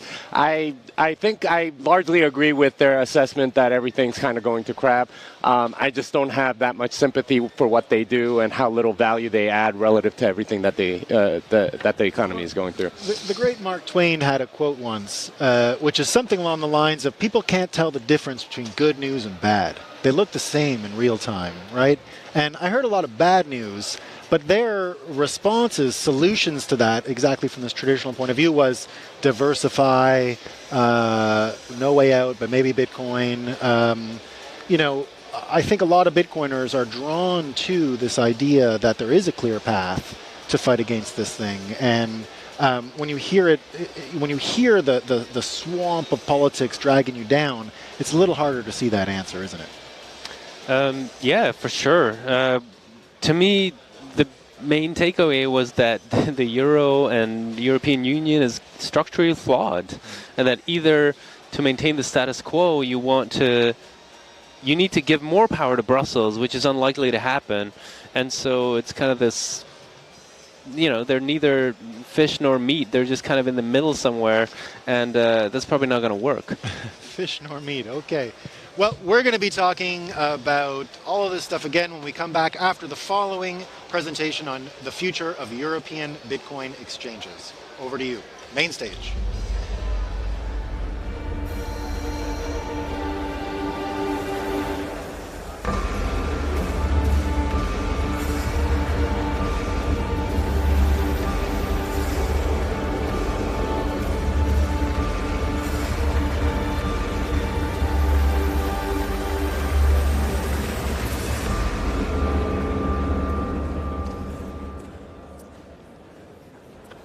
Hello, everybody. We're the last panel of the entire conference, so we're going to try to keep energy levels up as much as possible. I know a lot of you are tired. I know a lot of you have been standing, been walking around. Please stick around. I think this is going to be an interesting one. What do they say? Last but not least, right? Or save the best for last. That's what it is. So we'll see if that's true. You can let us know in about 25 minutes. My name is Grant McCarty. I'm the co-executive director of the Bitcoin Policy Institute. We're a policy think tank that researches Bitcoin and emerging monetary networks. We advise policymakers and their staff on how to best maximize the risks of this maximize the benefits, and minimize the risks of this technology. Would you all like to introduce yourselves? Sure. Good afternoon, everyone. John Murillo, Chief Dealing Officer at B2Broker. We are a technology and liquidity provider. Great. Hello, everyone. Nice to see so many people stuck around. I'm not sure it's the panel or the fact that it's absolutely pouring outside, but this is a dry place. My name is Elke Kerskens. I am the country director for Coinbase for the UK. We are a US global publicly listed exchange. We've been around, we're one of the longer players. We've been around for about 10 years. We have over 100 million users worldwide. We operate, we're available in over 100 countries, and we employ about 3,500 people. So super excited to be here, and yeah, talking about the future of exchanges. I'm Julian Liniger, the founder of Relay. We're a Bitcoin-only app. So we are basically the #1 Bitcoin-only on-ramp, fiat to Bitcoin on-ramp in Europe. We don't have the same amount of users like you guys yet, around 80,000 active users and 250,000 app downloads. We started around 3 years ago, and yeah, very happy to be on this panel. Yeah. So as the big words up there say, we're talking about the future of European exchanges. Before we really kick it off, I want to throw it to you all. This is pretty broad, but what are some of the things that you think the audience needs to know going into this discussion? Like, set the landscape. What is the current landscape of the European exchange market? From my perspective, at least, we look at regulation ahead as a game changer to some degree. We see a lot of exchanges becoming more tax-oriented. And I believe they're becoming more localized in terms of services, especially in the EU. We service the B2B space, so we serve a lot of small, medium-sized exchanges. And we can see the pattern where there is a great deal of KYC and AML procedures being improved as of now. Something that, to some extent, is sort of new in the industry. I see a lot of diversity within the exchange ecosystem in the EU, and that's my take on that. Yeah, I would say like there's a lot of exciting innovation happening within the Euro ecosystem. I think like first and foremost, like there's a lot of incredible homegrown players, right, that are offering incredible solutions that really appeal to people locally. They offer the right type of payment solutions, multi-currency wallets, etc. So lots and lots of innovation, I think, is happening for different type of user segments and needs as well. And I would also say sort of more at the broader macro level, like when you think about Europe right now, it claims actually right now to have about 2/3, almost 70% of jobs within the blockchain, in the Web3 space. And actually even when you think about like the developer segment and developers within this space, right now, the number of people working as developers within this space in Europe is actually on par with the US, which used to be about 40%. So right now, like 30% of global roles within the developer space come here from Europe as well. So I think lots and lots and lots is happening. And I also love seeing sort of the diversity of the type of exchanges that we have here. Smaller ones, bigger ones, you've got global exchanges active. Here in the Netherlands, organizations like obviously like Bitfavo, but then the very exciting announcement that was made recently, well, not recently, as of last week, the Kraken acquiring Coinmeester here as well. So I don't know, there's lots of movement. And for us, like the European region is incredibly important. Like we're making a lot of investments in growing the region here as well. The UK is our largest international market, but like combine that with Europe, like lots and lots of opportunities. So I have very high expectations of things coming, especially from this part of the world. Amazing. Yeah. All sounds very positive, and I agree, but maybe I would add kind of something negative as well, which is we're in a deep bear market right now, and that's, I think, also important to set the stage. Like, we started 3 years ago in a bull market. We went from like 20K to 69-ish K, and a lot of new users came in organically every day. We didn't have any marketing budget whatsoever, but people were starting to buy Bitcoin because it was on the press and the media everywhere, and so now we're very different times. For like 2 years now, I think a lot of crypto and Bitcoin exchanges are suffering. They're losing a lot of users and volumes. The users that are staying are less active. They are laying off a lot of people. And so it's really hard to be an early stage startup right now and an exchange right now in this industry because we are in a deep and in one of the longest bear markets so far. Just also important to keep that in mind. Yeah. So given that, why are you all in the exchange business? It sounds pretty brutal right now. Yeah, things were great 2 years ago, but what brought you all here and what made you stick around? Well, our story is kind of unique. We had company needs 8, 9 years ago. And it's a long story, but I'll make it very short. We had a situation where one of our customers didn't have the means to facilitate or pay for one of the invoices, and suddenly we ended up with Bitcoin. Funny story was that back then we didn't know what to do with it. No way. And that's how we started. It was internally a need. We saw an opportunity, and we started building on it. And that's when we started developing tech for the industry. Today, I think our project is pretty successful by volume and size. So we are a business of over 422 employees at present. And lots has to do with the growth we've seen in the industry over the years. That's how we ended up in this space. Fascinating. Well, in case anybody confused me with Brian Armstrong, I'm not the founder of Coinbase, so I did not found an actual exchange. No, my story, I think, is a little bit different. I've spent my entire career within consumer technology. I actually started off, I'm Dutch, I'm from the Netherlands, so it's amazing, by the way, to see like this conference taking place on my home soil, but also like such a nation where trade is at its core. No, I started off my career at TomTom, which is, for those of you that are a bit younger, like a portable navigation device provider, one of the first ones here. And for me, that was really eye-opening what disruptive technology can do and how it can fundamentally change how people operate within society. From there onwards, I went to Skype. I ended up at Facebook in the end. And then as I've spent a lot of time there, like I was looking for not just the next thing, but the thing that I felt like personally passionate and deeply connected about. And that's when I learned more about Coinbase's mission, right? Like fundamentally, when you look at the traditional financial industry, it's not inclusive at all, right? It's quite exclusive. And the promise that crypto holds and what the mission of Coinbase is to very fundamentally to give people more power over their finances and to create economic freedom. That really, really resonated. So I then decided to make the jump into this space.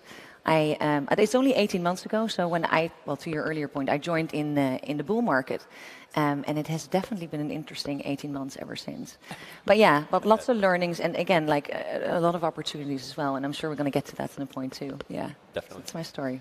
That's very promising also to see that this kind of talent, like you, for example, is coming into the industry. I think that's also something that makes me look into the future in a very positive way. And don't get me wrong, I think we are exactly in the right business, and there's obviously going to be ups and downs. It's a new technology, it's a new asset, it's a new industry that's being built. Obviously, there's going to be a lot of volatility, and bear markets are good. It's here for consolidation, it's here for building, and we are actually, despite the bear market growing, which is very, very positive for kind of our niche, this Bitcoin-only non-custodial that we have chosen. And I think if looking towards kind of zooming out and looking into the future in a bit more long term, thinking maybe in decades and not years, this is the fiat to Bitcoin exchange business we are all in, I think is one of the biggest businesses to be in the next decades, because there's billions of people and trillions of dollars that will flow from the old financial system to the new financial system. And if you're a facilitator of that, then there's a very attractive and very, very valuable business to be built. Yeah, well said. So Julian, I'm actually interested in digging a little deeper into this, because one of the things that differentiates your company from the two other companies on this panel is you're Bitcoin only, correct? Yep. So you're a Bitcoin only service provider focused on buying, selling Bitcoin, but also you focus on self-custody as well. Yep. So one, why did you choose that business model? And two, what are some of the benefits, but also maybe what are some of the challenges of hyper-focusing in that way?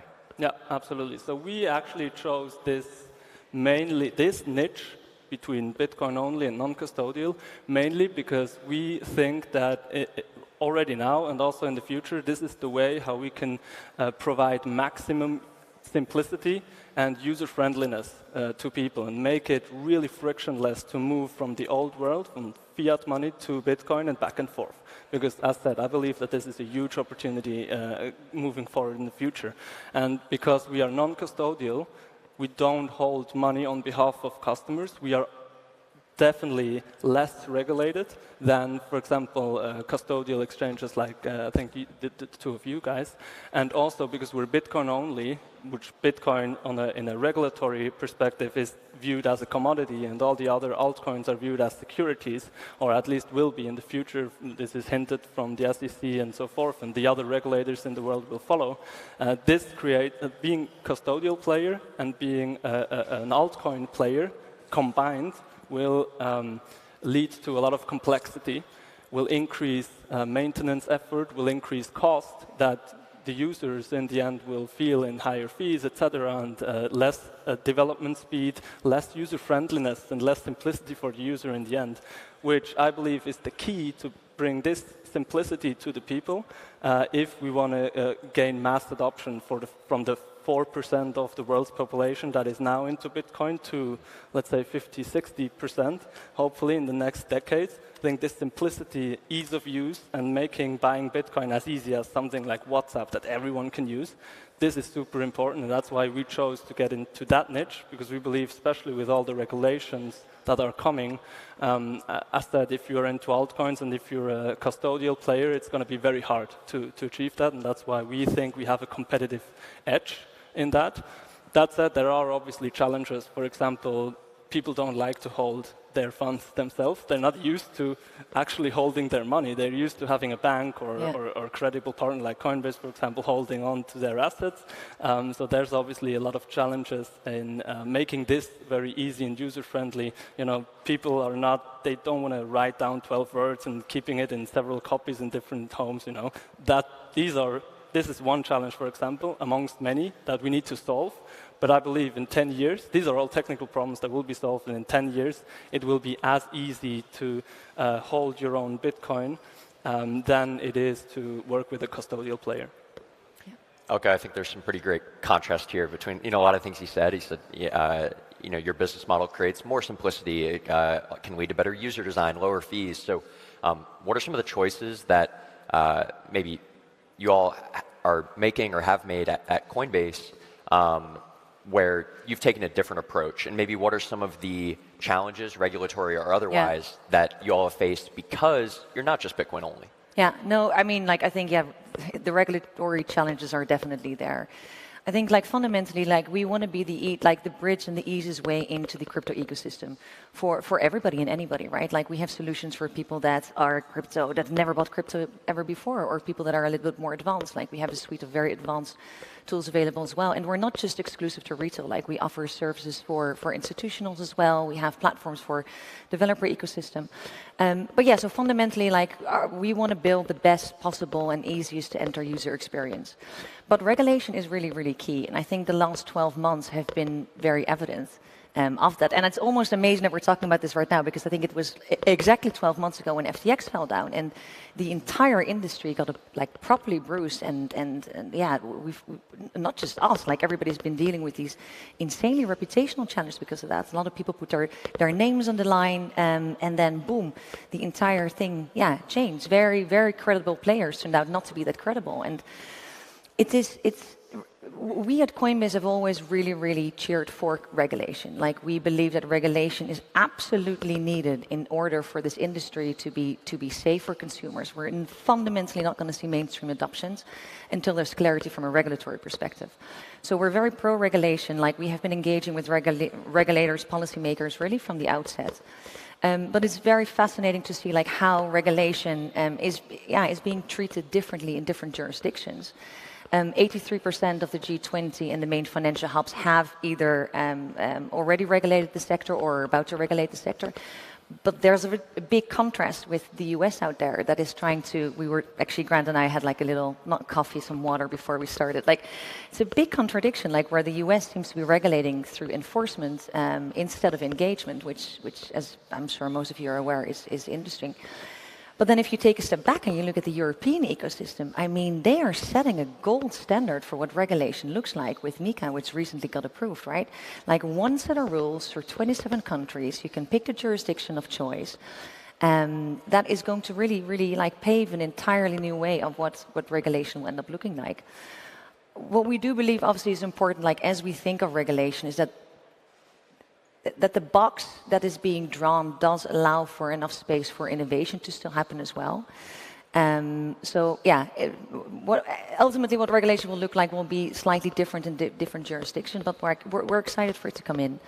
I think the UK is also a really great example. Actually, as of last week, the pre-existing financial promotional regime that already applied to TradFi is now scoped crypto into it as well. And it's really trying to ensure consumer protection at its heart. And as complex as that might be for the industry, at the end of the day, we're doing the right thing by consumers. And long term, what I think will likely might end up seeing is more stability within the markets as well because of that regulation that is coming in. So hopefully it will give more people, especially those that aren't as advanced as all of you here and all of us here, the sense that it's safe to engage within this space and that they feel that crypto is part of the financial services for the long run.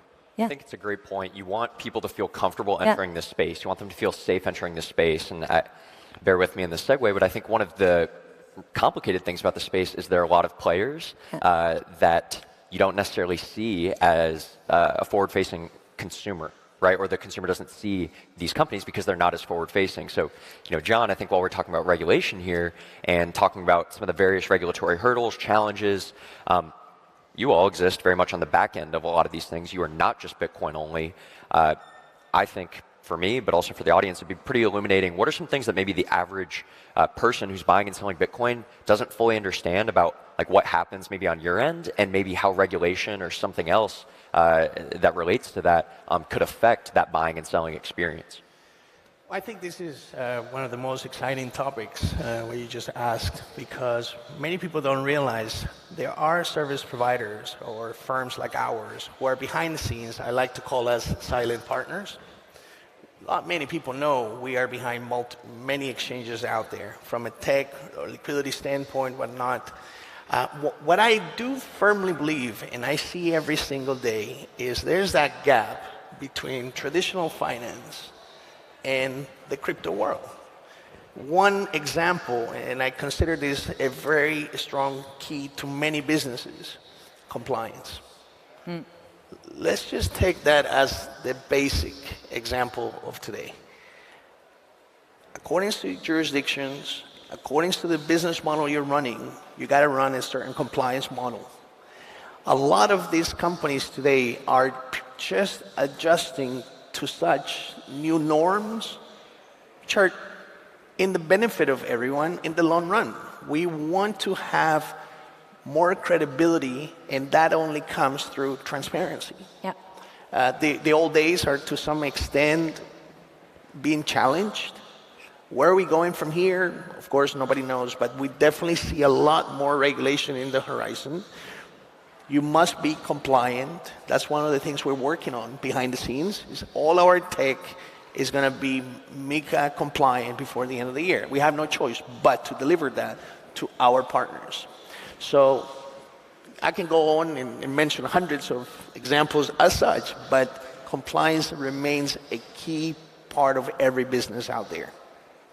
I think that really hits the crux of what I think a lot of players in the ecosystem really want to see is we want to know what rules that the industry is playing by, right? That makes my job easier when we're talking to lawmakers and saying, here's how this would affect this type of, this company or the average individual buying and selling. And if we don't have those clear rules, then it's much harder to ensure safety. It's much harder to ensure transparency. And so in the final third of this discussion, I want to shift toward the future. What's coming next? And we can take that a couple different ways. One is just what is coming next definitively, factually, what do we already know is coming next? But two, what do you all want to see? And I think a great example of that is, post FTX collapsing, one of the things that we realized was a lot of the things that they said publicly that they were doing with their business was not actually what was happening behind the scenes, right? We own 80,000 Bitcoin, and actually we have 0 Bitcoin on our balance sheet. Remarkable, slight accounting error. Yeah. So how do we mitigate that? One of the potential answers is proof of reserves and mandating proof of reserves for exchanges and other service providers. What are some other things, again, that we are going to see or that you would like to see, let's say in 2023, end of this year, but moving forward, 2024, 2025? Well, something I definitely would like to see, and that we are also already seeing, is the trend that a lot of, and I'm sorry to mention that, but a lot of Bitcoin are withdrawn from custodial exchanges and are held in non-custodial ways with wallets, with hardware wallets, etc., and with multi-sig setups, etc. Because especially since FTX happened, this has been accelerating. But actually, since around for 3 years now, we're seeing a trend of more and more Bitcoin and other cryptocurrencies being withdrawn from exchanges. And actually, we are now at around, I think, 12% of the Bitcoin supply that is held on exchanges, which is at around the same level that we have seen pre-2017. So in the last 6 years, definitely there has gone up a bit, and then now it's down again to like very early days, basically. So we see this trend, and I feel like in the next 10 years, this trend will only go on and on, as you said, because there's no counterparty risk if you do it like that. You don't have to trust an FTX or any other provider that they actually hold the Bitcoin that they tell you that they hold. I mean, for example, Coinbase, you're highly regulated, and there most people trust you. But then I think it's about eliminating the need to trust. Some still will want to do that. So I see like 3 ways how people will access the Bitcoin technology. One is through a pure decentralized and peer-to-peer and non-custodial way, and that's where we are focusing on. And then the second is through custodials, because they want to have a trusted party that holds but because of a need, not because they have to. So they work with banks and regulated exchanges like Coinbase.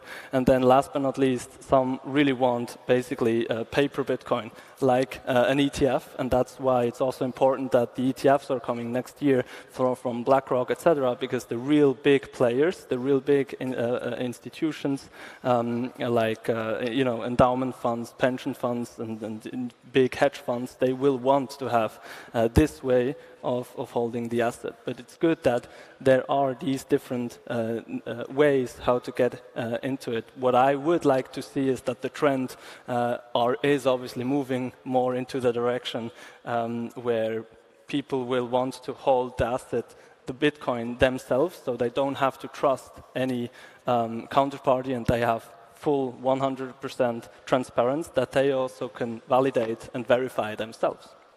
Great. Well said. That's a tough act to follow, no?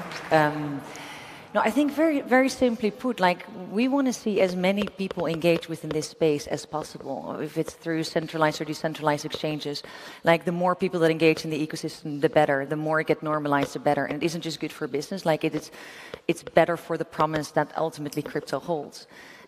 So yeah, I think ultimately like that is the main thing that we want to see, and I think that would also unlock stronger use cases for crypto across the board. When you think about why do people tend to invest in crypto in the first place, and predominantly Bitcoin, like it tends to be investment driven, while the promise of what crypto holds is so much bigger than that. And I think the more people that engage, the more utility can basically be unlocked from this ecosystem, the better overall, the better for the world. Like we were talking about this a little bit earlier as well, about traditional finance, and like when you start delving deeper into traditional finance a little bit more as well, like most of us probably here are like super fortunate to be able to engage within traditional finance, right? Like we tend to be in developed markets, we have access to bank accounts, we have access to credit, insurance indirectly as well. But when you take a step back and you basically look at the number of people that are unbanked, like even in the US, that's something like 5%. That's super high. Like hundreds of millions of people around the world, like generally do not have access to basic financial tools, which in order to actually, build is totally necessary. And that lack of inclusion, which is why I joined this place in the first place, like I think is deeply concerning. So the more people we start engaging in the space, the more normalized it will get, the more change we're going to see, and then hopefully a world where economic freedom ultimately ends up being a true thing. So that's sort of like the macro perspective. I think more shorter term, like I think I'm very excited to see broader engagement from traditional institutions as well. the comfort that hopefully they're getting into the, evolving further within the digital asset space as well. It's good for you, it's good for us, it's good for the greater industry.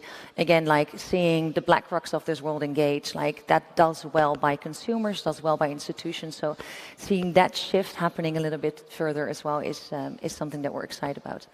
And then obviously, all of the amazing things that end up getting built through the developer ecosystem within Web3 is going to hopefully unlock some of these use cases. So lots to look forward to. Yeah. John, anything to add?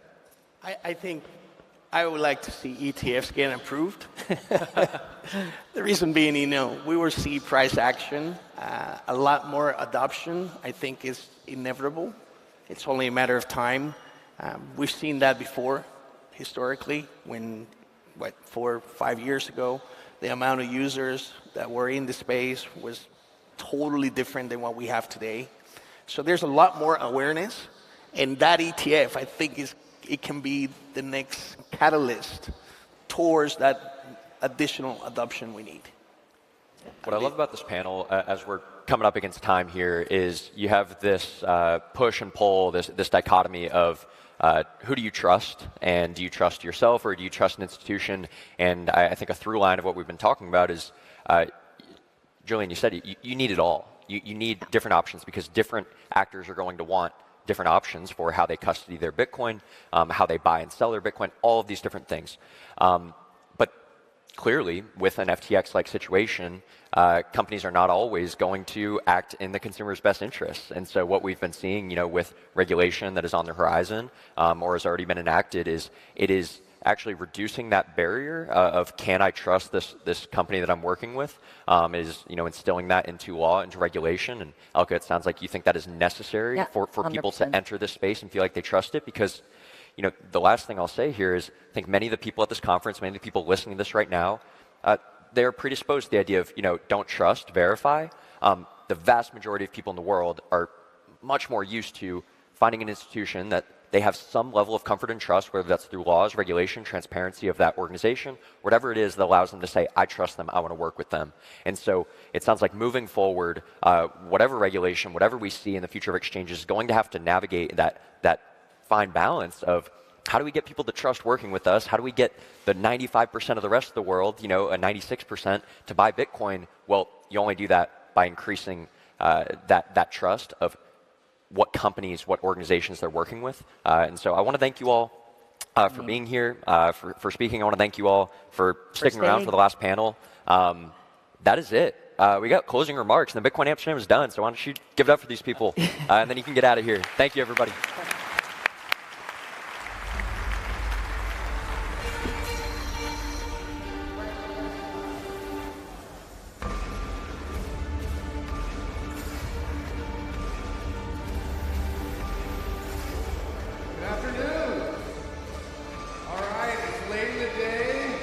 Thank you for coming to the second Bitcoin Amsterdam. Did you have a good time? All right. Nice. That's great. Thank you for being here. You guys are the most important. You create our event to one of the most best and beautiful Bitcoin Europe events. And of course, we do that with a lot of partners, again, with a big crew, but also a big thank you to our partner in crime, David, and with his whole team, Bitcoin Magazine. So give it up. I want to thank all of the attendees, all the people watching from the live stream. Thank you for being a part of this. I hope over the last 48 hours, you've gotten to see a little bit of the frontier of Bitcoin. And are excited about the next epoch that we're traveling into. It's a new chapter. It's a fresh chapter. It's an exciting time. So thank you all for participating. I want y'all to enjoy y'all's weekend. If you haven't checked out the Bitcoin Week page, there are after parties, meetups, stuff going on all weekend. So let's keep the vibes rolling into the weekend. And I hope to see you at Inscribing Amsterdam tomorrow. So, Sebastian, you have a little special surprise. Definitely. We have a small surprise because we listen to all of the people here around online all through Europe.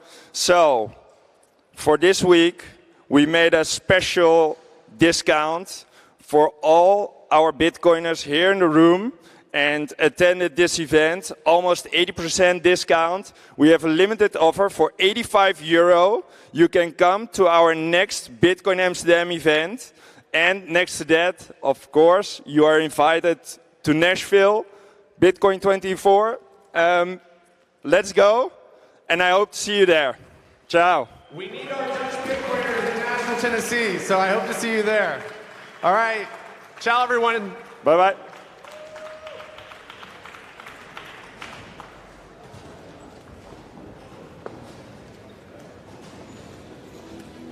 Since 2013, institutions have trusted BitGo for their digital asset needs. Backed by Goldman Sachs and other top investors, BitGo brings together the best of Wall Street and Silicon Valley to deliver institutional-grade security, compliance, and financial services. Today, we support all major coins and blockchain protocols and process 20% of all on-chain Bitcoin transaction volume for over 1,500 of the world's top institutions. When it comes to crypto, institutions trust BitGo. Thank you, Miami, for the last 3 years in this amazing city. The whole world shut down, but Miami welcomed us with open arms.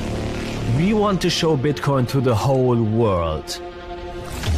We are taking the conference on the road to set the stage for Bitcoin in a new city.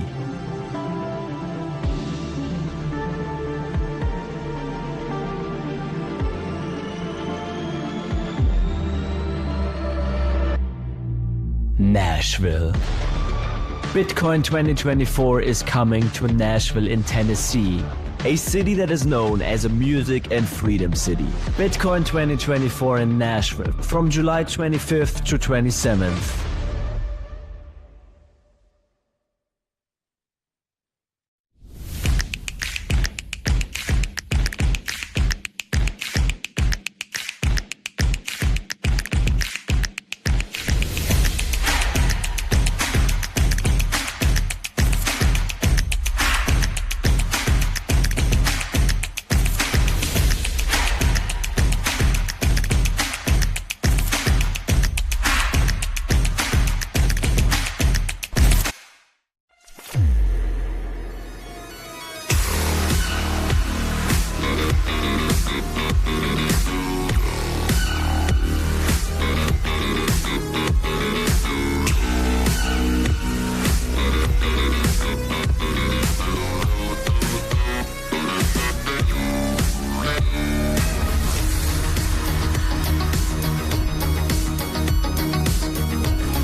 Welcome back to Bitcoin Amsterdam live stream brought to you by Bitcoin Magazine. I'm here with Jimmy Song returning from the last session and Adam Van Weerdum. We are here to... Aaron.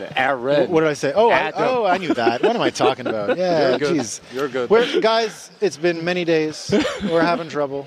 I'm a little jet lagged too, all right? So please give me some patience.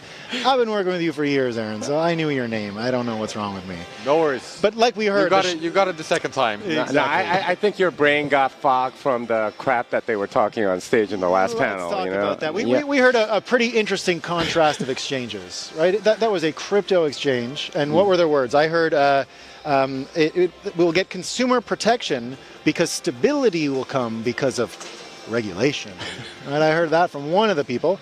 And then I heard another person say, actually, we have almost no regulation because we only deal with Bitcoin and we don't custody anything and we have nothing to worry about. That's what I saw. What did you see? Yeah, that's definitely what I saw. The relay guys were absolutely on fire. You know, the only Bitcoin-only exchange in Europe, as far as I can tell. The other two were sort of playing games from 2017. Bitonic and Blep in the Netherlands are Bitcoin only as well. Okay, all right. So fair enough. But he was the only one on stage with Bitcoin only. One of the most hilarious comments from that panel was John, who was from one of the big exchanges, said, this is one of the most exciting things. And then he talked for 5 minutes about regulation, compliance, and credibility that comes from compliance. A lot more compliance. Yeah. I mean, these guys, like, they looked at the whole ETF as sort of like the eschaton or something, right? Like some holy grail that's going to, like, bring back business to the good old days of altcoining. The woman up there was saying how Web3 is going to change things and stuff like that. These are all narratives that are pushed by all of these altcoiners. I really don't understand these exchanges that continue to play these like fiat, money printing, pump and dump games. I really wish that the moderator up there would ask them stuff like, hey, like, how much money do you get paid for each coin listing, right? Like, that would have been interesting and something I would have wanted to know. All this like compliance and bureaucracy talk just bored me to tears, to be honest. And then honestly, the nuance between what we heard from that and what we're hearing in the courts in the Southern District of New York right now with the business model of another exchange that didn't work out so well, right? That exchange, 65 billion trash tokens, I guess, lost, right? So they lost 65 billion trash tokens. And we're looking at their business model, and they went with the compliance stuff. They went with all of this, we did it that way, we're compliant, everything's cool, don't worry about it. But the business model itself is not different than anyone else out there. I have defended SBF, other than the fraud and that stuff, but the actual business model is the same as we see pretty much across the industry. It's not that different. It definitely isn't. And this is the thing about being sort of like a crypto exchange versus a Bitcoin exchange. A crypto exchange has to play a lot of these games because they know the regulators are coming after them, and you can hear them on stage almost begging the daddy government to regulate them harder, please, right? Like that's their strategy to sort of like get away from sort of the consequences that people like SBF are facing. Obviously, SBF has done much worse things, but generally in a fiat world, you can kind of get away with some level of like deception and false marketing and things like that, and they're hoping to do that in the next cycle. I really hope that it's the Bitcoin-only sort of like decentralized exchange, sort of like peer-to-peer kind of stuff that thrives more in this next cycle, because it just hurts everybody that goes on these exchanges thinking that they're going to make lots of money, and they just want to rent seek essentially and do nothing, make lots of money. That is not what I'm here for. I'm here for the revolution. I am here for money being sound, hard money, all of that stuff, and not this crap that these people are trying to get at, which is lots of gambling vehicles for all of you out there in the world. Now, the contrast to me too is also in perspectives about the world we're headed to, right? When I hear relays say we're going to make it simple and easy to do what? Save money, right? Now, what we've understood with the fiat game for a long time is that saving money actually requires a Series 7 license. It requires the ability to understand margin trading. But for real, like that's the world we live in, right? Legitimately, anyone who told you to save your money in your life was an idiot. They gave you the dumbest advice. You should have gone max debt, go maximum leverage, and buy assets, right? So that's a game we've asked every chair maker to play. That's a game we've asked everyone to play. And we are living at the end of an era where the best and brightest have gone to the job that makes the most money, which has been financial engineering and all of that stuff that we heard, the complexity theater of all of this stuff.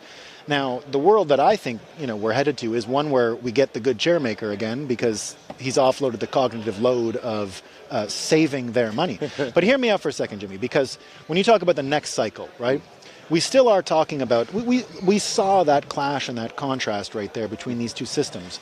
But isn't there a world where we need to actually grow the Ethereum scam and the crypto scam to be so big that it can actually take down all of Wall Street at once? Are we really at the limit of how big these scams can get pumped? Should we actually be saying, you know what, the only way to really get to Bitcoin is to actually just accelerate, blow the whole thing up, and just embrace the generational financial crimes that have been perpetrated for a while between all generations, right? Well, I would say that there's an even bigger Ponzi scheme than Ethereum or any of these other altcoins. It's the US dollar. And that has been the biggest and most crazy Ponzi scheme to the point where the government is something like $33.5 trillion in debt. Haven't checked my numbers. It might be 34 trillion by the time this video is airing or whatever. I guess it's live, so it might be right now. I have no idea. But that's the big collapse, I think, that will usher in the Bitcoin era. And the last two panels, they're all very depressed about the state of things. Good times are not here anymore. You're not able to get 50% doing essentially nothing. They're hoping that it comes back. They're all hoping for low interest rates and zero interest rate policy all over the world with lots of quantitative easing. That might come, and maybe there's another cycle of that in there. But what we know for sure is that it's not long for this world because there's only so much bread you can take from people before they rebel. And this Bitcoin, I think, is that canary in the coal mine showing that there is a way out. Well, it wasn't all depressed. That was the last bit of the show, right? We are in an era of things falling apart, being destroyed, and creativity as well, right? We have new things coming into the world. We've got your history book, Aaron, here. Yeah, let's see it right there. Yeah, one of 21 copies. Yeah. Only 21. So all of these days, it wasn't just about brokerages and business plans and FTX. We had a lot of other good news. We had a lot of other interesting takes that happened about just Bitcoin. So Aaron, give us your impressions of the show. You're a local here in Amsterdam. You've been in the local Bitcoin Amsterdam scene for a long time. This show, I think, will be part of the history of Bitcoin Amsterdam. What were your impressions about the show overall? My book, Jimmy. What are you doing? I'll go get it. So for me, when I go to a conference, I think people have very different experiences when they go to conferences. For me, it's about the experience itself. So I actually don't listen to any of the talks. I'll do that when I get home. So I literally have no idea what anyone said on stage, except for myself. I have an idea about that, but anyone else, I don't know. I'm here for the experience. The venue is really amazing, like this beautiful building. The production value is spectacular. Isn't it? And then everything going on around the conference, it's just a lot of fun. There's the bar area, there's the exhibition area, there's podcasts going on. It's just a community event, people meeting, I'm playing chess, I'm having a beer, I'm meeting old friends, I'm meeting Jimmy, I'm selling my book. I had a great time. Why no carnivory around here, though? I haven't been able to find these like steakhouses that are just dripping with meat. What's going on with that? Oh, there are plenty of those. Okay, well, you got to help me. There are those. This venue just happens to be very vegan. I think we were commenting. A lot of people here have very communist leanings about meat. Like wanting to save the planet and stuff like that. So yeah. Well, but let's not forget the grocery store cartel is almost as bad as the bank cartel in America. So we do have to focus on good, well-treated animals, and I think that's still important. Right? That is very important. But I would say this conference has been very interesting, enlightening, especially about the European sort of perspectives on Bitcoin and so on. I do like traveling and seeing these things, but I do have to say though, guys, there's a lot of Bitcoin conferences at this point. I don't know if we've hit the saturation point, but there's like one every week. What are we going to do about this? Jimmy, people ask me that all the time because I'm in the event business, so I have to have an answer, right? My answer remains very simple, right? Bitcoin has been more successful at teaching financial literacy and in some ways media literacy, energy literacy than almost any other education protocol in the world. Like it's much more successful than university at teaching financial literacy. Bitcoin meetups have been exactly that. And I think, because people have asked me, what can events actually become? I think we're actually taking the place of university. I think we're actually occupying the role that these institutions used to play. And when I program these events, that's kind of what I think about. I think about how to jam a university experience for all ages into 4 days instead of a year. And now I agree, there are way too many. Not all of them are original. Not all of them are different. I like to think that we keep on the cutting edge and we keep original and we bring new people in. We saw Ava Vlardiger-Brook, who was here speaking with you. She seems to be interested in Bitcoin right now. Oh, she's totally orange-pilled at this point. Yeah. And I think that she represents really what Bitcoin is offering in the sense that we're mixing up the political order, right? She shows that we're not actually talking about right and left anymore. This is really more about CBDCs, government control in your life. So the fault lines of politics that I see are starting to be mixed up, and it's Bitcoin that's actually creating that new contrast. So I find that pretty exciting and attractive, you know? I just want to add, I did have a lot more fun here today than at university.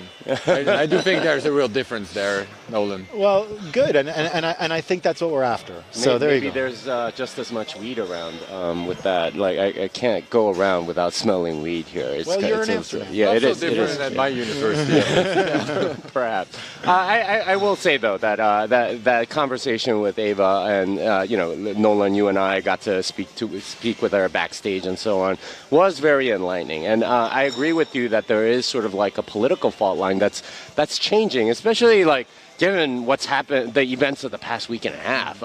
What I'm seeing is sort of like fault lines within the left and within the right, and you have people that are sort of like more interested in getting away from sort of the definitions that the media sort of tries to throw out. Oh, you're far right, or you're this or that, or whatever. So.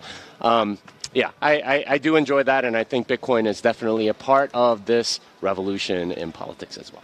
Great. Well, Jimmy, Aaron, thanks again for your time. Right this time. I got it right. I'm not going to total sleep deprivation, jet lag, all you want to say. Yeah. His name is in here, so you might need to win that auction to win his favor back. There you go. There you go. Well, we're going to take a short break. Yeah. Now Jimmy starts chilling, so you can bid on the #1 book for another hour. I have number 19. Other people have different numbers, but #1 is gonna be Nolan's because he's gonna spend a lot of sats on getting that. So he's because he messed up Aaron's name. All right, we're going to be heading to a break, and then we're going to be joined by some of the sponsors of the show, and we're going to sign off from Bitcoin Amsterdam, brought to you by Bitcoin Magazine. Thanks for your time. Since 2013, institutions have trusted BitGo for their digital asset needs. Backed by Goldman Sachs and other top investors, BitGo brings together the best of Wall Street and Silicon Valley to deliver institutional-grade security, compliance, and financial services. Today, we support all major coins and blockchain protocols and process 20% of all on-chain Bitcoin transaction volume for over 1,500 of the world's top institutions. When it comes to crypto, institutions trust BitGo. Thank you, Miami, for the last 3 years in this amazing city. The whole world shut down, but Miami welcomed us with open arms. We want to show Bitcoin to the whole world. We are taking the conference on the road to set the stage for Bitcoin in a new city.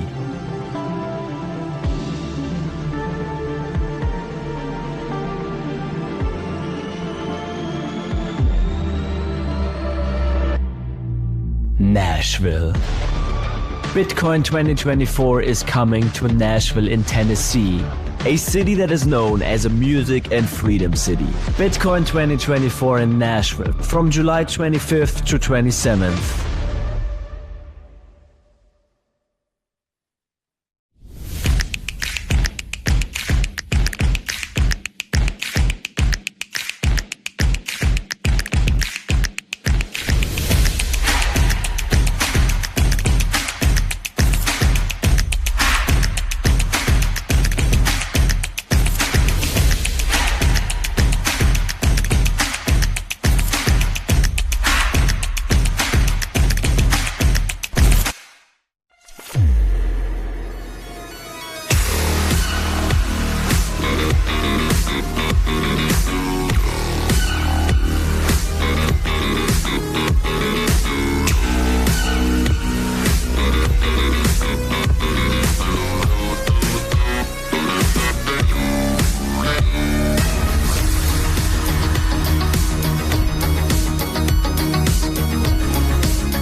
welcome back to the Bitcoin Amsterdam live desk brought to you by Bitcoin Magazine. I am joined by Roy T. and Maximilian Pace, the winners of the Samara Alpha $1 million seed capital competition that's been going on for the past few months. Tell us a little more about the competition. Tell us how you won. Tell us what you're going to do now. Yeah, I mean, when we first initially announced the contest in Miami, we were somewhat skeptical about the managers that we find in the space. But, you know, these guys at Animus really impressed us with their ingenuity and their commitment to Bitcoin and the different strategies that we have. So today, obviously, they're the winners, and we're going to give them $1 million in seed capital to hopefully get them started on a road to becoming a successful asset management company. That's amazing. Yeah. So what you going to do next? Well, it's a great question. I mean, we've been building Bitcoin-based strategies for over 6 years now. So our goal is to put the best and best of our work over the past 6 years into deployment and work with these guys on growing our first fund. That's amazing stuff. So give us a bit of your impression of the event overall. Was it everything you hoped? Was it a great experience? I think this is my 5th Bitcoin conference, and of all the ones that I've been to, you know, Miami, et cetera, like I think this is the most intimate and sort of like the really got a chance to Q&A, and I was speaking to Julian Assange's brother on stage. It's just really cool, and it's just really great to be embraced and surrounded by people that are like-minded. You know, when bull markets come and the events get so crazy and huge, everyone remembers these ones as the best. So you're going to be saying that in a year. Oh, it was better when we were only 3,000 people. Yeah, exactly. What about yourself? Give me some impressions of the event over the past few days. Today was fantastic, but besides that, it's been amazing to be around a community that's so passionate by the growth of the Bitcoin ecosystem in particular, so many different facets of it. So honestly, just a pleasure to be here. Yeah, it's been amazing. Great. Well, that's pretty much it, guys. We're coming to the end of our broadcast. It's been a wonderful couple of days. Thanks for being with us on the live stream. This has been Bitcoin Amsterdam Live Desk, brought to you by Bitcoin Magazine, signing off for the last time. See ya in Nashville in July 2024.